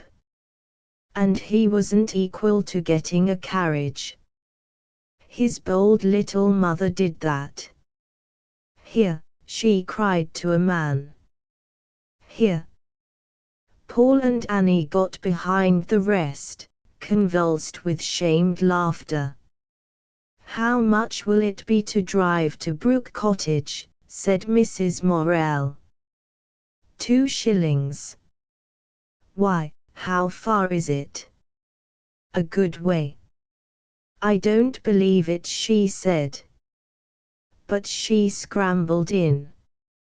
There were 8 crowded in one old seaside carriage. "You see," said Mrs. Morel, "it's only 3d each, and if it were a tramcar, they drove along." Each cottage they came to, Mrs. Morel cried, "Is it this? Now, this is it." Everybody sat breathless. They drove past. There was a universal sigh. "I'm thankful it wasn't that brute," said Mrs. Morel. "I was frightened." They drove on and on. At last they descended at a house that stood alone over the dike by the high road. There was wild excitement because they had to cross a little bridge to get into the front garden. But they loved the house that lay so solitary, with a sea meadow on one side, and immense expanse of land patched in white barley, yellow oats, red wheat, and green root crops, flat and stretching level to the sky. Paul kept accounts. He and his mother ran the show. The total expenses, lodging, food, everything, was 16 shillings a week per person. He and Leonard went bathing in the mornings. Morel was wandering abroad quite early. "You, Paul," his mother called from the bedroom, "eat a piece of bread and butter." "All right," he answered. And when he got back he saw his mother presiding in state at the breakfast table. The woman of the house was young. Her husband was blind, and she did laundry work. So Mrs. Morel always washed the pots in the kitchen and made the beds. "But you said you'd have a real holiday," said Paul, "and now you work." "Work?" she exclaimed. "What are you talking about?" He loved to go with her across the fields to the village and the sea. She was afraid of the plank bridge, and he abused her for being a baby. On the whole he stuck to her as if he were her man. Miriam did not get much of him, except, perhaps, when all the others went to the Coons. Coons were insufferably stupid to Miriam, so he thought they were to himself also, and he preached priggishly to Annie about the fatuity of listening to them. Yet he, too, knew all their songs, and sang them along the roads roisterously. And if he found himself listening, the stupidity pleased him very much. Yet to Annie he said, "Such rot, there isn't a grain of intelligence in it.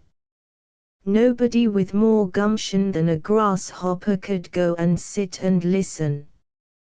And to Miriam he said, with much scorn of Annie and the others, "I suppose they are at the Coons." It was queer to see Miriam singing coon songs. She had a straight chin that went in a perpendicular line from the lower lip to the turn.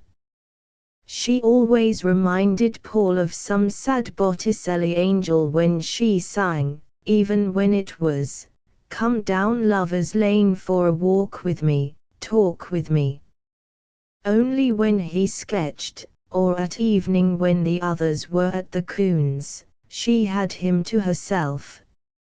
He talked to her endlessly about his love of horizontals, how they, the great levels of sky and land in Lincolnshire, meant to him the eternality of the will, just as the bowed Norman arches of the church, repeating themselves, meant the dogged leaping forward of the persistent human soul, on and on, nobody knows where, in contradiction to the perpendicular lines and to the Gothic arch, which, he said, leapt up at heaven and touched the ecstasy and lost itself in the divine. Himself, he said, was Norman, Miriam was Gothic. She bowed in consent even to that. One evening he and she went up the great sweeping shore of sand towards Thedlethorpe. The long breakers plunged and ran in a hiss of foam along the coast. It was a warm evening. There was not a figure but themselves on the far reaches of sand, no noise but the sound of the sea. Paul loved to see it clanging at the land. He loved to feel himself between the noise of it and the silence of the sandy shore. Miriam was with him. Everything grew very intense. It was quite dark when they turned again. The way home was through a gap in the sand hills, and then along a raised grass road between two dikes. The country was black and still. From behind the sand hills came the whisper of the sea. Paul and Miriam walked in silence. Suddenly he started. The whole of his blood seemed to burst into flame, and he could scarcely breathe. An enormous orange moon was staring at them from the rim of the sand hills. He stood still, looking at it. "Ah!" cried Miriam, when she saw it. He remained perfectly still, staring at the immense and ruddy moon, the only thing in the far-reaching darkness of the level. His heart beat heavily, the muscles of his arms contracted. "What is it?" murmured Miriam, waiting for him. He turned and looked at her. She stood beside him, forever in shadow. Her face, covered with the darkness of her hat, was watching him unseen. But she was brooding. She was slightly afraid, deeply moved and religious. That was her best state. He was impotent against it. His blood was concentrated like a flame in his chest. But he could not get across to her. There were flashes in his blood. But somehow she ignored them. She was expecting some religious state in him. Still yearning, she was half aware of his passion, and gazed at him, troubled. "What is it?" she murmured again. "It's the moon," he answered, frowning. "Yes," she assented. "Isn't it wonderful?" She was curious about him. The crisis was past. He did not know himself what was the matter. He was naturally so young, and their intimacy was so abstract. He did not know he wanted to crush her onto his breast to ease the ache there. He was afraid of her. The fact that he might want her as a man wants a woman had in him been suppressed into a shame. When she shrank in her convulsed, coiled torture from the thought of such a thing, he had winced to the depths of his soul. And now this purity prevented even their first love kiss. It was as if she could scarcely stand the shock of physical love, even a passionate kiss, and then he was too shrinking and sensitive to give it. As they walked along the dark fen meadow he watched the moon and did not speak. She plodded beside him. He hated her, for she seemed in some way to make him despise himself. Looking ahead, he saw the one light in the darkness, the window of their lamp-lit cottage. He loved to think of his mother, and the other jolly people.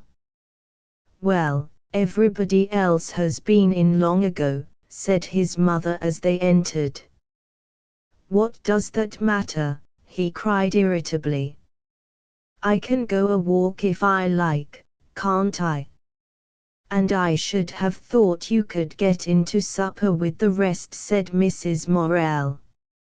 "I shall please myself," he retorted. "It's not late. I shall do as I like." "Very well," said his mother cuttingly, "then do as you like." And she took no further notice of him that evening. Which he pretended neither to notice nor to care about, but sat reading. Miriam read also, obliterating herself. Mrs. Morel hated her for making her son like this. She watched Paul growing irritable, priggish, and melancholic.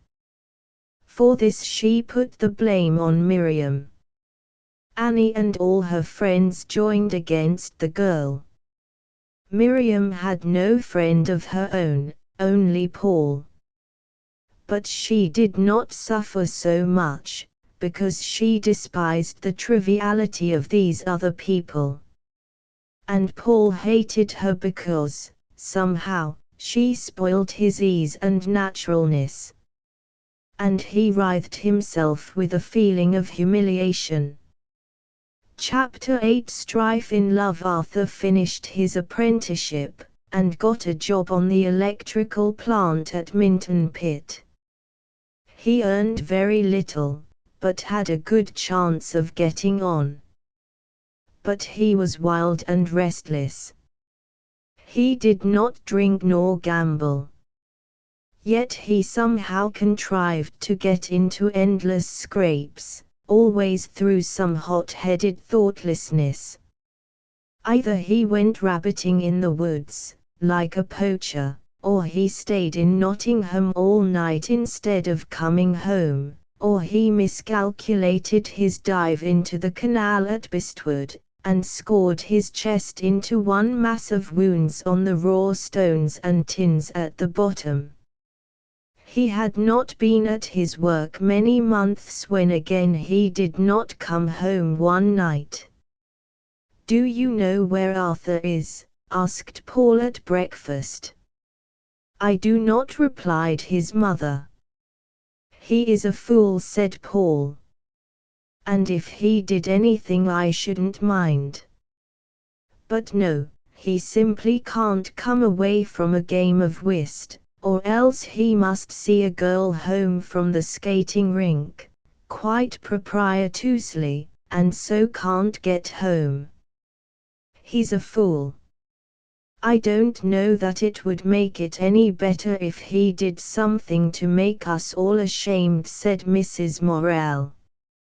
"Well, I should respect him more," said Paul. "I very much doubt it," said his mother coldly. They went on with breakfast. "Are you fearfully fond of him?" Paul asked his mother. "What do you ask that for?" "Because they say a woman always like the youngest best." "She may do, but I don't. No, he wearies me." "And you'd actually rather he was good?" "I'd rather he showed some of a man's common sense." Paul was raw and irritable. He also wearied his mother very often. She saw the sunshine going out of him, and she resented it.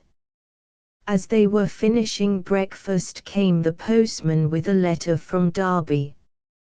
Mrs. Morell screwed up her eyes to look at the address. "Give it here, blind eye," exclaimed her son, snatching it away from her. She started, and almost boxed his ears. "It's from your son, Arthur," he said. "What now?" cried Mrs. Morell. "My dearest mother," Paul read, "I don't know what made me such a fool. I want you to come and fetch me back from here. I came with Jack Bredon yesterday, instead of going to work, and enlisted. He said he was sick of wearing the seat of a stool out, and, like the idiot you know I am, I came away with him. I have taken the king's shilling, but perhaps if you came for me they would let me go back with you. I was a fool when I did it. I don't want to be in the army. My dear mother, I am nothing but a trouble to you. But if you get me out of this, I promise I will have more sense and consideration." Mrs. Morell sat down in her rocking chair. "Well, now," she cried, "let him stop." "Yes," said Paul, "let him stop." There was silence. The mother sat with her hands folded in her apron, her face set, thinking. "If I'm not sick," she cried suddenly. "Sick?" "Now," said Paul, beginning to frown, "you're not going to worry your soul out about this, Do you hear? I suppose I'm to take it as a blessing, she flashed, turning on her son. You're not going to mount it up to a tragedy, so there, he retorted. The fool, the young fool, she cried.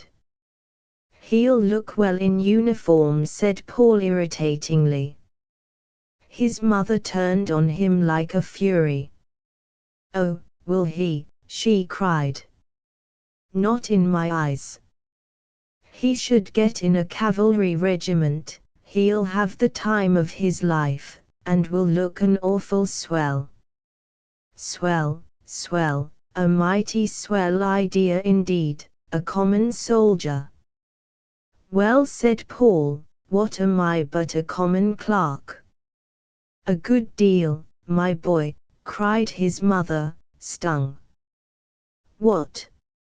At any rate, a man, and not a thing in a red coat. I shouldn't mind being in a red coat, or dark blue, that would suit me better, if they didn't boss me about too much.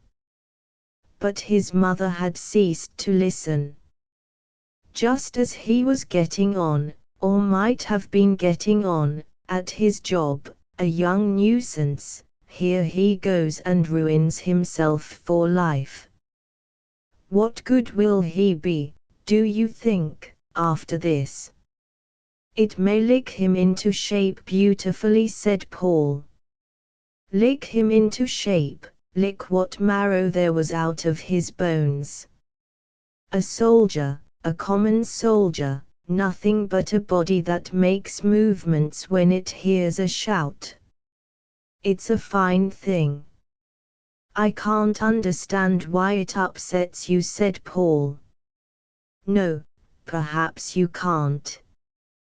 But I understand, and she sat back in her chair, her chin in one hand, holding her elbow with the other, brimmed up with wrath and chagrin. And shall you go to Derby? Asked Paul. Yes.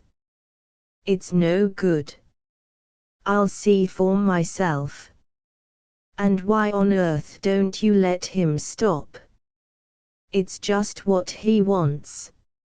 Of course, cried the mother, you know what he wants. She got ready and went by the first train to Derby, where she saw her son and the sergeant. It was, however, no good. When Morel was having his dinner in the evening, she said suddenly, I've had to go to Derby today. The miner turned up his eyes, showing the whites in his black face. Hus't her, lass. What took thee there? That Arthur. Oh, and what's Agat now? He's only enlisted. Morel put down his knife and leaned back in his chair. Nay, he said, that he niver as. And is going down to Aldershot tomorrow. Well, exclaimed the miner. That's a winder. He considered it a moment, said H.M., and proceeded with his dinner. Suddenly his face contracted with wrath. I hope he may never set foot in my house again, he said. The idea, cried Mrs. Morel. Saying such a thing. I do, repeated Morel.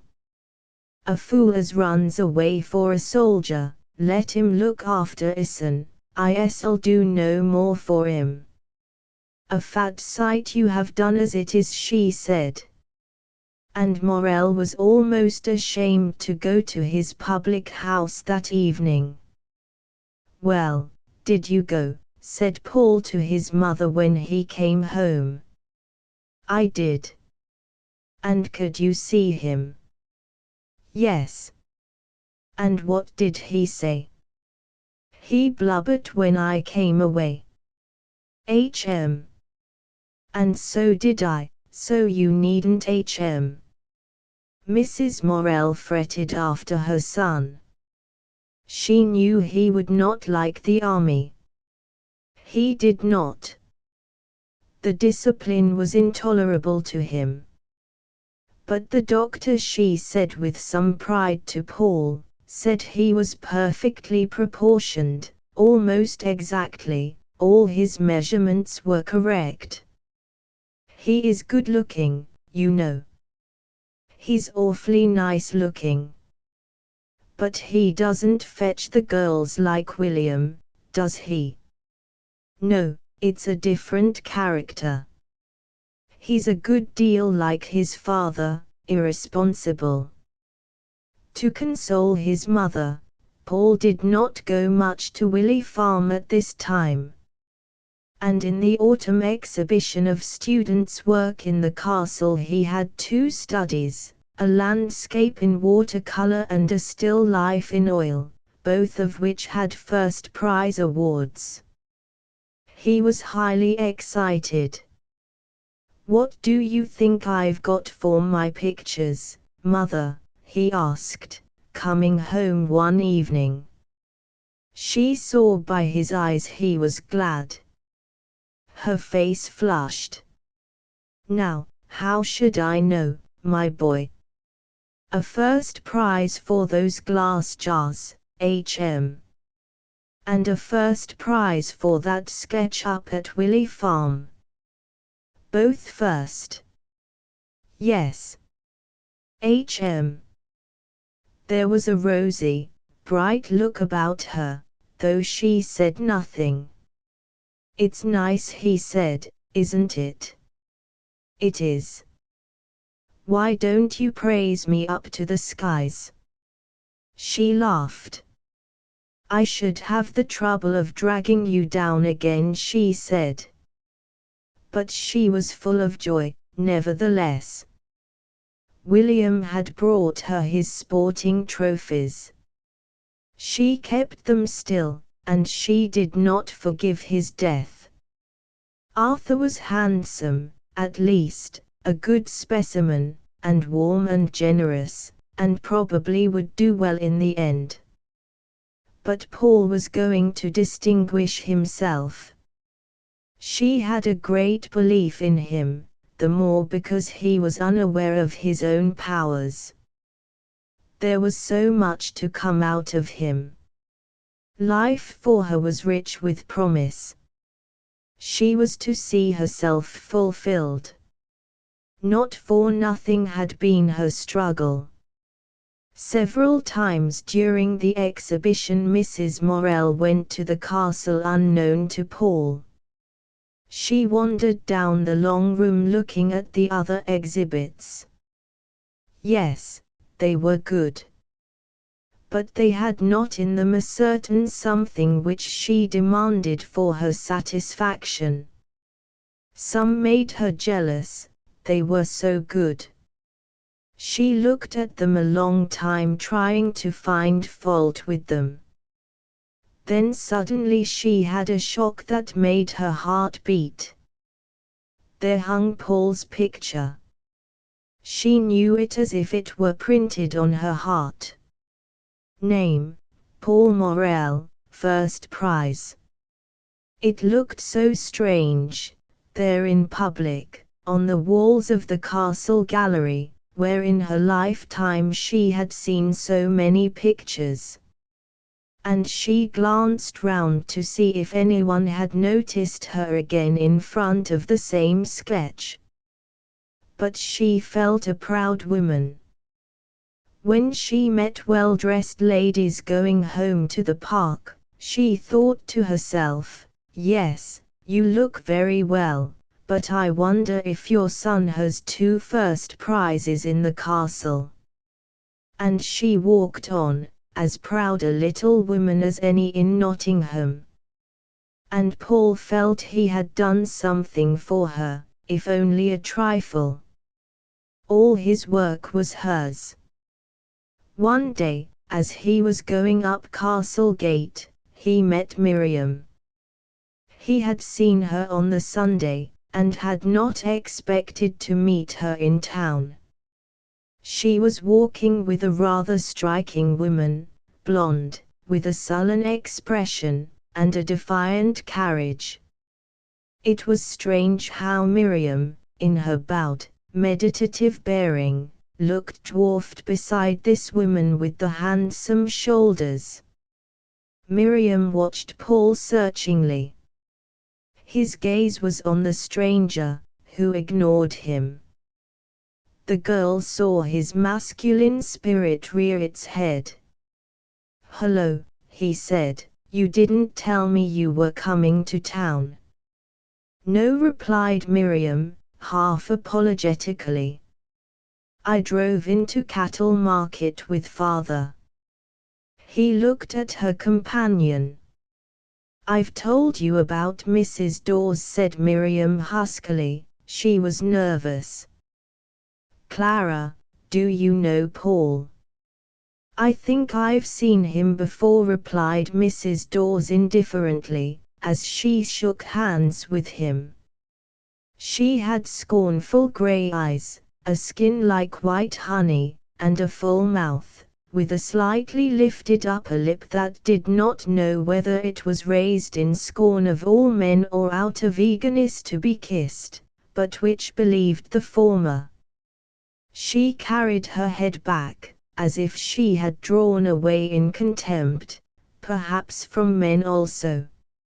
She wore a large, dowdy hat of black beaver, and a sort of slightly affected simple dress that made her look rather sack-like. She was evidently poor, and had not much taste. Miriam usually looked nice. "Where have you seen me?" Paul asked of the woman. She looked at him as if she would not trouble to answer. Then, walking with Louis Travers, she said. Louis was one of the Spiral girls. "Why, do you know her?" he asked. She did not answer. He turned to Miriam. "Where are you going?" he asked. "To the castle." "What train are you going home by?" "I am driving with father." "I wish you could come too." "What time are you free?" "You know, not till 8 tonight, damn it." And directly the two women moved on. Paul remembered that Clara Dawes was the daughter of an old friend of Mrs. Livers. Miriam had sought her out because she had once been Spiral overseer at Jordan's, and because her husband, Baxter Dawes, was smith for the factory, making the irons for Cripple Instruments, and so on. Through her Miriam felt she got into direct contact with Jordan's, and could estimate better Paul's position. But Mrs. Dawes was separated from her husband, and had taken up women's rights. She was supposed to be clever. It interested Paul. Baxter Dawes he knew and disliked. The smith was a man of 31 or 32. He came occasionally through Paul's corner, a big, well-set man, also striking to look at, and handsome. There was a peculiar similarity between himself and his wife. He had the same white skin, with a clear, golden tinge. His hair was of soft brown, his moustache was golden. And he had a similar defiance in his bearing and manner. But then came the difference. His eyes, dark brown and quick-shifting, were dissolute. They protruded very slightly, and his eyelids hung over them in a way that was half hate. His mouth, too, was sensual. His whole manner was of cowed defiance, as if he were ready to knock anybody down who disapproved of him, perhaps because he really disapproved of himself. From the first day he had hated Paul. Finding the lad's impersonal, deliberate gaze of an artist on his face, he got into a fury.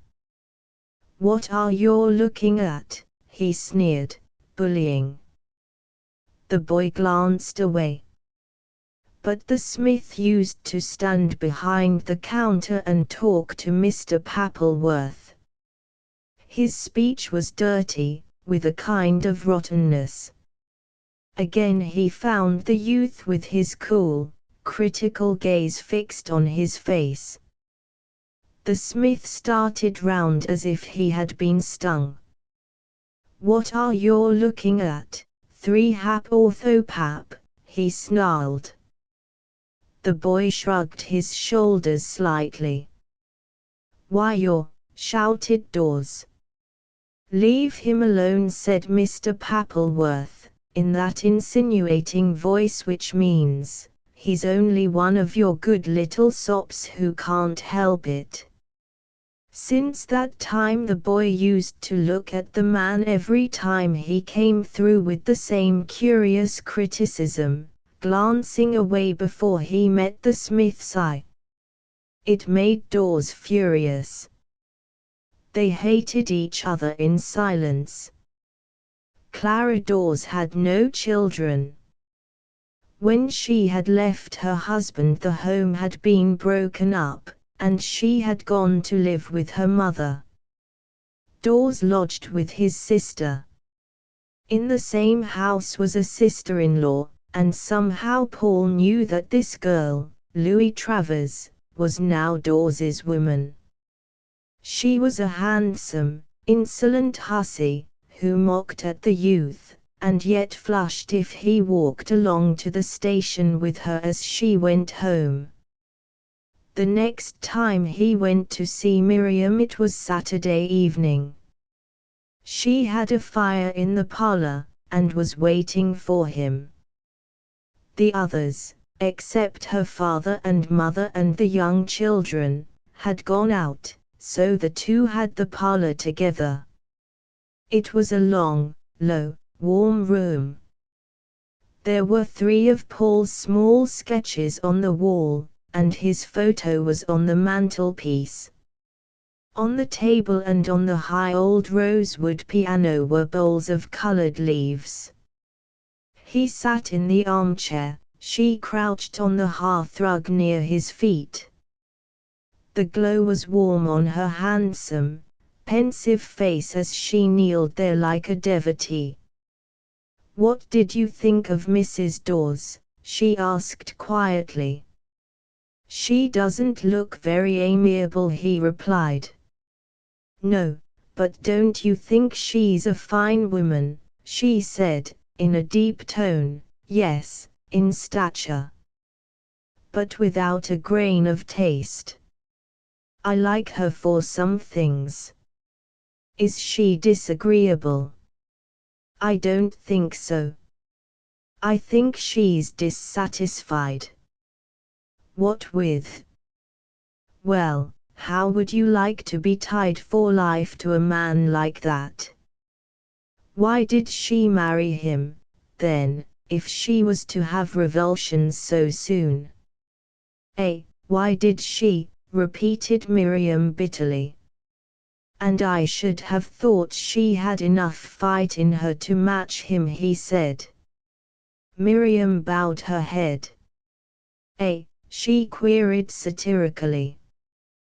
"What makes you think so?" "Look at her mouth, made for passion, and the very setback of her throat." He threw his head back in Clara's defiant manner. Miriam bowed a little lower. "Yes," she said. There was a silence for some moments, while he thought of Clara. "And what were the things you liked about her?" she asked. "I don't know, her skin and the texture of her, and her, I don't know, there's a sort of fierceness somewhere in her. I appreciate her as an artist, that's all." "Yes." He wondered why Miriam crouched there brooding in that strange way. It irritated him. "You don't really like her, do you?" he asked the girl. She looked at him with her great, dazzled dark eyes. "I do," she said. "You don't, you can't, not really." "Then what?" she asked slowly. I don't know. Perhaps you like her because she's got a grudge against men." That was more probably one of his own reasons for liking Mrs. Dawes, but this did not occur to him. They were silent. There had come into his forehead a knitting of the brows which was becoming habitual with him, particularly when he was with Miriam. She longed to smooth it away, and she was afraid of it. It seemed the stamp of a man who was not her man in Paul Morel. There were some crimson berries among the leaves in the bowl. He reached over and pulled out a bunch. "If you put red berries in your hair," he said, "why would you look like some witch or priestess, and never like a reveler?" She laughed with a naked, painful sound. "I don't know," she said. His vigorous warm hands were playing excitedly with the berries. "Why can't you laugh?" he said. "You never laugh laughter. You only laugh when something is odd or incongruous, and then it almost seems to hurt you." She bowed her head as if he were scolding her. "I wish you could laugh at me just for 1 minute, just for 1 minute. I feel as if it would set something free. But," and she looked up at him with eyes frightened and struggling, "I do laugh at you, I do." "Never. There's always a kind of intensity. When you laugh I could always cry, it seems as if it shows up your suffering. Oh, you make me knit the brows of my very soul and cogitate." Slowly she shook her head despairingly. "I'm sure I don't want to," she said. "I'm so damned spiritual with you always," he cried. She remained silent, thinking, "Then why don't you be otherwise?" But he saw her crouching, brooding figure, and it seemed to tear him in two. "But, there, it's autumn," he said, "and everybody feels like a disembodied spirit then." There was still another silence. This peculiar sadness between them thrilled her soul. He seemed so beautiful with his eyes gone dark, and looking as if they were deep as the deepest well. "You make me so spiritual," he lamented. "And I don't want to be spiritual." She took her finger from her mouth with a little pop, and looked up at him almost challenging. But still her soul was naked in her great dark eyes, and there was the same yearning appeal upon her. If he could have kissed her in abstract purity he would have done so. But he could not kiss her thus, and she seemed to leave no other way. And she yearned to him. He gave a brief laugh. "Well," he said, "get that French and we'll do some Verlaine." "Yes," she said in a deep tone, almost of resignation. And she rose and got the books. And her rather red, nervous hands looked so pitiful, he was mad to comfort her and kiss her. But then he dared not, or could not. There was something prevented him. His kisses were wrong for her. They continued the reading till 10 o'clock, when they went into the kitchen, and Paul was natural and jolly again with the father and mother. His eyes were dark and shining, there was a kind of fascination about him. When he went into the barn for his bicycle, he found the front wheel punctured. "Fetch me a drop of water in a bowl," he said to her. "I shall be late, and then I'll catch it." He lighted the hurricane lamp, took off his coat, turned up the bicycle, and set speedily to work. Miriam came with the bowl of water and stood close to him, watching. She loved to see his hands doing things. He was slim and vigorous, with a kind of easiness even in his most hasty movements. And busy at his work, he seemed to forget her. She loved him absorbedly. She wanted to run her hands down his sides. She always wanted to embrace him, so long as he did not want her. "There," he said, rising suddenly. "Now, could you have done it quicker?" "No," she laughed. He straightened himself. His back was towards her. She put her 2 hands on his sides, and ran them quickly down. "You are so fine," she said. He laughed, hating her voice, but his blood roused to a wave of flame by her hands. She did not seem to realize him in all this. He might have been an object. She never realized the male he was. He lighted his bicycle lamp, bounced the machine on the barn floor to see that the tires were sound, and buttoned his coat. "That's all right," he said. She was trying the brakes, that she knew were broken. "Did you have them mended?" she asked. "No." "But why didn't you?" "The back one goes on a bit." "But it's not safe." "I can use my toe." "I wish you'd had them mended," she murmured. "Don't worry, come to tea tomorrow, with Edgar." "Shall we?" "Do, about 4. I'll come to meet you." "Very well." She was pleased. They went across the dark yard to the gate. Looking across, he saw through the uncurtained window of the kitchen the heads of Mr. and Mrs. Livers in the warm glow. It looked very cozy. The road, with pine trees, was quite black in front. "Till tomorrow," he said, jumping on his bicycle. "You'll take care, won't you?" she pleaded. "Yes." His voice already came out of the darkness. She stood a moment watching the light from his lamp race into obscurity along the ground. She turned very slowly indoors. Orion was wheeling up over the wood, his dog twinkling after him, half smothered.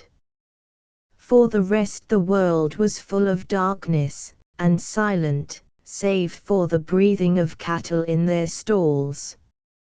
She prayed earnestly for his safety that night. When he left her, she often lay in anxiety, wondering if he had got home safely. He dropped down the hills on his bicycle. The roads were greasy, so he had to let it go. He felt a pleasure as the machine plunged over the second, steeper drop in the hill. "Here goes," he said. It was risky, because of the curve in the darkness at the bottom, and because of the brewers' wagons with drunken wagoners asleep. His bicycle seemed to fall beneath him, and he loved it. Recklessness is almost a man's revenge on his woman. He feels he is not valued, so he will risk destroying himself to deprive her altogether. The stars on the lake seemed to leap like grasshoppers, silver upon the blackness, as he spun past.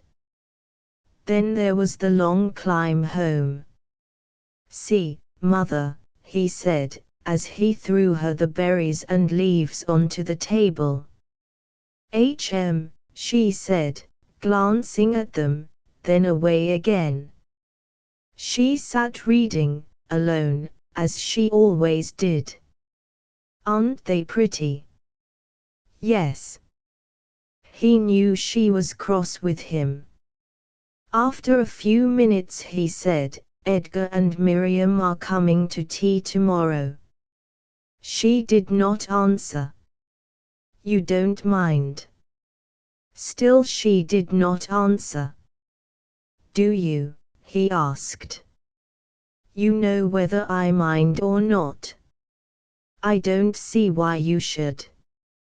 I have plenty of meals there." "You do? Then why do you begrudge them tea?"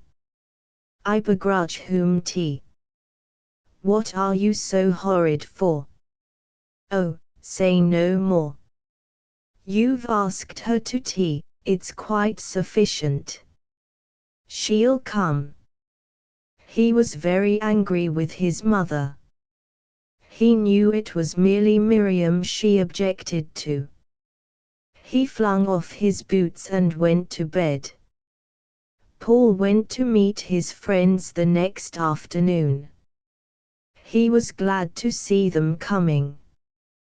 They arrived home at about 4 o'clock. Everywhere was clean and still for Sunday afternoon. Mrs. Morel sat in her black dress and black apron. She rose to meet the visitors. With Edgar she was cordial, but with Miriam cold and rather grudging. Yet Paul thought the girl looked so nice in her brown cashmere frock. He helped his mother to get the tea ready. Miriam would have gladly proffered, but was afraid. He was rather proud of his home.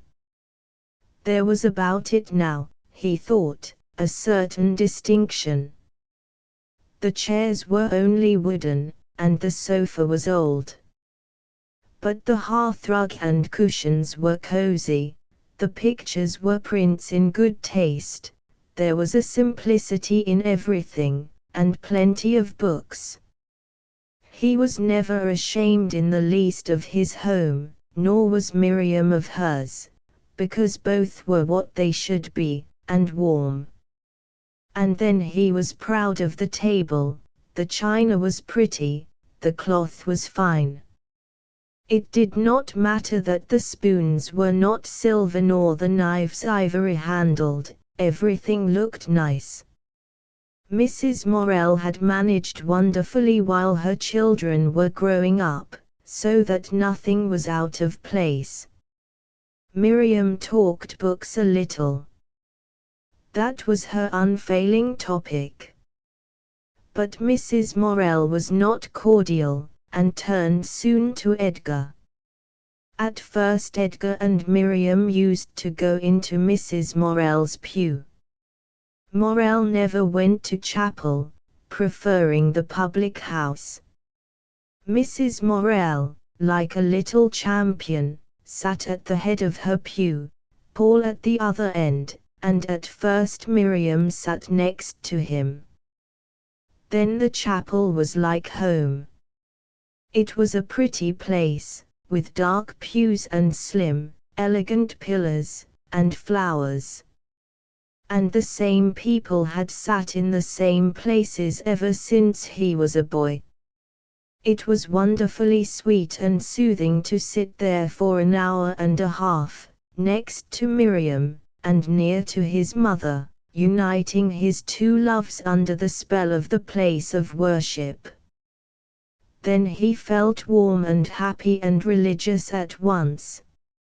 And after chapel he walked home with Miriam, whilst Mrs. Morell spent the rest of the evening with her old friend, Mrs. Burns. He was keenly alive on his walks on Sunday nights with Edgar and Miriam. He never went past the pits at night, by the lighted lamp house, the tall black headstocks and lines of trucks, past the fans spinning slowly like shadows, without the feeling of Miriam returning to him, keen and almost unbearable. She did not very long occupy the Morells' pew. Her father took one for themselves once more. It was under the little gallery, opposite the Morells. When Paul and his mother came in the chapel, the Livers' pew was always empty. He was anxious for fear she would not come, it was so far, and there were so many rainy Sundays. Then, often very late indeed, she came in, with her long stride, her head bowed, her face hidden under her hat of dark green velvet. Her face, as she sat opposite, was always in shadow.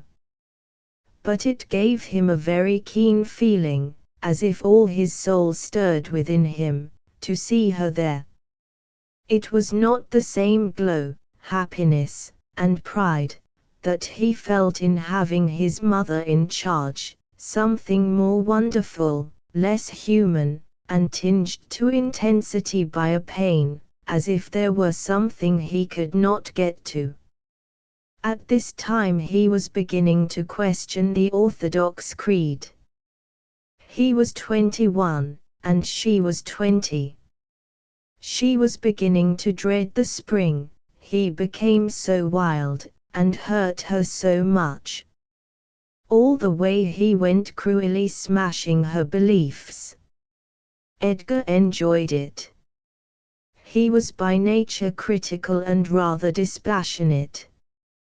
But Miriam suffered exquisite pain, as, with an intellect like a knife, the man she loved examined her religion in which she lived and moved and had her being. But he did not spare her.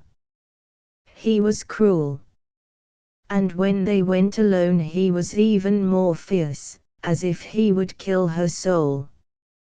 He bled her beliefs till she almost lost consciousness. She exults as she carries him off from me, Mrs. Morell cried in her heart when Paul had gone. She's not like an ordinary woman, who can leave me my share in him. She wants to absorb him. She wants to draw him out and absorb him till there is nothing left of him, even for himself. He will never be a man on his own feet, she will suck him up. So the mother sat, and battled and brooded bitterly. And he, coming home from his walks with Miriam, was wild with torture. He walked biting his lips and with clenched fists, going at a great rate. Then, brought up against a stile, he stood for some minutes, and did not move. There was a great hollow of darkness fronting him, and on the black upslopes patches of tiny lights, and in the lowest trough of the night, a flare of the pit. It was all weird and dreadful. Why was he torn so, almost bewildered, and unable to move? Why did his mother sit at home and suffer? He knew she suffered badly. But why should she? And why did he hate Miriam, and feel so cruel towards her, at the thought of his mother? If Miriam caused his mother suffering, then he hated her, and he easily hated her. Why did she make him feel as if he were uncertain of himself, insecure, an indefinite thing, as if he had not sufficient sheathing to prevent the night and the space breaking into him? How he hated her! And then, what a rush of tenderness and humility! Suddenly he plunged on again, running home. His mother saw on him the marks of some agony, and she said nothing. But he had to make her talk to him. Then she was angry with him for going so far with Miriam. "Why don't you like her, mother?" he cried in despair. "I don't know, my boy," she replied piteously. "I'm sure I've tried to like her. I've tried and tried, but I can't. And he felt dreary and hopeless between the two. Spring was the worst time. He was changeable, and intense and cruel. So he decided to stay away from her.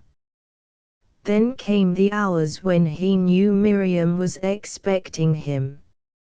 His mother watched him growing restless. He could not go on with his work. He could do nothing. It was as if something were drawing his soul out towards Willey Farm. Then he put on his hat and went, saying nothing. And his mother knew he was gone.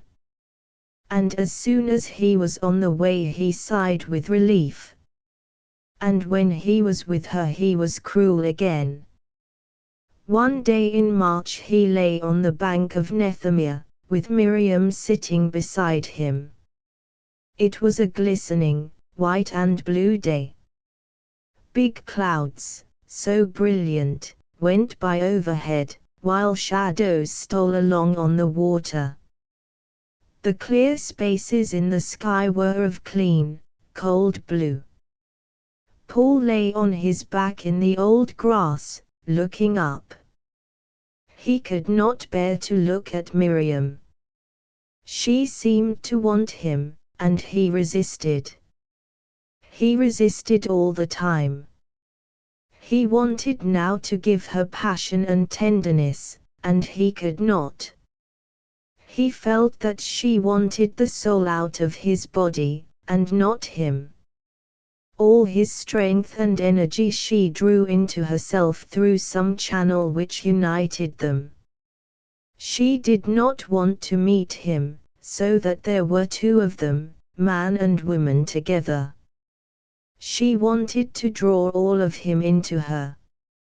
It urged him to an intensity like madness, which fascinated him, as drug-taking might. He was discussing Michelangelo. It felt to her as if she were fingering the very quivering tissue, the very protoplasm of life, as she heard him. It gave her deepest satisfaction. And in the end it frightened her. There he lay in the white intensity of his search, and his voice gradually filled her with fear. So level it was, almost inhuman, as if in a trance. "Don't talk any more," she pleaded softly, laying her hand on his forehead. He lay quite still, almost unable to move. His body was somewhere discarded. "Why not? Are you tired?" "Yes, and it wears you out." He laughed shortly, realizing. "Yet you always make me like it," he said. "I don't wish to," she said, very low. "Not when you've gone too far, and you feel you can't bear it. But your unconscious self always asks it of me. And I suppose I want it." He went on, in his dead fashion. "If only you could want me, and not want what I can reel off for you." She cried bitterly, Why, when would you let me take you?" "Then it's my fault," he said, and, gathering himself together, he got up and began to talk trivialities. He felt insubstantial. In a vague way he hated her for it. And he knew he was as much to blame himself. This, however, did not prevent his hating her. One evening about this time he had walked along the home road with her. They stood by the pasture leading down to the wood, unable to part. As the stars came out, the clouds closed. They had glimpses of their own constellation, Orion, towards the west. His jewels glimmered for a moment, his dog ran low, struggling with difficulty through the spume of cloud. Orion was for them chief in significance among the constellations. They had gazed at him in their strange, surcharged hours of feeling, until they seemed themselves to live in every one of his stars. This evening Paul had been moody and perverse. Orion had seemed just an ordinary constellation to him. He had fought against his glamour and fascination. Miriam was watching her lover's mood carefully. But he said nothing that gave him away, till the moment came to part, when he stood frowning gloomily at the gathered clouds, behind which the great constellation must be striding still. There was to be a little party at his house the next day, at which she was to attend. "I shan't come and meet you," he said. "Oh, very well, it's not very nice out," she replied slowly. "It's not that, only they don't like me to. They say I care more for you than for them. And you understand, don't you? You know it's only friendship." Miriam was astonished and hurt for him. It had cost him an effort. She left him, wanting to spare him any further humiliation. A fine rain blew in her face as she walked along the road. She was hurt deep down, and she despised him for being blown about by any wind of authority. And in her heart of hearts, unconsciously, she felt that he was trying to get away from her. This she would never have acknowledged. She pitied him. At this time Paul became an important factor in Jordan's warehouse. Mr. Pappleworth left to set up a business of his own, and Paul remained with Mr. Jordan as spiral overseer. His wages were to be raised to 30 shillings at the year-end, if things went well. Still on Friday night Miriam often came down for her French lesson. Paul did not go so frequently to Willey Farm, and she grieved at the thought of her education's coming to end. Moreover, they both loved to be together, in spite of discords. So they read Balzac, and did compositions, and felt highly cultured. Friday night was reckoning night for the miners. Morel reckoned, shared up the money of the stall, either in the new inn at Bretty or in his own house, according as his fellow butties wished. Barker had turned a non-drinker, so now the men reckoned at Morel's house. Annie, who had been teaching away, was at home again. She was still a tomboy, and she was engaged to be married. Paul was studying design. Morel was always in good spirits on Friday evening, unless the week's earnings were small. He bustled immediately after his dinner, prepared to get washed. It was decorum for the women to absent themselves while the men reckoned. Women were not supposed to spy into such a masculine privacy as the butties' reckoning, nor were they to know the exact amount of the week's earnings. So, whilst her father was spluttering in the scullery, Annie went out to spend an hour with a neighbour. Mrs. Morel attended to her baking. "Shut that door," bawled Morel furiously. Annie banged it behind her, and was gone. "If tha opens it again while I'm weshin me, I'll ma thy jaw rattle," he threatened from the midst of his soapsuds. Paul and the mother frowned to hear him. Presently he came running out of the scullery, with the soapy water dripping from him, dithering with cold. "Oh, my sirs," he said. "Where's my towel?" It was hung on a chair to warm before the fire, otherwise he would have bullied and blustered. He squatted on his heels before the hot baking fire to dry himself. "Fffff," he went, pretending to shudder with cold. "Goodness, man, don't be such a kid," said Mrs. Morel. "It's not cold. Thee striptissen stark knack dee to wesh thy flesh I that scullery," said the miner, as he rubbed his hair. "Now't be our ice house." "And I shouldn't make that fuss," replied his wife.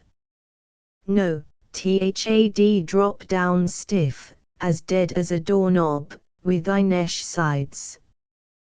"Why's a doorknob deader than anything else?" asked Paul, curious. I dunno, that's what they say," replied his father. "But there's that much draught I yon scullery, as it blows through your ribs like through a 5-barred gate." "It would have some difficulty in blowing through yours," said Mrs. Morel. Morel looked down ruefully at his sides. "Me," he exclaimed. "I'm nowt be a skinned rabbit. My bones fair juts out on me." "I should like to know where," retorted his wife. "For why where? I'm not but a sack o' faggots." Mrs. Morel laughed. He had still a wonderfully young body, muscular, without any fat. His skin was smooth and clear. It might have been the body of a man of 28, except that there were, perhaps, too many blue scars, like tattoo marks, where the coal dust remained under the skin, and that his chest was too hairy. But he put his hand on his side ruefully. It was his fixed belief that, because he did not get fat, he was as thin as a starved rat. Paul looked at his father's thick, brownish hands all scarred, with broken nails, rubbing the fine smoothness of his sides, and the incongruity struck him. It seemed strange they were the same flesh. "I suppose," he said to his father, "you had a good figure once." Exclaimed the miner, glancing round, startled and timid, like a child. "He had," exclaimed Mrs. Morel, "if he didn't hurtle himself up as if he was trying to get in the smallest space he could." "Me," exclaimed Morel, "me a good figure. I were niver much more en a skeleton." "Man," cried his wife, "don't be such a pulamitter." "Struth," he said. "Thas niver knowed me but what I looked as if I were going off in a rapid decline." She sat and laughed. "You've had a constitution like iron," she said, "and never a man had a better start, if it was body that counted. You should have seen him as a young man," she cried suddenly to Paul, drawing herself up to imitate her husband's once handsome bearing. Morel watched her shyly. He saw again the passion she had had for him. It blazed upon her for a moment. He was shy, rather scared, and humble. Yet again he felt his old glow. And then immediately he felt the ruin he had made during these years. He wanted to bustle about, to run away from it. "Give my back a bit of a wash?" he asked her. His wife brought a well-soaped flannel and clapped it on his shoulders. He gave a jump. "A mucky little hussy," he cried. "Cowed as death. You ought to have been a salamander," she laughed, washing his back. It was very rarely she would do anything so personal for him. The children did those things. "The next world won't be half hot enough for you," she added. "No," he said, "THALTC as it's drafty for me." But she had finished.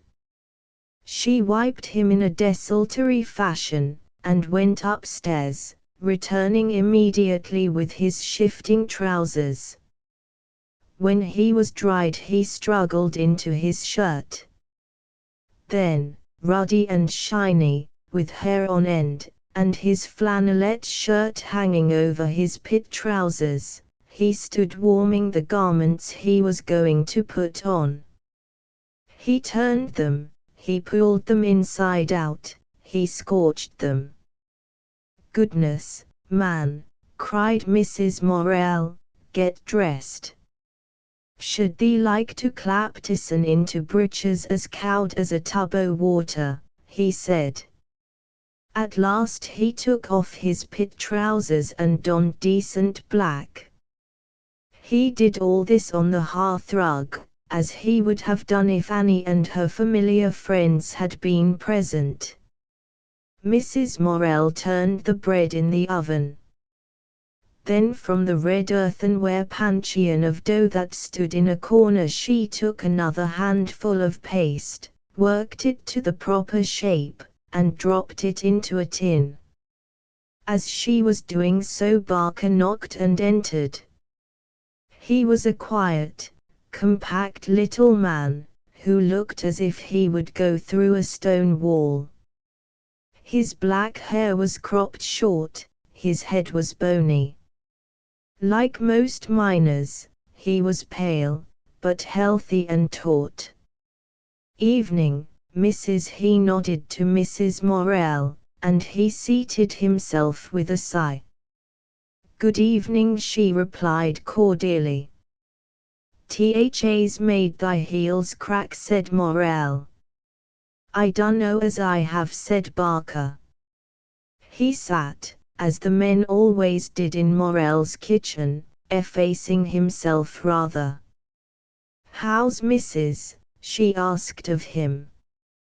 He had told her some time back, "We're expectin' us third just now, you see." "Well," he answered, rubbing his head, "she keeps pretty middlin', I think." "Let's see, when?" asked Mrs. Morel. "Well, I shouldn't be surprised any time now." "Ah. And she's kept fairly?" "Yes, tidy." "That's a blessing, for she's none too strong." "No. And I've done another silly trick." "What's that?" Mrs. Morel knew Barker wouldn't do anything very silly. "I'm come be out market bag. You can have mine." "Nay, you'll be wanting that yourself." "I shan't. I take a string bag always."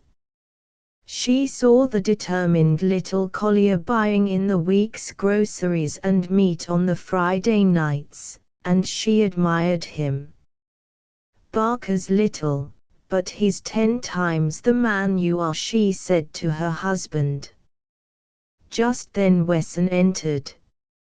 He was thin, rather frail-looking, with a boyish ingenuousness and a slightly foolish smile, despite his 7 children.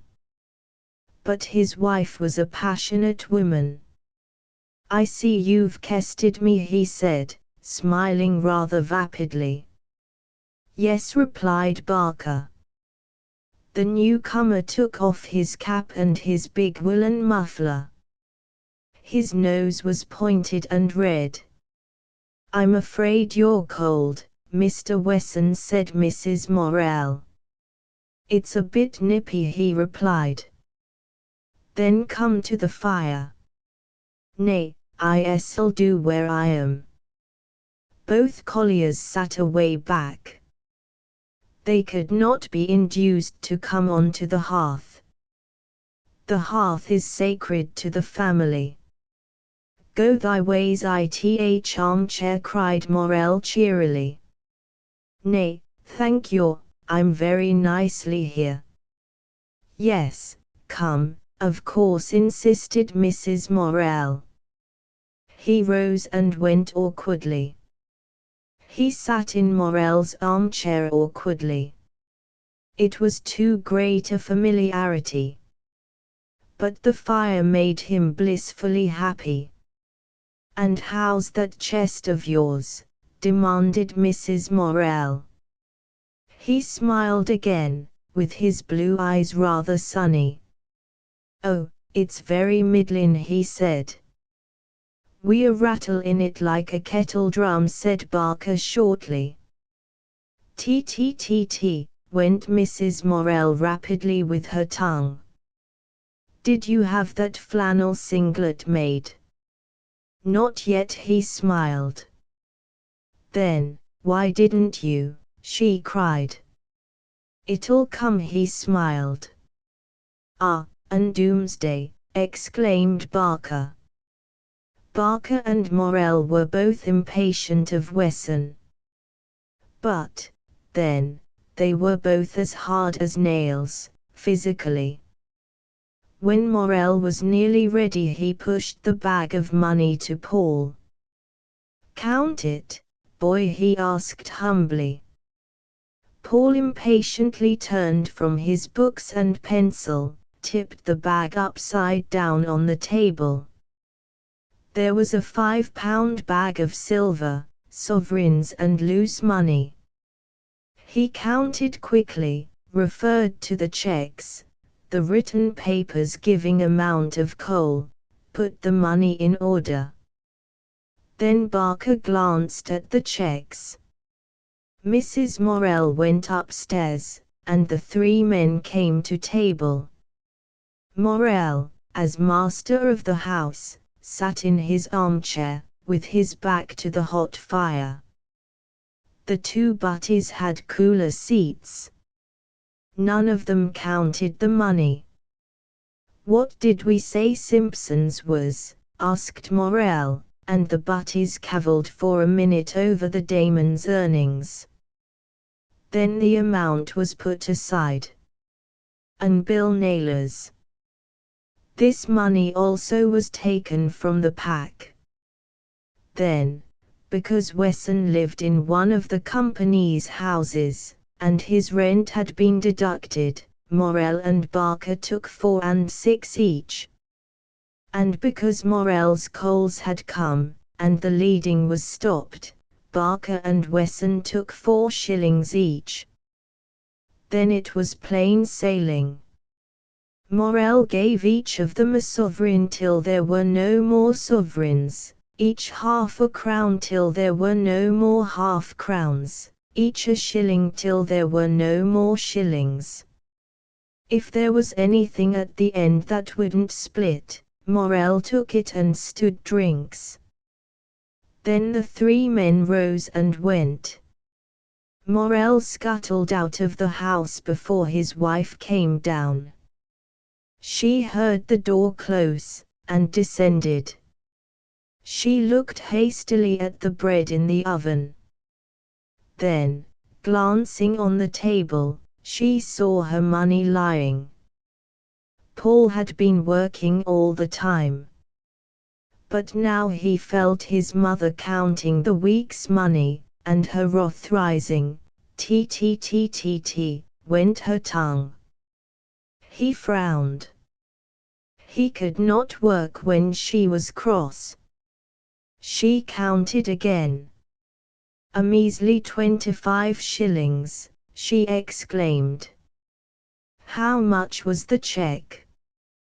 £10.11, said Paul irritably. He dreaded what was coming. And he gives me a scrattlin' 25, and his club this week. But I know him. He thinks because you're earning he needn't keep the house any longer. No, all he has to do with his money is to gutter it. But I'll show him. Oh, mother, don't, cried Paul. Don't what? I should like to know, she exclaimed. Don't carry on again. I can't work. She went very quiet. Yes, it's all very well, she said, but how do you think I'm going to manage? Well, it won't make it any better to whittle about it. I should like to know what you'd do if you had it to put up with. It won't be long. You can have my money. Let him go to hell. He went back to his work, and she tied her bonnet strings grimly. When she was fretted he could not bear it. But now he began to insist on her recognizing him. The 2 loaves at the top, she said, will be done in 20 minutes. Don't forget them. All right, he answered, and she went to market. He remained alone working. But his usual intense concentration became unsettled. He listened for the yard gate. At 7:15 came a low knock, and Miriam entered. All alone, she said. Yes. As if at home, she took off her tam o' shanter and her long coat, hanging them up. It gave him a thrill. This might be their own house, his and hers. Then she came back and peered over his work. What is it? She asked. Still design, for decorating stuffs, and for embroidery. She bent short-sightedly over the drawings. It irritated him that she peered so into everything that was his, searching him out. He went into the parlor and returned with a bundle of brownish linen. Carefully unfolding it, he spread it on the floor. It proved to be a curtain or portiere, beautifully stenciled with a design on roses. Ah, how beautiful, she cried. The spread cloth, with its wonderful reddish roses and dark green stems, all so simple, and somehow so wicked-looking, lay at her feet. She went on her knees before it, her dark curls dropping. He saw her crouched voluptuously before his work, and his heart beat quickly. Suddenly she looked up at him. Why does it seem cruel? She asked. What? There seems a feeling of cruelty about it, she said. It's jolly good, whether or not, he replied, folding up his work with a lover's hands. She rose slowly, pondering. And what will you do with it? She asked. Send it to Liberty's. I did it for my mother, but I think she'd rather have the money. Yes, said Miriam. He had spoken with a touch of bitterness, and Miriam sympathized. Money would have been nothing to her.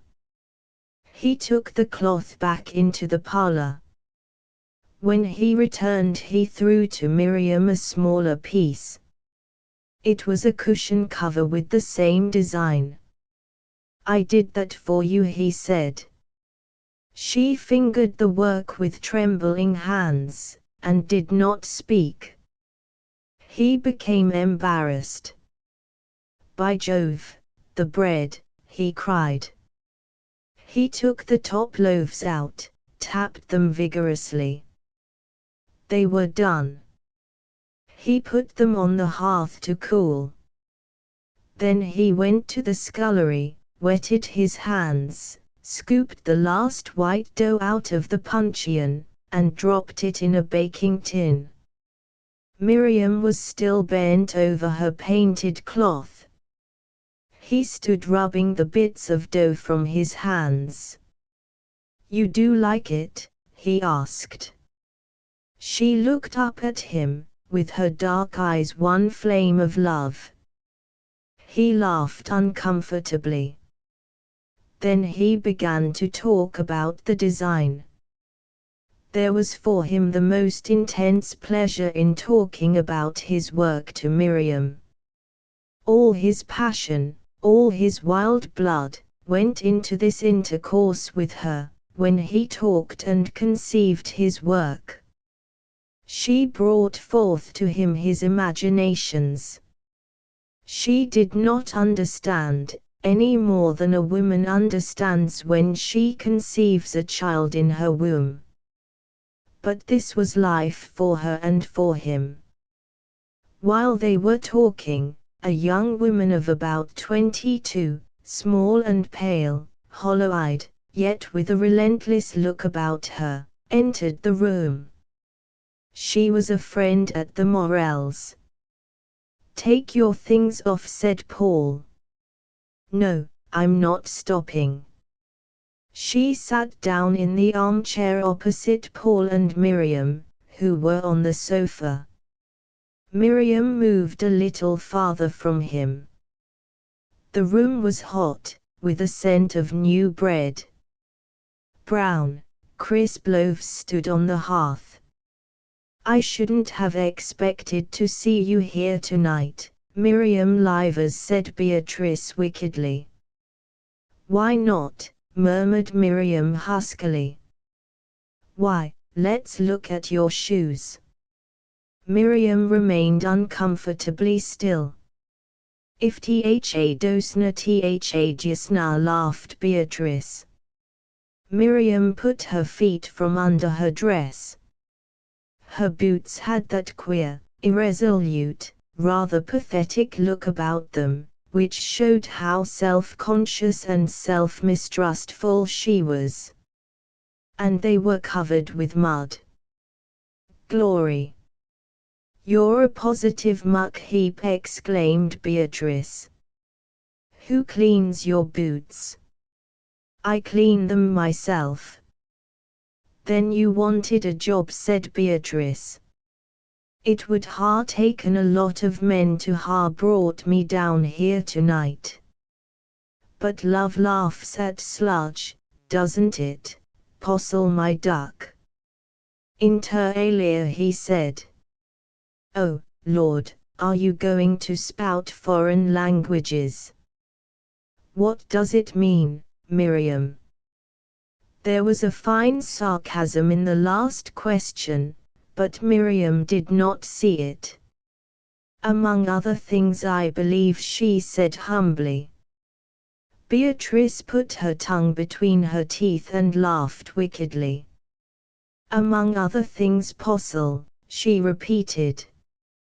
"Do you mean love laughs at mothers, and fathers, and sisters, and brothers, and men friends, and lady friends, and even at the beloved himself?" She affected a great innocence. "In fact, it's one big smile," he replied. "Up its sleeve, Postle Morel, you believe me," she said, and she went off into another burst of wicked, silent laughter. Miriam sat silent, withdrawn into herself. Every one of Paul's friends delighted in taking sides against her, and he left her in the lurch, seemed almost to have a sort of revenge upon her then. "Are you still at school?" asked Miriam of Beatrice. "Yes." "You've not had your notice, then?" "I expect it at Easter." "Isn't it an awful shame, to turn you off merely because you didn't pass the exam?" "I don't know," said Beatrice coldly.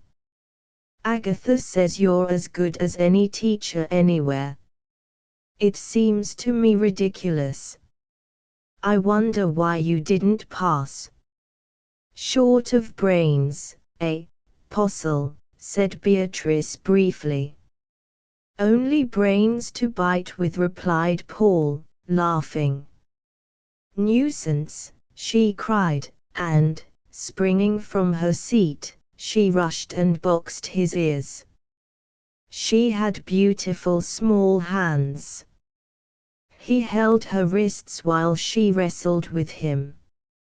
At last she broke free, and seized 2 handfuls of his thick, dark brown hair, which she shook.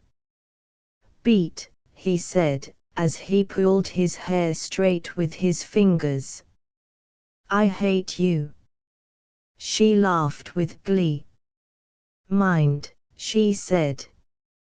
"I want to sit next to you." "I'd as lief be neighbors with a vixen," he said, nevertheless making place for her between him and Miriam. "Did it ruffle his pretty hair, then?" she cried, and, with her hair comb, she combed him straight. "And his nice little moustache," she exclaimed. She tilted his head back and combed his young moustache. "It's a wicked moustache, Postle," she said. "It's a red for danger. Have you got any of those cigarettes?" He pulled his cigarette case from his pocket. Beatrice looked inside it. "And fancy me having Connie's last cig, said Beatrice, putting the thing between her teeth. He held a lit match to her, and she puffed daintily. "Thanks so much, darling," she said mockingly. It gave her a wicked delight. "Don't you think he does it nicely, Miriam?" she asked. "Oh, very," said Miriam. He took a cigarette for himself. "Light, old boy," said Beatrice, tilting her cigarette at him. He bent forward to her to light his cigarette at hers. She was winking at him as he did so. Miriam saw his eyes trembling with mischief, and his full, almost sensual, mouth quivering. He was not himself, and she could not bear it. As he was now, she had no connection with him, she might as well not have existed. She saw the cigarette dancing on his full red lips. She hated his thick hair for being tumbled loose on his forehead. "Sweet boy," said Beatrice, tipping up his chin and giving him a little kiss on the cheek. "I'll kiss thee back, Beat," he said. "Thavuna," she giggled, jumping up and going away. "Isn't he shameless, Miriam?" "Quite," said Miriam. "By the way, aren't you forgetting the bread?" "By Jove!" he cried, flinging open the oven door. Out puffed the bluish smoke and a smell of burned bread. "Oh, golly!" cried Beatrice, coming to his side. He crouched before the oven, she peered over his shoulder. "This is what comes of the oblivion of love, my boy." Paul was ruefully removing the loaves. One was burnt black on the hot side, another was hard as a brick. "Poor mater," said Paul. "You want to grate it," said Beatrice. "Fetch me the nutmeg grater." She arranged the bread in the oven. He brought the grater, and she grated the bread onto a newspaper on the table. He set the doors open to blow away the smell of burned bread. Beatrice grated away, puffing her cigarette, knocking the charcoal off the poor loaf. "My word, Miriam, you're in for it this time," said Beatrice. "I," exclaimed Miriam in amazement. "You'd better be gone when his mother comes in. I know why King Alfred burned the cakes. Now I see it. Postle would fix up a tale about his work making him forget, if he thought it would wash. If that old woman had come in a bit sooner, she'd have boxed the brazen thing's ears who made the oblivion, instead of poor Alfred's." She giggled as she scraped the loaf. Even Miriam laughed in spite of herself. Paul mended the fire ruefully. The garden gate was heard to bang. "Quick!" cried Beatrice, giving Paul the scraped loaf. "Wrap it up in a damp towel." Paul disappeared into the scullery. Beatrice hastily blew her scrapings into the fire, and sat down innocently. Annie came bursting in. She was an abrupt, quite smart young woman. She blinked in the strong light. "Smell of burning," she exclaimed. "It's the cigarettes," replied Beatrice demurely. "Where's Paul?" Leonard had followed Annie. He had a long comic face and blue eyes, very sad. "I suppose he's left you to settle it between you," he said. He nodded sympathetically to Miriam, and became gently sarcastic to Beatrice. "No," said Beatrice, "he's gone off with number 9. I just met number 5 inquiring for him," said Leonard. "Yes, we're going to share him up like Solomon's baby," said Beatrice. Annie laughed. "Oh, said Leonard. "And which bit should you have?" "I don't know," said Beatrice. "I'll let all the others pick first." "And you'd have the leavings, like," said Leonard, twisting up a comic face. Annie was looking in the oven. Miriam sat ignored. Paul entered. "This bread's a fine sight, our Paul," said Annie. "Then you should stop and look after it," said Paul. "You mean you should do what you're reckoning to do," replied Annie. "He should, shouldn't he?" cried Beatrice. "I'd think he'd got plenty on hand," said Leonard. "You had a nasty walk, didn't you, Miriam?" said Annie. "Yes, but I'd been in all week, and you wanted a bit of a change, like," insinuated Leonard kindly. "Well, you can't be stuck in the house forever," Annie agreed. She was quite amiable. Beatrice pulled on her coat, and went out with Leonard and Annie. She would meet her own boy. "Don't forget that bread, our Paul," cried Annie. "Good night, Miriam. I don't think it will rain." When they had all gone, Paul fetched the swathed loaf, unwrapped it, and surveyed it sadly. "It's a mess," he said. "But," answered Miriam impatiently, "what is it, after all, 2pence, halfpenny?" "Yes, but it's the mater's precious baking, and she'll take it to heart. However, it's no good bothering. He took the loaf back into the scullery. There was a little distance between him and Miriam. He stood balanced opposite her for some moments considering, thinking of his behavior with Beatrice. He felt guilty inside himself, and yet glad. For some inscrutable reason it served Miriam right. He was not going to repent. She wondered what he was thinking of as he stood suspended. His thick hair was tumbled over his forehead. Why might she not push it back for him, and remove the marks of Beatrice's comb? Why might she not press his body with her 2 hands? It looked so firm, and every whit living. And he would let other girls, why not her? Suddenly he started into life. It made her quiver almost with terror as he quickly pushed the hair off his forehead and came towards her. 8:30, he said.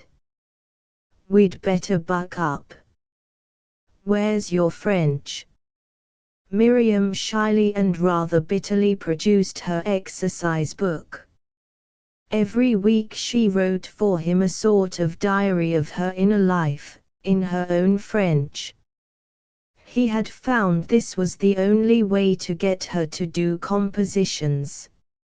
And her diary was mostly a love letter. He would read it now. She felt as if her soul's history were going to be desecrated by him in his present mood. He sat beside her. She watched his hand, firm and warm, rigorously scoring her work. He was reading only the French, ignoring her soul that was there. But gradually his hand forgot its work. He read in silence, motionless. She quivered. Ce matin les oiseaux ont éveillé he read. Il faisait encore un crépuscule.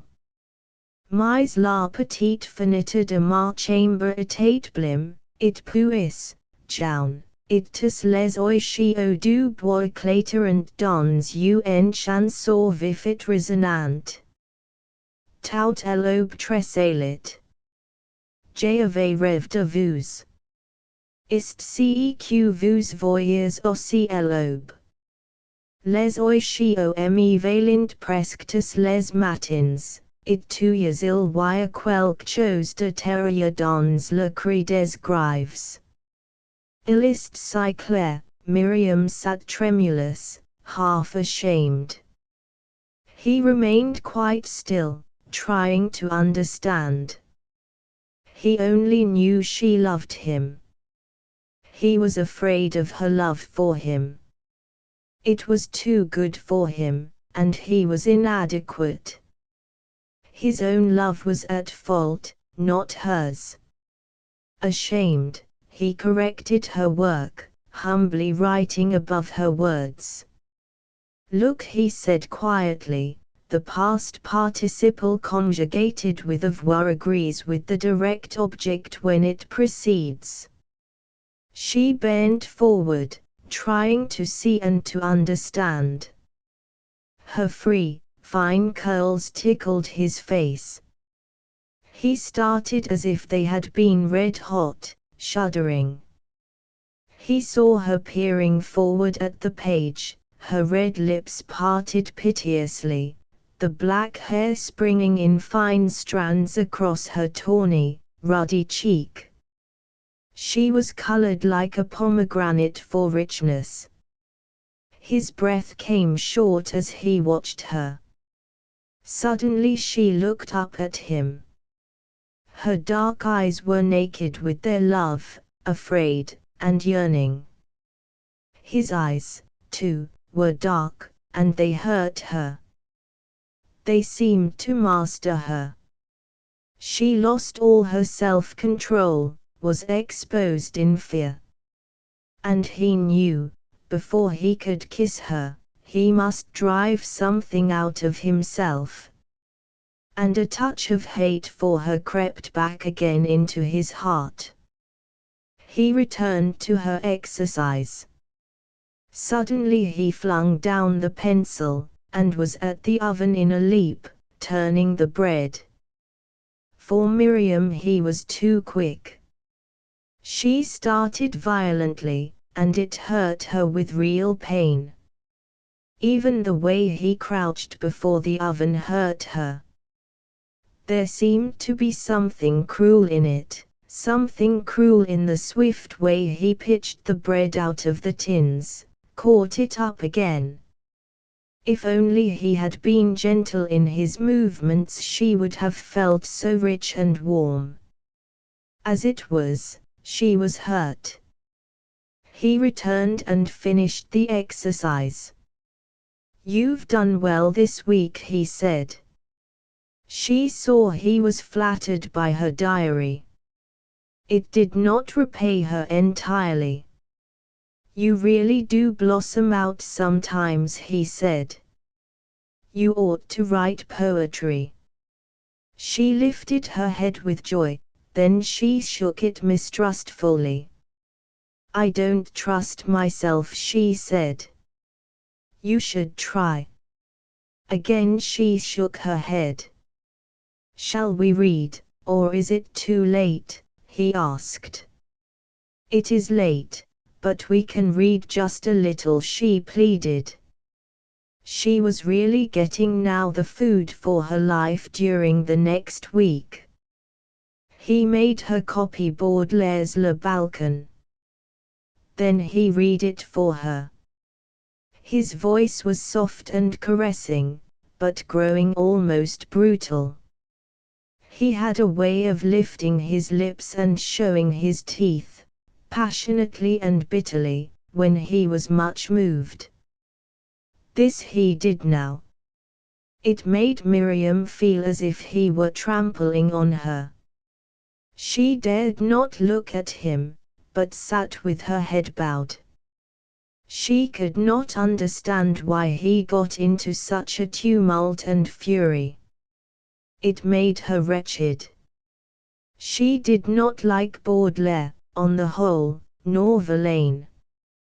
Behold her singing in the field yon solitary Highland lass. That nourished her heart. So did Fair Inns. And it was a beauteous evening, calm and pure, and breathing wholly quiet like a nun. These were like herself. And there was he, saying in his throat bitterly, "Tu te rappelleras la beauté des caresses." The poem was finished. He took the bread out of the oven, arranging the burnt loaves at the bottom of the panchion, the good ones at the top. The desiccated loaf remained swathed up in the scullery. "Mater needn't know till morning," he said. "It won't upset her so much then as at night." Miriam looked in the bookcase, saw what postcards and letters he had received, saw what books were there. She took one that had interested him. Then he turned down the gas and they set off. He did not trouble to lock the door. He was not home again until 11:15. His mother was seated in the rocking chair. Annie, with a rope of hair hanging down her back, remained sitting on a low stool before the fire, her elbows on her knees, gloomily. On the table stood the offending loaf unsathed. Paul entered rather breathless. No one spoke. His mother was reading the little local newspaper. He took off his coat, and went to sit down on the sofa. His mother moved curtly aside to let him pass. No one spoke. He was very uncomfortable. For some minutes he sat pretending to read a piece of paper he found on the table. Then, "I forgot that bread, Mother," he said. There was no answer from either woman. "Well," he said, "it's only twopence halfpenny. I can pay you for that." Being angry, he put 3 pennies on the table and slid them towards his mother. She turned away her head. Her mouth was shut tightly. "Yes," said Annie, "you don't know how badly my mother is." The girl sat staring glumly into the fire. "Why is she badly?" asked Paul, in his overbearing way. "Well," said Annie, "she could scarcely get home." He looked closely at his mother. She looked ill. "Why could you scarcely get home?" he asked her, still sharply. She would not answer. "I found her as white as a sheet sitting here," said Annie, with a suggestion of tears in her voice. "Well, why?" insisted Paul. His brows were knitting, his eyes dilating passionately. "It was enough to upset anybody," said Mrs. Morel, hugging those parcels, meat, and green groceries, and a pair of curtains. "Well, why did you hug them? You needn't have done." "Then who would?" "Let Annie fetch the meat." "Yes, and I would fetch the meat, but how was I to know? You were off with Miriam, instead of being in when my mother came." "And what was the matter with you?" asked Paul of his mother. "I suppose it's my heart," she replied. Certainly she looked bluish round the mouth. "And have you felt it before?"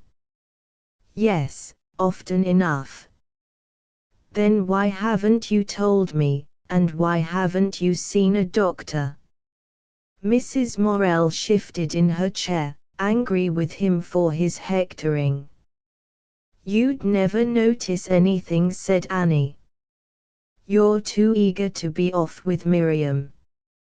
"Oh, am I, and any worse than you with Leonard?" "I was in at 9:15. There was silence in the room for a time.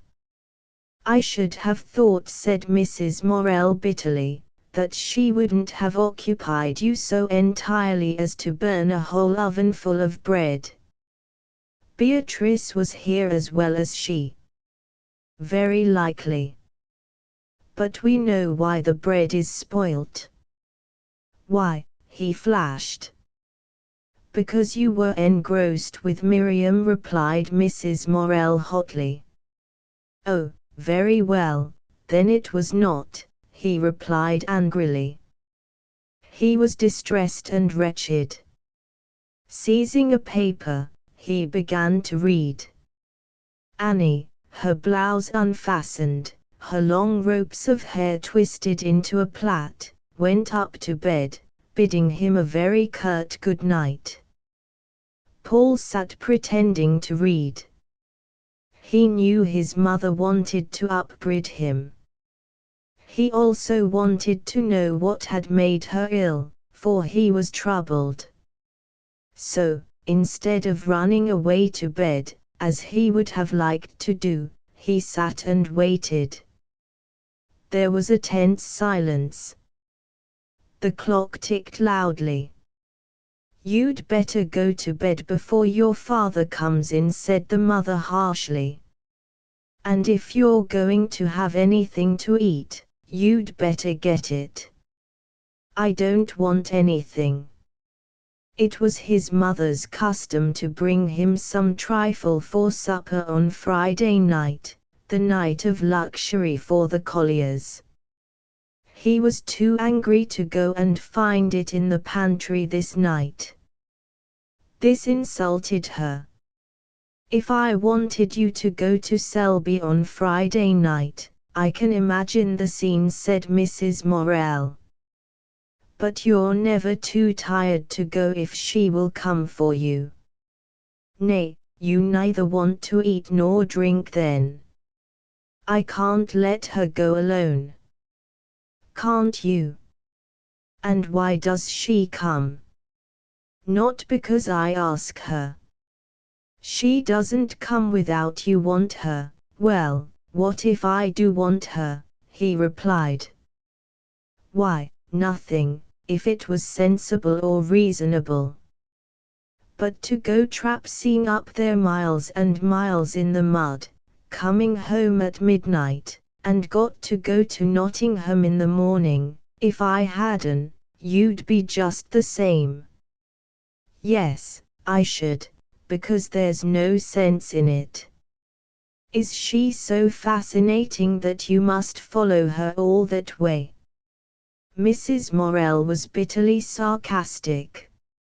She sat still, with averted face, stroking with a rhythmic, jerked movement, the black sateen of her apron. It was a movement that hurt Paul to see.